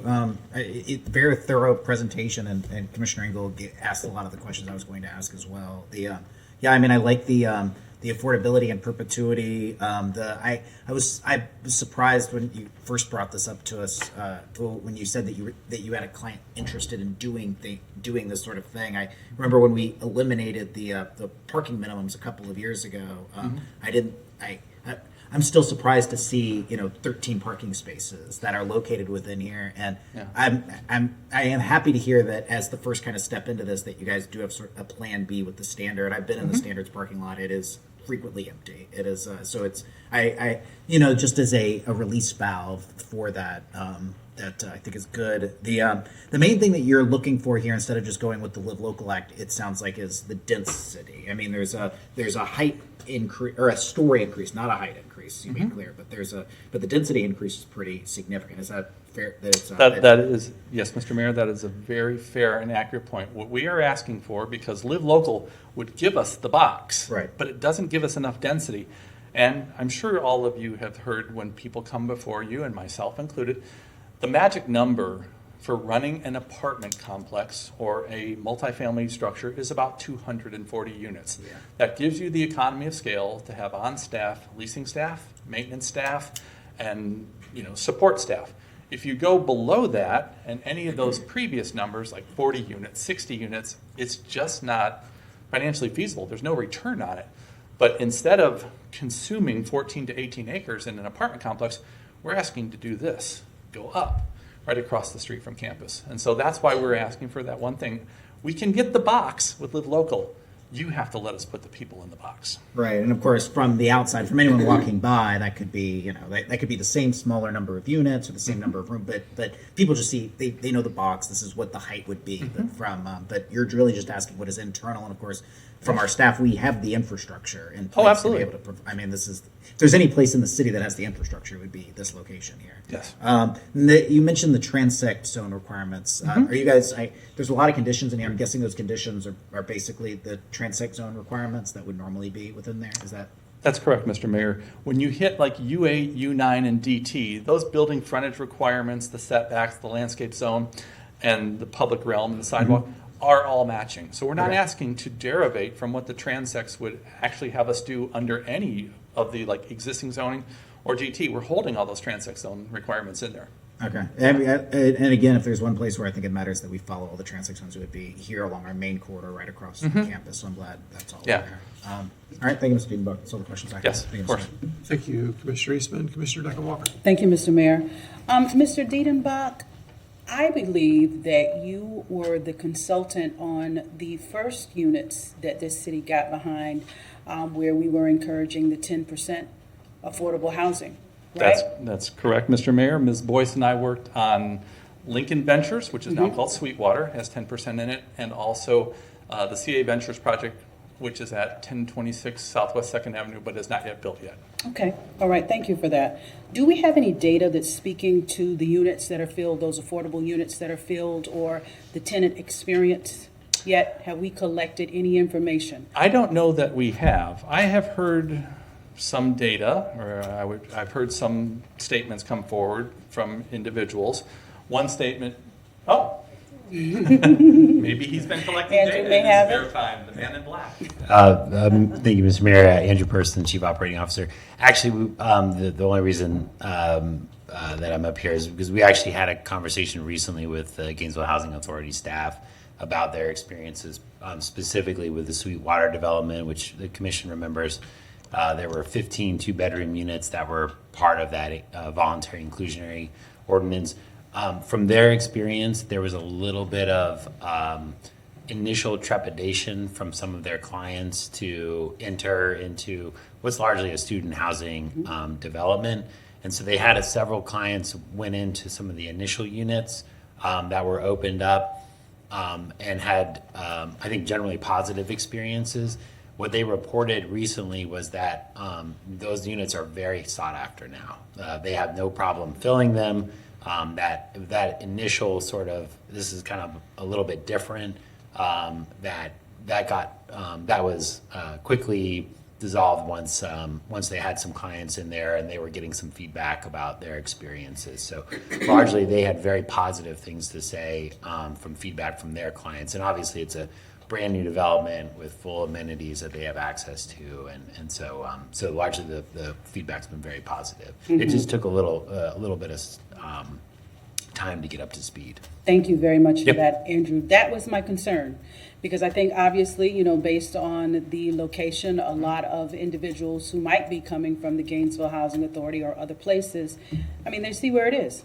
And you know who the main, I guess, tenants might be. And I was very concerned to hear what the experience has been. It will continue to be a concern of mine with this particular development. I'm curious as to any opportunities for childcare or recreation in the bottom portion, because if you're only going to have 13 spaces, a lot of the individuals that are the most vulnerable, if you will, they need cars to get from point A to point B, to take their children to childcare, to take their kids to school. So those are things that I'm concerned about. That parking is a little, but how we are actually creating amenities, or if there's any opportunity or visioning for how that particular group is accommodated in this, because the box is good. I love the in perpetuity, but I want to make sure that this feels like home to everybody. Are there any, is there a way, or is there a plan or an idea for how families' amenities are being addressed? That's a very good question, Mr. Mayor, and I can say right off the top, in brief, no, not yet. That literally goes a little bit beyond what Jerry and Ms. Boyce and all do when we're doing this, but those are great suggestions. I can reflect back, in my own personal experience when my addresses were 1221 and a half 4th Avenue, 1103 and a half 4th Avenue. By word of mouth, I would, or because the person who wasn't in the 1/2 address, I was in the garage, I would, watch my neighbor Vicky's son while she went and worked for Al Dompey at physical plant and PPD over at the university. Putting those programs in there is something that we can certainly recommend back to our client, because I agree. And there are a lot of faith-based organizations that are around this area, and so I'm wondering if there aren't existing programs so that if somebody is a member like the Baptist Student Union or Episcopal church there, if there might be some ways to pair that. We haven't looked at that because we really focus on the land use and zoning, but those are great suggestions and we will reflect those back. Because it makes sense, when somebody's got to be across the street and they need to be across the street at 5 o'clock in the morning because they're a custodian, somebody's got to watch their kid till it's time to go to school or so. So that coordination, it's happened rather organically when I lived next to the Krishna House on 14th Street, we watched out for each other, but yeah, I like those suggestions. Thank you very much. Last question, what are the amenities in this building? So in a building like this, there would certainly be multiple type amenities. There would be study areas. There would be obviously fitness and recreation areas, obviously. There will likely be a pool in this building, which would be probably on the top floor or indoor in one of the floors. Generally like a movie and gathering type room. So if you want to have a birthday party, there's a physical space in the building, so you don't have to go out and go to a bar or a restaurant and lease a place like that. So those typical sort of things, studying, concierge services, fitness and recreation, yoga rooms, things like that. I know even in the standard, because it's a pretty big building, they have golf simulators in there because there are students who like to golf and you have athletes that live there. So I would think along those exact same lines, there'll probably be some, simulation rooms in there for, golf, flight simulators and things like that, gaming rooms and all, and they'll be equally available to all of the residents in the building to build really effectively a network of community in the building. Thank you. Thank you for those answers. I do look forward to hearing about what you'll do to make sure that the families also are built into that. I'm going to dig into that one. Thank you. Thank you, Commissioner Deckenwalker. Commissioner Willetts. Thank you, Mr. Jeanbach and Mr. Chan as well. I'm very glad that the need for drop-off spaces is percolating through newer projects. I think some within the recent history just didn't have it. Weren't realistic about, even students have a lot of delivery needs. Oh, yeah. Physically they get delivered, particularly in a place that doesn't have parking, you might be Ubering, but Amazon, FedEx, it's just constant. I realize there is a there's an Amazon box, I believe, just in the next door block, but who knows, y'all might need your own Amazon locker. With this size, when you get to 750 rooms, is that where you would have a staffed mail room so that Amazon is dropped in a, or not staffed, but open lock, you know, it's a mail room of some sort, as opposed to, yeah, so that's what I'm trying to understand a little bit about So- what modern is. Yeah.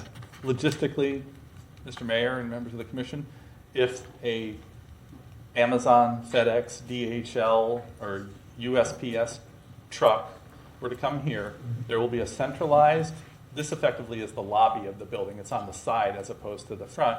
So there will be a centralized mail and receiving room so that, number one, it puts package collection and refuse in the same place, but it also then allows that vehicle to park here for a shorter amount of time, take everything into one place, and then open up these spaces for others. So yes, centralized mail and receiving and package is key in this. Yeah. Some sort of, even a leasing person that might be able to shoo people off of that loading zone if they're not, Oh, you sure. know. Because, yes, this is all glass frontage here, monitoring that. So if good you've eyes, got okay. a vehicle sitting there, yeah, they can. That answers that. There's not, it looks like the northern boundary, that is not an urban walkway that goes all the way through between 15th and 16th. It's a walkway back to some other access to the building, correct? Yes, I'm glad you brought that up. We have worked with city staff, both in sustainable development and public works, and we will soon be working with GRU because there is a compatibility buffer that is a condition in here that we have, and you can see here's the multi-story University of Florida building stretching up, and you can see its floor plates there. Right now, the transformers for the University of Florida building and the former Burger King all sit and occupy this corner in a rather unfriendly and what I would consider non-septed sort of manner. A lot of indefensible spaces, a lot of little places to hide and all. So what we're going to have to do with Gainesville Regional Utilities, and again, this is coordinated with staff in planning and public works, is we're going to request that GRU and the University of Florida allow us to disconnect this building for a short period of time, hopefully over like an evening or a weekend, and get that electrical appurtenances, which are located here in this corner, right abutting the sidewalk, out of here. If we can do that, and I'm generally confident that collaboration with GRU will work well, is that we can get a walkway through there. If not, if we cannot physically move that electrical infrastructure and switchgear that's supplying this building and others here, then we can't make that a sidewalk. We will maintain the compatibility buffer, but our goal is to make that a walkway because you have sidewalks here, here's a dedicated crosswalk, and it would be nice to have a sidewalk or a walkway through there, but we've got to get a lot of utility equipment out of that specific corner. And that is one of the conditions, and that's what my engineers will be doing with me at the table to say, let's make this a better, safer Gainesville. So the condition is just to work on it, or is the condition is that we need to deliver that as an urban walkway? The condition is worded that doesn't put us in a position of non-compliance if the materials, transformers and switchgears, can't be moved. But it is mandating us to sit at the table and do that. And we're going to try to strive and do that because, quite frankly, it's ugly and it's unsafe the way it sits out there. As is, okay. And we can incorporate it, and you can see we have an electrical room right here, and we have pump rooms and stuff. We can get that gear out of the public realm, so to speak, and get it so that we can have a walkway through there. But that's a good catch. It's something we want to do. We just need to have GRU with us. Without that as an urban walkway, I kind of have a problem with, because then when you end up with a super block, I think there's a sidewalk north of that UF building that is, that apartment building, I think that's like eye level, I believe, with humans living, you know, on the other side of that sidewalk. So it is perhaps not the best place for an urban walkway that really, because I'm sure right now people are walking just kind of through the property in general. Oh, not, people traverse across the parking lot. every which way, right? Yeah.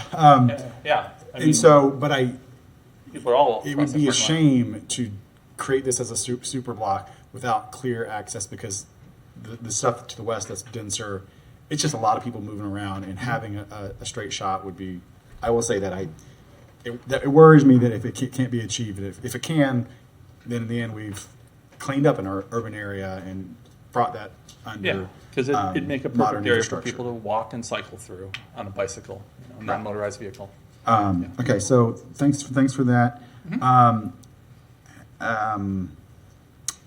Construction parking. If you don't have enough parking space for, if you're not building a parking lot first and your construction people can park there, my experience with the Alessandro on Southwest 13th is that even after they built a, 400 space parking garage, maybe it didn't have a certification of not occupancy, but whatever it is for a parking garage, they still just parked all over on street, on sidewalk, half in bike lane, half whatever. And so with this kind of tight space, and I know there's other tight spaces, but what's the experience or the plan so that all the construction parking doesn't further shut down, the movement of people? Well, since we're not that far in the process, I can't give you a definitive answer. I would suggest this, though, and this is a probable course. Our client, Portman, is also doing another project simultaneously in the Innovation District at 420 South 8th Street. That's just west of the 4th Avenue Food Park. There are additional areas of land over there that are really, I would say, there are some formal parking lots, but also some informal parking lots. That's probably the closest large space in which to stage traffic and stage materials as they come into town, because if we're talking about concrete and steel, they want to do pours at certain times. And so staging that over there by the Innovation District and then routing over here and bringing workers back and forth is probably the closest option. I'm not aware of another piece of property that's really close. I know that there's a lot of parking that's happening like around the Publix right now. But when you're talking about a project of this size, you're talking about several hundred people working on it simultaneously. So I think as Portman finishes up 420 South 8th Street, which has already received development plan approval, so it is going through its construction sequencing right now, that they'll probably utilize land over there too. Okay, sounds like a real challenge.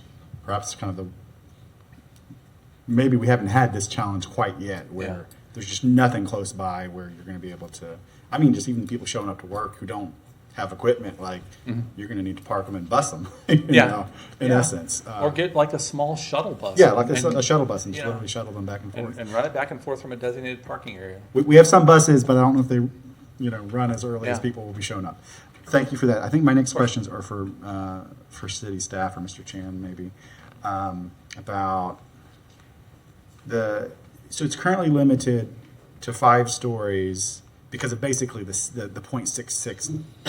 If it was a little bigger acreage, then they could go past 5 stories, right? In that current zoning and land use.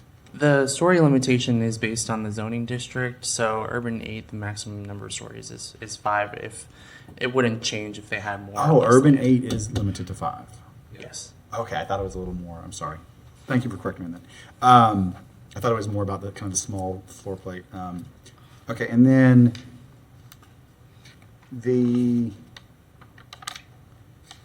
I think maybe that's my last actual question. That's my last question. So, but I have a couple just comments.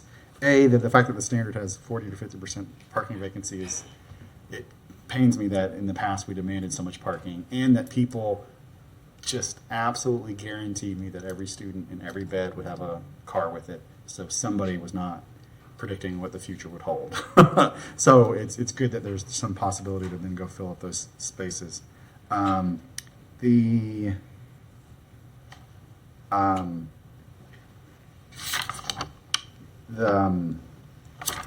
affordability part, it's when we're talking about 120, we haven't done much 120, so I want to bring out the list so that we understand. A city commissioner would have to double their salary to earn 120% of AMI as a single human being. For a single human being, 120% AMI in this county is $87,360. There are no custodians that make that.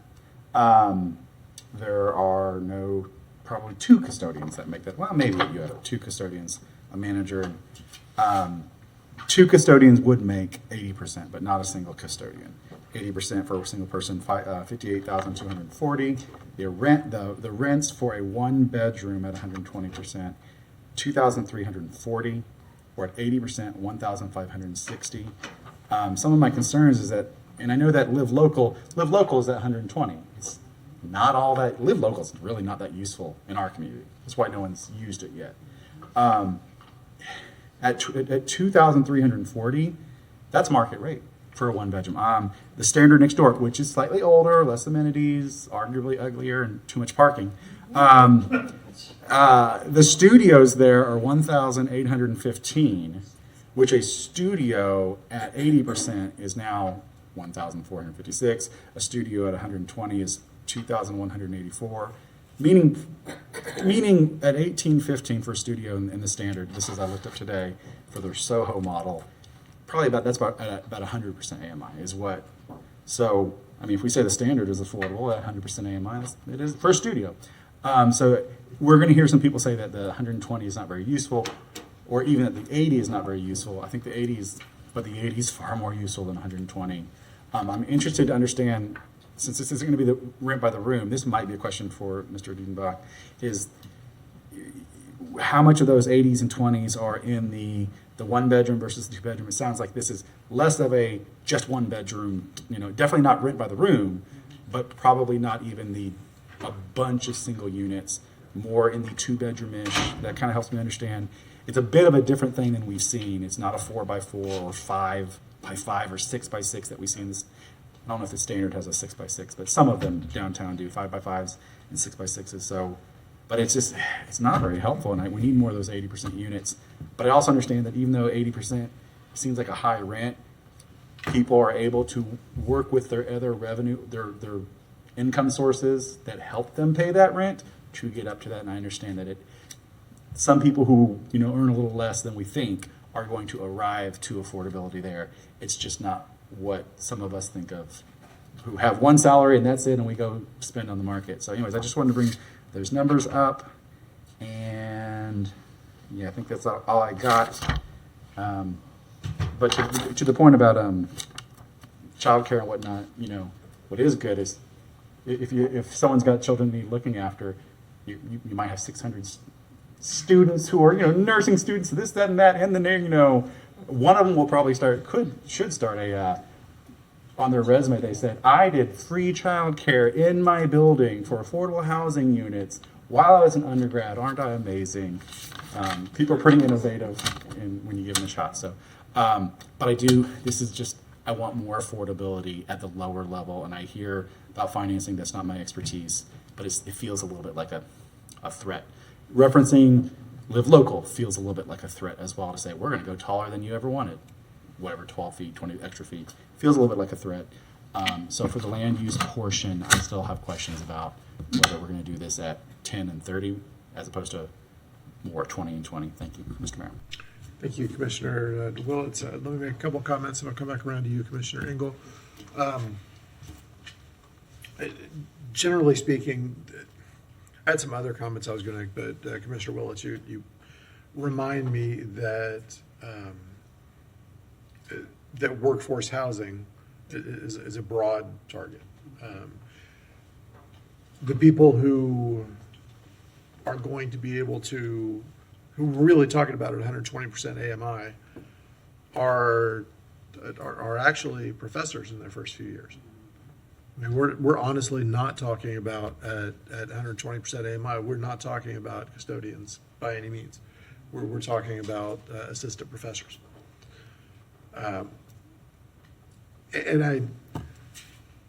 That feels jarring because it used to be that an assistant professor could buy a house 2 blocks away from the University of Florida. That cannot happen today. There's nobody in College Park buying a house as an assistant professor, brand new. I mean, unless they come in with family money. I mean, that's the reality of it. So we are in an economic circumstance, not just in Gainesville, but nationwide, and any place where people want to live with their jobs and services available, where 120% AMI is code for you have a couple of degrees and you're in your first 2 or 3 jobs.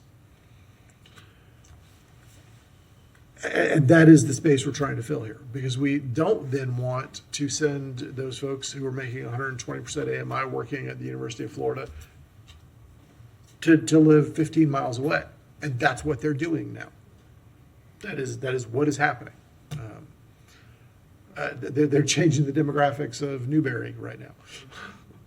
I would prefer they stayed here.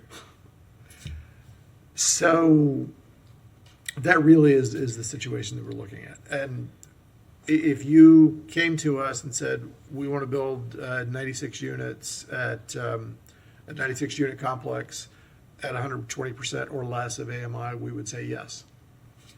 No question. What you're saying is we want to build, we're going to build 96 units at 100%, 120% or less AMI as a component of a larger facility. You're still going to build 96 units that are 120% or below AMI. It is hard to figure out exactly what that means and what that looks like here because we don't have it right now. We don't have something to compare it to in Gainesville. We have similar things. I'm very pleased. I do think that your retail space is more likely to lease than what we have been doing for a number of years, as Commissioner Engel pointed out, with unfinished large square footage. That's hard. That is really hard to lease. But I think if you go in with vanilla box, I think it is possible to lease those because you are putting 750 customers above that. Which also helps build out the existing empty space that was built to a lower standard. Because again, you're bringing in 750 customers. The larger ripple effect of something like this is that the people who are going to be likely to live here that have been living in student apartments in the southwest part of our community, they're going to move in, and that's going to leave, it creates occupancy in those garden-style apartments that are 20 and 25 and 30 years old, which creates workforce housing at a much more honest workforce number, the kind of things that we're thinking about. So those are the folks who are going to come in from Newberry and Trenton. And the folks who have been in those are going to move to these. That's what realistically is more likely to happen, I think. We don't have any proof of concept on it. Or have very little proof of concept. But I think that's the direction that this goes. I'm certainly inclined to support this. It is uncomfortable for everybody because it's weird and different. It is not what we're used to. We're used to an empty lot there that we've become quite accustomed to over 25 years or so. And it is not an ideal use of space. It is not comfortable. When you walk past it, you look at it and you think, is this the best we can do? And then we translate to, I don't want to say, is this the best we can do, so I'll call it charming. It's not charming. It's the best we've been able to do. And it's clearly a very difficult lot to build on. I mean, it's hard to make something pencil out in that space because if something did pencil out, it would already be built. So we need to be thinking about it in a different way. Or turning into a dadgum park, because if we expect it to be something that would have worked 40 years ago, we're fooling ourselves. And I don't want to fool ourselves. I don't want fake charming. I want something that works and makes our community better and moves us along. It requires some getting used to. A lot of what we're doing requires some getting used to because we're a community that is moving from, in our lifetimes, a sleepy college town into a major university city. And that is part of what we live through. We're not there. We're not in either of those spaces anymore. We're in the middle, and we're in that space that has to figure out how to make it happen. So I'm inclined to support this moving forward. There are lots of thoughts and questions, as Commissioner Duncan Walker pointed out, that I'll have along the way, that we will all have along the way. And I'm hopeful that we can get those questions answered as we move through. I do want to talk about also from a child care perspective. I hope that when your client begins to build out and begins to really think about this, that you'll be in contact with existing child care facilities which are there. I mean, the faith-based organizations nearby have lots of child care opportunities. Maybe there's opportunity to expand out with existing proven concepts. because you want people who need childcare to be in this building. Unless it's going to be 100% undergrad, and I don't think that doesn't sound like what you're looking for. So there are many, many thoughts we have as we move forward. It is going to be a challenge to get used to it, but I think that it is a net positive for the community, and having 96 units at or below 120% AMI across from the University of Florida is a good thing. So, all right, Commissioner Engel.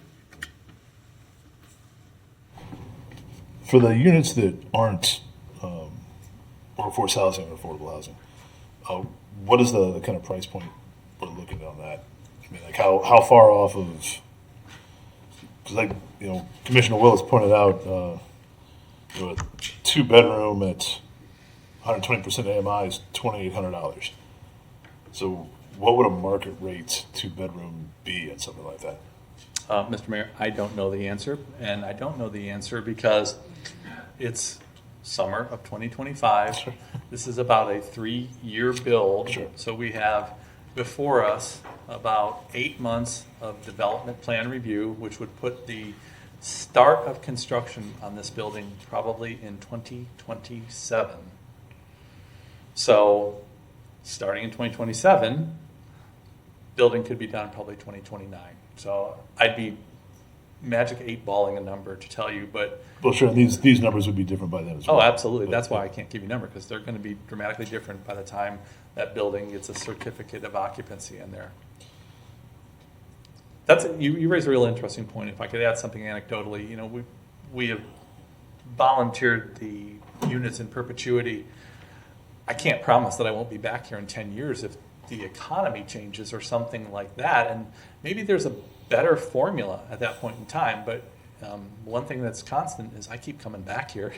So I love the input that you all put in, because you come from different thought perspectives and cause us to think and dig a little deeper into the operation and really building the community of this. But unfortunately I can't give you a number today that sure, that's going to cost X amount of dollars in the future economy. And I guess what I was kind of thinking with some of that was,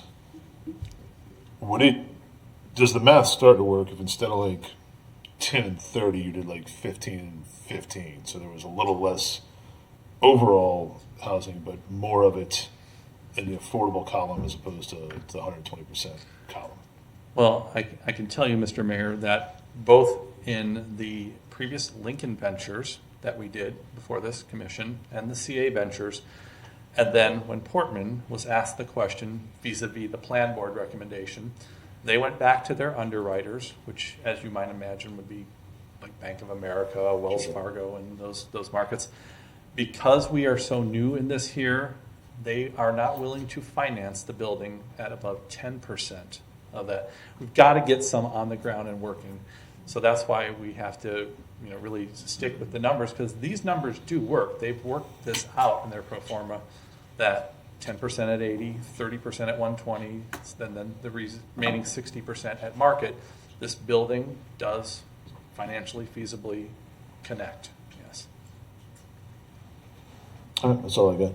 Okay, thank you, Commissioner Engel. I would say that we're kind of the best the economy is going to be for a little while, and I think, and if it gets a lot worse, you're going to rent these apartments cheaper than you expect to. Yes, so I mean that's cheaper rents are one good thing about a crashed economy, I guess. Commissioner Book. Yeah, thank you, Mr. Mayor. So I am interested in hearing, I don't know what speakers we might have, but let me just, it's an innovative project, and it's on highly lucrative property. So the rates for the people that are going to be, if this was built, the people that are going to be living there are going to be paying some significant amount of monies to live there. That's just a fact. Whether it's at a low AMI or high AMI, we know. And so that's a great problem to have for the person who develops that, or the builder developer. Just 3 or 4 very quick questions, or specific questions. So the subject matter experts, who were those? That was on a slide that we had subject matter expert testimony and comprehensive plan consistency. So I wondered who those were.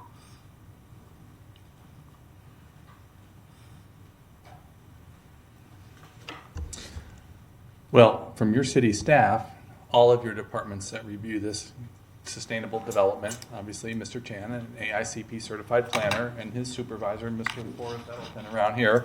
I've been an AICP certified planner 20 plus years now.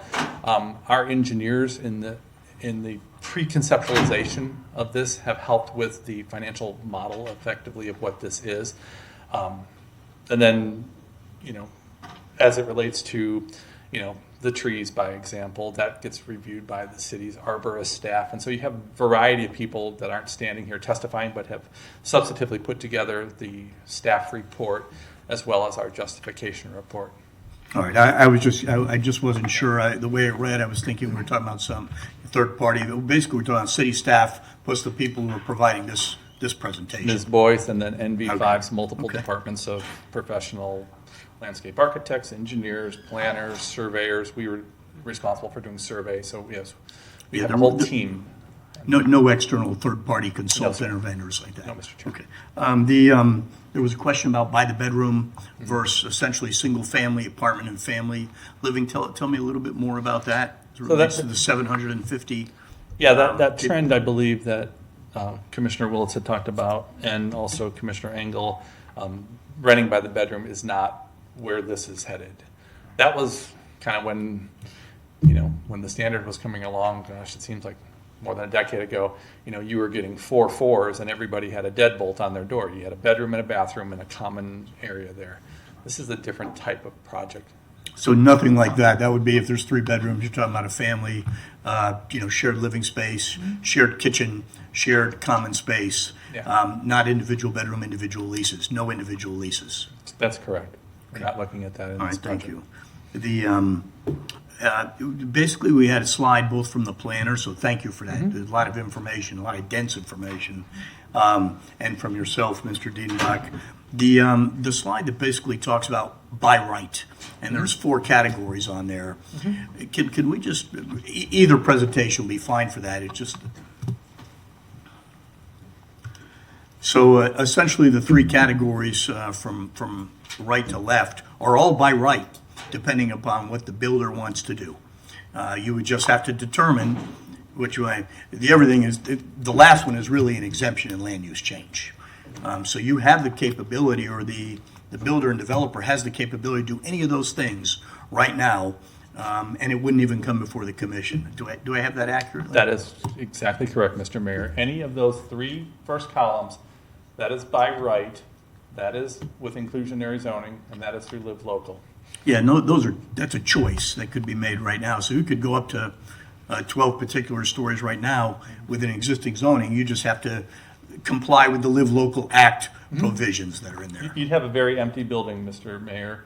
You'd have the right to do through Live Local, 172 feet, 12 stories, but you'd only put 99 units in the building.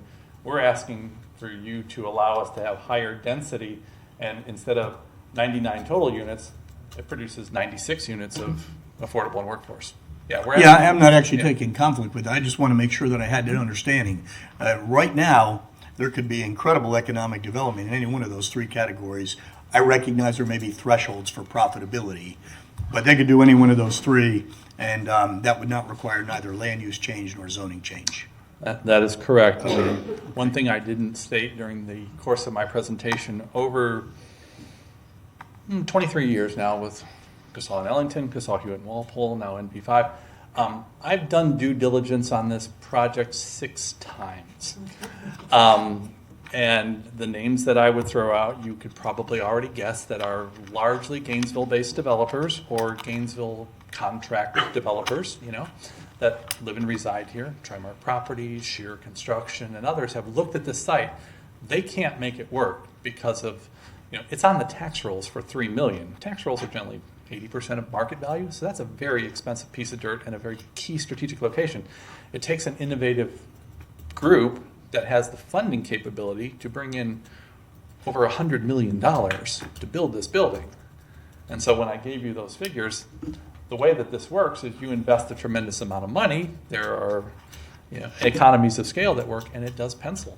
But nobody locally had that kind of velocity, let's say. Yeah. I think those were just some concrete questions I had at the moment. I appreciate that. Of course, thank you. Thank you, Commissioner Book. Let's go to public comment. Clerk. Yes, Mr. Mayor, we have Corey Brunson.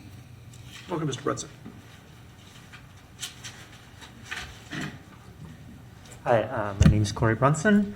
I'm a resident of Gainesville. I want to express my support for this project. I'm very enthusiastic about the idea of concentrating new rental density and units in the urban core, which I expect will reduce, as some of the commission have noted, the pressure for new developments on the periphery and the increased transportation that the individual motor transportation that would accrue, and by inviting pedestrians, cyclists, transit riders, micro transiteers in a very walkable area would reduce the overall traffic in the area and incentivize improvements to the nearby lots. On a personal note, as someone who spent many nights in the university library, I would say that I would have loved to have had a unit like this with such proximity when I was a university student. However, I think so. I'm supportive, especially of the perpetuity criterion, and I also think that the city should be providing much more affordable housing, or that we collectively should be providing much more affordable housing than we currently do. I recognize that no single developer or development is going to be able to pencil this out on their own. I trust everyone else's judgment that this is a problem that cannot simply be solved by defying, by subtly coercing the banks into underwriting a project that would exceed their tolerance. But I suggest that this exposes a financing gap that the city might be positioned to fill, especially in that the city finances seem to be a bit too constrained to support grander designs that have been discussed in the past. So I hope the commission will consider ways in which financial mechanisms through which they might be able to help bridge the divide between a development like this and one with a greater percentage of affordable units in tandem with the primary underwriters. Thanks. Thank you. Next is Robert Mounts. Welcome, Mr. Mounts.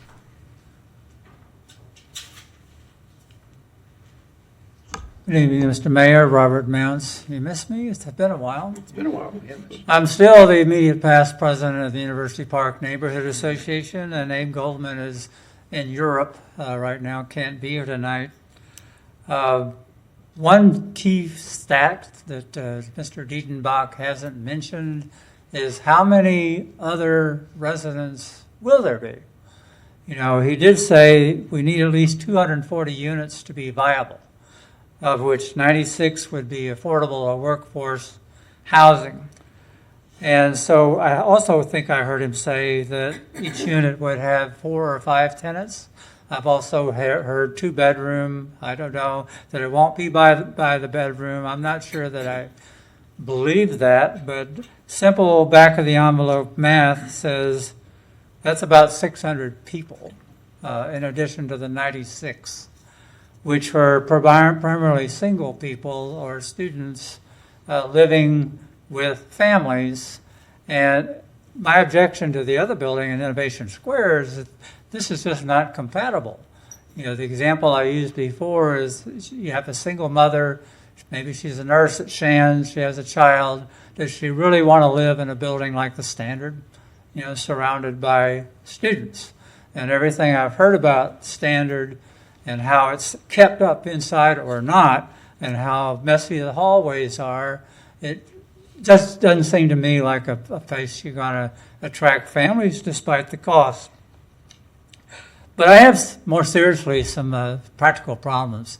When I was on the CRA Advisory Board, College Park, University Heights, Bruce Delaney, well-known former real estate expert for the university, talked a lot about infrastructure And the burden, especially in that part of town, College Park, on very aging stormwater, drainage, et cetera. And I've heard nothing about the burden on that and the other things needed to service a 14-story tower. And the other part is fire and rescue. You have, and you have, Kim McGurn said, you have to have special units. The city has to pay for that, the capability to respond to a fire on the 14th floor and get people out. That hasn't been mentioned here. The city is going to have enormous costs, just supporting this building. And I recall when the standard was built, I believe a lot of infrastructure was put in by the developer, which improved the stormwater runoff and all that. But I haven't heard anything about that. And that's a cost for the city. And aside from the fact that it's tremendously out of scale with the neighborhood, on one side, on the east side is the Chapel of the Incarnation Episcopal, and on the other side, the Baptist Student Center, and it's just incompatible, and my time is up. Thank you, Mr. Bounce. Next is Hunt Davis, Hunt Davis Jr., followed by Shiala Morales. Welcome, Mr. Davis. Good evening. I've been very interested in listening to this presentation, and I will say the discussion of providing some parking over at the Standard was one of the questions I had. But I've lived in that neighborhood since 1967. I've walked those streets, I've parked on them, and one of the questions I would have, if you drive into 16th Street, then getting out, especially a large vehicle, you can't make a U-turn very easily. Turn left on First, but you can't turn on 17th Street anymore to get to University. You have to go on, over on First, another place. Or you go up, and I forget, probably about Third, there's a narrow turn. So the street, and then on 16th is a very narrow street. So the issue of support for movement in and out is something I think would take a lot of traffic planning. It might require removing parking spots and so forth. And then with construction and getting heavy equipment in and out of there would be another major issue, it would seem to me. So these are issues that weren't addressed, and especially the whole makeup of the streets, the size of the streets, and the inaccessibility for a lot of traffic. So that's what I wanted just to comment on. Thank you. Thank you. Shiala Morales, followed by Mr. David Wilson.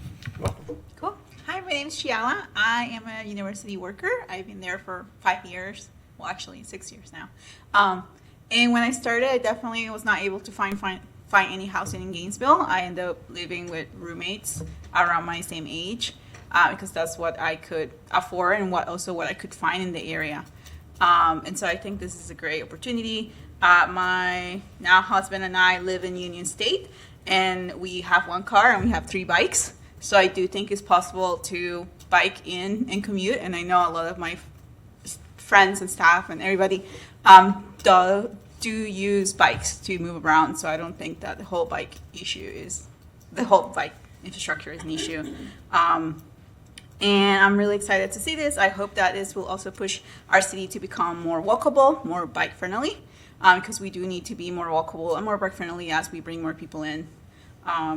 So I support this, and I hope the rezoning passes. And my only recommendation I have is that if you're looking for something on the first floor, plant shops are really good for kids and for undergrads, and people really like plants. I think they would sell a lot of plants.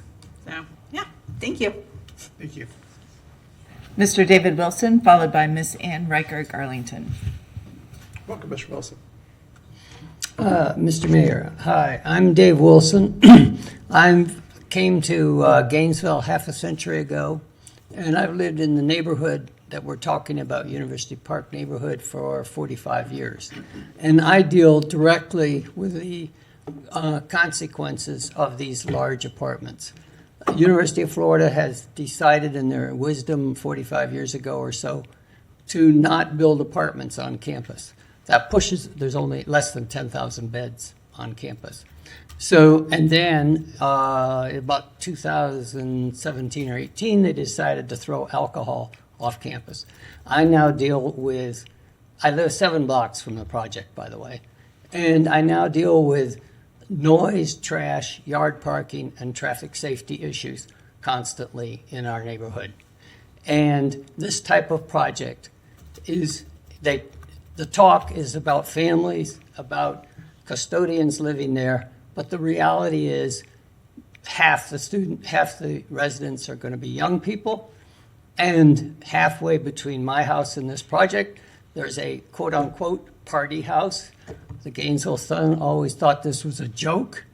No, these are parties, quote-unquote, that are 100, 200 people, show up screaming and yelling, F-bombing.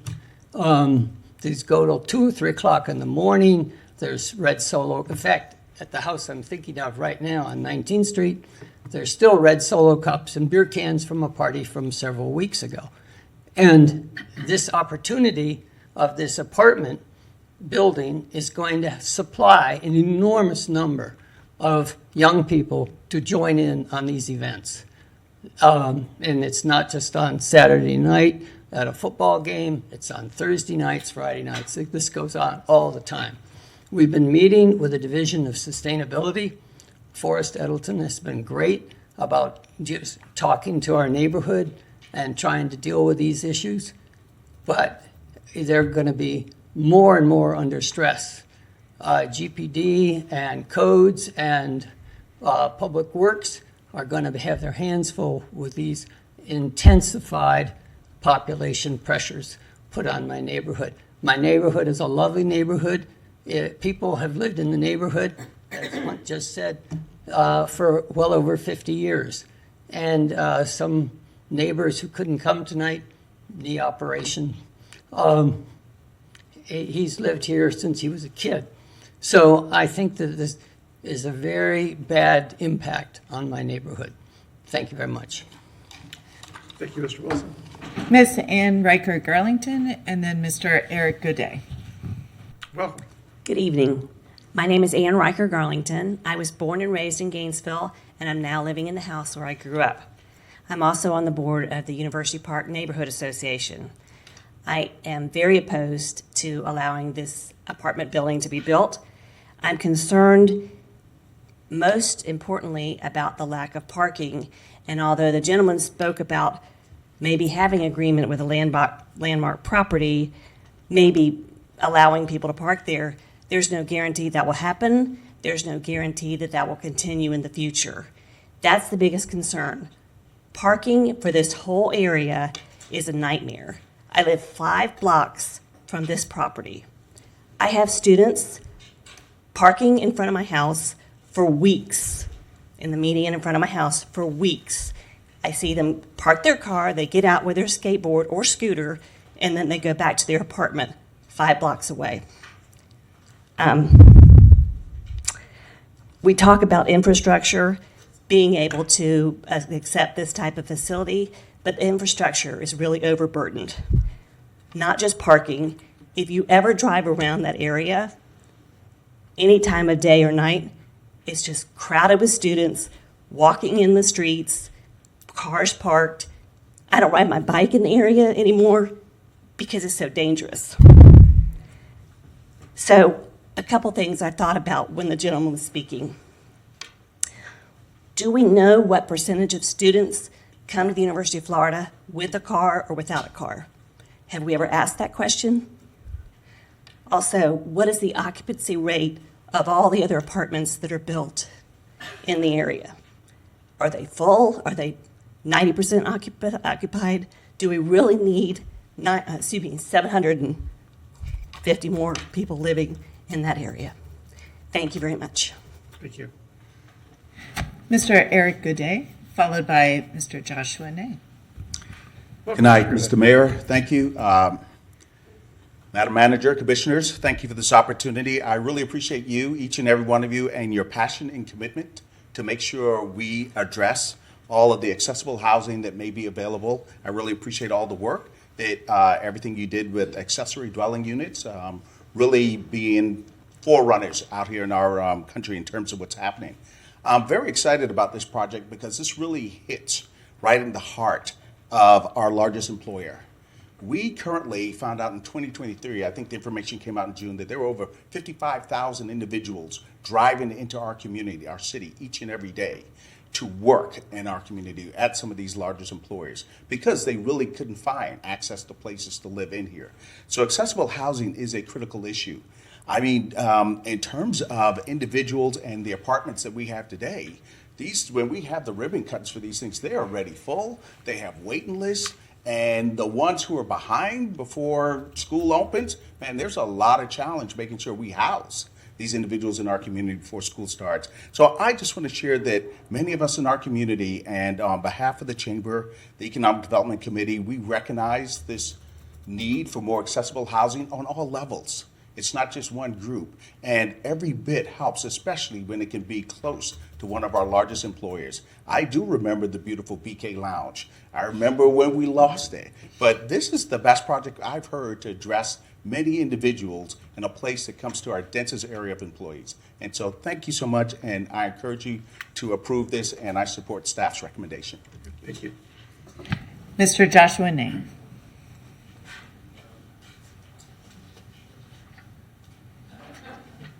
Welcome, Mr. Day. I'm sorry, I look kind of crazy right now. Like, apparently my shorts are ripped. I wasn't going to say anything. I was like, got to cover my butt. I went to Itchinatucky today with my kids, had a great day on the river, and I was just watching this at home while I was doing my dishes. Obviously, I'm not like dressed like this normally. And I just wanted to say I support staff's recommendation. I believe housing is a human right. We need housing. I hear complaints about, stormwater runoff. I mean, it's going to be the same amount as it's concrete right now. It's a parking lot. So, I would have loved to live here. I lived across the street from El Indio when I was in college. It was great to work, be able to walk to school every day, to walk to my job. I worked at Student Financial Affairs for 6 years.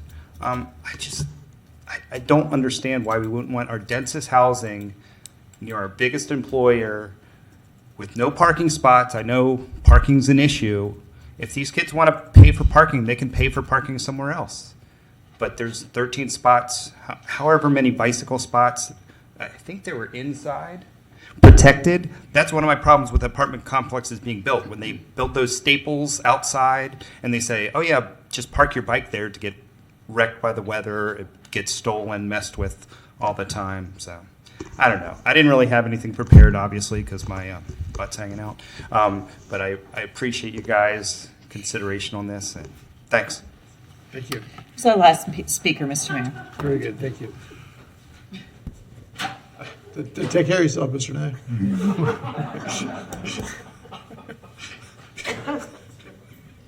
Commissioner Eastman, it's been a long day, y'all. Yeah, thank you everyone for speaking, both on all the sides of this issue. There were a couple of questions that got brought up, specifically stormwater. Is the applicant required? So what is required for stormwater runoff for new developments like this?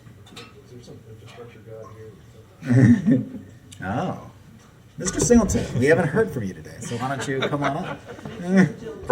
Brian Singleton, good evening, Special Advisor for Infrastructure. So when we talk about stormwater for redevelopment projects such as this, we look at the pre-development runoff, and then we look at the post-development runoff, and both volume of water and the rate of water. So post-development, they have to demonstrate through engineering analyses that there are not increasing the rate or the volume of water running off of the site. Also, in this particular instance, with this redevelopment, they have to account for water quality. So options are, in this situation, would be do a underground detention system, or if there is a credit basin in the basin of the drainage area, they can buy credits in a water quality basin. So water quality requirements have to be met and quantity requirements have to be met. Great. And then what about traffic also came up? Are traffic studies required for developments like these? Yes. So again, it is a pre-trip generation situation versus post-trip generation, and they will work with the City Transportation Department, Public Works Department, and the Florida Department of Transportation. They'll have to put together a traffic impact methodology, and then they'll go through that study, and then they'll have to mitigate any impacts that they have. Also, they will have to pay into the TMPA system or the mobility fee if that is adopted later on this year. All right, perfect. Thank you, Mr. Singleton. And then I don't have, someone asked about traffic studies. I did find a University of Florida transportation report that I believe did speak to that. I don't know if we have that in-house per se, but I know that has been asked of students in the past. I will say that like for projects like the question of what we build right around the University of Florida has been this ongoing conversation and back and forth and discussion. I mean, since long before my time here, right? It's I've had someone I've heard it referred to as beachfront property, which is the kind of metaphor. Like it's a metaphor. I mean, we don't have a beach here in the city of Gainesville. What we have is we have the university. Professors want to live near the university. Students want to live near the university. Frankly, I want to live near the university. I have nothing to do with the university. There's a lot of stuff going on at the university. Just like when you live in a beach town, you want to live near the beach, and you see the per acre cost of these parcels, and they are through the roof. The city, on a cost per acre, revolves around the university. And what happens when you choose to, when a lot of people want to live near something and you don't allow them to live near there, they disperse out to other places in the community. There's a lot of apartments that are out when what used to be Alachua County is now brought into the city, which are the large apartment complexes in the Southwest. I know in my neighborhood, and I know this is true for University Park because I've talked with folks, I represent the area, and I've talked with folks. You go back to the 80s, 90s, when students couldn't live closer to the university, they were dispersed much more throughout the neighborhoods, and there was a lot of house parties, there was a lot more stuff going on. I know that that's still the case. It's certainly true in my neighborhood. I know it's certainly true in University Park, but it is, if you're asking me what is the long-term growth of the community, I would say if you give people the opportunity to live near where they want to go, they will live in those places. If you, which is what we need if we want people to, the professors, the people that want to access the University of Florida, the people that love University Park, there's the single family neighborhoods that are there that can continue to exist, but we need to continue to grow the area around the university in some way, or we're going to have that pressure valve release back into the neighborhoods, back into more, larger areas. We have to ensure that we're transporting people in. We have to build parking spaces for them to get in there. This is, out of all of the options in front of us, and all growth is a decision point of, would we rather have this, would we rather have that? To me, a place where students can come out of their apartments, or professors or assistant professors or folks who work at the university can come out of their apartments, walk across the street to where they want to go, and then come back into it and have the opportunity to buy a parking spot a block or two away if that's something they choose to do, but it's not, it's not the default, is to me the best option that we have out of all of it. That corridor has changed significantly in the last 10 years or so.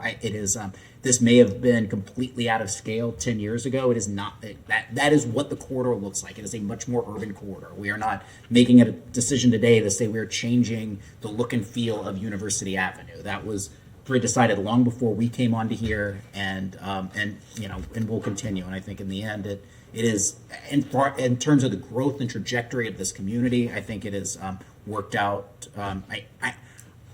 I think that is the best option that we have before us as we weigh out all the different options. And so I'm in favor of it. I think this is, I like the thought the applicant put into it, and I like that it is affordable. I like that it is, I like that it's forward looking, and that it has everything that it has within there. And so I'm in support of it, and that's all I have, Mr. Mayor. Thank you.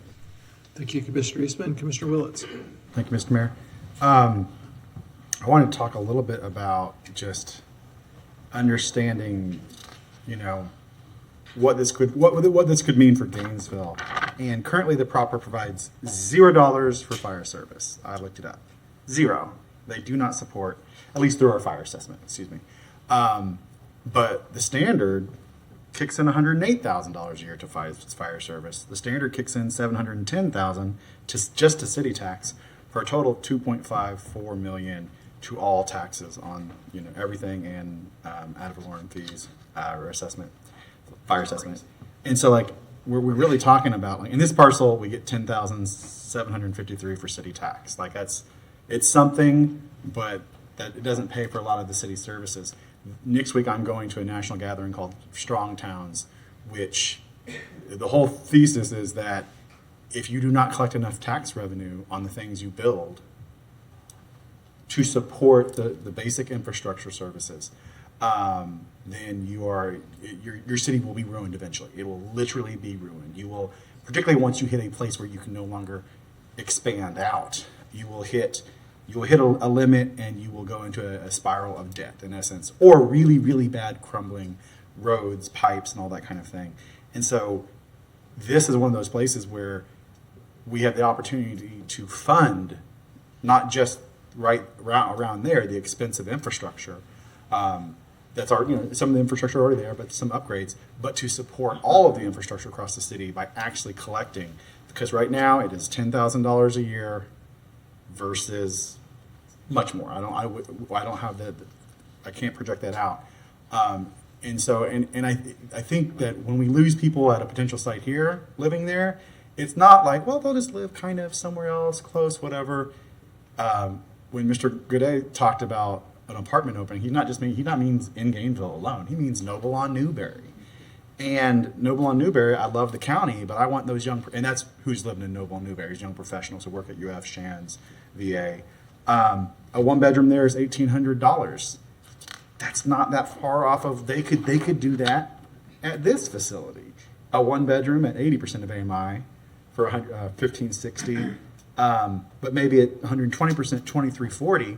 That's, they can come live here and work. And I think we're thinking of, young professors or on the far end of staff, but you also have like a postdoc and their student spouse. A postdoc that makes $58,000, $57,000 a year, a student who has some income or some borrowed money, that we know how that works. And rather than living in the university has just shut down X number of housing units on the southwest portion of campus that was partially married student housing, and that's who you get in married student housing is two grad students or a postdoc and a grad student. So I think we're in the visioning of who would fill particularly those affordable units. There's all different types, and I think they'll figure it out. It is dramatic. I really want there to be more affordability on the 80% than 10%. So that's where I'm sticking. But yeah, so I wanted to provide some of those pieces of data for us to understand. Now, if you could, the parting in the neighborhood spills out. I think this is a problem we're going to continue to have and experience. I don't know how other cities do it. If you could build a soundproof party room on the 13th floor with bars on the window that the students can rent on the weekend when they want to do their thing, because it is hard for them to go out and have their fun. We'd love for them to come downtown responsibly, but they do literally, they're not wrong. They rent Airbnbs, the whole house, because they can all chip in, and they can do $500 a night. Everyone chips in. The way you used to pay for a beer cup and get the keg, they pay for access to, the Airbnb, and they really, we got to figure something out on our enforcement end of that. I know we can't enforce Airbnbs, but something where no, you can't do this. At that point, that's a commercial operation, off in a neighborhood where you're collecting money, having party, and anyways, that's something for later. So that's all I got. Thank you. Thank you, Commissioner Willets. Commissioner Book.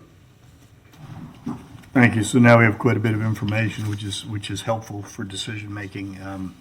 The density in areas that are near the university is a good thing. That's what it's designed to do. If we're going to stay in compliant with the comprehensive plan and not have urban sprawl, if you're going to have density, that is the location you'll have it. That does not mean that necessarily 14 stories right there bordering the UPNA might be the right density, but it's in the right area as it relates to that. And some of the other areas like the construction and steel and concrete is a good thing, but recognize, and I just learned this from staff, once you hit 7 stories, it's steel and concrete. So that really is not a factor here, because if you're going vertical, steel and concrete is 7 stories and above, period. So anything that we build tall is going to have that. So to me, that's a non-factor. But I look at some of the innovative aspects, the micromobility and the pedestrian and the car connectivity, or the bicycle connectivity is good.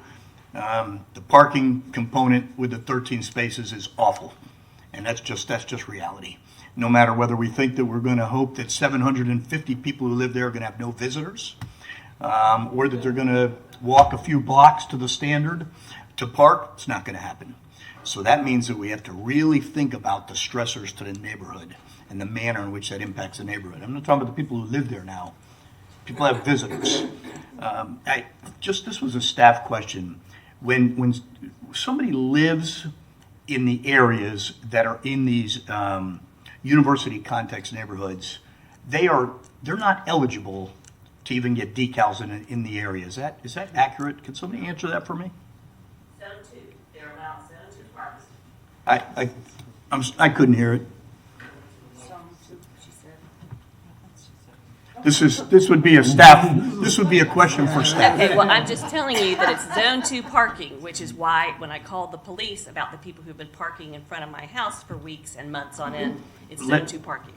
Yeah, this is a key question for staff. So this does not deal with your residents. This deals with the activity and the stressors on the neighborhood impacted by the development in an area. Mr. Mayor, Andrew Persons, Chief Operating Officer. So in the past, the city, like with the standard, and there's 1 or 2 other developments that were PDs that had provided a significant amount of structured parking. In the PD, the past commissions did restrict their ability to get parking decals. So in the standards PD, there's an actual restriction that says that the residents can't get parking decals.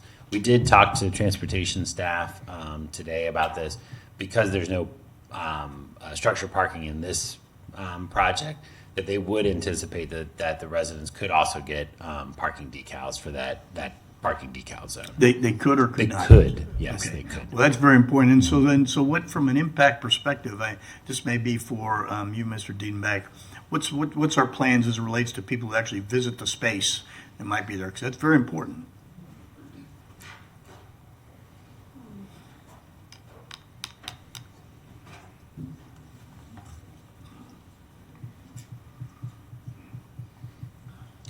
My leg was going to sleep there. Sorry, as I was trying to use it as an impromptu desk. Similar to Mr. Engel's question earlier about rates, I don't know that there is an answer that is programmed now about if I live there and you come over to watch a football game with me or play cards or something like that, that there is a program that we've thought of for, guest parking. I would just generally, presume by the nature of the fact that we do not have a large volume of in-house parking, that people that are going to come over, they're going to ride their bike and put it inside the building. They'll buzz into security and put it inside the building, or park their scooter inside the building. But I don't think that a lot of people are going to access this by car, because you're looking probably at more of the context area, students and others that are proximate. I mean, why wouldn't you just walk there? Well, or ride sharing, or you wouldn't walk there because you had to come from a distance that's not walkable. Yeah, and certainly, the options, that you do in other cities, where if you're going someplace, Uber, Lyft, any of the other ride shares, or transit, which serves the site through 2 routes. Yeah. I know that's a difficult question, so I understand you can't answer all the questions that relate to planning, but when you talk about neighborhoods and contextual areas and transect zones, the stories here and the amount of residents putting people in the building, the 750, does have direct impact on the surrounding area, notwithstanding some of our traffic impacts and public safety. So I'm not sure that I don't have the knowledge to know if a developer has to consider those things, but to be good neighbors, they have to consider those things. I mean, that's a key, I think. Well, and certainly, Mr. Mayor, based on the question earlier where Mr. Singleton came up, during land use and zoning, we're looking more specifically at trip generation, trip distribution. But when we go into the site plan development process, we will have a methodology meeting that involves City Public Works, the Florida Department of Transportation, obviously our staff, Sustainable Development, and we'll come up with a much more detailed study. The fact that this building does not have an abundance of parking in it will tend to, by human nature, decrease the people saying, well, I'm going to drive there because there's nowhere to park the car. And I'm not going to go park 3 or 4 blocks up in the neighborhood to walk back to my friend's house when I could walk, skateboard, scooter, bike, and get there. But we're going to have to do kind of like a very unique methodology in the sense that this is not in the technical aspect of transportation planning and transportation engineering. When you have origin and destination pairs, we're looking, this is not a destination area because it's not like there are 1,000 spaces like at an airport or a shopping mall. It's very limited, and you know there's no place to go, so why would you even enter the hunting for a space? I would agree that people that know that there's no parking at a location or destination, by nature, are going to try and make alternative plans to get there. But if this is really a family, and if families are there, the fact is that's just going to be not possible for some people, even if they want to consider alternative modes. It's just something I'm thinking out loud because we're weighing the capability impacts on neighborhood here. And we will take that forward, Mr. Mayor, in our discussions when we do a traffic methodology meeting with the city and DOT. And our Do we know currently, this is a staff question, and I don't want to dominate this question, but this is a tough one because you have neighborhood impacts. There's no doubt about it. On the other hand, it's where we want to put activity and density and economic value. What about our public safety? Is any of it from our comprehensive plan? Do we currently have the capability to have fire service that reaches that in an emergency? Do we possess that capability?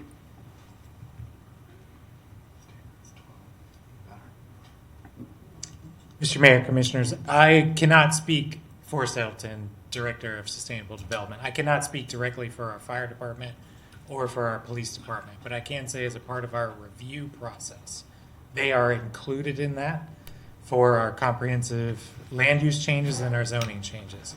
And both of those departments did not present any concerns as a part of that process. Okay, so they would have been in first step in some of the site review. The key is that because we don't have the capabilities, that cost has got to be borne by the people who are producing that capability. No doubt, I think that we'd probably agree with that. So I'm going to assume that the answer is in the affirmative. We do have the fire capability. We have to have it. And no matter what the building looks like or the structure, or we're doing our residents a disservice.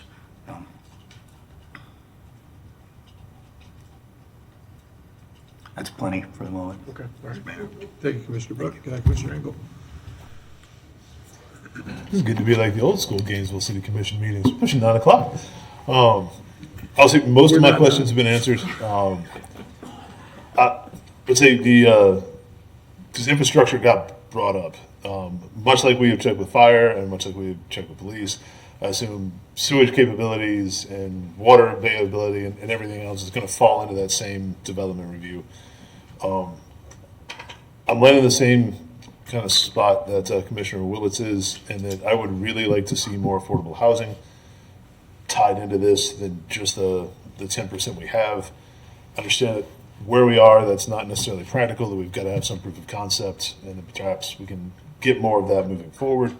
I will say I'm similarly in proof of concept on workforce. Like I ran a lot on making sure we were looking out for Gainesville workers, and this is kind of a test case for me on how this works out. So that's going to be my big focus watching this moving forward, and I think I'm good to vote whenever anybody else is.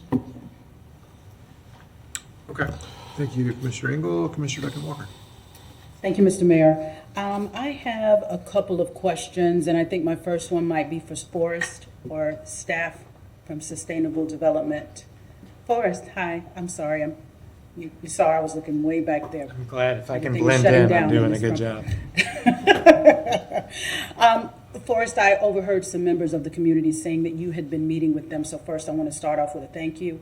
They sound as though they've been really appreciative of some of the conversations that you had. I want to just ask, what are some of the levers that are currently being pulled to respond to the quality of life concerns that have been expressed by the neighbors in University Park and some of the existing communities? Mr. Mayor, and thank you very much, Commissioner. It's a great opportunity for me to point to the Manager's Community First program. And it is the program that has asked directors to really go out into these neighborhoods and be the direct liaisons for these community groups. And I'm thankful that Mr. Wilson and others were here to say that they have had a good experience with that. At least for our role for sustainable development and for the University Park Neighborhood Association. So for what this neighborhood, I think what we have done and what you will hear is really listened immediately to where are those parking concerns? Where are the places or the houses where they are the party houses?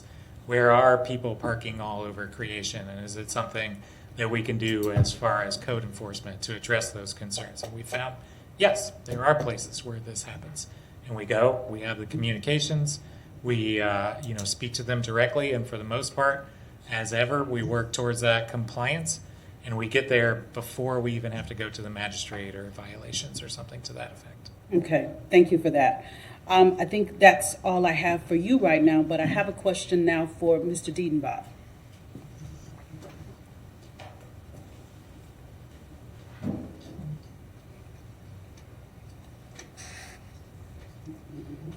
Mr. Diedenbach, Yes. You and I actually met around a development issue in Fifth Avenue. Years ago. Years ago. Yes. Seminary Lane. And so you'll remember my passion around existing communities. This line of questioning is going to be in keeping with that, because I still bear that same concern for communities when we're building anything near or around them that will impact them in any way. So there were a number of incentives that I remember the developer offered the existing community. And some of them were, if I remember correctly, money for infrastructure improvements like sidewalks, a roundabout. There was a creation of a pocket park. There was, I think, roughly $250,000 offered for a community center, the Wilhelmina Johnson Center. There were a few things that were offered. And so here's where I'm going to go, because we know sometimes we see that there is a willingness sometimes from developers to try to pay into existing communities. I wonder if the same thing might exist here in this regard. And this is just off the top of the dome, having done no research into this or, around feasibility. But what I'm hearing from our neighbors in University Park is deeply concerning to me. And so as I sit here and I consider what some of the possible remedies could be, I do that not as a planner, architect, or anything like that. This is not my wheelhouse, but what I'm interested in are ways that we can protect the neighborhood, if you will. And one of the first things that came into my mind, and excuse me, colleagues, but one of the first things that popped into my mind was some sort of apparatus, whether it is an armed gate that allows for entry with a decal for them, meaning they have decals or there is an access code that they can use to get into their community that no one else has. So if you're not supposed to park there, if you're not supposed to party there, you can't get into there. I don't know if this makes sense right now. I'm throwing things up onto the wall because I'm hearing legitimate concerns from a community. And I'm asking that because I know that sometimes developers will find money to respond to community needs. I don't know how much that will cost. I don't know if it's feasible. But what I am interested in is hearing from this developer if there is any desire, first of all, to respond to the surrounding community, because that's important to me. Well, Mr. Mayor, in the text that I'm having back there on my impromptu desk leg where I'm writing down and texting the client, I think these, how did you refer it? Top of the dome? Top of the dome. Yeah. I did receive a text during the course of tonight's meeting that said we would be happy to go after local builder, constructor, and labor force upon your suggestion of childcare. we were noodling here electronically, and I said, well, what about having a bulletin board or an electronic board in the lobby? So going to class, need sitter. They said, no, that sounds like an interesting idea, and we could maybe even tailor that in so that people, you know, if I'm going downstairs to eat or something like that, that there could be a communication mechanism there. The gated arm is something I would love to talk to you about. We have another apartment project that we would like to seek a gate on, but in my work with Mr. Edelton and Mr. Persons and gating neighborhoods and gating specifically communities is something that is not allowed in the comprehensive plan.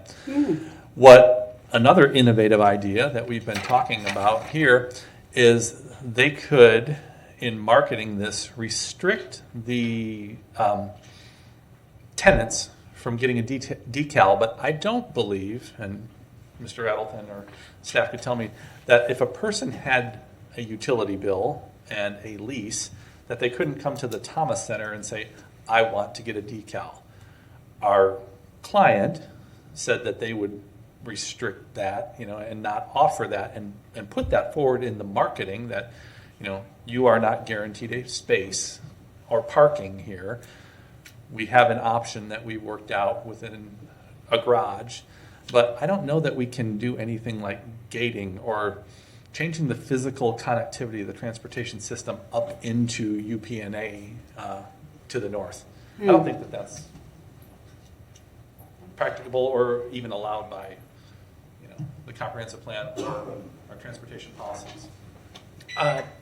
Mr. Mayor, Commissioners, Mr. Dietenbach is correct. Our comprehensive plan policy for gated communities is very clear. I don't always get to say that about our comprehensive plan, but in this case, it is. For internal to the site, you know, you can think that there are developments, courthouse, otherwise, that have cordoned off areas in their, you know, specific parking garage or something to that effect that certainly could be contemplated.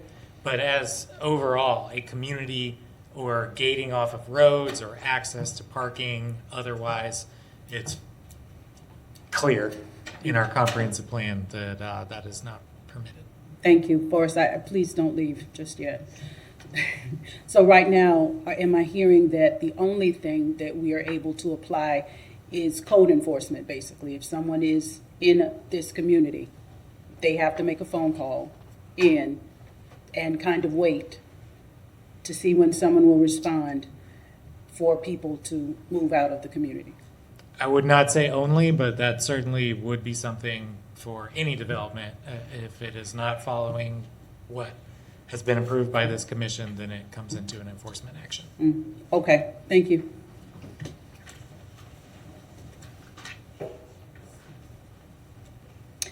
I'm mulling something over in my brain. Mr. Dietenbach, I do have one more question for you. And it has absolutely nothing to do with this development. It's just a point of curiosity. I hope I have the answer. Absolutely. I wonder, because there's not a person up here on this dais, just based on previous conversations that I have heard us have, who's not interested in providing affordable housing for more vulnerable, okay? As you move forward, because you do a lot of work, you have a lot of clients, and they're broad. As you move forward, I wonder if there may be, and I don't even want an answer, I'm just dropping something in your spirit right now, okay? If there may be an inclination to move forward in either actively finding or responding to clients who are interested in affordable housing, whether it is for seniors, et cetera, in the urban core. Because you have fewer opportunities, those opportunities I'm sure are less and less. Parcels of land that are available are fewer and fewer in the urban core. But really leaning in on who those individuals are who are at the greatest need to be able to access services, et cetera, employment, whatever, access to health care there. I'm just dropping that in your spirit because you so often come before us and you represent a vast array of clients. I wanted to just say that to you and let you know that that is, it seems to be a priority and a concern for us all, but certainly me. Well, thank you, Mr. Mayor. I hope that the work that we bring forward, and I'm honored, obviously, to work with Ms. Boyce as much as I do, but we try to create this as a consistent and evolving opportunity to better ourselves each time we come forward and bring something more innovative and more thoughtful. And you all, as you give us comments during the course of this meeting and over the last couple of decades, let's say, have really shaped the way that we bring these projects forward. And so we appreciate those from the Dome because it does reflect in the next time we sit down with a client. And as I said, in 2012, standing at this podium with Ms. Butler, people watch from around the world. Our economy is a very connected place. As our city evolves from a college town to a university city, we remain a very viable place where people want to bring more medical services. That's why North Florida bought 55 acres at Archer Road, because we are a hub that attracts people. And the advice that you give us cumulatively causes our projects to get better. So I do appreciate your comments. Thank you. Thank you. Thank you, Commissioner Duncan Walker. Commissioner Eastman. Yeah, thank you. Thank you, Mr. Mayor. Well, first, when we originally approved the standard plan development, which I think was 2004 or so I know that two folks that worked on that did not originally have public parking in it, if I recall. Does it allow public parking today? I know this was a discussion at the commission a couple of years Mr. ago. Mayor, it did not, and I believe it was under the propulsion of Commissioner Adrian Hayes Santos, who I put in touch with Landmark Properties, and they worked out something in the PD so that there could be public parking in there after the fact. Okay, so there is public parking in there. So it's my understanding. I was just doing a quick measurement on the map. That's about 0.2 of a mile from here. That's about 4 blocks from this location. Mm-hmm. So about the same distance I found between here and the Hippodrome. There is public parking. So if there is some folks who want to go and visit that particular location, there is public parking at the standard. Just to kind of bring all of this home, we are sitting here in a quasi-judicial capacity, figuring out, based on the competent substantial evidence before us, whether or not the plan development that's here fits into our comprehensive plan, right? Is this compatible with the surrounding area? I think it is. Does this encourage infill? I think it does. Does this mean everything that staff has brought forward in terms of what our comprehensive plan states that we need to be looking at as we are approving or not approving these? I don't see any reason that we would deny this particular applicant for the reasons they put forward. I'm happy to hear from other folks about the AMI percentages, things like that. I will point out that what Mr. Dienbach is saying about the 80% AMI, I remember doing research on it. We were talking about inclusionary zoning. We were talking even to folks that were very strong proponents of inclusionary zoning that have said the same thing, that banks tend to let slip in just 10% set aside at 80% AMI. Banks kind of just, it's standard form. It's a standard practice. They'll approve that for a bank loan, send it off. You start getting above that, that's when they start reviewing it again. And so it makes it, that is why we chose that after a lot of internal deliberation, figuring out what is the right amount. I would have loved to increase that amount, but until industry standards change, we have to continue to balance what is our what are our requirements for these new developments, and where are we going forward with it. And so based on the competent substantial evidence, I feel comfortable that this matches our comp plan, which is what we are here today to do. So Commissioner Willis, I'm happy to, if you have something you wanted to add, but I kind of, would you like to add something before I make a motion? I have a question about planned use districts. About planned use districts in general? The part that's not quasi-judicial. The what? We're not on the land uses. I got to vote on one first, right? And so okay, well, whatever it is. I reserve the right that, because I do have something to talk about. Okay. Well, I would like to, whatever. I would like to approve 2025-132 Portman University Avenue land use change LD 24-000116. Second. We have a motion and a second.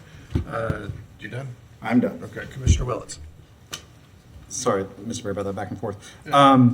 So, for the planned use district, this part is where we do talk about the land use of our city and what this means for our city and where we're going in the future. So I want to understand a little bit more about some things that may be changing.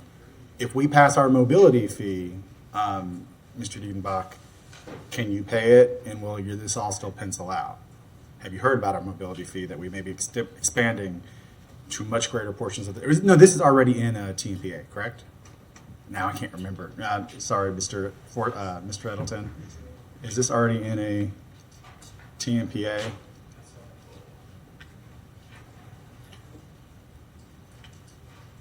Mr. Mayor, this is in TMPA Zone A, which is part of the exempt area. But we maybe do, it's an exempt area. Yes. Okay, so if we expand mobility fee, it's potential that there is an additional fee that a particularly large development is going to have to cough up to help us with the transportation safety, infrastructure, or mobility.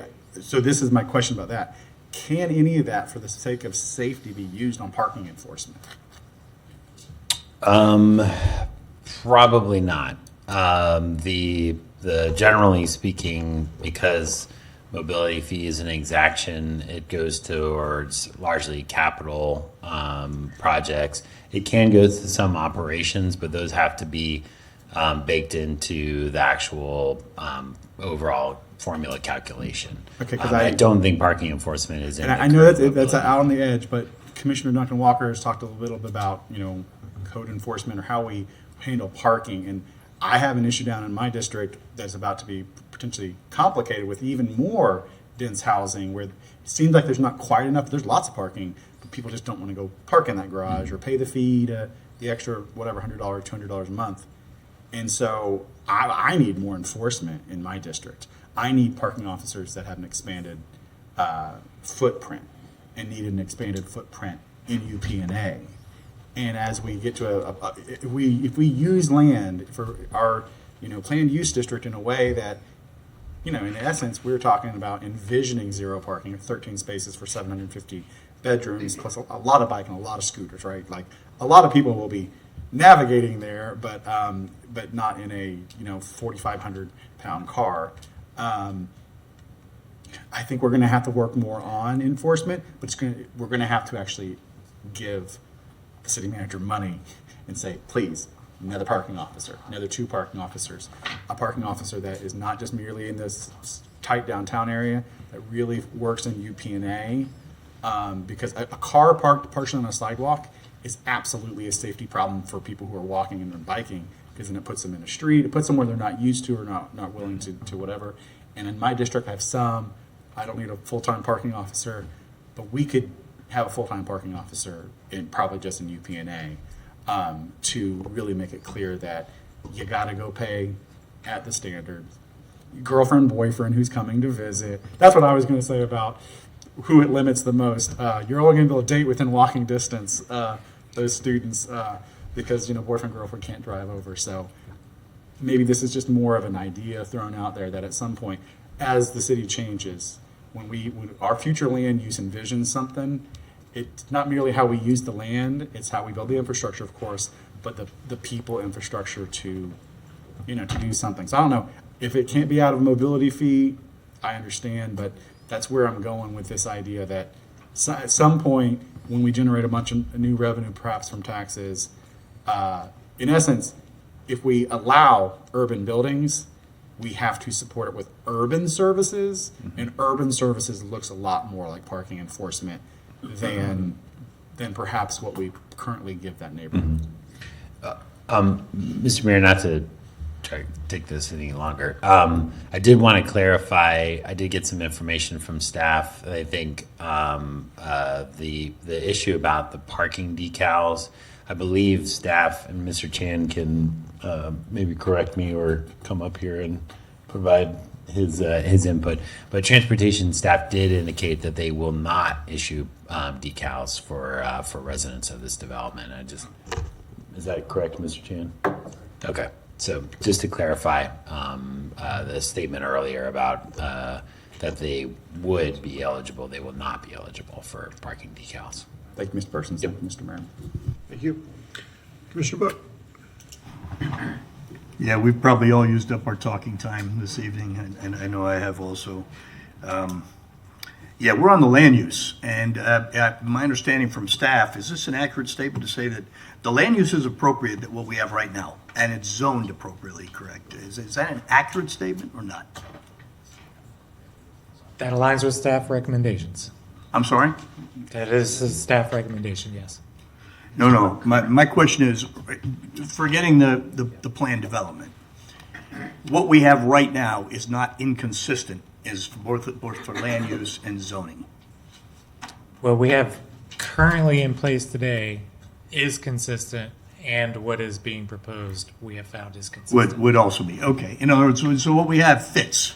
It's not, we've had some developments where we were kind of constrained by law and by quasi-judicial matters, where even though I knew that neighborhood was opposed, specifically in Northwest Gainesville, the zoning change based on competent substantial evidence basically made me vote in a way that was consistent with law, regardless of, neighborhood feelings or something like that. But that's a little different here, because land use is not quasi-judicial. And there is some questions about the project. I don't know who this would be a question related to. We go from, by right, 272 bedrooms and 99 units, should they want to go at live local, to what the developer wants to ask, which is 240 units, so 2.5 times, and 750 bedrooms. That's tremendous difference in impact to the surrounding area. No matter what we do with the innovation about the way it's developed, it's tremendous impact. So my question is there's no way for me, I'm not an expert, to figure out, this is not horse trading or anything like that. This is not compromise. This is, what's the ground that keeps us consistent with the surrounding area and still is profitable for the developer and still deals with economic development and provides bedroom space there? That's not a staff question, and I'm not even sure that's something that you, Mr. Dienbach, could answer, because it's a real hypothetical. But I can guarantee that there is something in between these two. I don't know what that is, because I don't have that expertise. And it's not 750 bedrooms at 14 stories.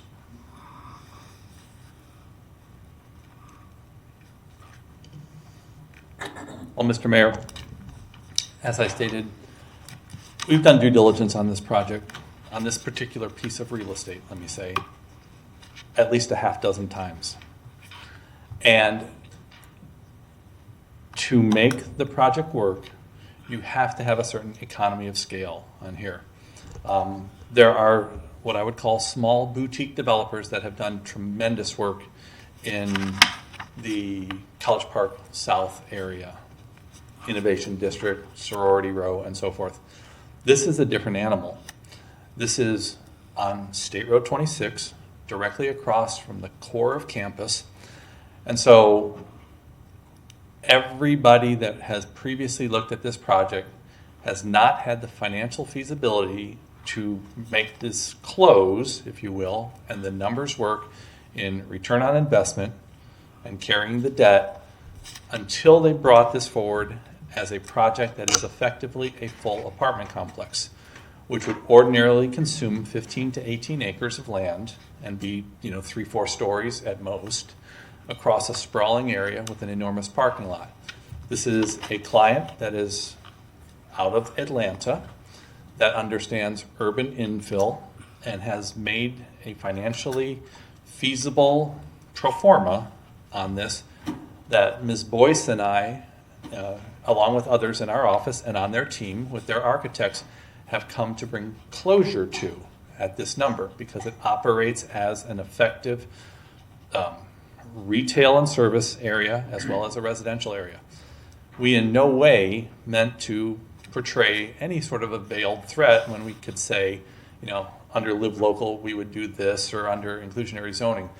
We were striving to create something that was really truly innovative and financially feasible to be constructed at over $100 million for the building, to meet inclusionary zoning and exceed it by doing those units in perpetuity, as well as meet what Live Local statute allows, but also do those in perpetuity.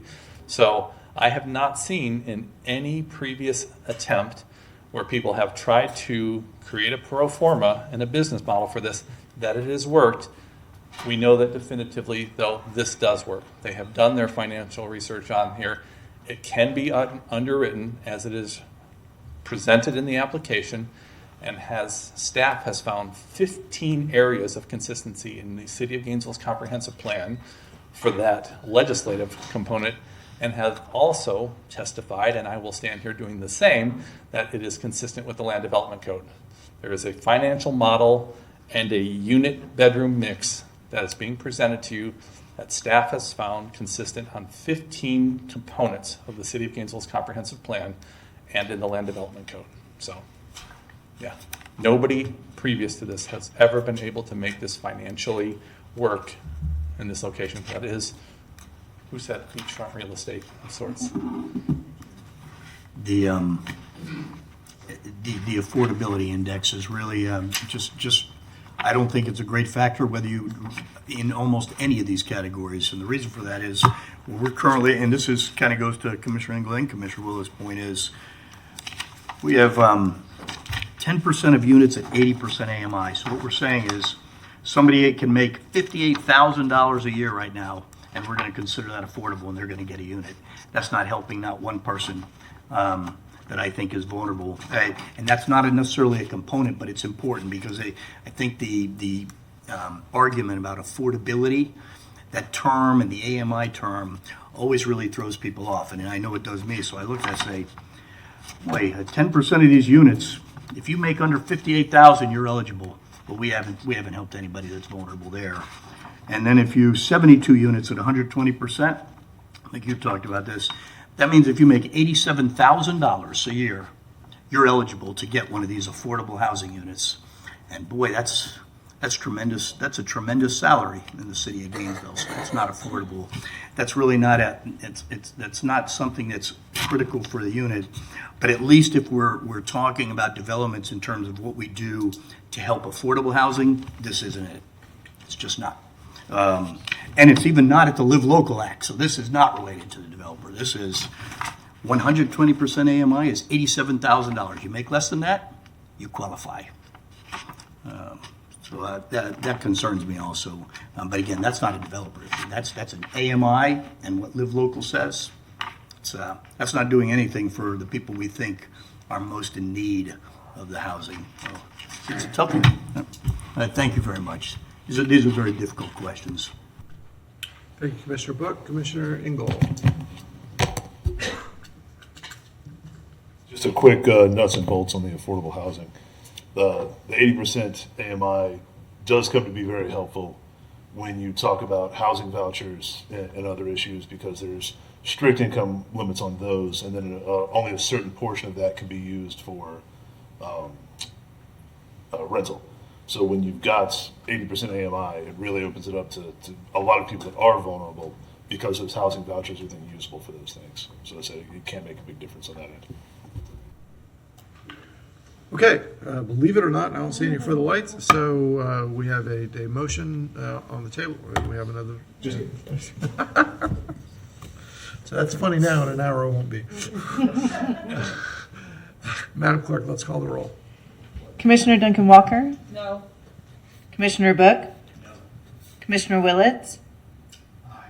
Commissioner Eastman? Aye. Commissioner Engel? Aye. Commissioner Chestnut? No.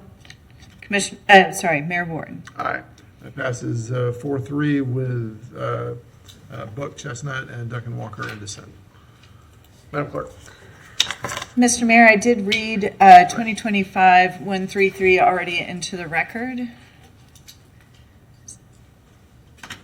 Commissioner Eastman. Yes, I'd like to move 2025-133, quasi-judicial Portman University Avenue rezoning, LD 24-000117. Is there a second? Second. Okay. We have a motion and a second. Do we need, would the applicant like to make another presentation, or you? No, Mr. Mayor, the only thing that we'd like to do is incorporate all the information that was presented by staff, the staff report, the applicant's materials, any of the materials that were presented during the legislative to also tie in, because the discussion blended back and forth. That way the record is complete. Very good, thank you. Commissioner Book. Mr. Attorney, just remind us on the quasi-judicial and the competent substantial evidence, because this is a different matter than the preceding one. This basically is a constrained vote, is the way that I look at that. Thank you, Mr. Mayor, and Mr. Book, you're exactly correct. You've now gone from the legislative decision that you just made, which if were to be challenged, it's more of a debatable standard, to the quasi-judicial, where your decision needs to ensure that the parties before you have been afforded procedural due process. I don't think there's any question about that regarding notice, opportunity to be heard, and so forth, that the essential requirements of the correct law were applied. I think that the presentations you've received and the staff reports that are available in the backup that are considered evidence in this matter do detail the correct and the essential elements of law to which you are to apply. And if you have any questions about that, then I would urge you to avail yourself of the applicant and of the experts, the staff that has presented that information to you. And perhaps most importantly, your decision has to be based on competent substantial evidence. And the competent substantial evidence is evidence that a reasonable person would accept as adequate to base a particular decision on. And you will have to weigh, you have heard competent substantial evidence clearly in support of this, in favor of this applicant and this zoning decision. And based upon, again, the presentations made to you and the reports provided, you will have to determine, and you should enunciate if you find that there isn't competent substantial evidence. Again, evidence presented at this hearing and in this evidence submitted, you should enunciate that if there is a reason to vote to deny it.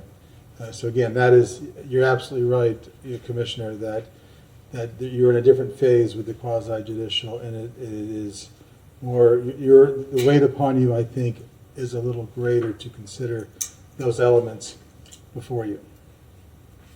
Thank you, Commissioner. Thank you, Mr. Attorney. Commissioner Buck, did you have anything else on this? I appreciate the city attorney explaining the difference between how we vote related to that and in line with statute. Very good, thank you. Commissioner Willets. Mr. Mayor, because this goes into the record, can I confirm the conditions? Because I could have sworn I was going through what I see in backup and what was on the screen, and that maybe there was a number change. I swear when I was going through, I did not. Maybe I was looking at the first document that was for land use versus zoning. And so if we could just see the conditions again. What would you like clarification on? So I can talk a I swear when I was going through it, I was following you step by step, and I suddenly got lost because what you said was 5 or 6 was not what I see in the backup. If so, I'm wondering what is in record. So let's just say if you could just show me your slide there, and let me go find Portland University. Condition 1, condition 2, the development shall. See, this is. So it is a little bit reorganized. So in between when the plan board presentation is put together and when the ordinance is drafted, the city attorney organizes them in a way that makes more sense than when staff puts it together. So am I just looking at the wrong presentation? So the presentation up right now is the correct order and wording of the conditions as they're represented in the ordinance.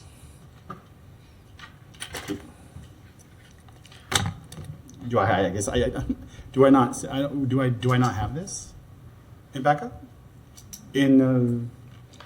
This is exactly the ordinance language in the draft ordinance for the PD. So the ordinance language is then up here. That's what we're seeing. That's correct. And okay. so the staff presentation differs slightly in that is the presentation that was given at the city plan board. Got it. Okay. But this one that was presented to you today correctly reflects the. Right. So I'm not crazy. I was following along as closely as possible, yet still got lost. No problem. Thank you, Mr. Chairman. Thank you. Commissioner Engel. Just to back up one slide, if we could, before you run off.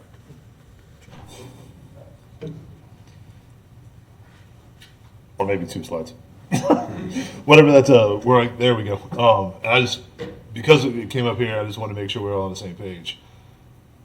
The difference between staff recommendation and the plant board was that 10% and 30% instead of 20 and 20. But we were keeping all affordable workforce housing are affordable, and they are in perpetuity, and that is in the ordinance, and we're all on that. Good.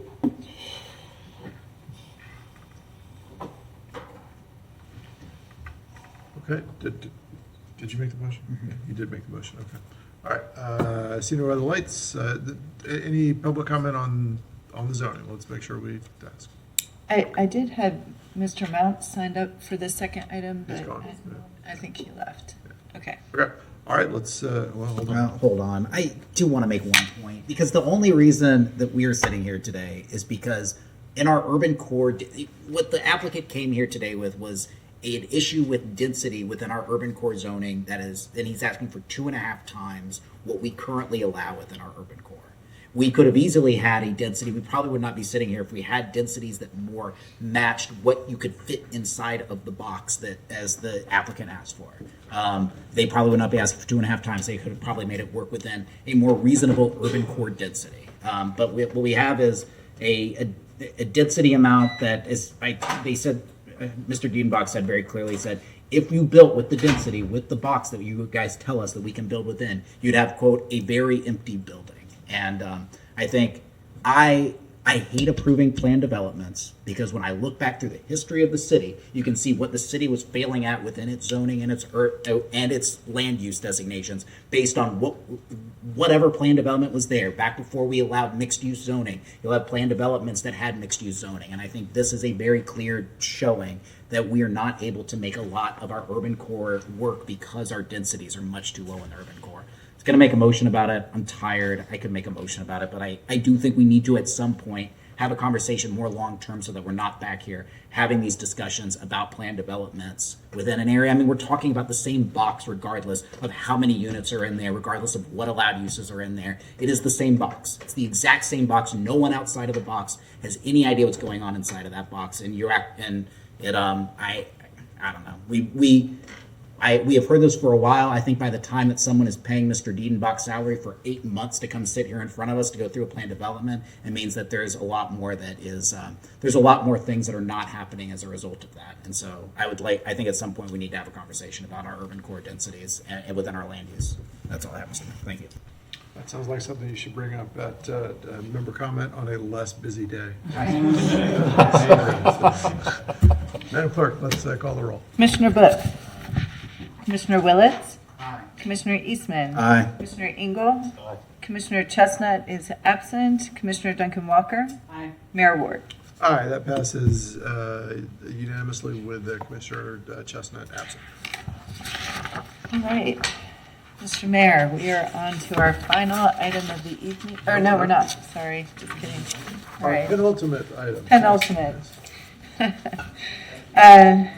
Yes, we have ordinance number 2025-223, an ordinance of the City of Gainesville, Florida, amending an existing planned development known as the Foxfield Planned Development to allow an elementary school as permitted use by right on the property generally located in the vicinity of 2211 Northwest 40th Terrace, providing conditions, providing directions to the city manager, providing a severability clause, providing a repealing clause, and providing an effective date. Mr. Simmons, is this you? Thanks for sticking with us all evening. Welcome. Hello again, Jason Simmons with the Department of Sustainable Development.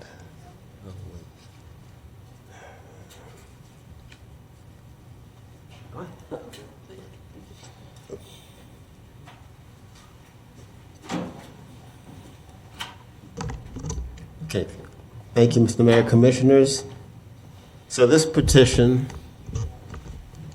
simply requests to amend, speaking of PDs, the PD ordinance 3417 in order to allow for an elementary school to replace the existing daycare center at 2211 Northwest 40th Terrace in the Foxfield Plan Development. So this is the entrance into the Foxfield PD, into the office park area along off of Northwest 16th Avenue. You see, this is sort of the parking lot that leads to the existing building that's under review tonight. This shows the entrance into the building and the property, this particular parcel number for this building. And you see another close-up view there. So the location of the subject property, which is here, is at the end of Northwest 40th Terrace and through the office parking area.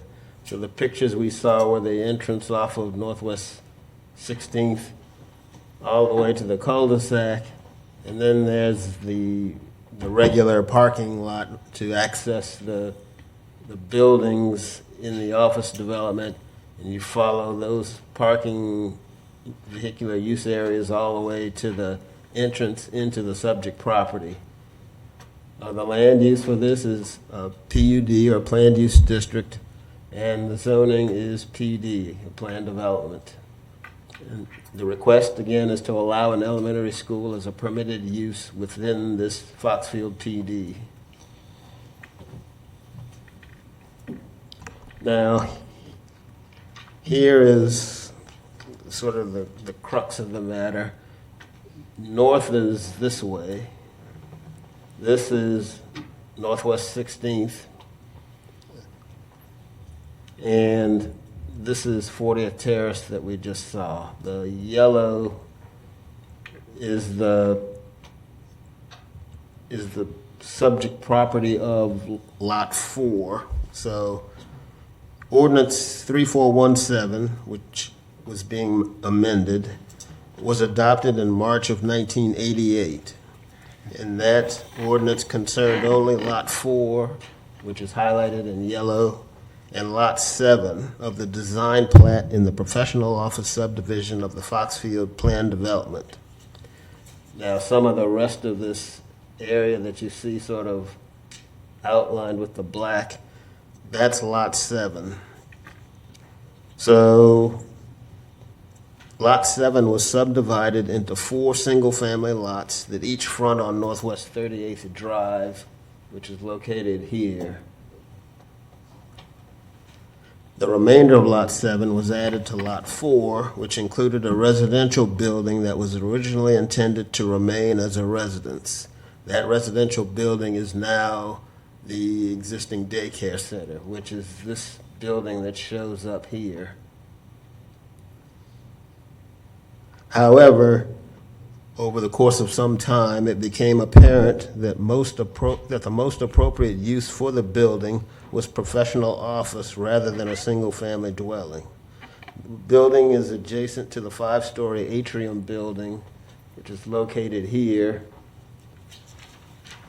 on the west, and it does not relate at all to the adjacent single-family neighborhood, which is over here. There's extensive buffering on the east side of the property, and it's just not, once you're out there, it's clearly not part of this overall neighborhood. So as a result,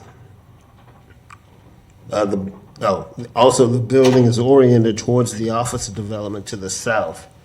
That vehicular area that goes to the end of the cul-de-sac and has a parking area here, and then on up to the north. The subject building is oriented towards that office development to the south. And further development on the parcel would likely destroy many large trees that would damage the character of the property.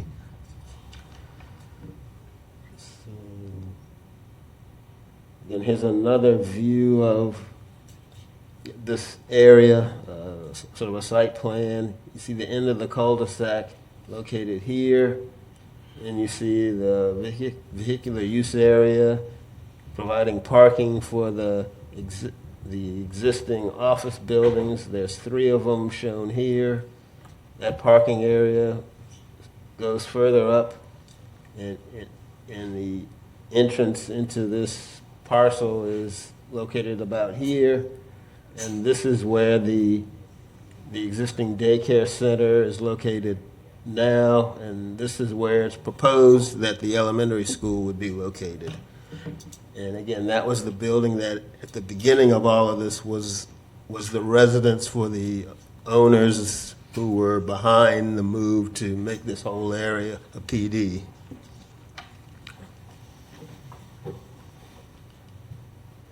So the request is to amend the PD ordinance in order to allow an elementary school as a permitted use. No further changes to the PD ordinance are suggested. The school would located on the property that is currently occupied by a daycare center. No changes to the building are proposed. Current playgrounds and recreational areas will continue to be used. The daycare center right now is licensed for 134 students. The elementary school will have 96 seats. The proposed hours of operation for the school are 8 a.m. to 5:30 p.m. The current hours of operation for the daycare center are 7 a.m. to 6:30 p.m. Access to the site will remain through the office development to the south of the subject property from Northwest 40th Terrace. And the institutional character of the site will remain with the transition from a daycare center to an elementary school. Now, because this is a PD amendment, we do have to review this with an eye towards the rezoning criteria. However, because of the nature of this request, most of this is not really applicable.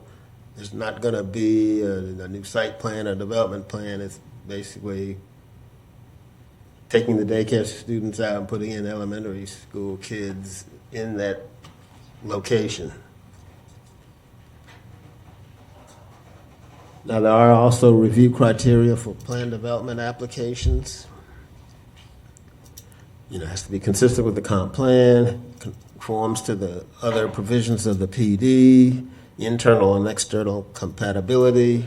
We look at the intensity of development, the impact on the environment, transportation and internal transportation access. So, in highlighting some of these, in terms of internal compatibility, the existing property has adequate pedestrian ways and circulation that will remain unchanged. The current playgrounds and recreational areas will continue to be used and no changes are anticipated. There's no changes proposed to the existing building, which would preserve the existing relationship to surrounding uses and internal compatibility.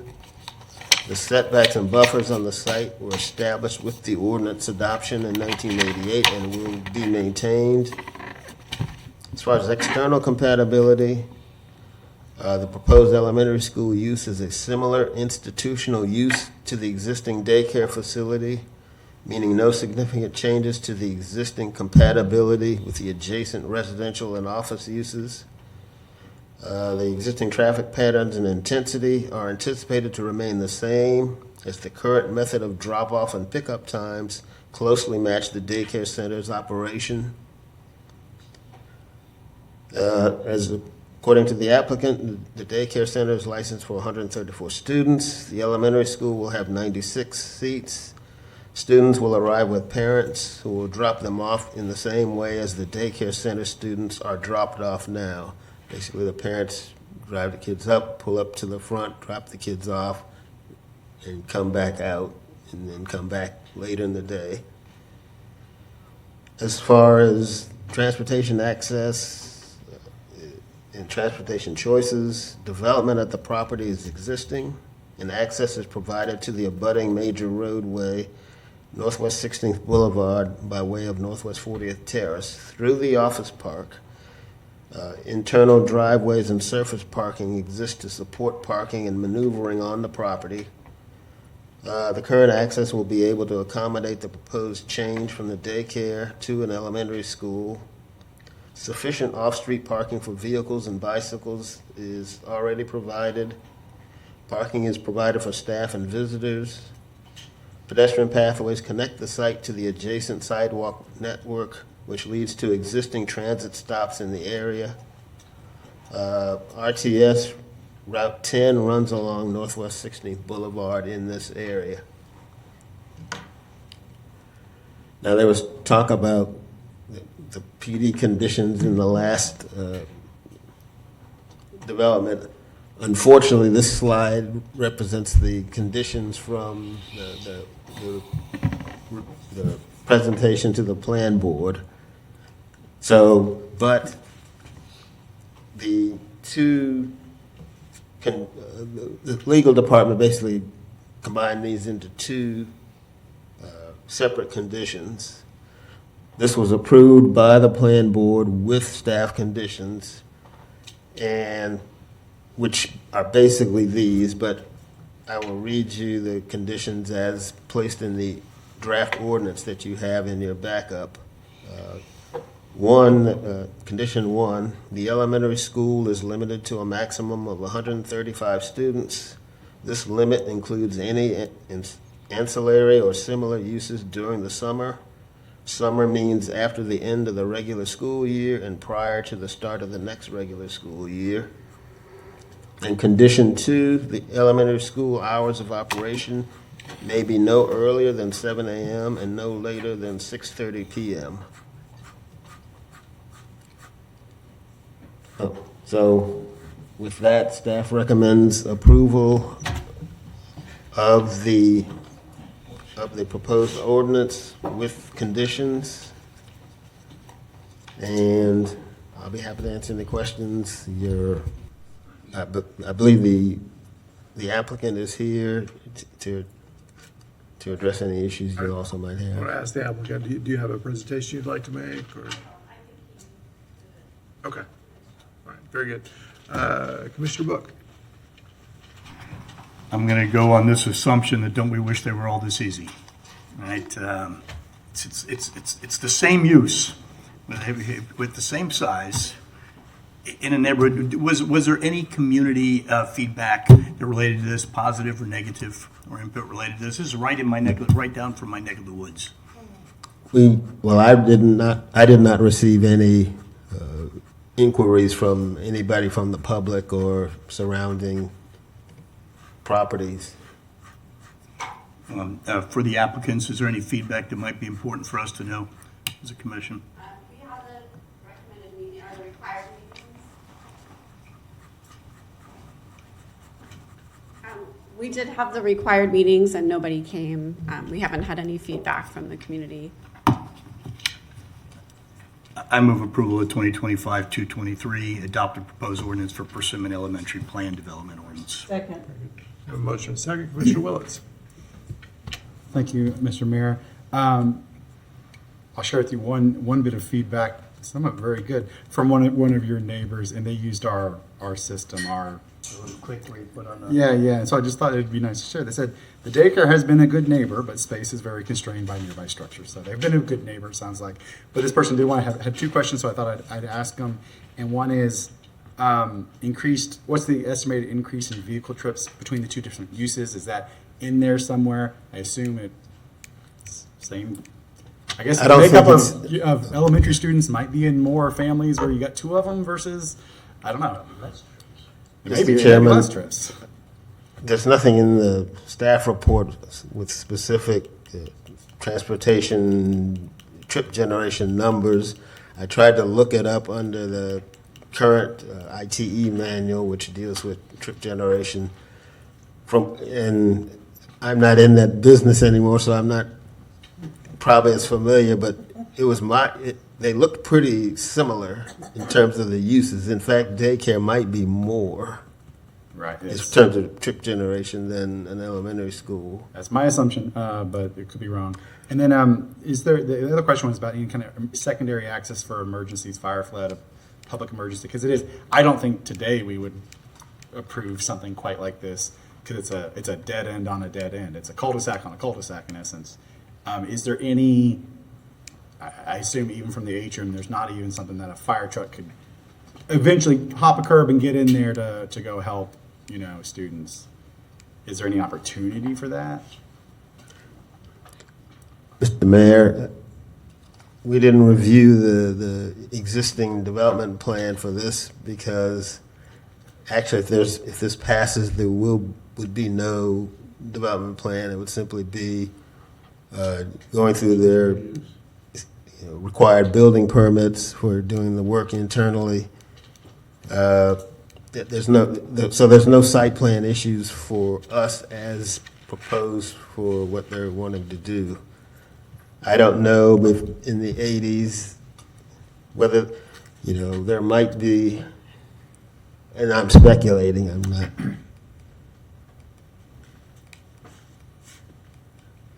Maybe, I don't know if there's been some way through the residential over here. I mean, I don't know. I say the atrium parking lot's only about 50 feet away from their parking lot. Push come to shove, yes, a fire truck can plow through. But I just, in a modern rebuild, we would say you need to build some connectivity to other stuff around you. Probably it would have to all be updated since this was 1988. Mr. Edelson, yeah. Mr. Mayor, Commissioners, just to add that as a part of our review process, GFR is included on this, and they did not provide any comments.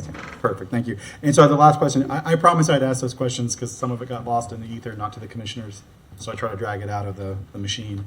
Why the 135 as opposed to it's currently 134? And I understand that the 135 for some other little uses here and there, not your normal daytime students, for other kind of summer uses, but why not limit it to 134 to keep it at the exact same use of current in daycare clients or students or children?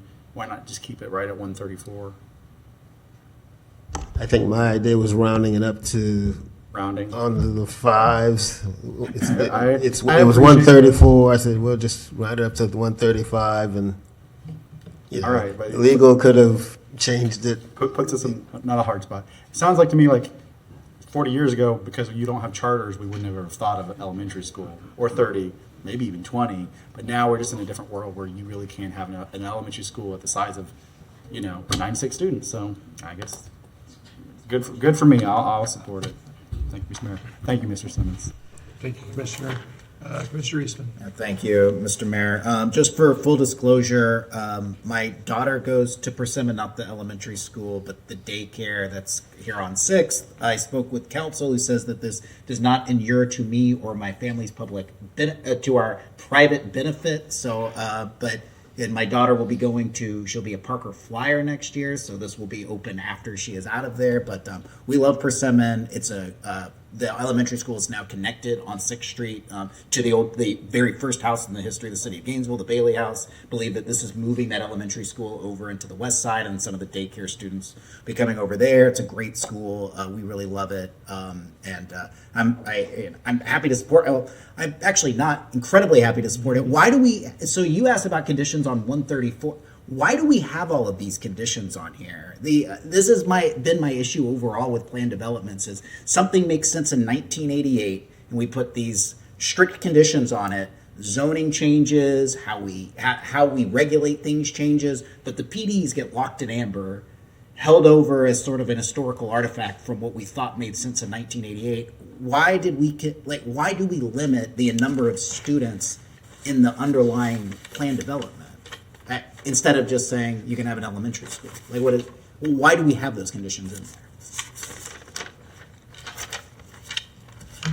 Again, I'm speculating about what they would have thought in 1988, but I'm sure there were traffic concerns or student concerns, and they wanted to make this more appeasing to the surrounding developments. But today, if it was, say, U4 zoned, and someone wanted to build, which is, as we talked about earlier, very like low intensity zoning that only allows office. You're allowed to have daycares or schools within it, and we wouldn't have any limitations, I imagine, on the number of students. That would be, fire marshal might have something to say about occupancy. Other folks might have something to say about occupancy, but it would not be within our zoning code, I would imagine. Is that accurate? You said it wouldn't be in. There would not be a limit to the number of students you can have within a public school or a daycare, or the level of conditions that we're putting on. Probably, Mr. Mayor, probably not with straight zoning, but again, back in the 80s, there was more PDs being voted on and approved for whatever reason, and I think part of that reason would have been the intensity of the development in or near single-family development. Right, but now we have zoning like U4 that would, that I think that is designed to buffer single-family development, right? Yes. I guess what I'm asking is, I would like to approve the motion. I'd also like for staff to go and look at the Foxfield PD and see if it makes sense to continue, really look at all of our PDs, but since this is right in front of us, but does it make sense? Because what's going to happen is Ms. Bowman's not going to be the last person who comes before us and says, hey, there was a use that made sense in 1988. Now we're going to have to go through this whole process. And it's not an easy process because there's multiple property owners all within this particular PD. And just take a review of the Foxfield PD and see if it makes sense to still continue to have as a planned development at this time. And it may be that there's weird things in there, like the underlying road is being taken care of by a central HOA. Or there's weird things in these PDs, but maybe not. And in which case, it is better for us to have land use and zoning that changes with time as opposed to gets locked into what made sense before I was born. I was not born in 1988. Yes, Mr. Mayor, Commissioners, I would love to talk about this for a very long time. But weird answers, weird things in the PD is the answer. There are things that are often locked in amber over time that are desirable to the owners that are no longer make sense or desirable to the commission as all of our ideas and things about the way the city grows changes. Yes, we look at PDs every single time there's an amendment because on the planning side, we don't like them either. They're confusing. We have to look them up. We got to go sometimes and pull up exhibits to ordinances to things that are from 1988, 78 otherwise, and sometimes they just don't even exist anymore. And we have to try to work from there. But we do start from that is how can we advise to get rid of PDs? But that's just not, as a start. That's not what you're bringing us, because we could have zoned this to a U4 zoning or a different zoning per se, but we're just doing a change to the PD.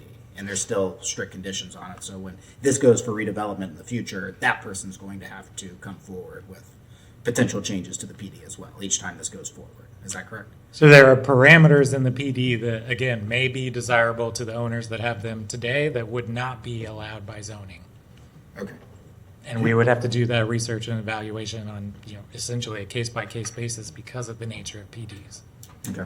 You can make a whole different motion. There's a motion on the floor. I'm going to make a motion when this is all said and done. 'Cause it's 10 o'clock. We might as well just keep talking about this. To that point, now is the time. Now really is the time. You're exactly right. When you're discussing the land use, now is the time. I'm not going to put forward a motion for a different zoning than what's been, but I'm not doing it. But thank you for it. The answer is the 80s were a wild and magical time, Brad. Yeah, yes.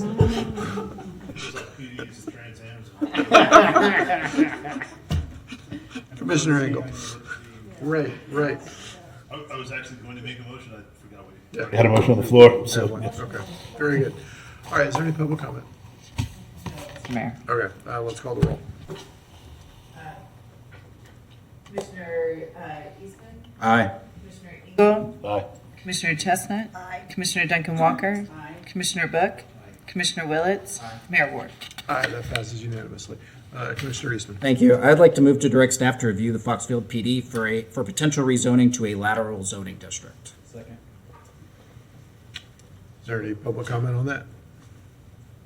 I don't hear any. Commissioner Book. I'm just not sure I'm in the state of mind at this time to make good decisions late at night when we've had no no input. And when we talk about zoning and land use, those are always the ones that worry me the most for community input. Doesn't mean it's a bad decision. I just think it's probably not a great time to make the motion, and it would probably pass whether it was in the daytime or another time. But that's just more commentary than anything. I'm just asking staff to review it. I don't have the brain power to go over the whole Foxfield PD at the moment either, but they'll review it, come back, tell us that this is a good idea, bad idea, Commissioner. You know, it has pros and cons. It's just a request for them to review. Advantages and disadvantages and things like Right, exactly. I want you all to recognize this is not going to slow down what you're asking. It's your good. Because if I were you, I'd be thinking, what in the world are they talking about? So, yeah, this is not going to slow you down if we pass this. I see no other lights. All in favor, please say aye. Aye. Any opposed? All right, that passes unanimously. Madam Clerk. We have our business discussion item for the evening. 2025-469, discussion of the 8th Avenue and Waldo Road. So let me lead this off with saying that we asked that there be a standing item on regular meeting agendas for 8th and Waldo, because we know this is crunch time, the beginning of crunch time on getting things done there. We have received, since the last meeting, a reply from the school board. My hope is that if we have any discussion about that tonight, given the hour, that we do not take a lot of action, but that we just be aware that we have that back. And that is something to inform our discussions for 1 week from today, when we have the NV5 report back. We'll have that in our back pocket to know what the school board has responded, or in my opinion, rather sort of a lack of response. But it is in our backup and is available for all of us to peruse. And we can certainly talk about it. If we're going to talk about it much, though, we should probably have a motion to extend the meeting. Okay, sounds like we're good. Madam Clerk, move on. Commission comment. A commission comment. I thank you all for your time and attention today. It has been a long, very productive day, and I appreciate all of you very much, more than you know. We are adjourned.